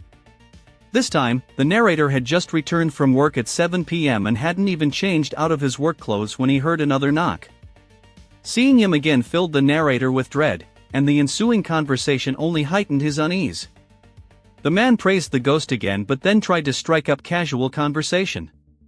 The narrator gave short, disinterested replies, clearly signaling he wasn't interested in whatever the man wanted. At this point, the situation turned genuinely creepy. Eventually, the narrator claimed he was busy, but even then, the man kept trying to keep him at the door, forcing the narrator to simply shut it in his face. The man stood there for 20 seconds, seemingly considering whether to knock again. Thankfully, he changed his mind and walked away. This guy was becoming truly disturbing, but the narrator hoped that would be the end of it. Several days passed with no further incidents, so he nearly forgot about him. It was Halloween night, and the narrator had the good fortune of finishing work early, so he was home to hand out candy. He ate an early dinner and spent the evening alternating between watching TV and keeping watch at the front door. By about 7 p.m., most of the trick-or-treating crowd had dispersed, and only a few small groups of children occasionally walked by. But when he opened the door to give out candy, he happened to notice something across the street from his house. He recognized the thick down jacket and realized it was the same man who had shown up twice before. The man stood on the sidewalk, almost as if watching the narrator or his house, but the narrator couldn't be sure. It was too dark. After handing out the candy and watching the children walk away, he made sure the man didn't follow them or do anything suspicious. Maybe he was being overly cautious, but eventually the stranger walked off in the opposite direction. The narrator closed the door and tried not to worry too much. After all the kids seemed to have gone home, and the neighborhood streets were quiet and peaceful. No one else was in sight. He stayed in the living room and put on a horror movie to round out the night. He thinks it was around 10 p.m. when he started watching, and probably 11 p.m. or midnight when a sudden knock at the door startled him so badly he nearly fell off the couch. He got up and cautiously peered out the door to see the same man standing there, holding something. It was far too late for trick-or-treating. The narrator immediately knew something was wrong. He didn't open the door, but the man must have heard him inside, because he began speaking. "I've got something for you. Nothing special, just wanted to give you a little Halloween gift." He knocked again. "Hello? It's just a present. You'll like it." The narrator didn't respond. Instead, he silently dialed 911, his eyes fixed on the door as he waited for the police to arrive. The stranger kept knocking persistently, trying to deliver his mysterious gift, though its nature remained hidden. All that was visible was an ordinary box clutched in his hands. A moment later, the stranger left, taking the enigmatic item with him. The victim gave law enforcement all the information he had, but it wasn't enough to identify or locate the man. A nagging feeling told him the stranger was still nearby, perhaps even watching from outside during his call to the police, because after that night, the man never reappeared. What the gift was, and what had driven such relentless pursuit, remained a mystery. Yet every year as Halloween approaches, the obsessive dread that the stranger might return and resume his haunting never fades. Years earlier, on another Halloween Eve, a series of events left a deep mark on the narrator's memory. At the time, he was still a child, though nearing the age when many of his peers began losing interest in the traditional candy collecting ritual. That year, most of his friends decided to skip it, but the narrator and his loyal friend Jason were still full of enthusiasm. For the narrator, the real joy wasn't so much in the candy itself, but in the rare chance to wander aimlessly through the neighborhood, soaking in the festive atmosphere, enjoying time with friends, and doing things normally forbidden in everyday life. And, of course, by the end of the evening, they'd have a whole mountain of sweets enough to last for weeks. Jason lived in a slightly larger neighborhood than the narrator's, so right after school, the narrator headed to his friend's house to begin their route from there. Both boys wore the most ordinary, unremarkable costumes they could find. Neither had felt the need to put much effort into their outfits. Around 4 p.m., they set off to collect candy. Everything started exactly as expected. They went door to door, gathering as much candy as they could, running joyfully through the streets and admiring all the incredible decorations. By 6:30 p.m., they'd covered Jason's neighborhood and possibly 2 or 3 others, eventually finding themselves in a completely unfamiliar area. It looked like any other part of town, except that instead of leading to another residential zone, the road ended by disappearing into a dense forest. Lining the road were enormous houses, at least twice the size of those they'd visited, maybe even more imposing. They resembled mansions hidden among the trees. Both friends realized they had to find out what treasures these grand homes were giving out. They didn't even finish the houses they'd already started, they headed straight for the giant estates. In their excitement, they didn't even notice the sun sinking below the horizon. And, honestly, since they didn't know where they were to begin with, venturing deeper into this unknown, wooded area wasn't the wisest choice. They approached the first house. A long driveway led up to it, and only a single porch light illuminated the entire mansion. The narrator rang the doorbell, but there was no answer. After waiting a minute, they moved on to the next house. Almost immediately, they felt how eerily quiet it was. Only crickets chirped in the trees. There were no other children or parents walking around or collecting candy. Somehow, they still didn't get the hint and kept going deeper, stopping at every house along the way, but none of them opened their doors. They must have knocked on 8 or 10 houses before spotting an orange glow in the woods, the first sign of Halloween decorations they'd seen all evening. The house looked just like the others, old and extremely large, but this one had vintage-style lanterns and garden decor that matched its character. They figured that if the owners had gone to such lengths with the decorations, they were surely handing out candy. Excited, they hurried up the driveway to knock on the large wooden door. But when they reached the porch, they saw the door was already slightly ajar. Inside, the house was very dark, and everything looked outdated. Still, the narrator knocked. For a full 30 seconds, there was complete silence as they waited. Something felt off. If you had all those decorations and left your door open on Halloween, you'd likely be home, watching the door. Just as they were about to leave, a man suddenly appeared in the doorway. He was elderly, at least 50, with thinning hair and unnaturally wide-open eyes. He smiled and said, "Happy Halloween," adding that he had candy inside for them. An awkward pause followed. They expected him to go fetch a bowl, but instead, he simply stepped aside, as if inviting them in. Neither the narrator nor Jason moved. "Come on in," the man said. "It's right there in the hallway. The bowl's too heavy for an old man like me to carry." He swung the door wider and gestured again toward the corridor, clearly encouraging them to enter.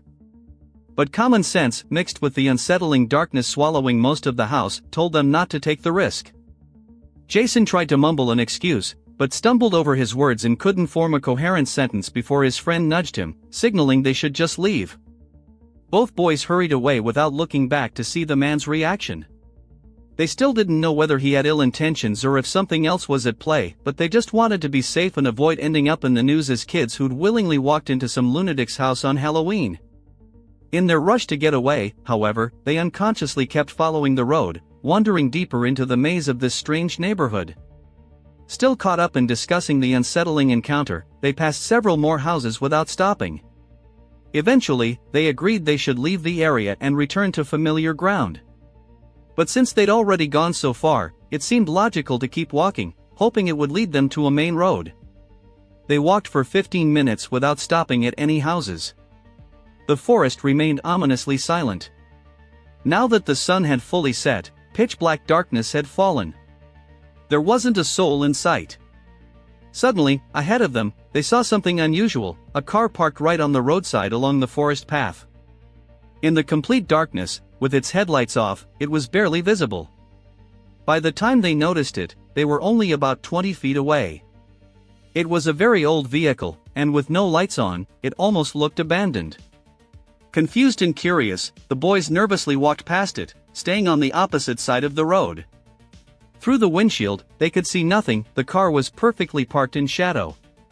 But as they passed right beside it, one of them glanced through the side window and caught a glimpse of a person sitting in the driver's seat.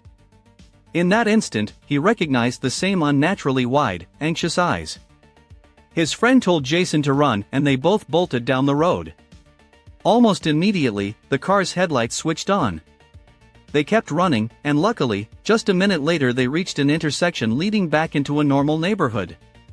They never saw the car follow them, but perhaps their sudden sprint made the driver realize they'd spotted him, discouraging him from pursuing them further.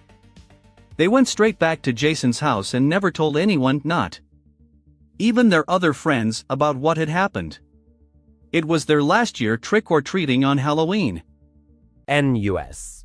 In the distant year of 1977, when I was 16, an incident occurred that would forever be etched in my memory. The events unfolded in picturesque Colorado Springs, where young Alice was working as a babysitter for her neighbor, Mrs. Carter.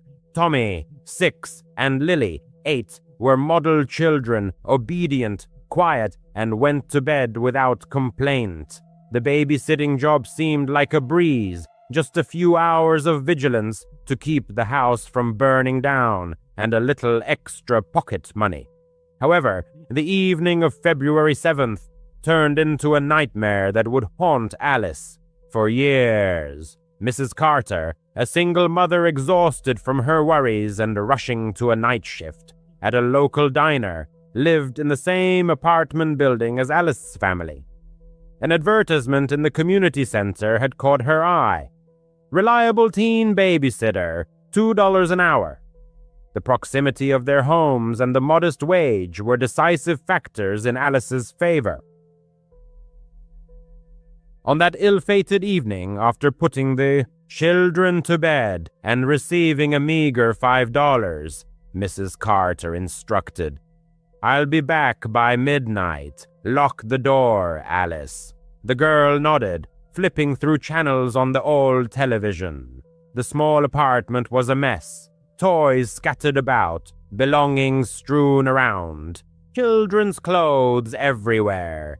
Tommy and Lily, dressed in pajamas, were cozily settled on the couch. After reading their favorite Dr. Seuss book, the children were asleep by 8:30. Alice tucked them in, checked the windows, and locked the front door, following her usual routine. Silence settled in the apartment, broken only by the hum of the refrigerator and the occasional noise of passing cars.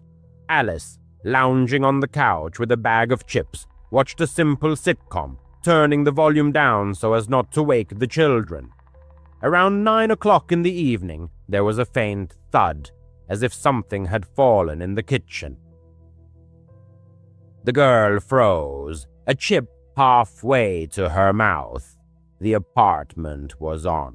The first floor and the kitchen window faced the parking lot. Trying to reassure herself, Alice assumed it was just a cat on the windowsill, but her heart was pounding. Grabbing the old rotary phone, she placed it beside her. In those days, cell phones were an unaffordable luxury. Only a cord connected her to the outside world. On tiptoes, Alice crept into the kitchen and turned on the light. Nothing suspicious. The window was closed, the sink empty. Laughing at her own apprehension, she returned to the television. But suddenly, there was a scraping sound, as if metal were scratching against glass. The sound came from the back door, which led to a tiny patio. Turning off the television, Alice strained her ears. The children were sleeping peacefully. Only Tommy's quiet snores could be heard from their room. Silently sliding her socks across the linoleum, she crept toward the back door. There was a small window in the door, covered by a thin curtain. Pulling it back an inch, Alice peered out. The patio was plunged into darkness, the light from the street lamp barely penetrating the night. But the girl swore she saw a shadow moving behind the glass. Animal fear gripped her. Checking the lock, which was fastened, Alice stepped back. Just as she was about to call her mother, she heard footsteps. Not outside, but inside the apartment. Heavy, measured steps were coming from the hallway leading to the children's room. Grabbing a kitchen knife, Alice felt her hands trembling. "Who's there?" she whispered barely audibly. In response, silence, only another step. Slowly, knife in hand, she moved toward the hallway, holding her breath. The door to the children's room was ajar, as before, but the atmosphere felt oppressive, as if someone were watching her. Pushing the door open, Alice saw Tommy and Lily sleeping peacefully in their beds.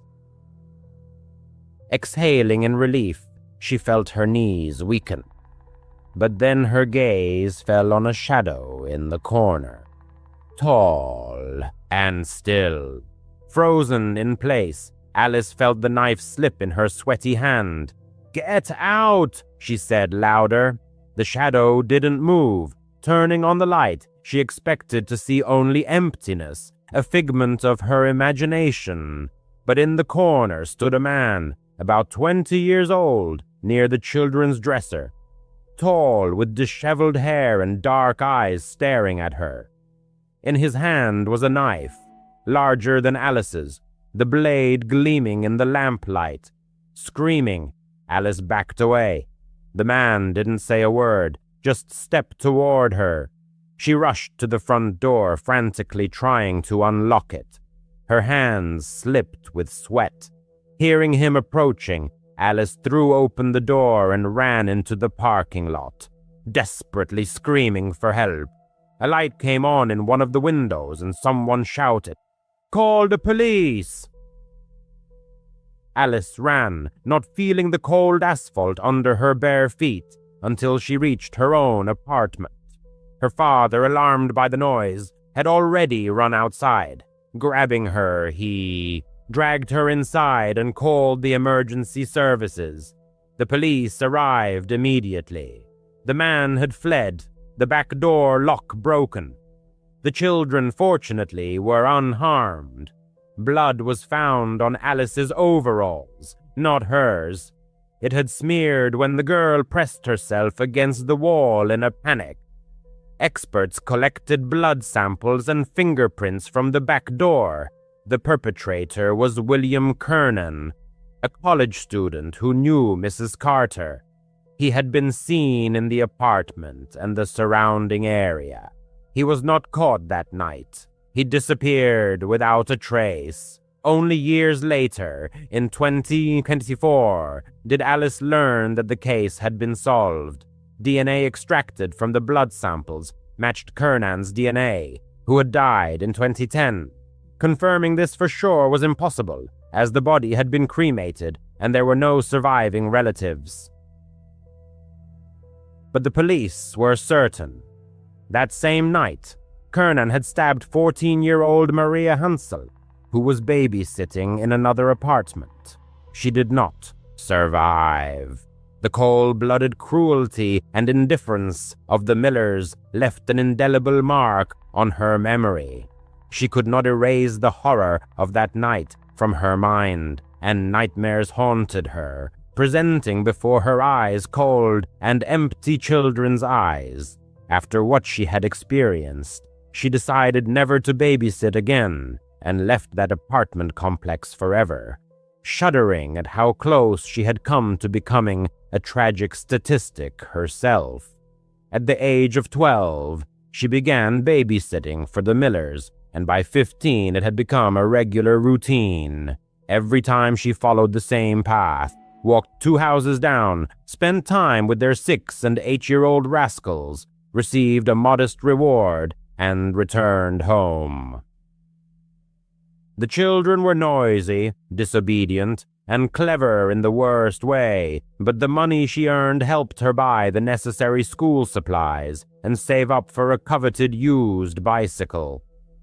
On that fateful Friday, Mrs. Miller, throwing on her coat, announced that they would not be back until 11 o'clock in the evening.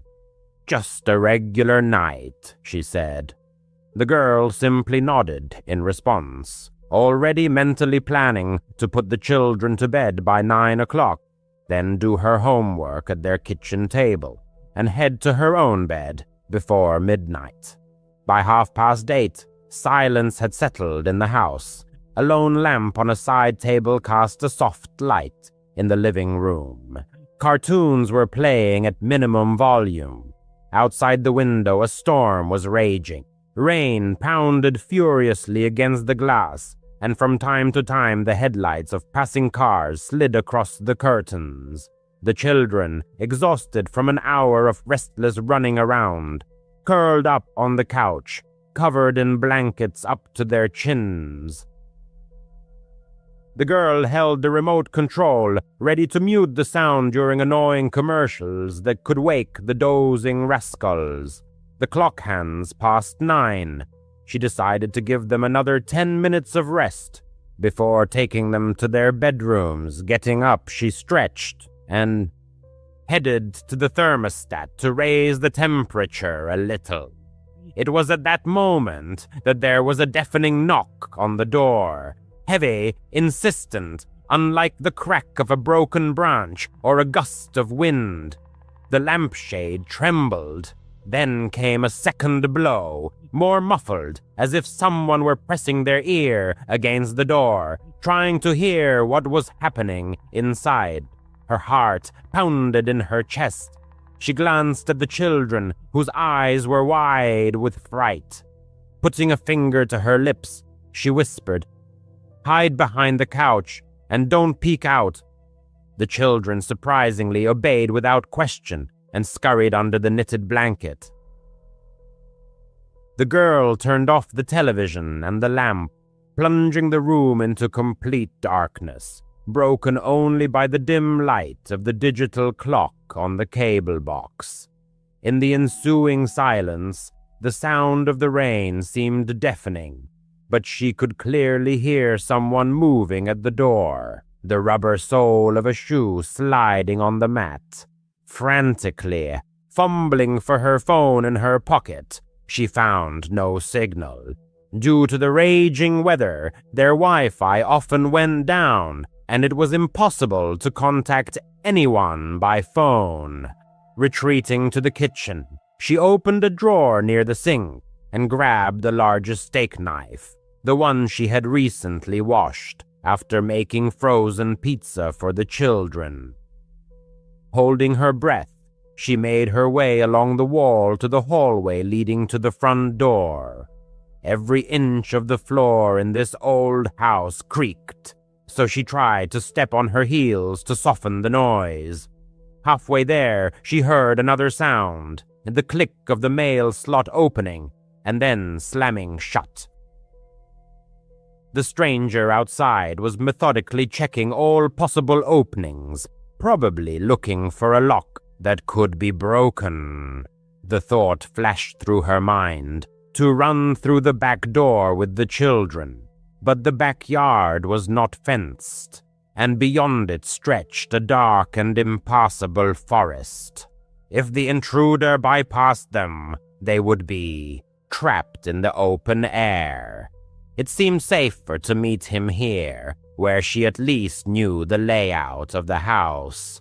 Clutching the phone in her left hand and the knife in her right, she rounded the corner and raised the blade to shoulder level. Her pulse was pounding in her temples so loudly that she almost missed the moment when the front door burst open. Two tall figures stormed into the house, their arms wide and shouting, "Boo!" For a moment, her mind refused to match the faces she saw with names. Suddenly, a flash of lightning outside illuminated them, and she recognized Mr. and Mrs. Miller, whose raincoats glistened with rain. They burst into unrestrained laughter, bending over and patting each other on the back. A scream caught in her throat, her breath taken away. The tip of the knife trembled a few inches from Mr. Miller's chest. Straightening up, he noticed the blade, and the smile immediately disappeared from his face. "Hey, take it easy," he said, raising both hands in a protective gesture, as if facing an armed police officer. Mrs. Miller wiped tears from her cheeks, continuing to giggle. "We just wanted to see how brave you were," she said. "Looks like you passed the test." The girl lowered the knife, but anger, displacing fear, filled her soul. Her legs trembled treacherously. "You could have been stabbed," was all she could manage to say. Mr. Miller waved away her words. "Come on, it's just a joke. We came home early and decided to play a little trick on you. Test your nerves." He turned to hang up his coat. "Put the kids to bed, okay? We're starving. We're going to make grilled cheese sandwiches." She froze, expecting an apology, or at least permission to go home. But instead, they headed to the kitchen, opened the refrigerator, and began to rattle the dishes. Returning to the living room, she was still shaking from what she had experienced. The children, embarrassed and frightened, peeked out from behind the couch. She told them that their parents were back and carried the 6-year-old upstairs, while the 8-year-old trudged behind. Putting them to bed was awkward. They sensed her subdued mood. She spoke in an even and curt voice.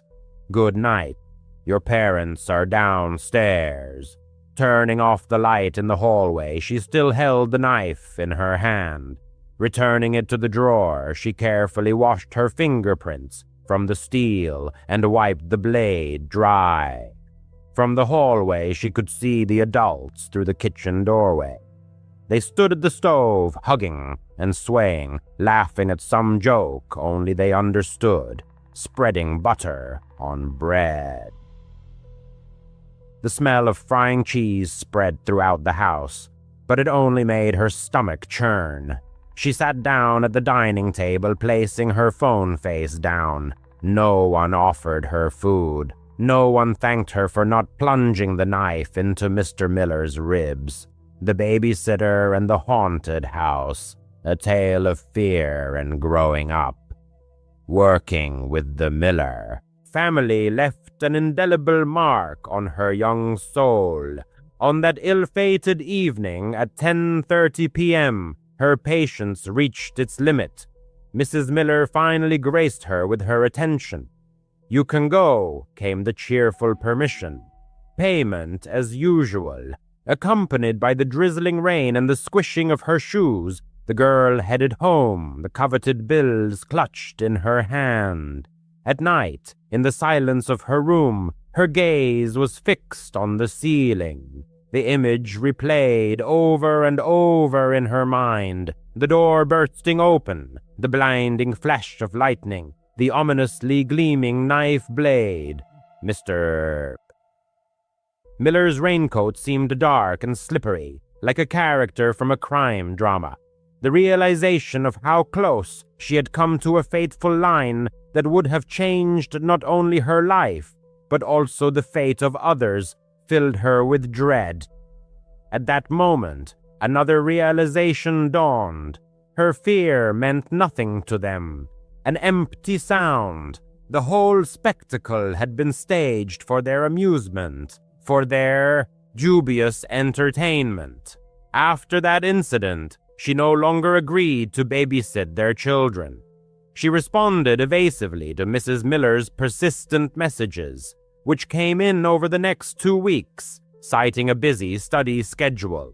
Soon the inquiries ceased.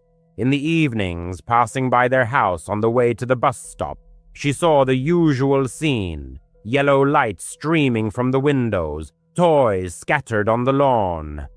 But forever etched in her memory was the chilling horror they had created for a moment's amusement. This incident taught her 2 important things. Panic feels indistinguishable from real danger, and some adults never grow up, remaining children at heart. Since then, she carefully checks every door she enters, even the door to her own home.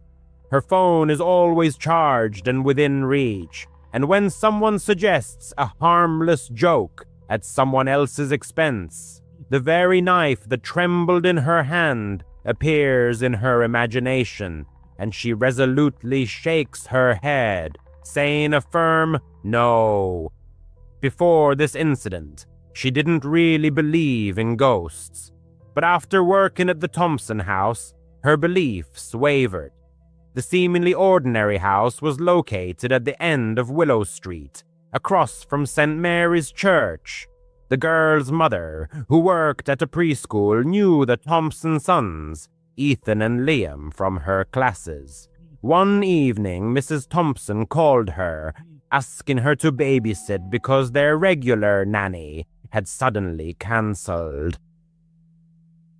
The 17-year-old needed the money and agreed, thinking it would be an easy job. How wrong she was. The beginning of the evening was unremarkable. Ethan and Liam, 6 and 8 years old, turned out to be cute but energetic boys who ran around their old 2-story house. The house was built in the 70s and had all the hallmarks of that era: creaky wooden floors and a faint, musty smell, as if it had absorbed all the years it had seen. Mrs. Thompson left her clear instructions: feed the boys, bathe them, and put them to bed by 9:00 p.m. The task seemed simple. Around 6:30 p.m., she was in the kitchen with the boys preparing dinner. The children wanted tacos, so they were taking ingredients out of the refrigerator. Liam carelessly slammed a plastic container of salsa on the table. The girl turned away to get the cheese, and suddenly the container exploded. Salsa flew everywhere, splattering the walls, cabinets, and refrigerator. The kitchen looked like a crime scene. The boys screamed, their voices mixed with laughter and fright. The girl stood, clutching a piece of cheese, in complete shock. She tried to convince herself that it was just old salsa that had fermented and created gas. With these thoughts, she grabbed paper towels and began cleaning up. The boys helped her, giggling nervously, but Ethan kept glancing toward the living room, as if expecting something to appear there. It took about 20 minutes to clean up the mess, but a sharp tomato smell lingered in the air. They were still in the kitchen, scraping the last bits of salsa off the refrigerator, when a loud crash came from the living room. The sound was as if something heavy had fallen. Telling the boys to stay put, the girl entered the living room, her heart pounding. 2 framed photos, one of the boys on the beach, the other of their parents' wedding, lay on the floor, having fallen from opposite walls. The glass was not broken. The frames lay face up, as if someone had deliberately placed them there. She checked the walls. The nails were in place. No cracks or damage. All the windows were closed. There was no wind. Ethan, who had followed her despite being told not to, whispered, "That happens sometimes." The girl forced a smile, leaned the frames against the walls but didn't hang them back up. She felt uneasy, but she kept telling herself it was just an old house. After dinner, it was time to bathe. She took the boys upstairs, filled the tub and let them splash around, while she stood in the hallway, leaving the bathroom door ajar. Across the hall was their father's home office, a small room with a cluttered desk and an old desktop computer. Leaning against the wall and scrolling through her phone, she heard a faint sound, then another. The computer monitor flickered, the fans whirred. The screen lit up blue, showing the Windows login page. The girl froze in amazement. No one had touched the computer. The boys were in the bathroom, and she was far from the desk. Entering the office, she expected to see a cat or something else on the keyboard, but the room was empty. The mouse wasn't moving, and there was a thin layer of dust on the keyboard. She tried to convince herself it was an automatic update, but after the incidents with the salsa and the frames, it seemed unlikely. Yanking the monitor's power cord, she hurried back to the hallway. By 9:15 p.m., she had put Ethan and Liam to bed in their shared bedroom upstairs.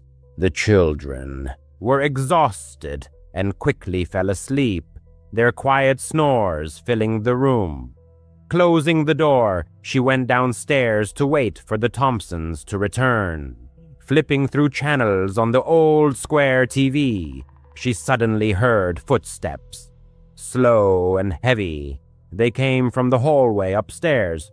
Turning off the TV, the girl felt her heart pound. She assumed the boys had gotten up.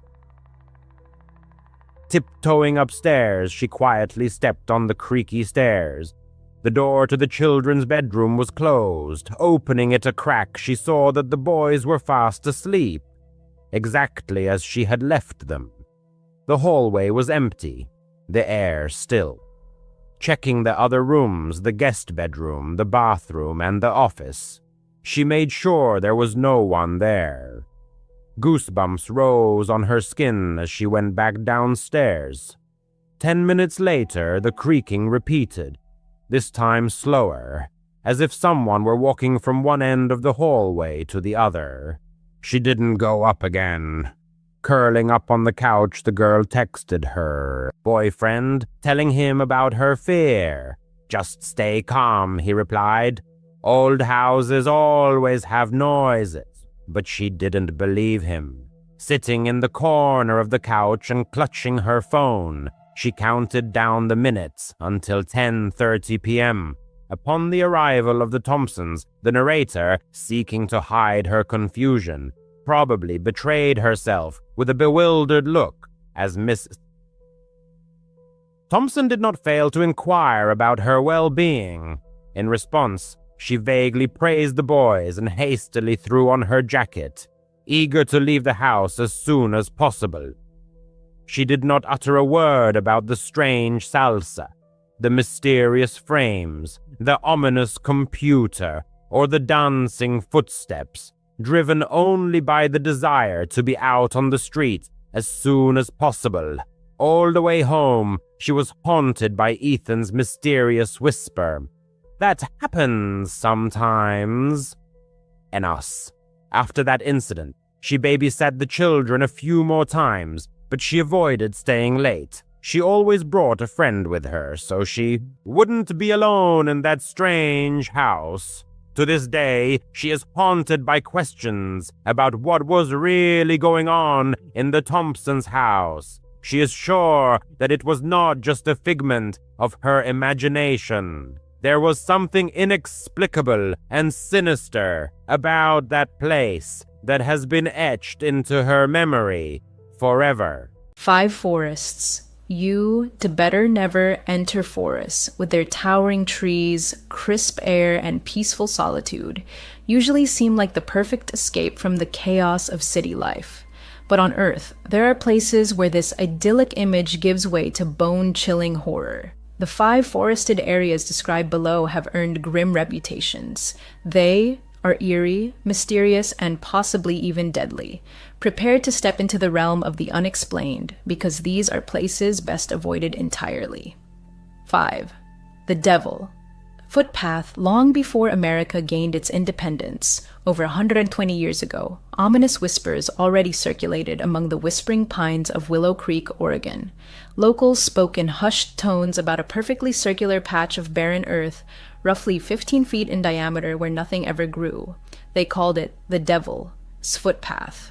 Year after year, surrounded by lush forest, this circle remained utterly lifeless. Not a single sapling, blade of grass, or even a tiny flower dared take root. Legend has it that even deliberately planted vegetation withers and dies almost instantly. Animals seem to sense something sinister. Dogs approaching the circle tuck their tails, whine pitifully, and howl as if crushed by an invisible force. Even stranger, locals claim that any object left inside the circle, regardless of size, is mysteriously thrown outside its boundaries by dawn. Daring individuals who bespent the night within this cursed spot returned with stories too terrifying to speak aloud of what they saw and heard. Boy Scouts who accidentally pitched their tents inside the circle woke the next morning to find their shelters relocated far from where they had set them up. At least 2 men attempted to stay awake all night within the circle, but both reported being lulled to sleep by a gentle voice and an enchanting melody. By morning, they too had been moved beyond the circle, edge. So what makes this place so unnerving? According to legend, the devil himself walks here at night. Deep within the silent, shadowed woods, he paces the circle, scorching the earth with his hooves, fixated on the chaos and malevolence he longs to unleash upon the world. The mystery of the Devil's Footpath has haunted imaginations for over a century. Passed down through generations, the tale endures.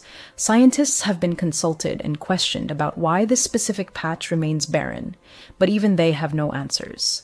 Today, the site draws paranormal investigators. As for Willow Creek residents, most know the legend well and steer clear of the circle. Teenagers, of course, love to hang out there.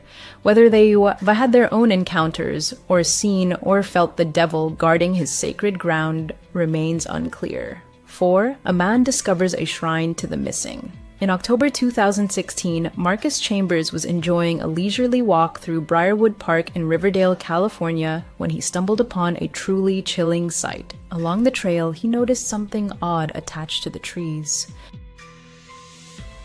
Upon closer inspection, he discovered printed sheets of paper carefully sealed in plastic sleeves, hanging from individual trees across a section of the forest.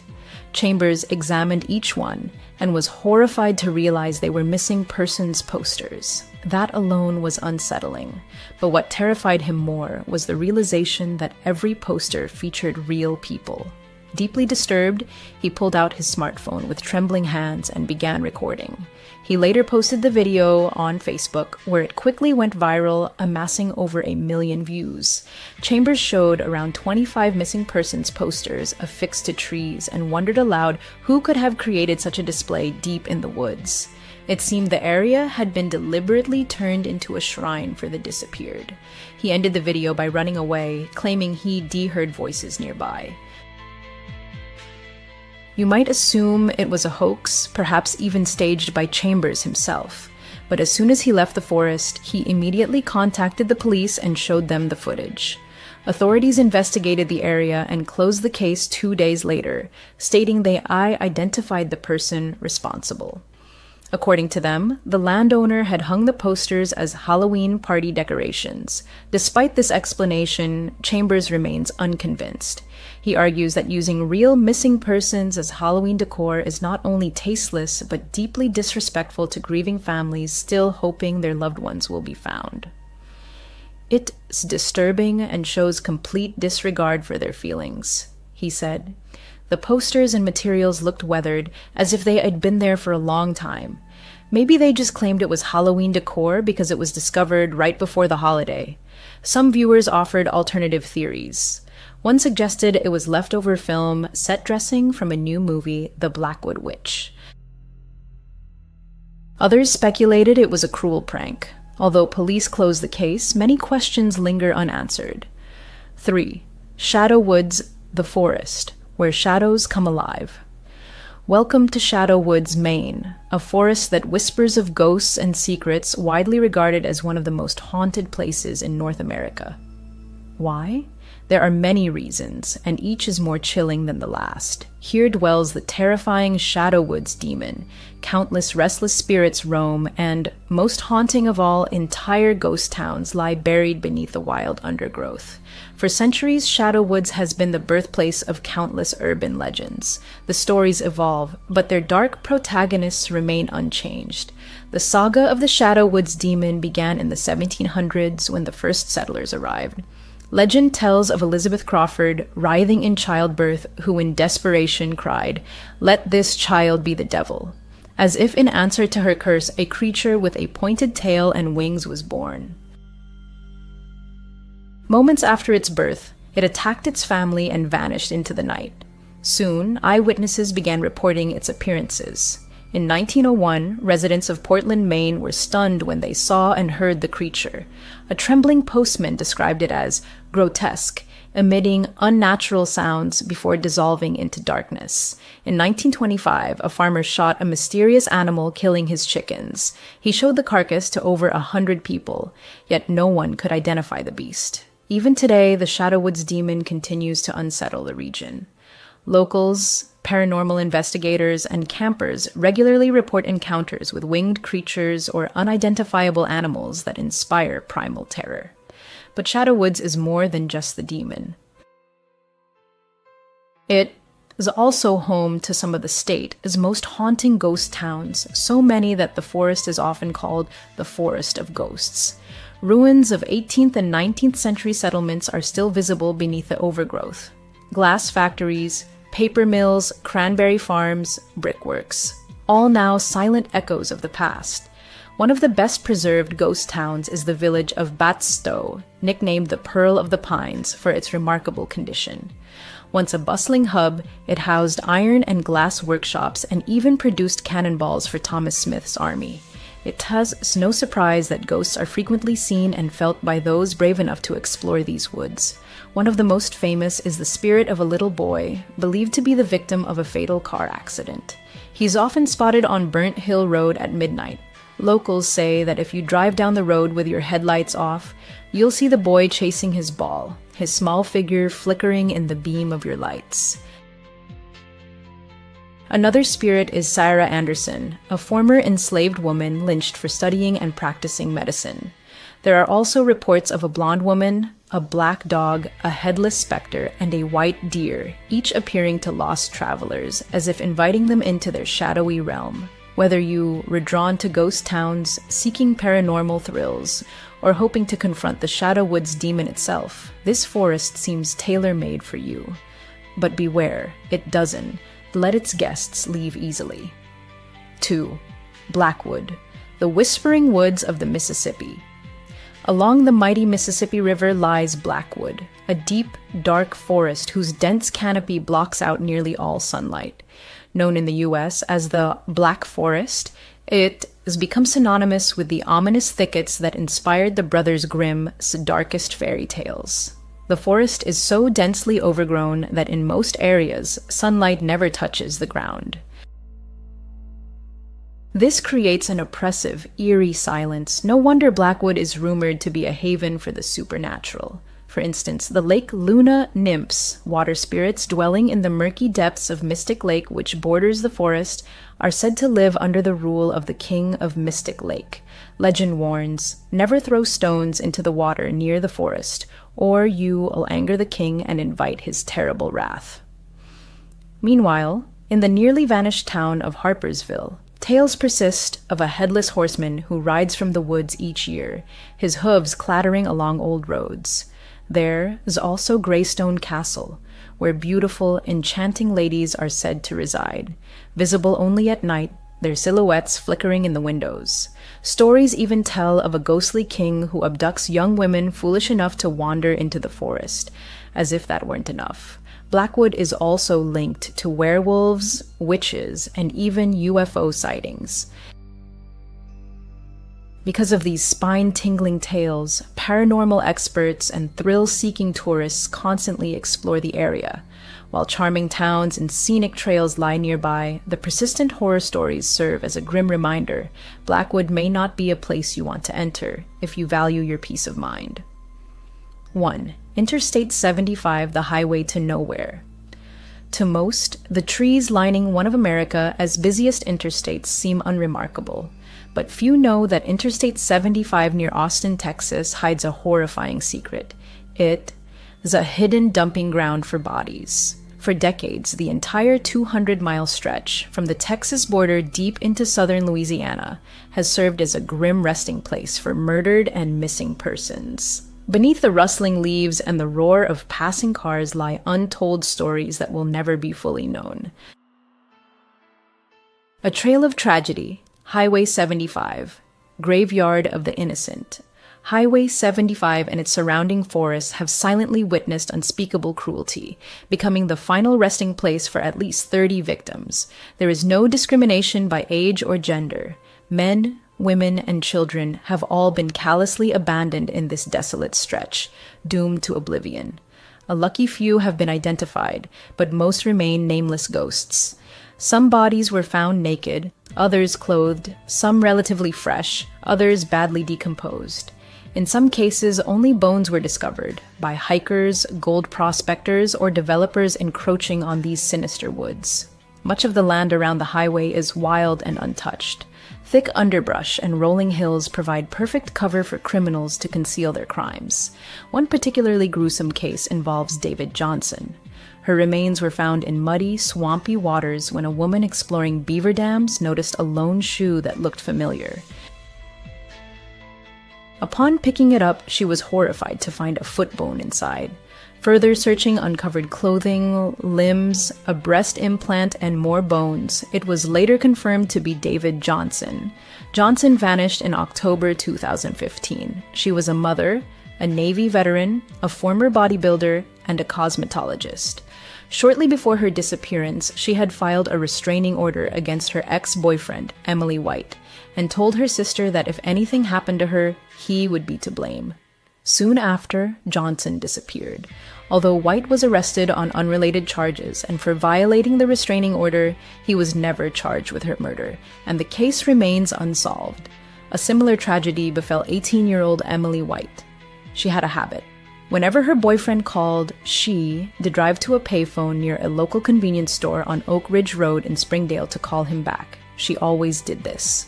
But on that fateful day, after heading to the payphone, Emily was never seen again. Her worried parents found her car in the store as parking lot and soon filed a missing persons report. A week later, on September 29, 1999, her partially decomposed naked body was discovered in the woods near the highway. Why does Interstate 75 attract criminals? Investigators believe the reason is simple: convenience. The highway lies just 20 miles from downtown. Within that radius, it's easy to turn onto a back road where a vehicle can vanish instantly into the dense forest. As parts of the highway are gradually developed, police suspect many more bodies remain hidden in these woods, waiting only for time to reveal them. These, then, are 5 terrifying forests you'd better never enter. The woods are lovely, dark and deep, as Robert Frost once wrote. But they also hold secrets far beyond what we seek, and sometimes those secrets are too horrifying to uncover. NUS last spring, a 17-year-old girl took a Friday night babysitting job at the Davids house, just 5 blocks from her own home in Chandler, Arizona. She was saving up for college, and the prospect of earning an extra $20 an hour seemed especially appealing. The neighborhood seemed like a safe haven, with neat single-story homes, manicured lawns, and streetlights every 30 yards. Her parents approved of the visit. She arrived at exactly 6:30 p.m. Mrs. David showed her the alarm panel, the Wi-Fi password, and emergency contacts. She changed 4-year-old Sybil and 6-year-old Tyler into their pajamas and left a portion of cool chicken nuggets in the refrigerator. Mr. David strictly reminded her of bedtime at 8:30 p.m. without any delays. The couple departed for a charity dinner downtown. As soon as the front door closed, the girl instinctively slid the bolt. The evening passed smoothly and peacefully.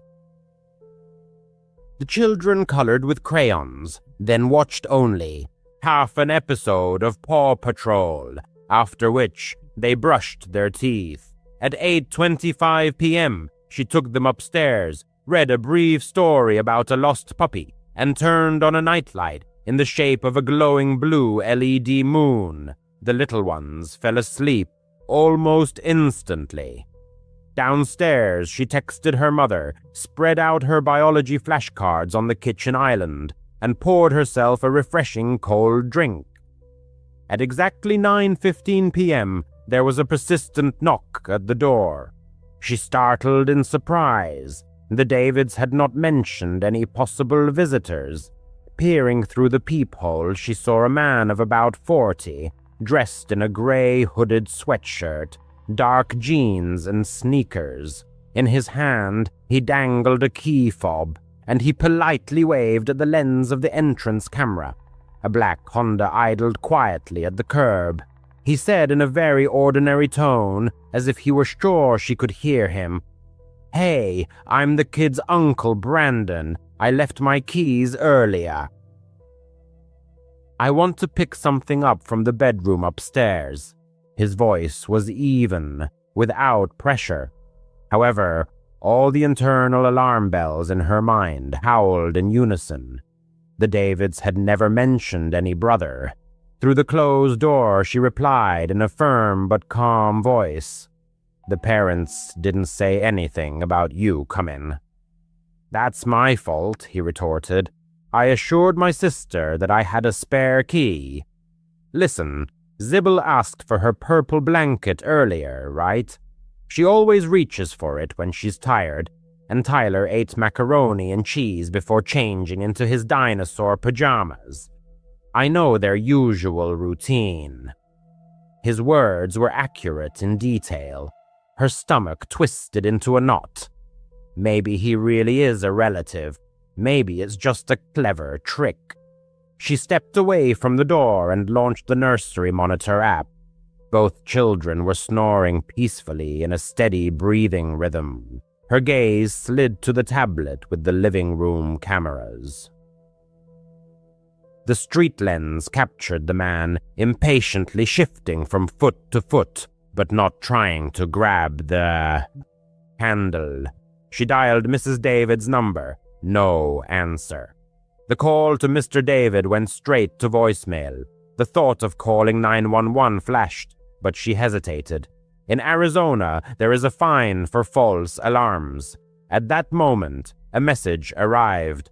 "Sorry, it's so hectic at the banquet. Is everything okay?" From Mrs. David. The girl hurriedly typed, "There's a man here named Brandon. Your brother is demanding to be let in." The screen flashed 3 dots of anticipation. Then came the reply, "We don't have a brother. Call the police immediately." Her palms trembled. She took a deep breath and dialed 911, clearly stating the address, the stranger's description, and specifying that 2 children were sleeping peacefully upstairs. A muffled knock came from the hallway. The man knocked again, maintaining the same politeness. "I really need that blanket. I swear, just 2 minutes." She said nothing. He waited about 10 seconds. The camera caught him heading to the front windows, pressing his hands against the glass, trying to look inside. The girl hastily turned off the lights in the room to remain unnoticed. In the faint glow of the phone screen, she watched him go around the wall and approach the side gate. Soon, the motion sensor in the yard flashed, and went out. The dispatcher kept in touch. A patrol will arrive in 3 minutes. Don't go out and keep everything locked. She crept silently to the patio door. The lock was secure, the curtains securely drawn. Outside there was dead silence. A heavy stillness hung in the house. Even the usual hum of the refrigerator seemed muffled. In the distance, she heard the wailing sirens of 2 police cars, which soon fell silent.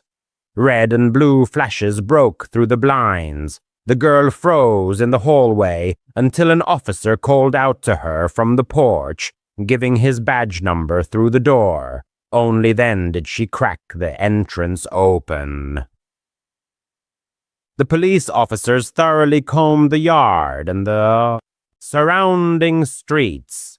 The Honda had vanished without a trace. Tire tracks stretched to the main highway. Neighboring door cameras captured nothing useful. The stranger had parked out of their view. In the house, the children never woke up from the commotion. The officers recorded her statement, noted her vigilance, and waited for the return of Mr. and Mrs. David, who rushed home pale as sheets. Mrs. David squeezed her so tightly that she gasped for breath and muttered, "Thank you for protecting them." By 12:30 a.m., the patrol cars had left. The parents insisted on personally driving her home. She agreed, but kept looking over her shoulder throughout the ride. At night, all the details of what she had experienced swirled in her head. How did he know about the children's dinner and the exact bedtime? Had he been peeking in the windows beforehand? Had he been eavesdropping on her conversations? Later, the Davids found a gap between the window frame and the lock. He had probably managed to break it before her arrival and was listening from the garden. He disappeared before the police arrived, suggesting either a signal scanner or animal instincts. Weeks passed before she dared to take on evening babysitting jobs again. When she did, she brought blackout film for the windows, replaced the unreliable latches with sturdy ones, and always kept a baseball bat close at hand. She learned that a calm tone and personal details are not always a guarantee of truthfulness. The detectives who got involved later revealed that similar men had been seen near elementary schools, where they picked up snippets of conversation for greater credibility. They believed that this type had targeted 3 houses that month, invariably hiding behind family ties. This brought no relief. On the contrary, it only highlighted the sophistication of his manipulative style. The case remains open, with no arrests. She still babysits, but only for trusted relatives, and never dismisses her gut feelings. Safety hangs by thin threads, locking the gate, not engaging in conversation with strangers, verifying backgrounds. That night, her decisions saved the situation. 2 little ones continued to doze under the soft blue light of the nightlight, undisturbed by the steps of an uninvited guest. There are nights when she wakes up to the echo of that quiet knock and even voice, begging for a child's blanket. He seems so patient, almost cordial, waiting for a moment of trust. Let no one succumb. No one will believe this story, but it still hangs in the air, giving no peace. Leah isn't one for ghost stories or wild fabrications, but the events of the past month still rob her of sleep. She's 32, working as a nurse at a small hospital in upstate New York. Her shifts often run late, and she drives home on deserted highways winding through forests and fields. On ordinary evenings, it brings peace. Just her faithful old Honda Civic, and the muted murmur of the radio. But that night, everything went wrong. The clock read around 11:30 p.m. when Leah, exhausted after a 12-hour shift, finally pulled out. The main highway, Route 12, was her usual route, a 2-lane strip with dense thickets of trees on either side, and occasional gas stations blinking in the darkness. Approaching a turn 5 miles from home, she noticed orange warning signs about construction and plastic cones blocking the way. A huge arrow pointed insistently to the left, onto a secondary road that Leia had never even heard of before. The sign was concise: detour, road work ahead. She sighed in annoyance, dreaming only of a hot shower and a soft bed. But there was no choice. She had to turn onto this narrow, unlit path. From the first few feet, the detour felt ominous, like a sinister labyrinth. The asphalt barely fit 2 cars side by side, and tree branches hung down on both sides, creating a feeling of being trapped.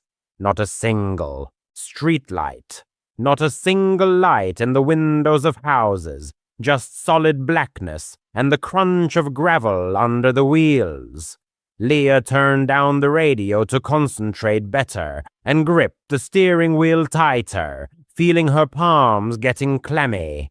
The road snaked and twisted, and she kept looking for signs of road work, a crew of workers in vests, rumbling equipment, or at least a pile of equipment. Nothing like that, just an endless succession of tree trunks and the steady hum of the engine echoing in the silence. After 10 minutes, a vague unease began to grow into anxiety in Leia's soul. Not a single oncoming car. The path seemed endless, like in a nightmare. The GPS signal kept disappearing and reappearing intermittently, refusing to give clear directions. Something's not right here, she whispered to herself, fighting the rising fear. At that moment, she glanced in the rearview mirror and saw it, a truck, 100 yards back, crawling forward at a snail's pace. Its headlights were off, blending into the night background. Her stomach twisted into a knot. Who in their right mind drives around in the dark without lights? Leia tried to convince herself that it was nothing, just a local resident on the same detour, hurrying about their business. However, the truck maintained its distance, neither approaching nor pulling away, like a shadow clinging to her tail. She pressed the gas pedal, trying to break away and escape this pursuit. It reacted instantly, also picking up speed. Leia's heart beat wildly, throbbing in her temples. To pull herself together, she mentally ran through explanations. Maybe their headlights had failed, or they were just as lost in this wilderness as she was. But then her gaze fell on the side of the road. There were no more construction signs. Not a single cone, no barricades, not even a trace of detour signs. Suddenly, the realization came. She hadn't noticed any work on Route 12 either. No excavators, no torn-up pavement. Just those mysterious signs and obstacles that had appeared out of nowhere. Panic washed over her in a wave, cold and clammy. Leia grabbed her phone to dial 911. There was no signal at all. In this wilderness, she was completely alone, cut off from the world. The truck stubbornly stayed behind, its silhouette in the mirror resembling a disembodied ghost, relentlessly following at her heels. She pressed down even harder on the accelerator, and the car shook on the potholes, protesting against such driving. It didn't fall behind by a single step. Now Leia could make out the details. It was a worn-out pickup truck, painted black or dark blue, and the figure of the driver was lost in the dimness of the cab. Hang on, find a way onto the main road. Everything will be fine, she repeated to herself like a mantra. But the road continued to twist and turn, and she lost all sense of her location. Suddenly, a dim light flickered ahead, promising salvation. Headlights of an oncoming vehicle were approaching, cutting through the darkness. A wave of relief washed over Leah. It could be a patrol car or just a good Samaritan willing to help. As the SUV drew level, she slowed down and flashed her high beams twice, signaling distress. It turned out to be a white SUV. It also slowed down and pulled to the edge of the shoulder. Leah stopped, leaving the engine idling, and cracked the window just enough to call out, "Hey, I think someone's following me." The driver, a middle-aged man in thin-rimmed glasses, leaned out of the cab and asked, "Are you okay?" She pointed back. "There's a truck back there, no headlights. It's been chasing me for miles." He squinted, peering into the darkness behind her. The expression on his face changed instantly, becoming concerned. "There's no truck there." Leah turned sharply to the mirror. The road behind her was empty, as if it had never been there. Her blood ran cold. She could have sworn she had seen it just a second ago, clearly and closely. "Listen," the man said soothingly. "This road is full of strange things. I was also detoured here, but there were no repairs on the 12th. I checked myself. Drive behind me. I'll lead you back to the main road." Leah nodded silently, too stunned to argue or ask questions. She pulled up behind the SUV, keeping her eyes glued to the mirrors. Not a trace of the truck, just the bottomless darkness, swallowing up all traces. After 10 minutes, they finally burst onto Road 12. The orange signs and cones had vanished, as if they had never been placed at all, leaving only a vague memory. Leah thanked the man heartily. He promised to contact the police and report what had happened, and sped home, carefully locking all the locks.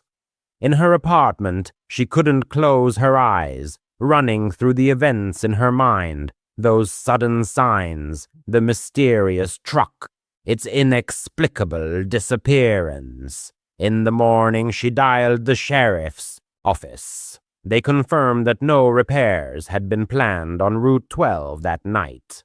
Not a single complaint of false detours. Leah dove into the internet and came across forums where others shared similar cases. Fake detours, mysterious cars leading nowhere. Some blamed it on someone's prank. Others whispered about something sinister, robbers or something worse lurking in the shadows. What exactly she saw, Leah doesn't know for sure. Maybe it was just a prank, or her tired mind played a trick on her. But the feeling of the clammy, unnatural presence of that road doesn't leave her, as if the highway harbored its own will, waiting for lonely travelers. Now Leah chooses a different route, even if it's longer, avoiding suspicious sections. And every time she sees a construction sign, her heart clenches with foreboding. She doubts she will ever feel safe driving alone again under the cover of night. When Leah was 15, she first met her future husband, who had just turned 16 in art class. Their small town didn't spoil teenagers just starting romantic relationships with a variety of entertainment, except for rare outings to the nearest Target for small purchases. The settlement, despite its modesty, had a special charm due to its rich past. Tourists came specifically to wander along the ancient mining trails or enjoy the views of the river that cut through the canyon nearby.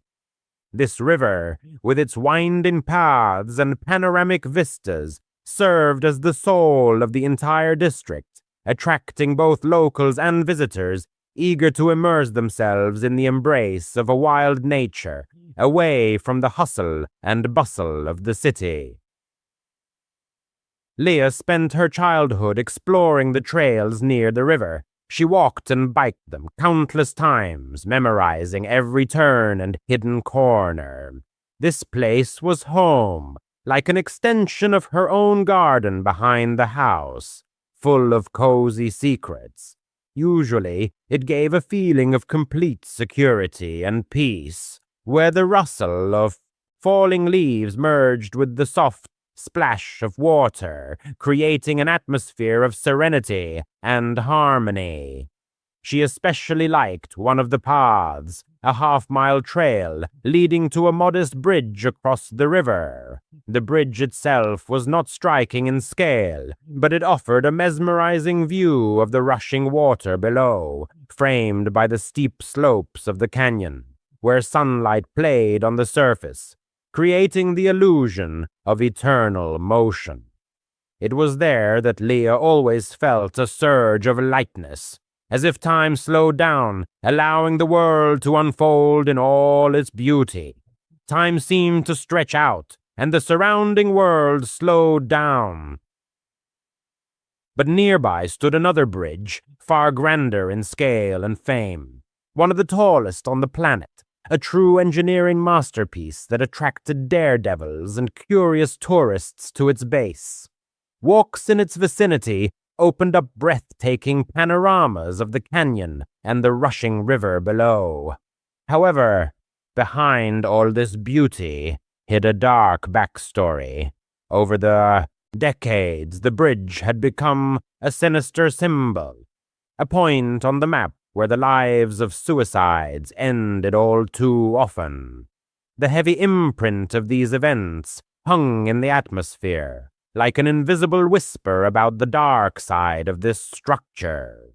The woman and her husband, looking for a light adventure, chose an evening stroll along the path to the small bridge around 6 p.m. The river lurked in a deep canyon, where the steep slopes absorbed the sun's rays long before dusk.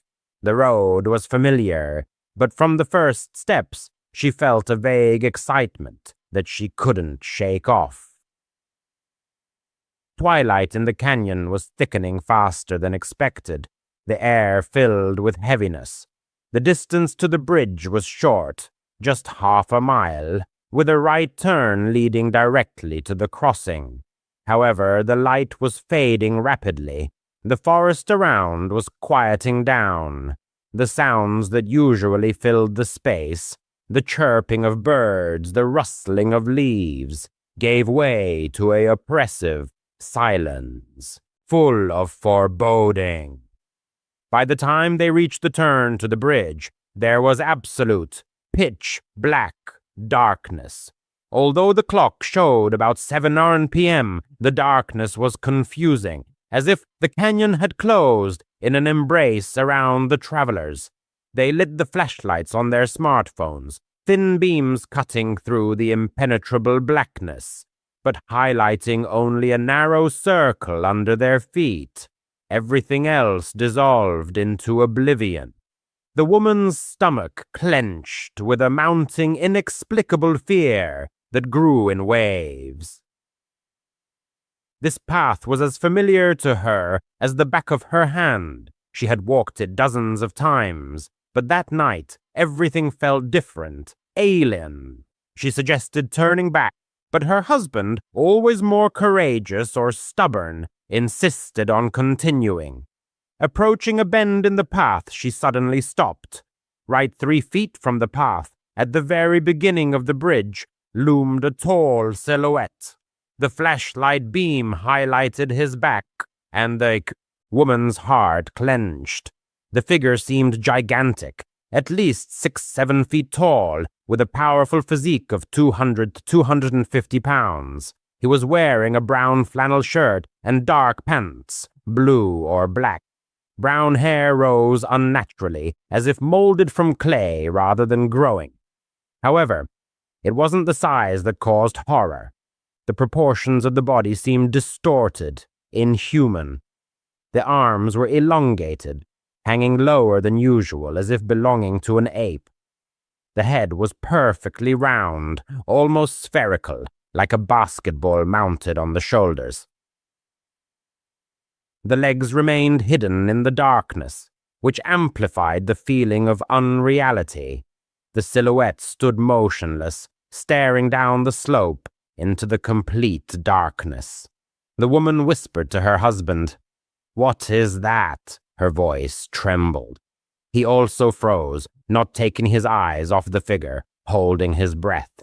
The three of them froze in this tense, silent scene. 1 minute usually flies by unnoticed, but when your pulse is pounding in your temples and your instincts are screaming to run, it stretches on endlessly. The figure didn't stir, didn't react to their presence. The woman couldn't figure out if it was a human or something else.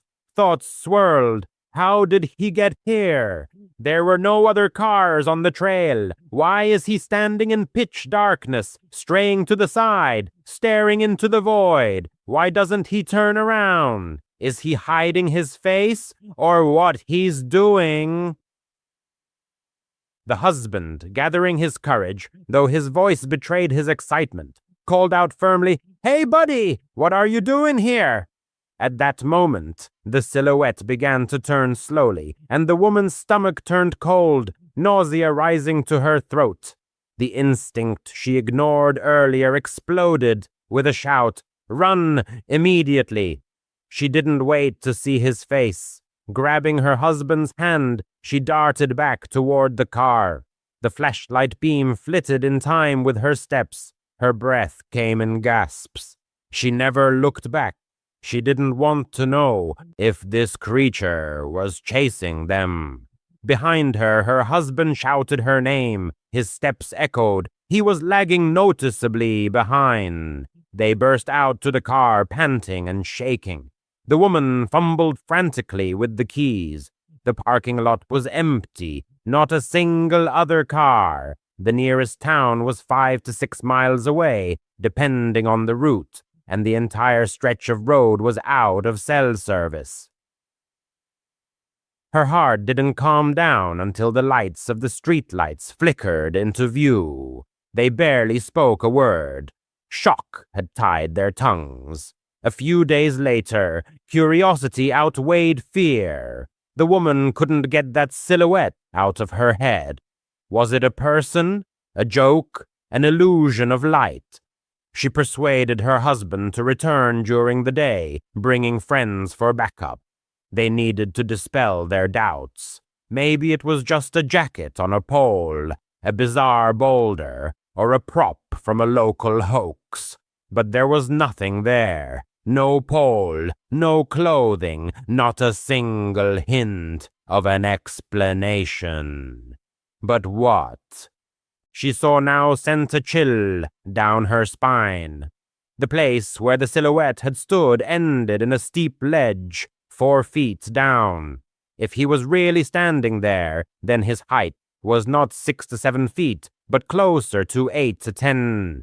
The realization hit like a blow. What they had seen was not just tall, it was unimaginably huge. This river, this town, is steeped in a rich past.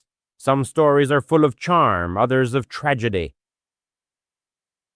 Legends of mining times, lives cut short on the high bridge, the serene beauty of the canyon, all intertwined into a fabric, alive and almost sentient. What exactly they encountered that night remains a mystery. The woman shared the story with friends, relatives, anyone who would listen, but no one knew the answer. A person, a ghost, or something beyond. The memory of the motionless figure in the darkness doesn't let go. It's a fragment of the river's legacy that she will never solve. A mystery hovering like shadows in the canyon. For a long time she kept it secret. A year ago, silence seemed wiser. But now it's clear. It's useless to hide it. Someone may need a warning. He worked as a security guard at a small airport in Germany. Most flights took off in the pre-dawn hours, so his shifts were always at night. For 5 years, his service flowed monotonously, checking doors, verifying passes, monitoring cameras. Mid-July, the height of tourist season. Families with strollers, noisy groups with luggage, long lines at check-in counters. Despite this bustle, the terminal that night seemed distorted, wrong. He couldn't quite explain the feeling, so he just continued to perform his duties. Around midnight, he went out for a smoke. He went to the bakery, grabbed a chocolate bar and an energy drink, and sat down at a metal table. He was watching a short video on his phone when he felt an impulse to look back. Behind him stood a man in a black raincoat. The hood was pulled up, but his eyes were staring intently at him. His gaze didn't waver, no pretense of looking at the displays. Just him, the watcher. The guard held out for a couple of seconds, then returned to the screen. Strange types in airports are a common, daily occurrence. The vast majority of them are harmless. AirTag. The vast majority of them are completely harmless. He finished half the can, slipped the phone into his pocket, and headed to the toilet to rinse his hands before the end of his break.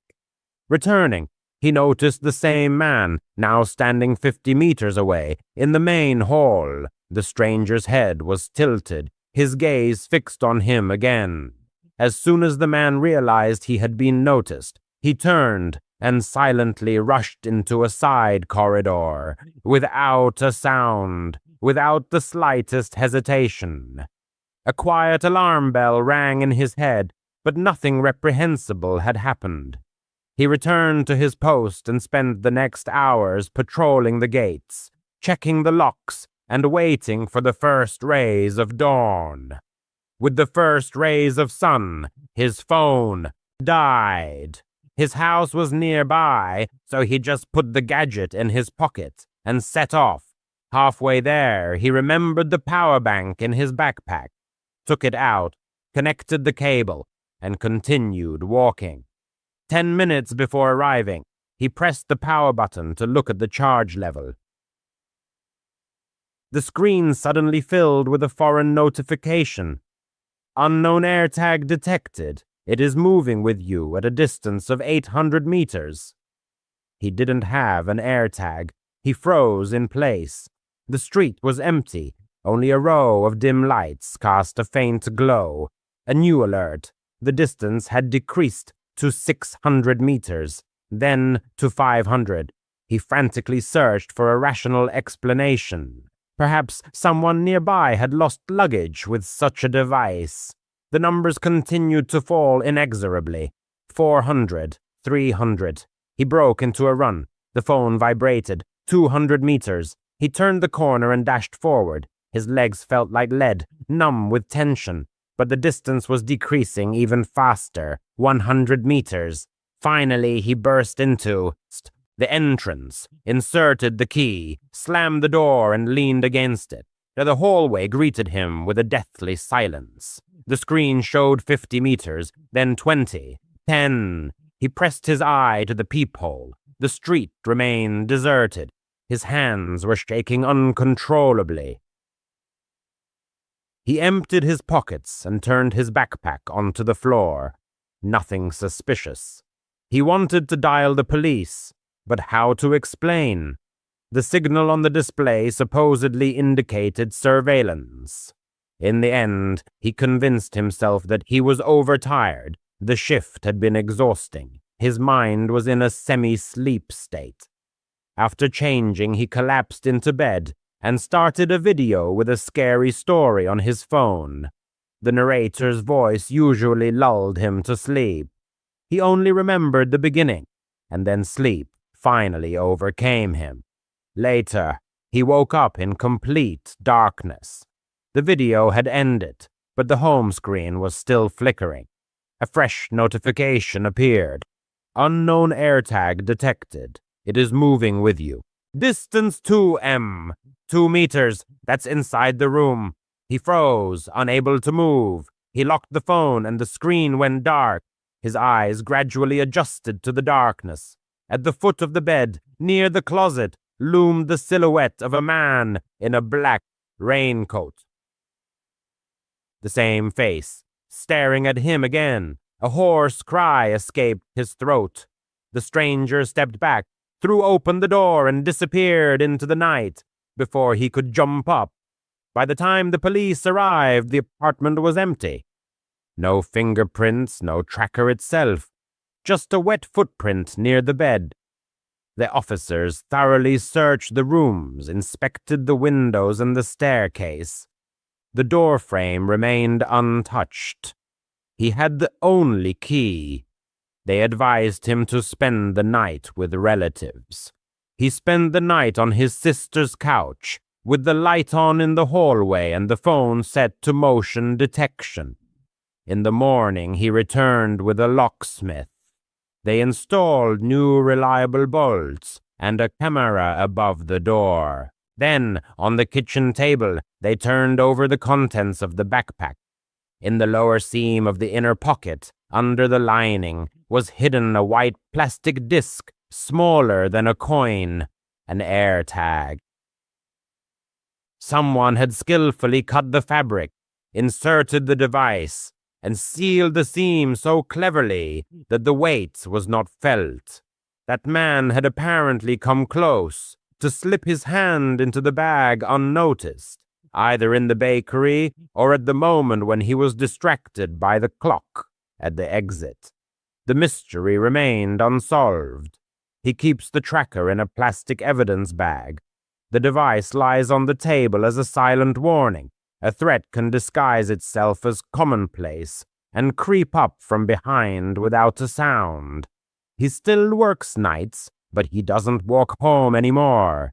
Every time the phone vibrates in his pocket, that impassive face flashes before his eyes, watching, waiting for the right moment.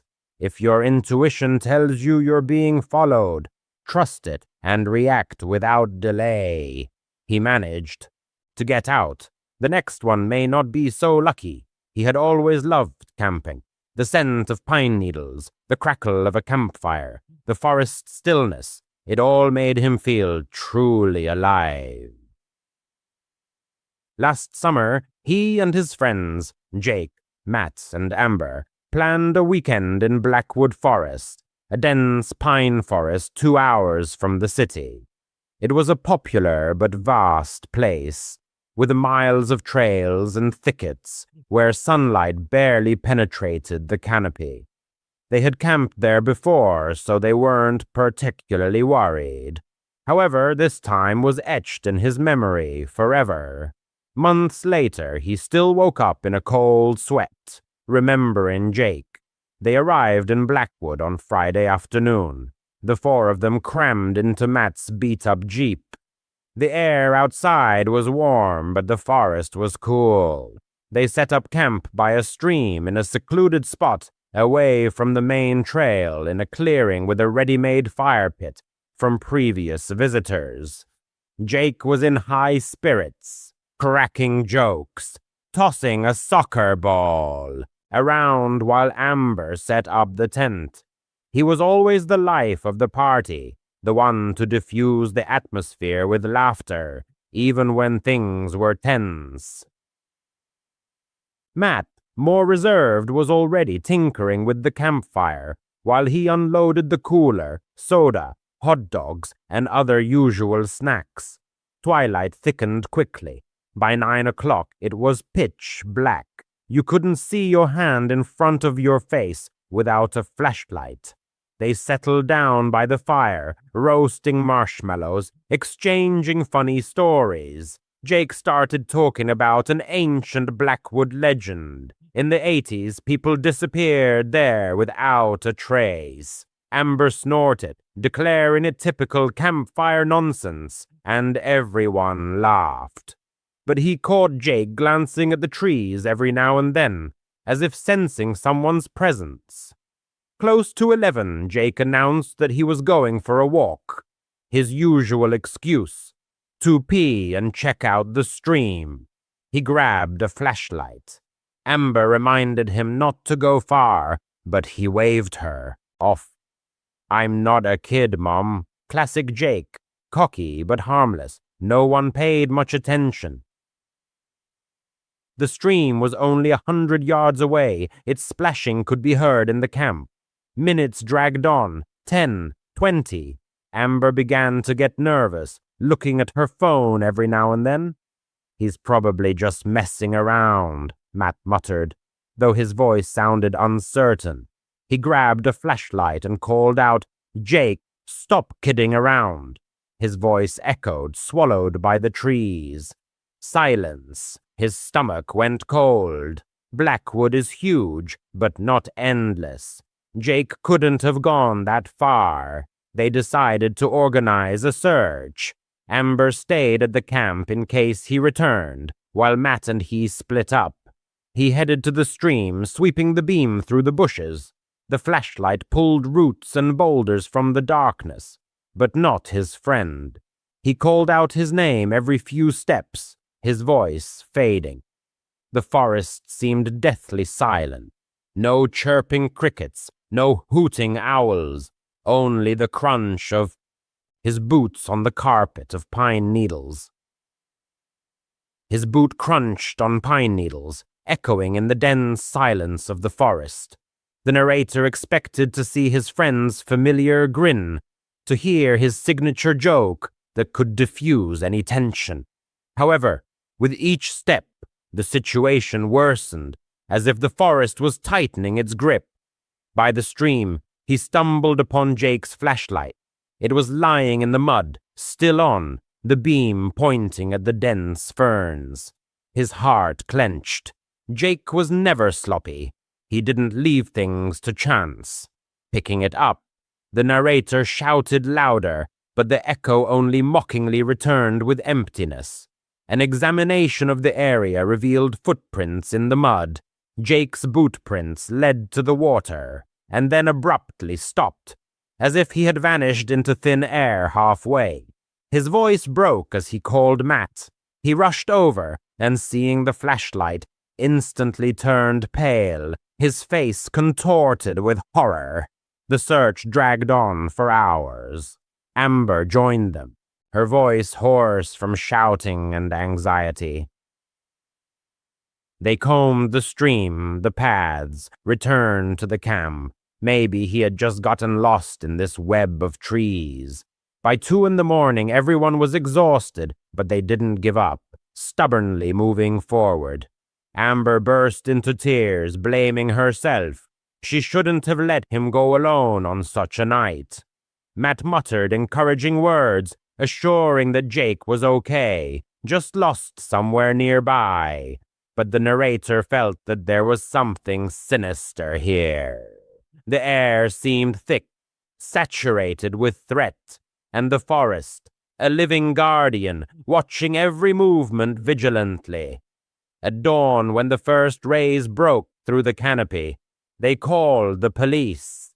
There was a ranger station nearby, and they quickly assembled a search team, experienced rangers, tracking dogs, and even a helicopter for aerial surveillance. They presented the flashlight and the tracks, answered questions. Had Jake been acting strangely? Had he left on purpose? No, that's just Jake, they assured. Funny, a little silly, but always full of adventurous spirit. The rangers nodded, though their eyes betrayed suspicion of the worst-case scenario. Blackwood Forest had a grim reputation. People disappeared here, though not often, but inevitably. Hikers, campers, even locals. Some were found safe and sound, while others were never seen again. Days flowed into one another. The search efforts grew. Volunteers, additional dogs, drones to scan hard-to-reach areas joined in. The group stayed at the campsite, barely closing their eyes, helping as much as they could. Amber went into hysterics, endlessly blaming herself for that fateful night. Matt fell silent, staring into the endless wall of trees, as if his gaze could magically bring his friend back. The narrator, on the other hand, mentally reviewed the events of that night. Jake's strange look at the forest before leaving, the sudden silence after his step, the break in the tracks at the stream. All this didn't fit into a logical picture, like a puzzle with missing pieces. The Rangers found nothing suspicious. Not a scrap of clothing, not a drop of blood, no signs of a struggle. They thoroughly checked the caves, ravines, and abandoned forest roads, but all in vain. The dogs, like the human tracks, lost the thread at the stream, as if the scent had evaporated into nowhere. One of the Rangers, an older and seasoned man, took the narrator aside and said with a heavy sigh, "Sometimes people just disappear without explanation. Blackwood is treacherous. It has too many nooks and crannies." These words hit like a slap. He wanted to object, even hit, but the reality was cruel. Jake wasn't just lost, he had disappeared, as if swallowed by the very essence of the forest. Weeks stretched into months. Search operations were scaled down. The police stated that the case remained open, but in reality, they gave up, putting it on the back burner. Amber couldn't take it and left for the city, where she was trying to start over. He and Matt stopped communicating, meeting him only resurrected pain and memories. The narrator sometimes returned to Blackwood alone, went to that stream, stood where the tracks ended, peering into the water and the grass. He didn't know exactly what he was looking for, a sign, a clue, or at least comfort. Reading online articles about people who disappeared in forests like Jake. Without a trace, he came across theories. Some blamed bears or cougars, but then there would be signs of a struggle. Others talked about sinkholes or hidden caves, although the Rangers had checked all this. On the internet, there were posts about the paranormal, strange lights in the canopy, whispering voices luring into the depths. The narrator didn't believe in such things, but at night, alone, his thoughts swirled. What if Jake saw something forbidden? Was he followed by a forest spirit? Dreams about Jake haunted him. In one, he was standing by the stream, smiling as if everything was okay, peaceful and serene. But as soon as he got closer, his face distorted, became empty, alien, not Jake, but something else, waking up in a panic, covered in sweat. The narrator realized the truth would remain a mystery. Will he ever know? Unlikely. But one thing was clear, he would never go camping in Blackwood again. The forest had already taken a friend, and the narrator wouldn't let it take him too. It all started with a guy named Isaiah, whom the narrator met as a landscaper a year ago. For context, it's worth noting that the narrator himself was also involved in landscaping, hence this story. He worked at a company where a lot of problems had accumulated. He won't name it. They risk being sued for disclosure. The meeting with Isaiah took place at the dump, where the narrator had come to drop off a trailer. As the driver and foreman, he often took care of such matters. Isaiah approached him. They talked about work, nothing unusual at first glance. He said that he had been in the landscaping business for only a year and dreamed of starting his own business. He handed out business cards to the narrator and his crew, but he didn't pay attention. He already had enough orders. A year passed. The narrator was fired, and he remembered the business card. He called, asked for a job. Isaiah hadn't. Unused. As a 16-year-old, the narrator found himself in a rather unusual situation, the details of which were forever etched in his memory, though the exact summer month of the incident remained shrouded in oblivion. His parents, having gone away for the weekend, granted him complete freedom for 2 whole days. He spent this time indulging in typical teenage pastimes, immersing himself in YouTube, playing video games, and periodically raiding the kitchen for snacks. Most of these hours were spent upstairs in his room, in solitude and with headphones on. The teenager undoubtedly enjoyed this unrestricted time in his own space, where no one could bother him. However, at some point, completely engrossed in a game, he suddenly began to hear voices. At first, he assumed it was background noise from a YouTube video that had accidentally started playing. However, a check revealed that all videos were paused. Taking off his headphones, he instantly realized the voices were coming from outside. His bedroom window was slightly ajar, so the sounds of conversation reached him only faintly.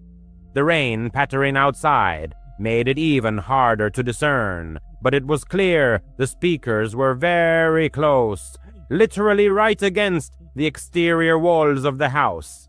It was impossible to make out the words or to tell if they were talking to anyone else. Only one voice was audible. By the time he got up from his chair and approached the window to listen more closely, the voices had ceased.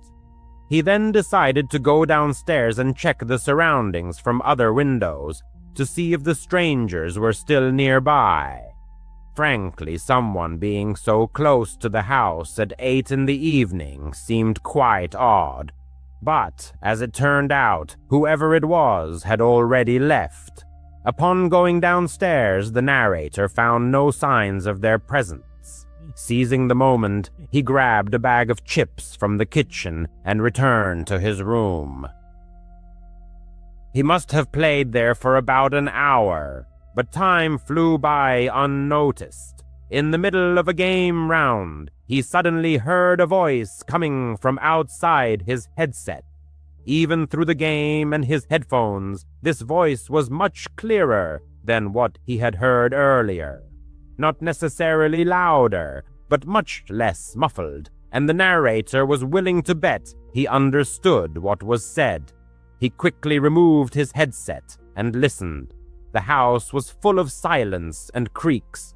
After waiting about 15 seconds, he heard the voice again. "Luke," a man said. He used his nickname.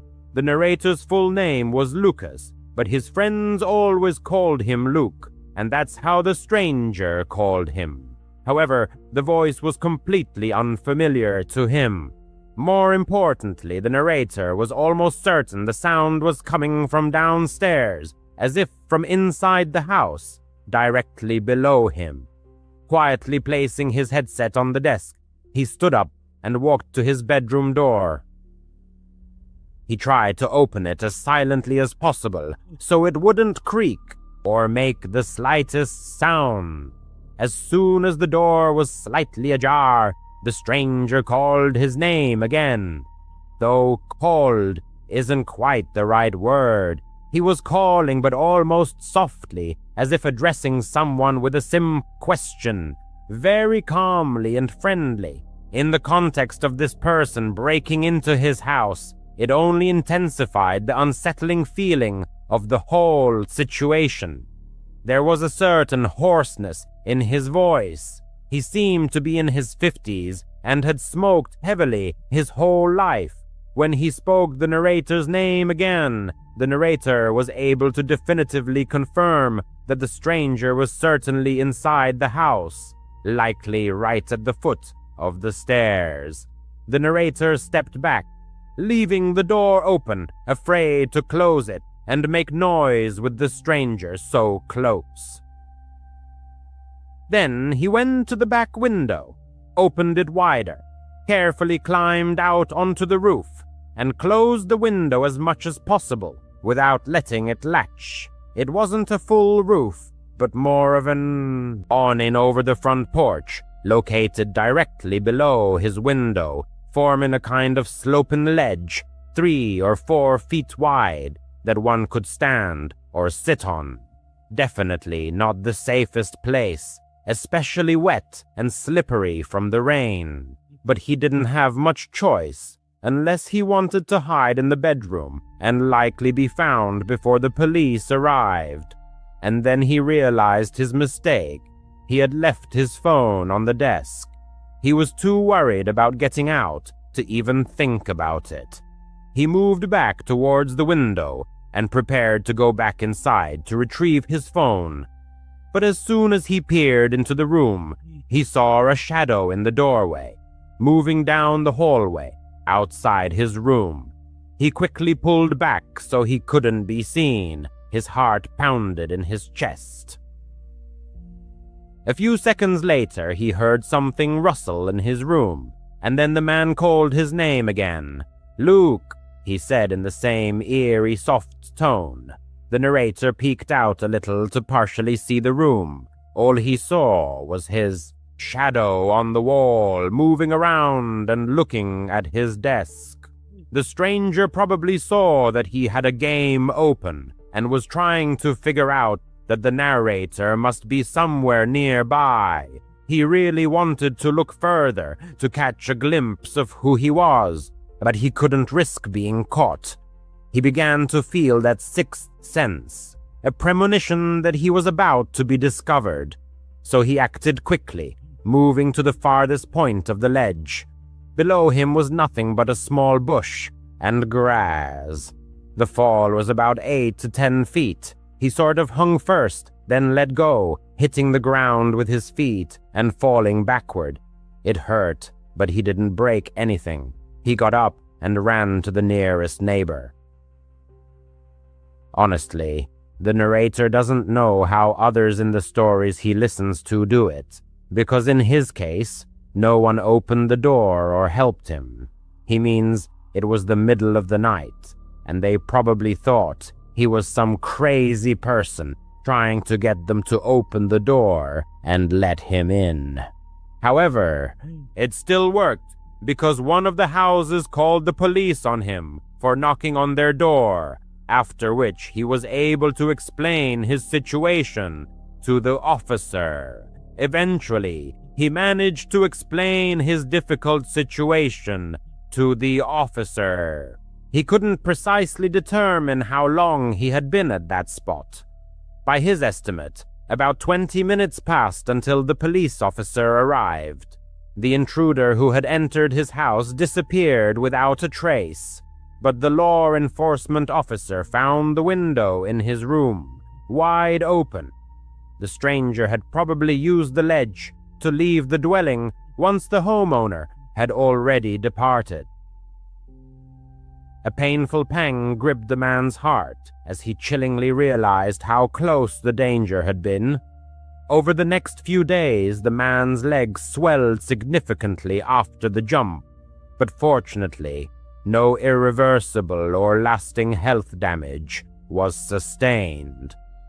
It's astonishing to realize that this split-second decision could very well have been life-saving, preserving his life or preventing the realization of any sinister intentions the uninvited guest might have harbored. He will probably always be bothered by the thought that he was on the verge of seeing this person's face, but never could. In part, he regretted not taking the risk and looking.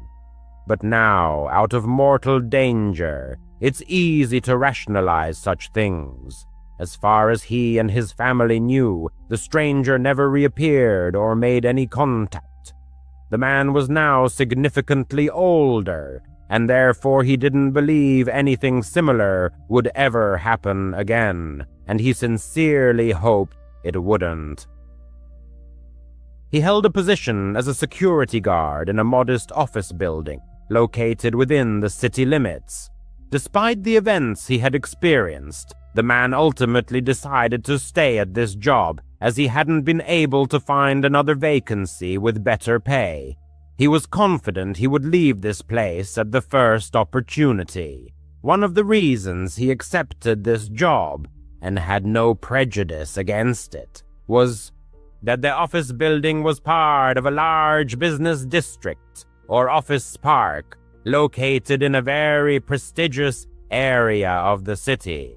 In truth, he couldn't imagine anyone daring to attempt to break into such a place, as potential intruders would surely realize that in such a wealthy neighborhood, security would undoubtedly be organized, if not personal, then at least through surveillance cameras and sophisticated monitoring systems. As usual, he arrived for duty at precisely 10 in the evening, performed his initial operational rounds to activate all motion detection systems, and then headed to the security room. It must be admitted that this place resembled a storage closet more than anything. Windowless and without any amenities, which made it extremely unappealing. If he had the opportunity, he would leave this confined space much more frequently. According to instructions, he was required to get up and make rounds every hour, including patrolling the building's perimeter, but he performed his actions more often as continuous monitoring of camera monitors, security systems, and other equipment was extremely tiring. However, on that particular night, heavy rain was raging outside, making outdoor patrols impossible. Thus, he was forced to remain inside, pacing the building's corridors. It should also be mentioned that the lenses of the outdoor surveillance cameras invariably fogged up during rain, effectively rendering all external monitoring systems virtually useless. Just 30 minutes into his shift, a disturbing alert appeared on one of the monitors. The system detected motion captured by one of the cameras located on the building's facade. The man immediately checked the corresponding channel, but could barely make anything out, though apparently someone was standing at the front door. He only caught a slight flicker in the image. So he left his post and went down to the first floor. His intention was merely to go outside and find out what that person wanted, or to ascertain if anyone was even there. However, when he opened the door and looked out, he found no one. Outside, the same rainy chaos prevailed, and not a single soul was visible. He closed the door and reset the alarm. It was highly unusual for someone to be here on such a night. Perhaps the stranger had simply mistaken the building. In any case, it seemed he had left, so the guard decided not to dwell on it. He returned to the security room. He had only been sitting for about 5 minutes before his ears picked up the distinct ring of a phone. It wasn't the work phone on his desk in the security room. The sound clearly emanated from a lower floor from one of the many office cubicles. Annoyed, the man got up and headed there, but by then the ringing had stopped. He waited a few minutes, and almost exactly as he predicted, the phone rang again. He followed the sound to what appeared, at first glance, to be a perfectly ordinary office room. Many desks were neatly arranged in rows. The main overhead lighting was off, but right in the center of the room, on one of the desks, a small indicator from a ringing phone flickered. The man approached the device. Its display showed "Unknown caller." It seemed extremely strange to him that this particular, seemingly random phone on an office desk was ringing. Why did the call come here and not to the main phone at the reception desk, which was directly connected to the company? How could anyone even have information about the specific number of this office phone and its internal extension? He felt an unbearable urge to answer the call and find out who was on the other end. Ultimately, such an intriguing mystery was hard to ignore, but it wasn't his duty to answer arbitrary phone calls. It was highly probable that he could get into serious trouble if someone found out about his unauthorized actions, so he left the phone alone. The man didn't know how to silence it, and so for the next hour he incessantly heard that annoying thing ringing right beneath him while he was upstairs in the security room. At 1 a.m, he got up and made a quick round of the office premises. It was a usual routine inspection. The entire round took no more than 10 minutes, and he returned to his desk in the security room. However, he hadn't even sat down when his ear caught a dull, heavy thud that echoed throughout the building. The sound reverberated, as if coming from an empty stairwell or perhaps a long corridor. What was happening scared him to his core. He quickly checked the security system, but found nothing suspicious. Then he hastily went downstairs to the first floor to re-examine the doors he had just checked. The man experienced a slight shock when, approaching the front door, he noticed a flashing green light on the alarm panel.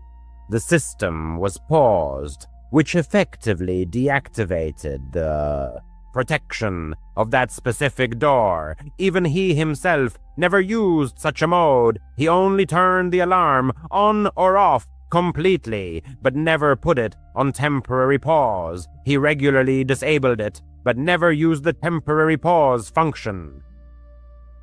Feeling growing unease, he cautiously pushed open the door leading outside and peered into the darkness. Outside, the rain continued to pour incessantly, but no signs of intruders were found.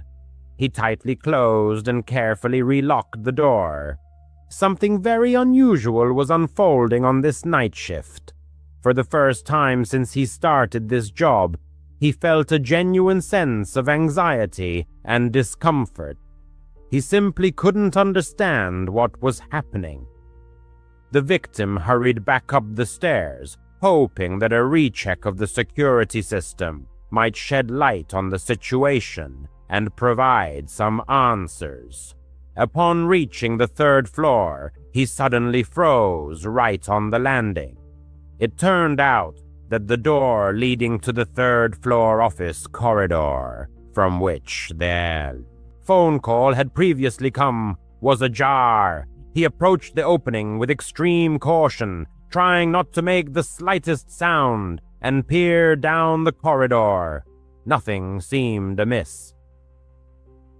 It was at this moment that the world around him suddenly plunged into darkness. His sight, hearing, and apparently his entire consciousness instantly shut down for a fleeting fraction of a second. Coming to his senses, he felt completely stunned and began to helplessly retreat, stumbling. Despite the brief loss of consciousness, he instantly realized he had received a powerful blow to the back of his head. As his body desperately fought to remain conscious, he tumbled down several steps in the stairwell, and at that moment, his gaze caught only a vague, blurred silhouette of a person frozen in the doorway.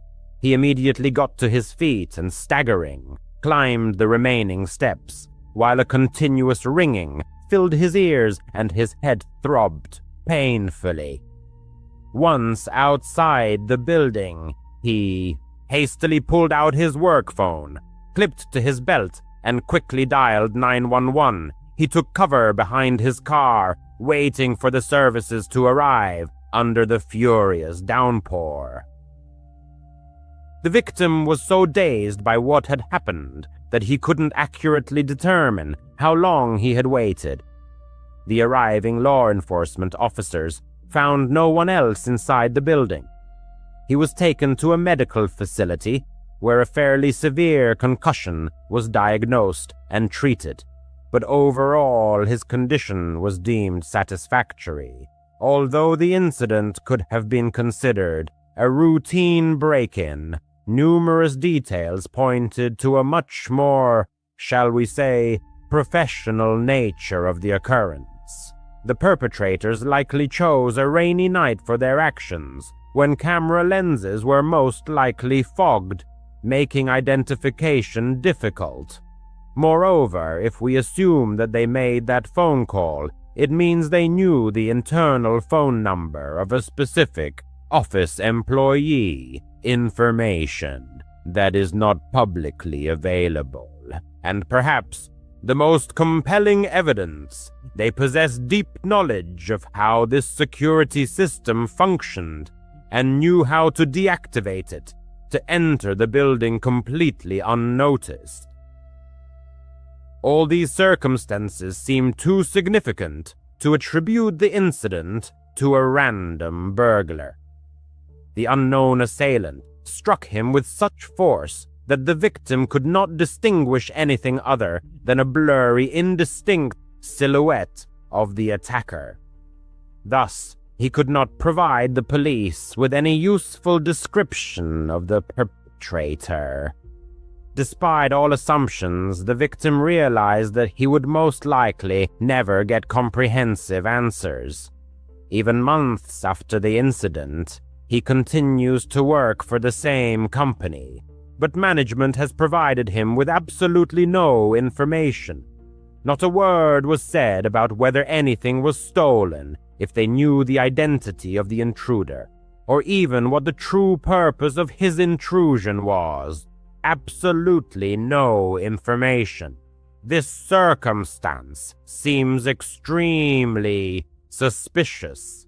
The victim is actively looking for a new job, but until then, he intends to be much more attentive to all unusual phenomena occurring within the walls of this office. Several months ago, one of the protagonists, along with his friend Thomas, was spending an evening at his house. Since neither of them had to work the next day, they indulged in carefree relaxation, enjoying some beer.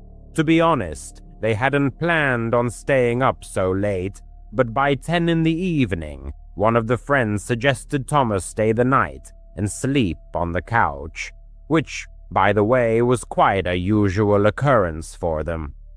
Thomas still lived with his parents, and hanging out at his friend's place provided him with a much-needed personal space. Anyway, they also discussed and agreed upon plans for the next morning, which ultimately resulted in a very interesting and eventful day. However, given that Thomas hadn't brought a change of clothes or other necessary items, and before he had too much to drink, he quickly went home to pick up everything he needed. This way, upon his return, they could continue drinking, and Thomas would have all his necessary belongings for the next day. Naturally, he could have just stayed home, since he was going back anyway, but as mentioned, Thomas preferred spending time at his friend's place. The drive only took about 5 minutes, so Thomas's friend simply waited for his return. Initially, he intended to sit on the porch, but for some reason he hadn't noticed earlier how strong the storm was raging outside. In the end, he went back inside and just waited, sitting on the couch. He absently scrolled through his phone's newsfeed, sipping his beer and not really keeping track of time. But at a certain point, after about 15 or 20 minutes, a knock finally came at the front door. He quickly got up and casually opened the door, but almost dropped his glass when he was startled to realize that it wasn't Thomas standing on the doorstep at all. A man stood before him, dressed almost entirely in black and soaked to the bone. One could have sworn the stranger looked utterly sinister. Even in his slightly inebriated state, he wouldn't have opened the door to such a person for anything in the world. Normally, he would have confirmed the guest's identity first, had he not been expecting Thomas. Besides, with such a furious storm raging outside, What could this man possibly be doing here? Before the homeowner could utter a word, the stranger slid one foot into the doorway and stared intently at him. It was evident the man had spent hours in the pouring rain, though his face displayed not so much fatigue as a mask of indifference. The homeowner reached for the door, apologizing and explaining that he had mistaken him for someone else. However, the stranger continued to hold his foot in the doorway, merely smiling enigmatically. The homeowner began to close the door, but the stranger seemed completely oblivious to the hint, still keeping his foot firmly in the opening. The situation became incredibly strange and awkward as they simply stood facing each other for a good 4 or 5 seconds. The stranger remained silent, and the homeowner was too intoxicated to think of anything sensible to say in response. Only then did the stranger finally remove his foot and take a step back, still maintaining his smile as the door closed tightly behind him. A smile lit up his face once the front door was finally shut. Immediately returning to the soft sofa, a message was sent to Thomas, warning him about the strange stranger lurking near the door. To be honest, the message was more jocular, for after the door was locked, the whole situation seemed so absurd that it was even amusing. Perhaps the reason lay in the excessive amount he had drunk. The wait dragged on, definitely longer than it would take Thomas to return. The thought occurred that the delay might be due to the raging storm, but when he glanced at the window to check the weather, he saw that Thomas' car had already returned, parked at the curb. Confused by this turn of events, the man went to the front door and opened it, but Thomas was nowhere to be found.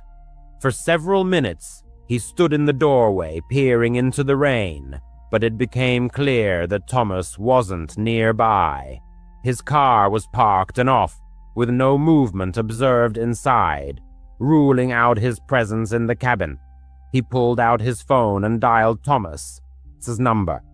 At that very second, a light flashed in his car. It was undoubtedly his cell phone, and it was bright enough to clearly show the absence of its owner inside. Now, genuine worry set in. The man stepped out into the pouring rain, walked to the bottom of the driveway, and looked around. He called out Thomas' name, but the street noise was so deafening that it was clear it was useless. Somehow, only after getting soaked to the bone in the rain, the man remembered the sinister stranger who had been at the house earlier. Suspicions began to creep in that he might be involved in what was happening. Feeling a strong premonition of danger, the man rushed back into the house, closing and locking the door behind him. As he took off his shoes, he quickly sensed that something else was amiss. He looked up, and the main hallway was shrouded in darkness, so dark as if no lights were on. He could have sworn all the lights had been left on, or at least several of them. Slowly he moved down the hallway.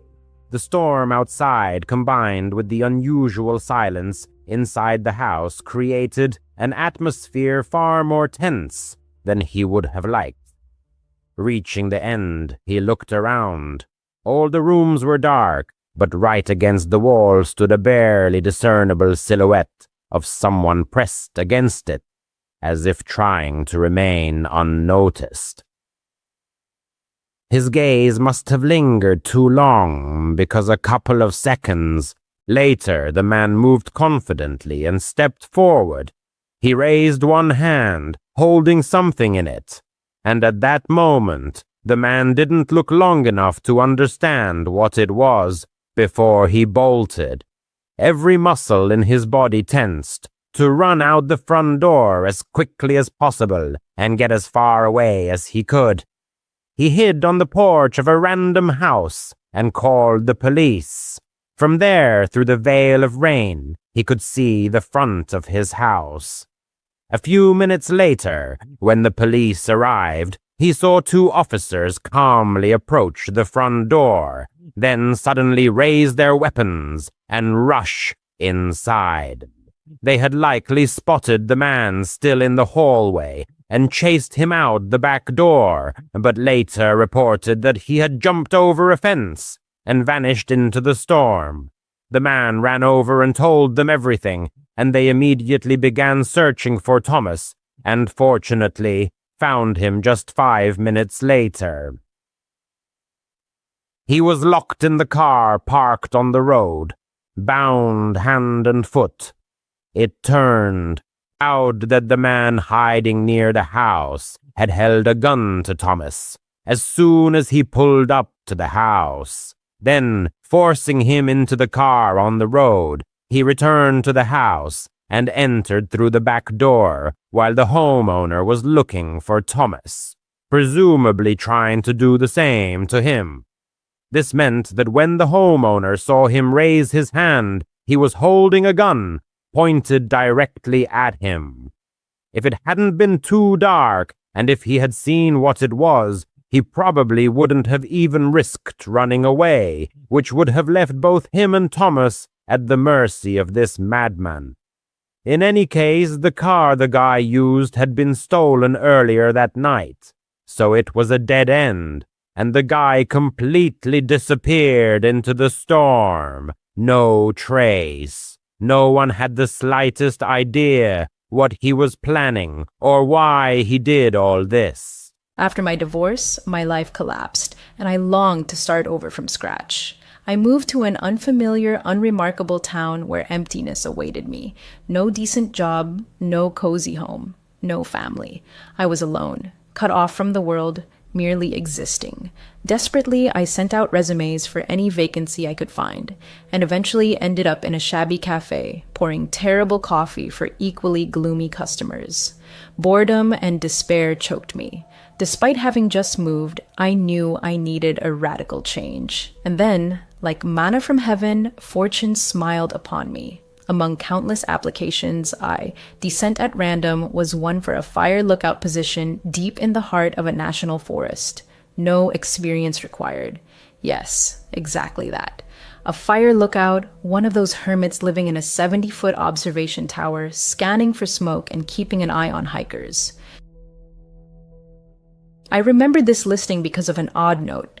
Position currently filled, but we accept resumes in case it becomes unexpectedly vacant. I thought. That's strange, but sent it anyway. And now, this job was mine. A gruff-sounding man named Marcus called me. He said I'd spend the rest of the summer, about 2 months, in the lookout tower. Marcus insisted I start immediately, gave me brief instructions, and offered me the job starting tomorrow if I agreed.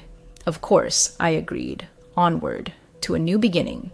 I just parked my car where the road ended and now faced a long hike to the tower.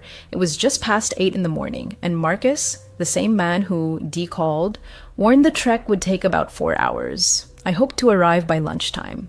He assured me the tower would be fully stocked with food and that I could radio the nearest lookout for guidance. It was cool for a summer morning, but excitement surged through me. The national forests here were famed for their pristine beauty and peaceful atmosphere, exactly what I'd been missing.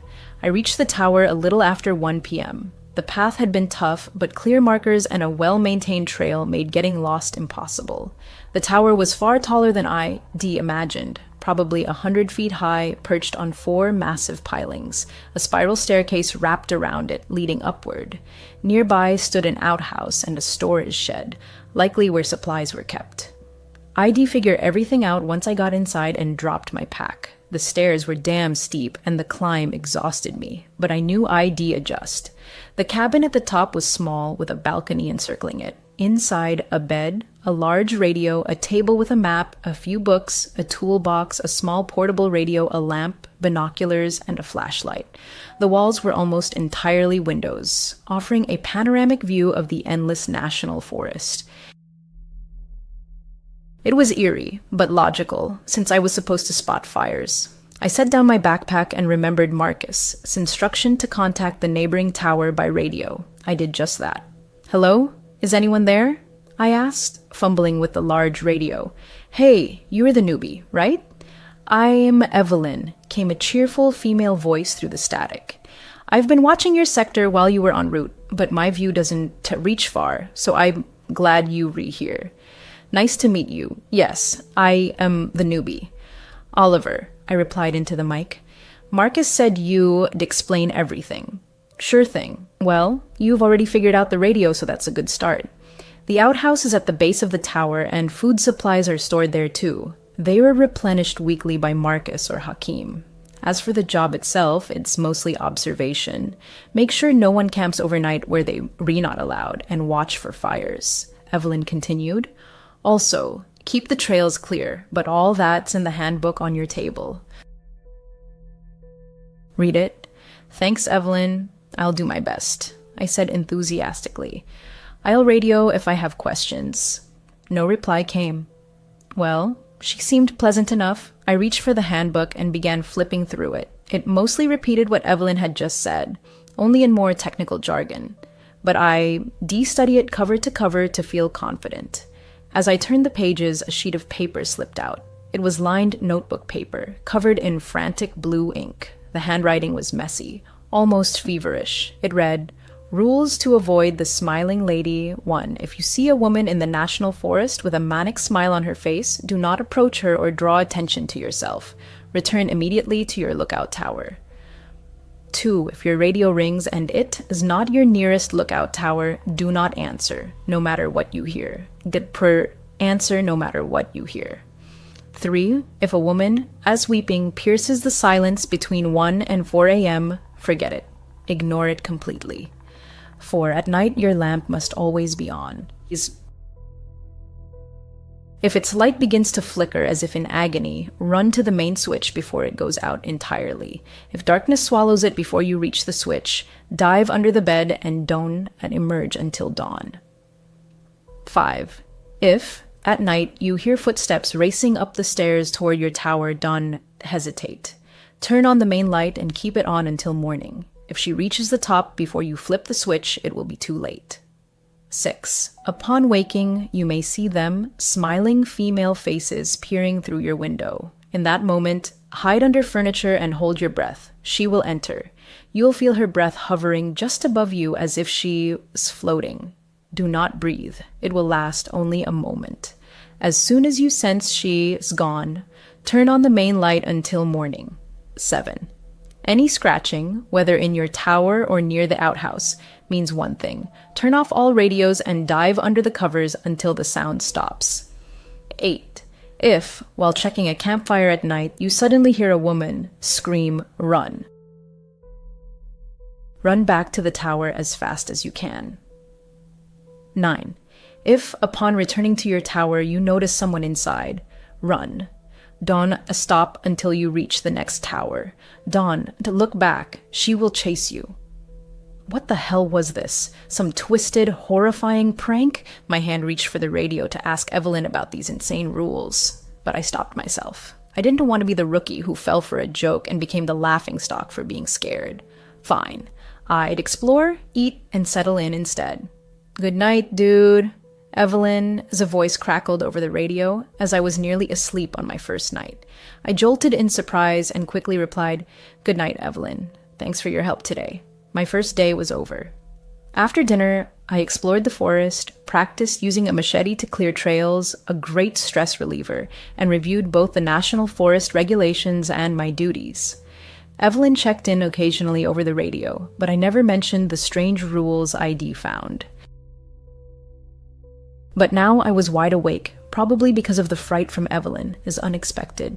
Good night. I got up and looked out at the vast forest. It was dark and eerie, but darkness was also a blessing, no fires. I knew other lookouts watched for flames at night because they were easier to spot, but I still needed to be ready in case I saw one. Just as I was about to climb back into bed, I heard a creaking sound. Strange, probably just an animal at the storage shed, scratching to get in. I jumped into bed, exhausted from my first day, and reached to turn off the lamp. The moment I did, the scratching sped up as if whatever made the sound had been excited. I yanked my hand back, and the scratching slowed. That was damn weird. Even stranger was how methodical it sounded. Rhythmic. Suddenly, both of my radios began emitting a high-pitched whine. What the hell? I leapt up, switched on the portable radio, and while fiddling with the big one, I caught sight of the rule sheet again. There's something about scratching? Oh, damn. I'm not superstitious, but I wasn't taking chances. I quickly recalled Rule 7. If you hear any scratching, whether in your cabin or near the outhouse, turn off all radios and hide under the covers until it stops. I switched off the big radio and dove under the blanket. What the hell? I could still hear the scratching, but it was closer now, almost at the wooden door of my cabin. It grew fainter, like fingernails lightly dragging across the door frame. I didn't move. What the hell was this? Morning came. I'd eventually fallen asleep under the blanket. The scratching had stopped, but I hadn't yet moved all night, finally succumbing to exhaustion. In hindsight, I feel foolish. I am in a national forest, full of animals, and radios pick up all kinds of interference. I figured the first night would be the hardest, adjusting to life 100 feet up, alone in the middle of nowhere. Today, I'd make the most of it, and I was sure the coming nights would be far less eventful. But I couldn't stop thinking about that scratching. What was it? Had to be an animal, right? God, I hope it was just an animal, and I kept trying not to think about that list, but damn, it was hard. ID brought it with me just in case, though I felt a little silly doing so. I was sure it was a prank. It's only my second day, and they were already messing with me. Day 2, the mysterious forest, and red scarves. On my second day, and they are already pranking me. My mind raced, trying to make sense of it all. I was on patrol, walking familiar trails, ensuring no one had illegally camped. Dusk was falling, and I was about to head back to my tower. Just as I turned onto the path leading to my post, I caught something in the corner of my eye. A campsite. There it was. My first real duty, politely but firmly tell the hikers they had to pack up. This area was for day hikes only. I approached the camp. It sat in a large clearing surrounded by trees, just one reddish-yellow tent and a cold fire pit. "Hello," I called, trying to sound confident. "You can decamp here. This is a day-use zone." Silence. No reply. I stepped closer to the fire pit, just in case someone burst out of the tent. What a coward I am, I thought. "Hello? Is anyone here?" I called louder. Still nothing. That is when a strange feeling gripped me. Something was off. I couldn't explain it, but deep down, I knew something was wrong. Sure, maybe the campers had just stepped away for a walk and would return soon, but the encroaching darkness made me uneasy. Wait, wasn't there a rule about this? I frantically pulled the list from my pocket and scanned it. Yes, Rule 8. If you check a campfire at night and hear a woman scream upon arrival, run back to your tower as fast as you can. Well, okay, not exactly. Okay, but okay. I hadn't heard any screams, just an empty camp and no fire. I should radio Evelyn. "Evelyn, hey." There's a campsite. No fire, but no people either. What should I do? "Where?" Evelyn replied instantly. I gave her my coordinates, checking my map by flashlight as it had grown fully dark. "Got it. That? Right on the edge of my zone," Evelyn said. "I'm heading there now. You just head back to your tower, okay?" "Okay. You sure?" I asked, feeling uneasy. "Positive. Go back. Stay safe," came her calm voice. Fine. She was a pro. I decided to radio her once I returned to find out what happened. I walked about 30 minutes, nearly back to my tower, when I noticed a distinct trail veering deep into the forest. Strange. I didn't remember it on the map. I thought the path I'd taken had no branches. Figuring I'd missed it that morning, I promised myself to check it tomorrow. With a tired sigh, I trudged back to my tower. Back inside, I slumped at the table and stared at the rules. I hadn't asked Evelyn about them. I didn't want to. Not until something even stranger happened. Tonight hadn't been that weird, just an empty camp. No screams as the rules warned. I'd been reading the rules for about 20 minutes when my main radio rang. "Hey, Oliver," Evelyn's voice came through. "Sorted out the camper. He says he was relieving himself in the woods and didn't know camping was banned here. He must have been behind a tree when you showed up. I am walking him to his car now." "All good." "Good. Thanks for handling that." "Good night," I replied, feeling a bit awkward that she had gone to all that trouble over nothing. I lay in bed, trying to sleep. The next day arrived. Last night had been quiet, uneventful. I felt far more confident and left the rule sheet on the table. This morning, I ate a lot. Apparently, all this walking was boosting my appetite. I sat in my tower, enjoying the view of the forest, and it calmed me. Time for my afternoon patrols to ensure no one was breaking rules. But first, I decided to check that strange trail not on the map. I reached it quickly. It was fairly close, and sure enough, it was as clear as any main trail, seemingly maintained just as well. I walked slowly down it, expecting nothing special. The path sloped gently downward, but was easy to navigate. After about 5 minutes, I thought I saw the end. A dead end, oddly, just a wall of trees. I was about to turn back when something caught my eye, a small red scarf tied to the branch of the nearest tree. Interesting. I stepped closer, and immediately spotted another, deeper in the woods. Then another. What the hell? Was I about to be an idiot and follow them straight into a serial killer's trap? Almost as if to prove I wasn't a coward, I decided to follow. I passed 5 scarves, each bright red, plain, no markings. Then I reached another, but this one lay on the ground. All the others had been hanging. Beyond it, I saw nothing. That was annoying. I bent to pick up the last scarf and froze. It was tightly fastened to something wooden and heavy. I lifted it. Dirt crumbled away, revealing a small underground hatch. Cool. It was about 10 feet deep and wide. A ladder was bolted to the wall beside the door. I shone my flashlight down and saw a sleeping bag on the floor and a camera. That was it. Just a sleeping bag and a camera. I carefully climbed down. The ladder was surprisingly sturdy. The whole bunker looked neat for such a place. But as I said, only a sleeping bag and a camera plugged into a charger, though the charger wasn't connected to anything. It was an underground bunker after all. I picked up the camera and tried to turn it on. The battery was dead. It was a fairly modern model. The screen showed 3 options: photos, gallery, settings. I chose gallery.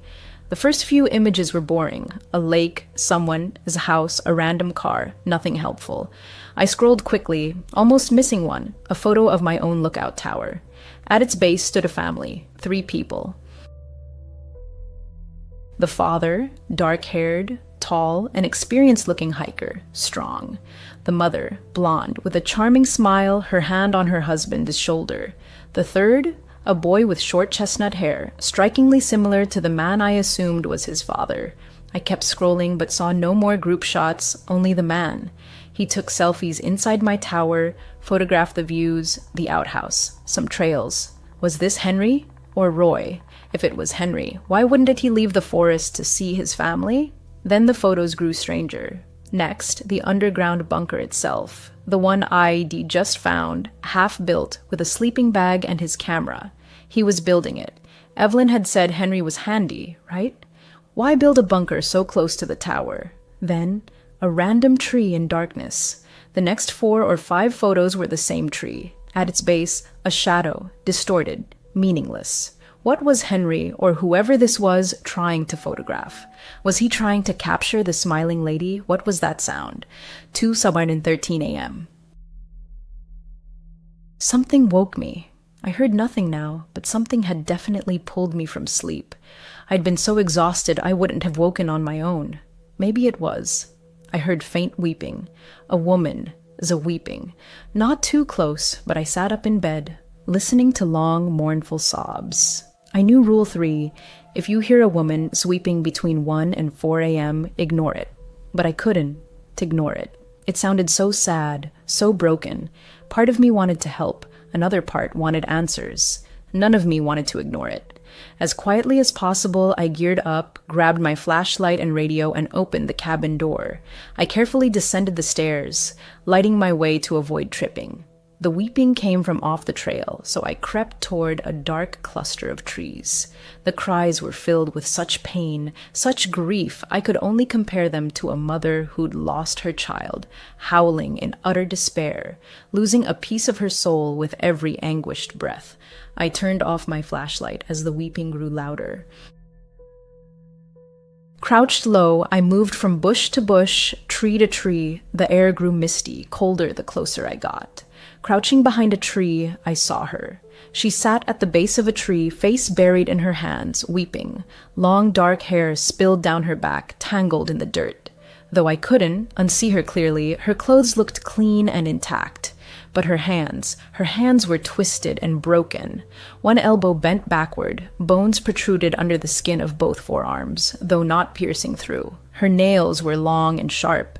She was skin and bone, skeletal. Her pale white skin glowed in the dark, clinging to her collarbones, emphasizing her gauntness. My radio crackled, just for a second. I quickly looked down to turn it off, and in that moment, the weeping stopped. Damn, she'd heard me. I couldn't look up. I felt sick.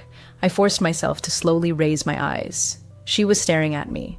Her eyes were empty, dark white orbs, lifeless. The whites sharply contrasted with her black pupils. Her eyebrows were raised. She was smiling. Her smile was unnaturally wide, stretched across her face beyond what should be possible, baring all her teeth. It was like some dark medicine. Tears still streaked her sharp cheekbones and thin neck, but she wasn't crying anymore. She looked excited. I was going to run. I couldn't look away, but I told myself, damn it, run. I needed to run. Dee stared at her for about 30 seconds, and she hadn't moved. Her eyes stayed locked on mine, her smile sinister. Just as I gathered the courage to turn and flee, she moved in one swift motion. Her neck snapped sideways with a crack, and she crawled into the darkness after it. The movement was so fast, her broken arms crackled as she retreated. The snap of branches under her heavy body was my signal, my chance. I bolted like a madman, not daring to look back. Dodging some trees, crashing into others, I did not stop for a second. Why did you just leave me alone? There it was. The lookout tower. Stumbling, I raced up the stairs, burst into my cabin, and slammed the door shut. Safe behind walls, I listened. Silence. I scanned the base of the tower, the forest stretching around. Nothing. Forget it. I dove under the blanket, clicked off the lamp, and jumped into bed. Shaking, I tried to calm down enough to hear anything beyond my own heartbeat. But there was only silence. Just as I gathered courage to peek out from under the blanket to radio Evelyn, I saw them, scratches on my cabin floor, marks that hadn't been there before. Marks I must have missed in my panicked rush. They looked like something an animal or something crawling had made, from the door, across the room, all the way to the bed. I had not seen her outside because she was already here, with me, under the bed. I froze. I knew she was there. Felt her presence, under my bed. What to do? I frantically recalled the rules. Was there anything for this? Rule 6. If you wake and see smiling women peering through your window, hide under the blanket and hold your breath. She'll enter your cabin, and you'll feel her breath hovering above you as if she was floating. Don't breathe. It lasts only seconds. Once you feel her leave, turn on the main light until morning. Or Rule 9. If you return to your tower and find someone inside, run. Don't stop until you reach the next tower. Don't look back. She will chase you. Hide under the blanket and wait, as in Rule 6. Or run, since she was already inside, as in Rule 9. She'd been here when I entered, so that was Rule 9, right? I heard her. Not loud, but clear. A sound of someone moving slowly, trying not to break the silence. Soft shuffling. A second later, the faint crack of her arms moving, and with it, a low, muffled moan. I closed my eyes. I had to decide. Stay under the blanket or run. Rule 6, Rule 9. I felt a light nudge under the blanket. Not strong, just for a second. Then a second nudge, slightly harder. I chose Rule 9 in a flash. I leapt from bed and burst out the door, which slammed shut behind me. I didn't see her, didn't look back. Luckily, I was wearing shoes. Halfway down the stairs, I heard a thud above. the door slamming as she left the cabin. I hit the ground, and above me I heard footsteps. She was descending too. I sprinted toward the trail, and behind me came the rustle of dirt and grass. She was at the tower's base. I ran to the underground bunker. The noise behind me grew louder. She was gaining. She was on the trail. I reached the bunker and flung it open. I dropped down the ladder and slammed the hatch shut. I could hear her above me, moving through the trees and grass around the bunker. Her low moans pierced me, making my hair stand on end as she gasped in agony. I sat in a corner of the bunker, staring up at the hatch, but saw nothing in the pitch black. She was still above me. I heard her movements, a mix of sudden, quick jerks and slow, almost confused motions. Maybe she hadn't seen me descend. Maybe she didn't know about the bunker, or couldn't get in. Did Henry spend his nights here when not in the tower? Evelyn said she didn't know where he slept. Was this it? Now I heard nothing. 20 minutes had passed. I think the thing above me had left, but I wouldn't and be an idiot again. To stay here until morning. Eventually, I fell asleep to the soothing sound of wind in the nearby trees. Last night had been too close. Looking back on my decision to investigate, I felt foolish. Whether from sleep deprivation or some spell she'd cast, I wouldn't make such choices again. I would stick to the rules. Morning came. I was still in the bunker. Finally, I gathered the courage to lift the hatch and peer out. Blinded by sunlight after so long in darkness, everything seemed clean. Carefully, I climbed out and headed back to my tower. As I quickly ascended the stairs, I heard a voice behind me. Hey, I nearly pissed myself. Whirling around, almost falling off the stairs, I saw a girl at the tower's base. An ordinary girl. Chestnut hair, glasses, a large backpack, dressed in hiking gear, smiling at me.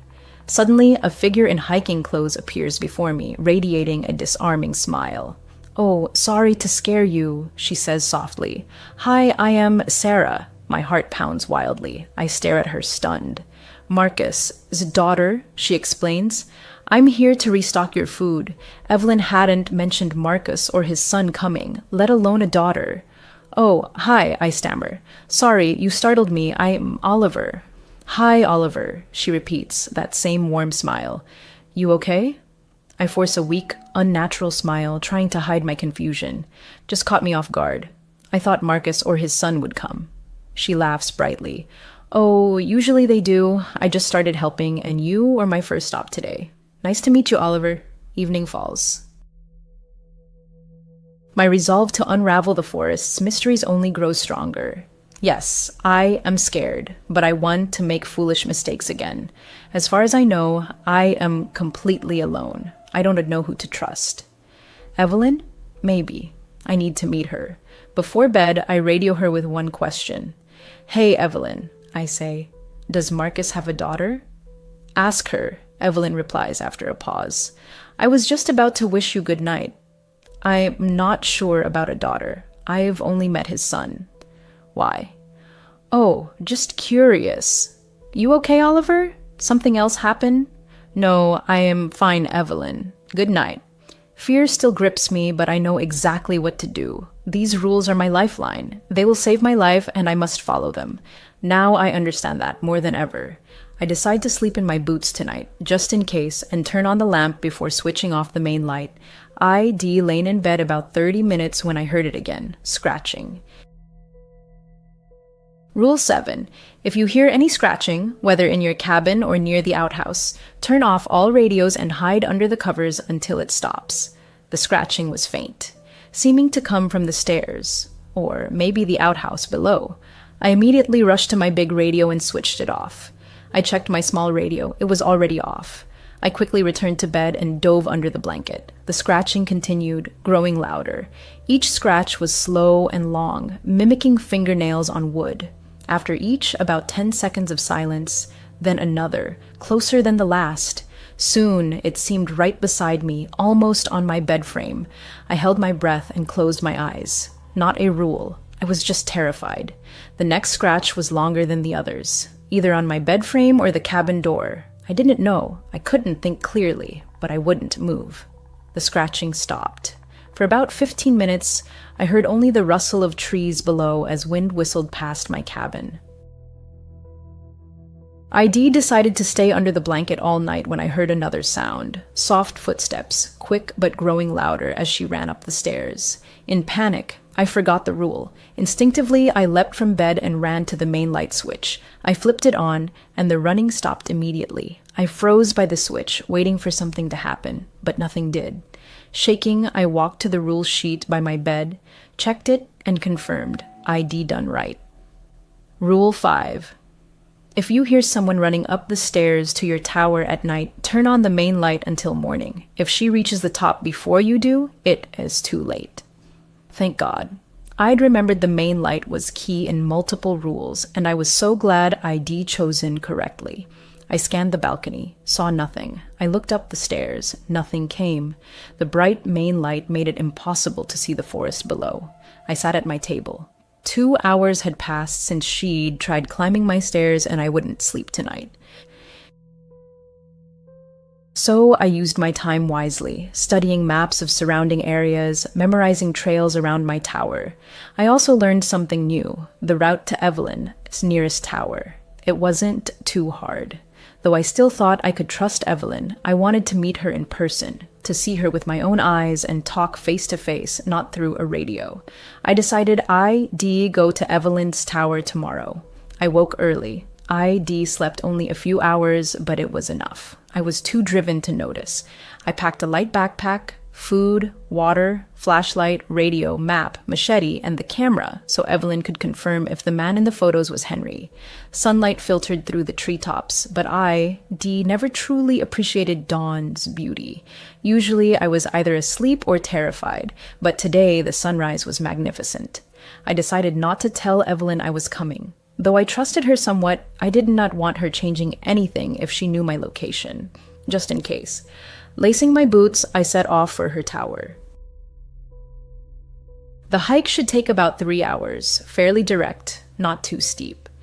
I immediately felt a sharp difference leaving my zone and entering Evelyn S. Each lookout's job was to monitor their own trails, but Evelyn were completely overgrown. Honestly, they weren't maintained at all. Trees, bushes, and dense vegetation made me grateful I'd brought my machete. I hacked my way through, ensuring the trails were clear enough to run on if needed. Losing motivation and feeling hungry, I finally reached her tower. Clearing the trails had taken about 5 hours, but I made it. The tower was identical to mine. Same layout, same 4-piling structure in a small forest clearing. Her outhouse was on the opposite side, but the storage shed was in the same spot. But I immediately noticed one huge difference. What the hell? About 50 feet from her tower lay the remains of a massive fire pit, ringed with stones. It looked heavily used, though our job was to prevent fires in the national forest. That was odd, wasn't it? I began climbing the tower quietly, partly to avoid seeming like a smiling lady running up her stairs, but mostly because I was nervous. At the top, I saw no one inside. In fact, it looked like no one had ever been there. Old nests were everywhere. Cobwebs hung from the rails. Dust coated everything. I tried the door. It was locked. Strange. My tower didn't even have a lock. I squinted through the dusty window. Inside was darker than it should be. I made out the main radio on the table beside stacks of what looked like newspapers and bottles. The bed was dirty, unmade. A backpack stuck out from under it. From what I could see, there were no books, no cards, nothing to pass the time. How did she stay sane? I decided to radio her. I hadn't come all this way to leave without meeting her. I grabbed my radio. "Evelyn, come in." "Hey," came a quick reply.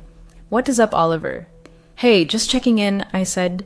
Yeah, I decided to probe a bit before telling her I was here.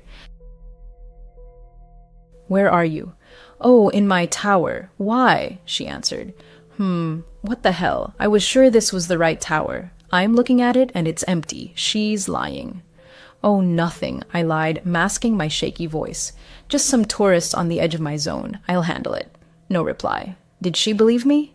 Answer, "Evelyn, I need to know if you trust me or not." "Cool. Good job, Oliver. Thanks for that." Okay, thank God she believed me, I thought. I decided to descend and hide behind the nearest tree. Maybe she was just returning, so she said she was already there. Maybe it was a misunderstanding. ID watch and see. Over 30 minutes passed. No sign of her. In fact, no sign of anything. This area was completely silent. Dead. Where were the animal sounds? Distant hikers? It was too quiet. While waiting, I told myself that if she didn't, I'd return soon, I'd break into her tower.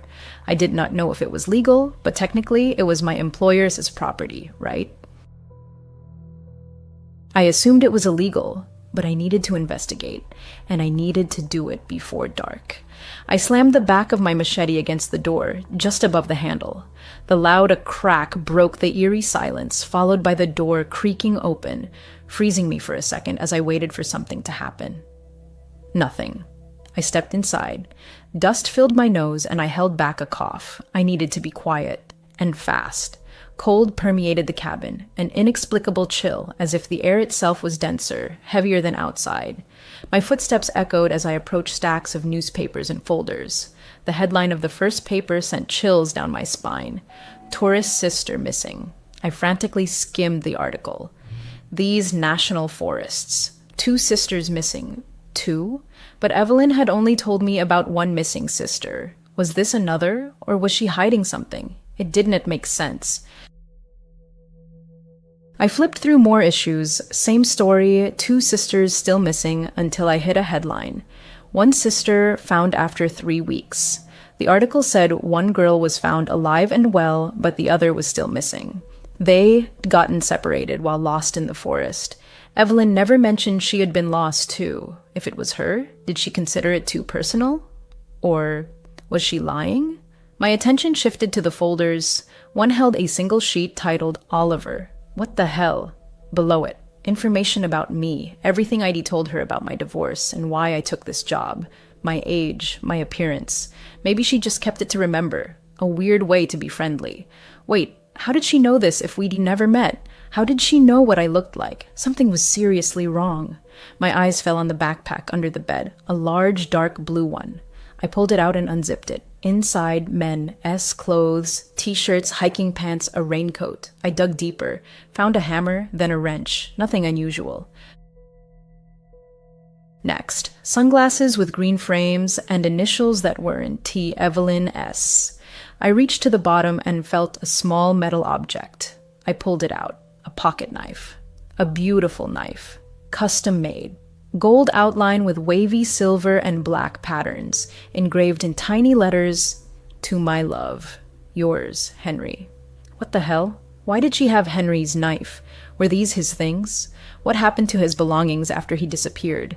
I didn't take anything. She'd know I'd been here, but I had to leave. I didn't feel safe.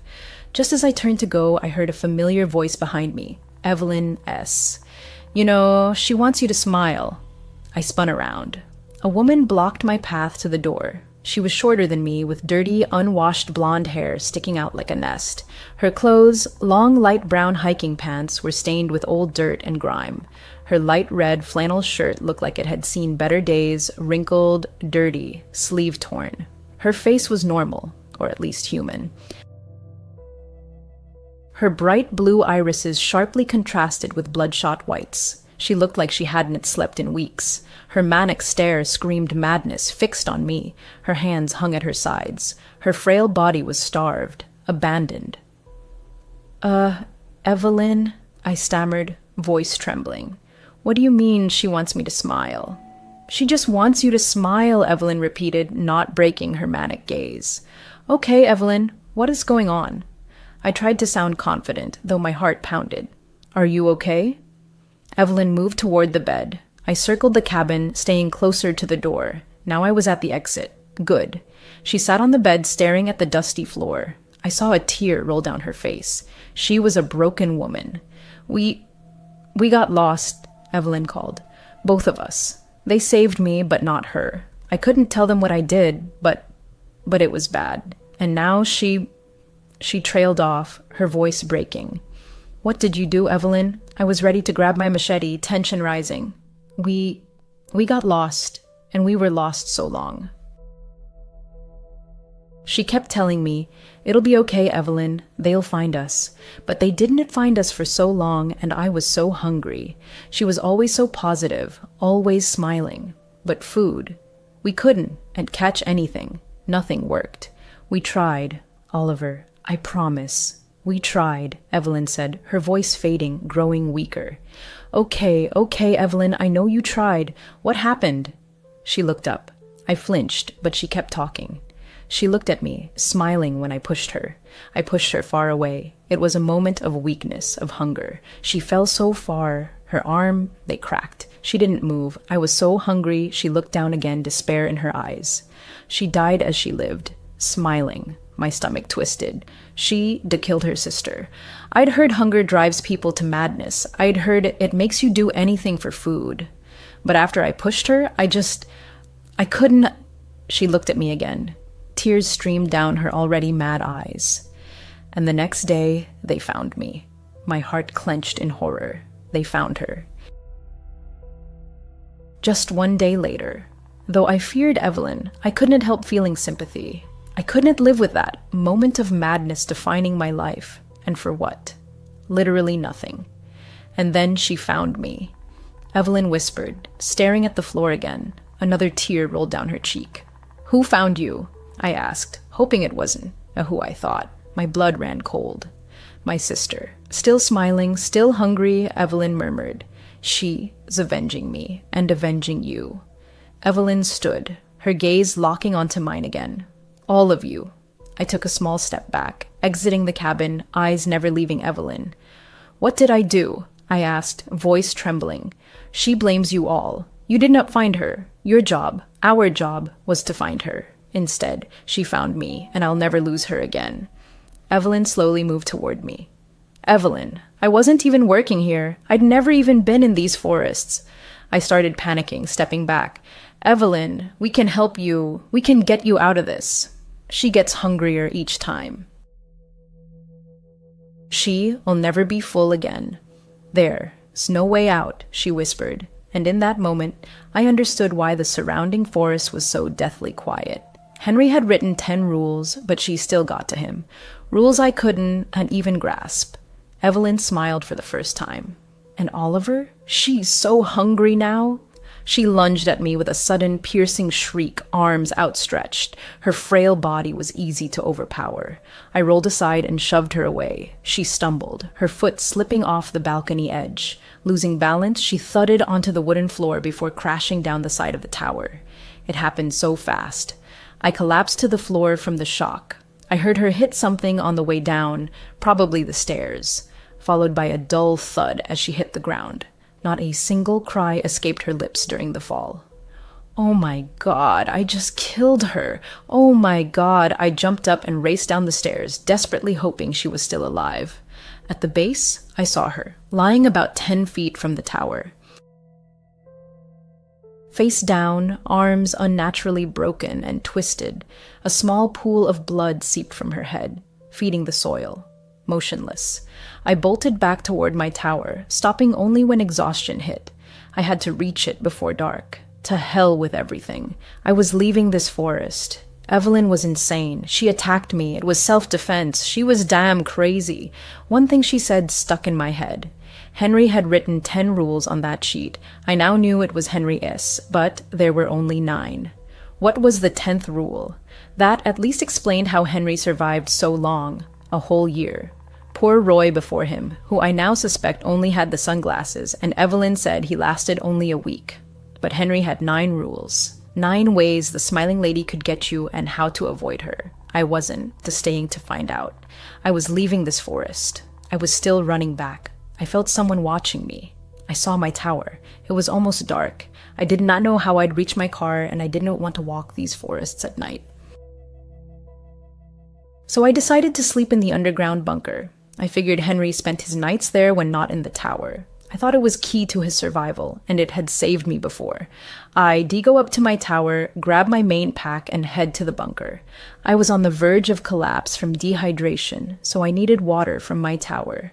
I grab my things and be in and out fast. In my tower, I frantically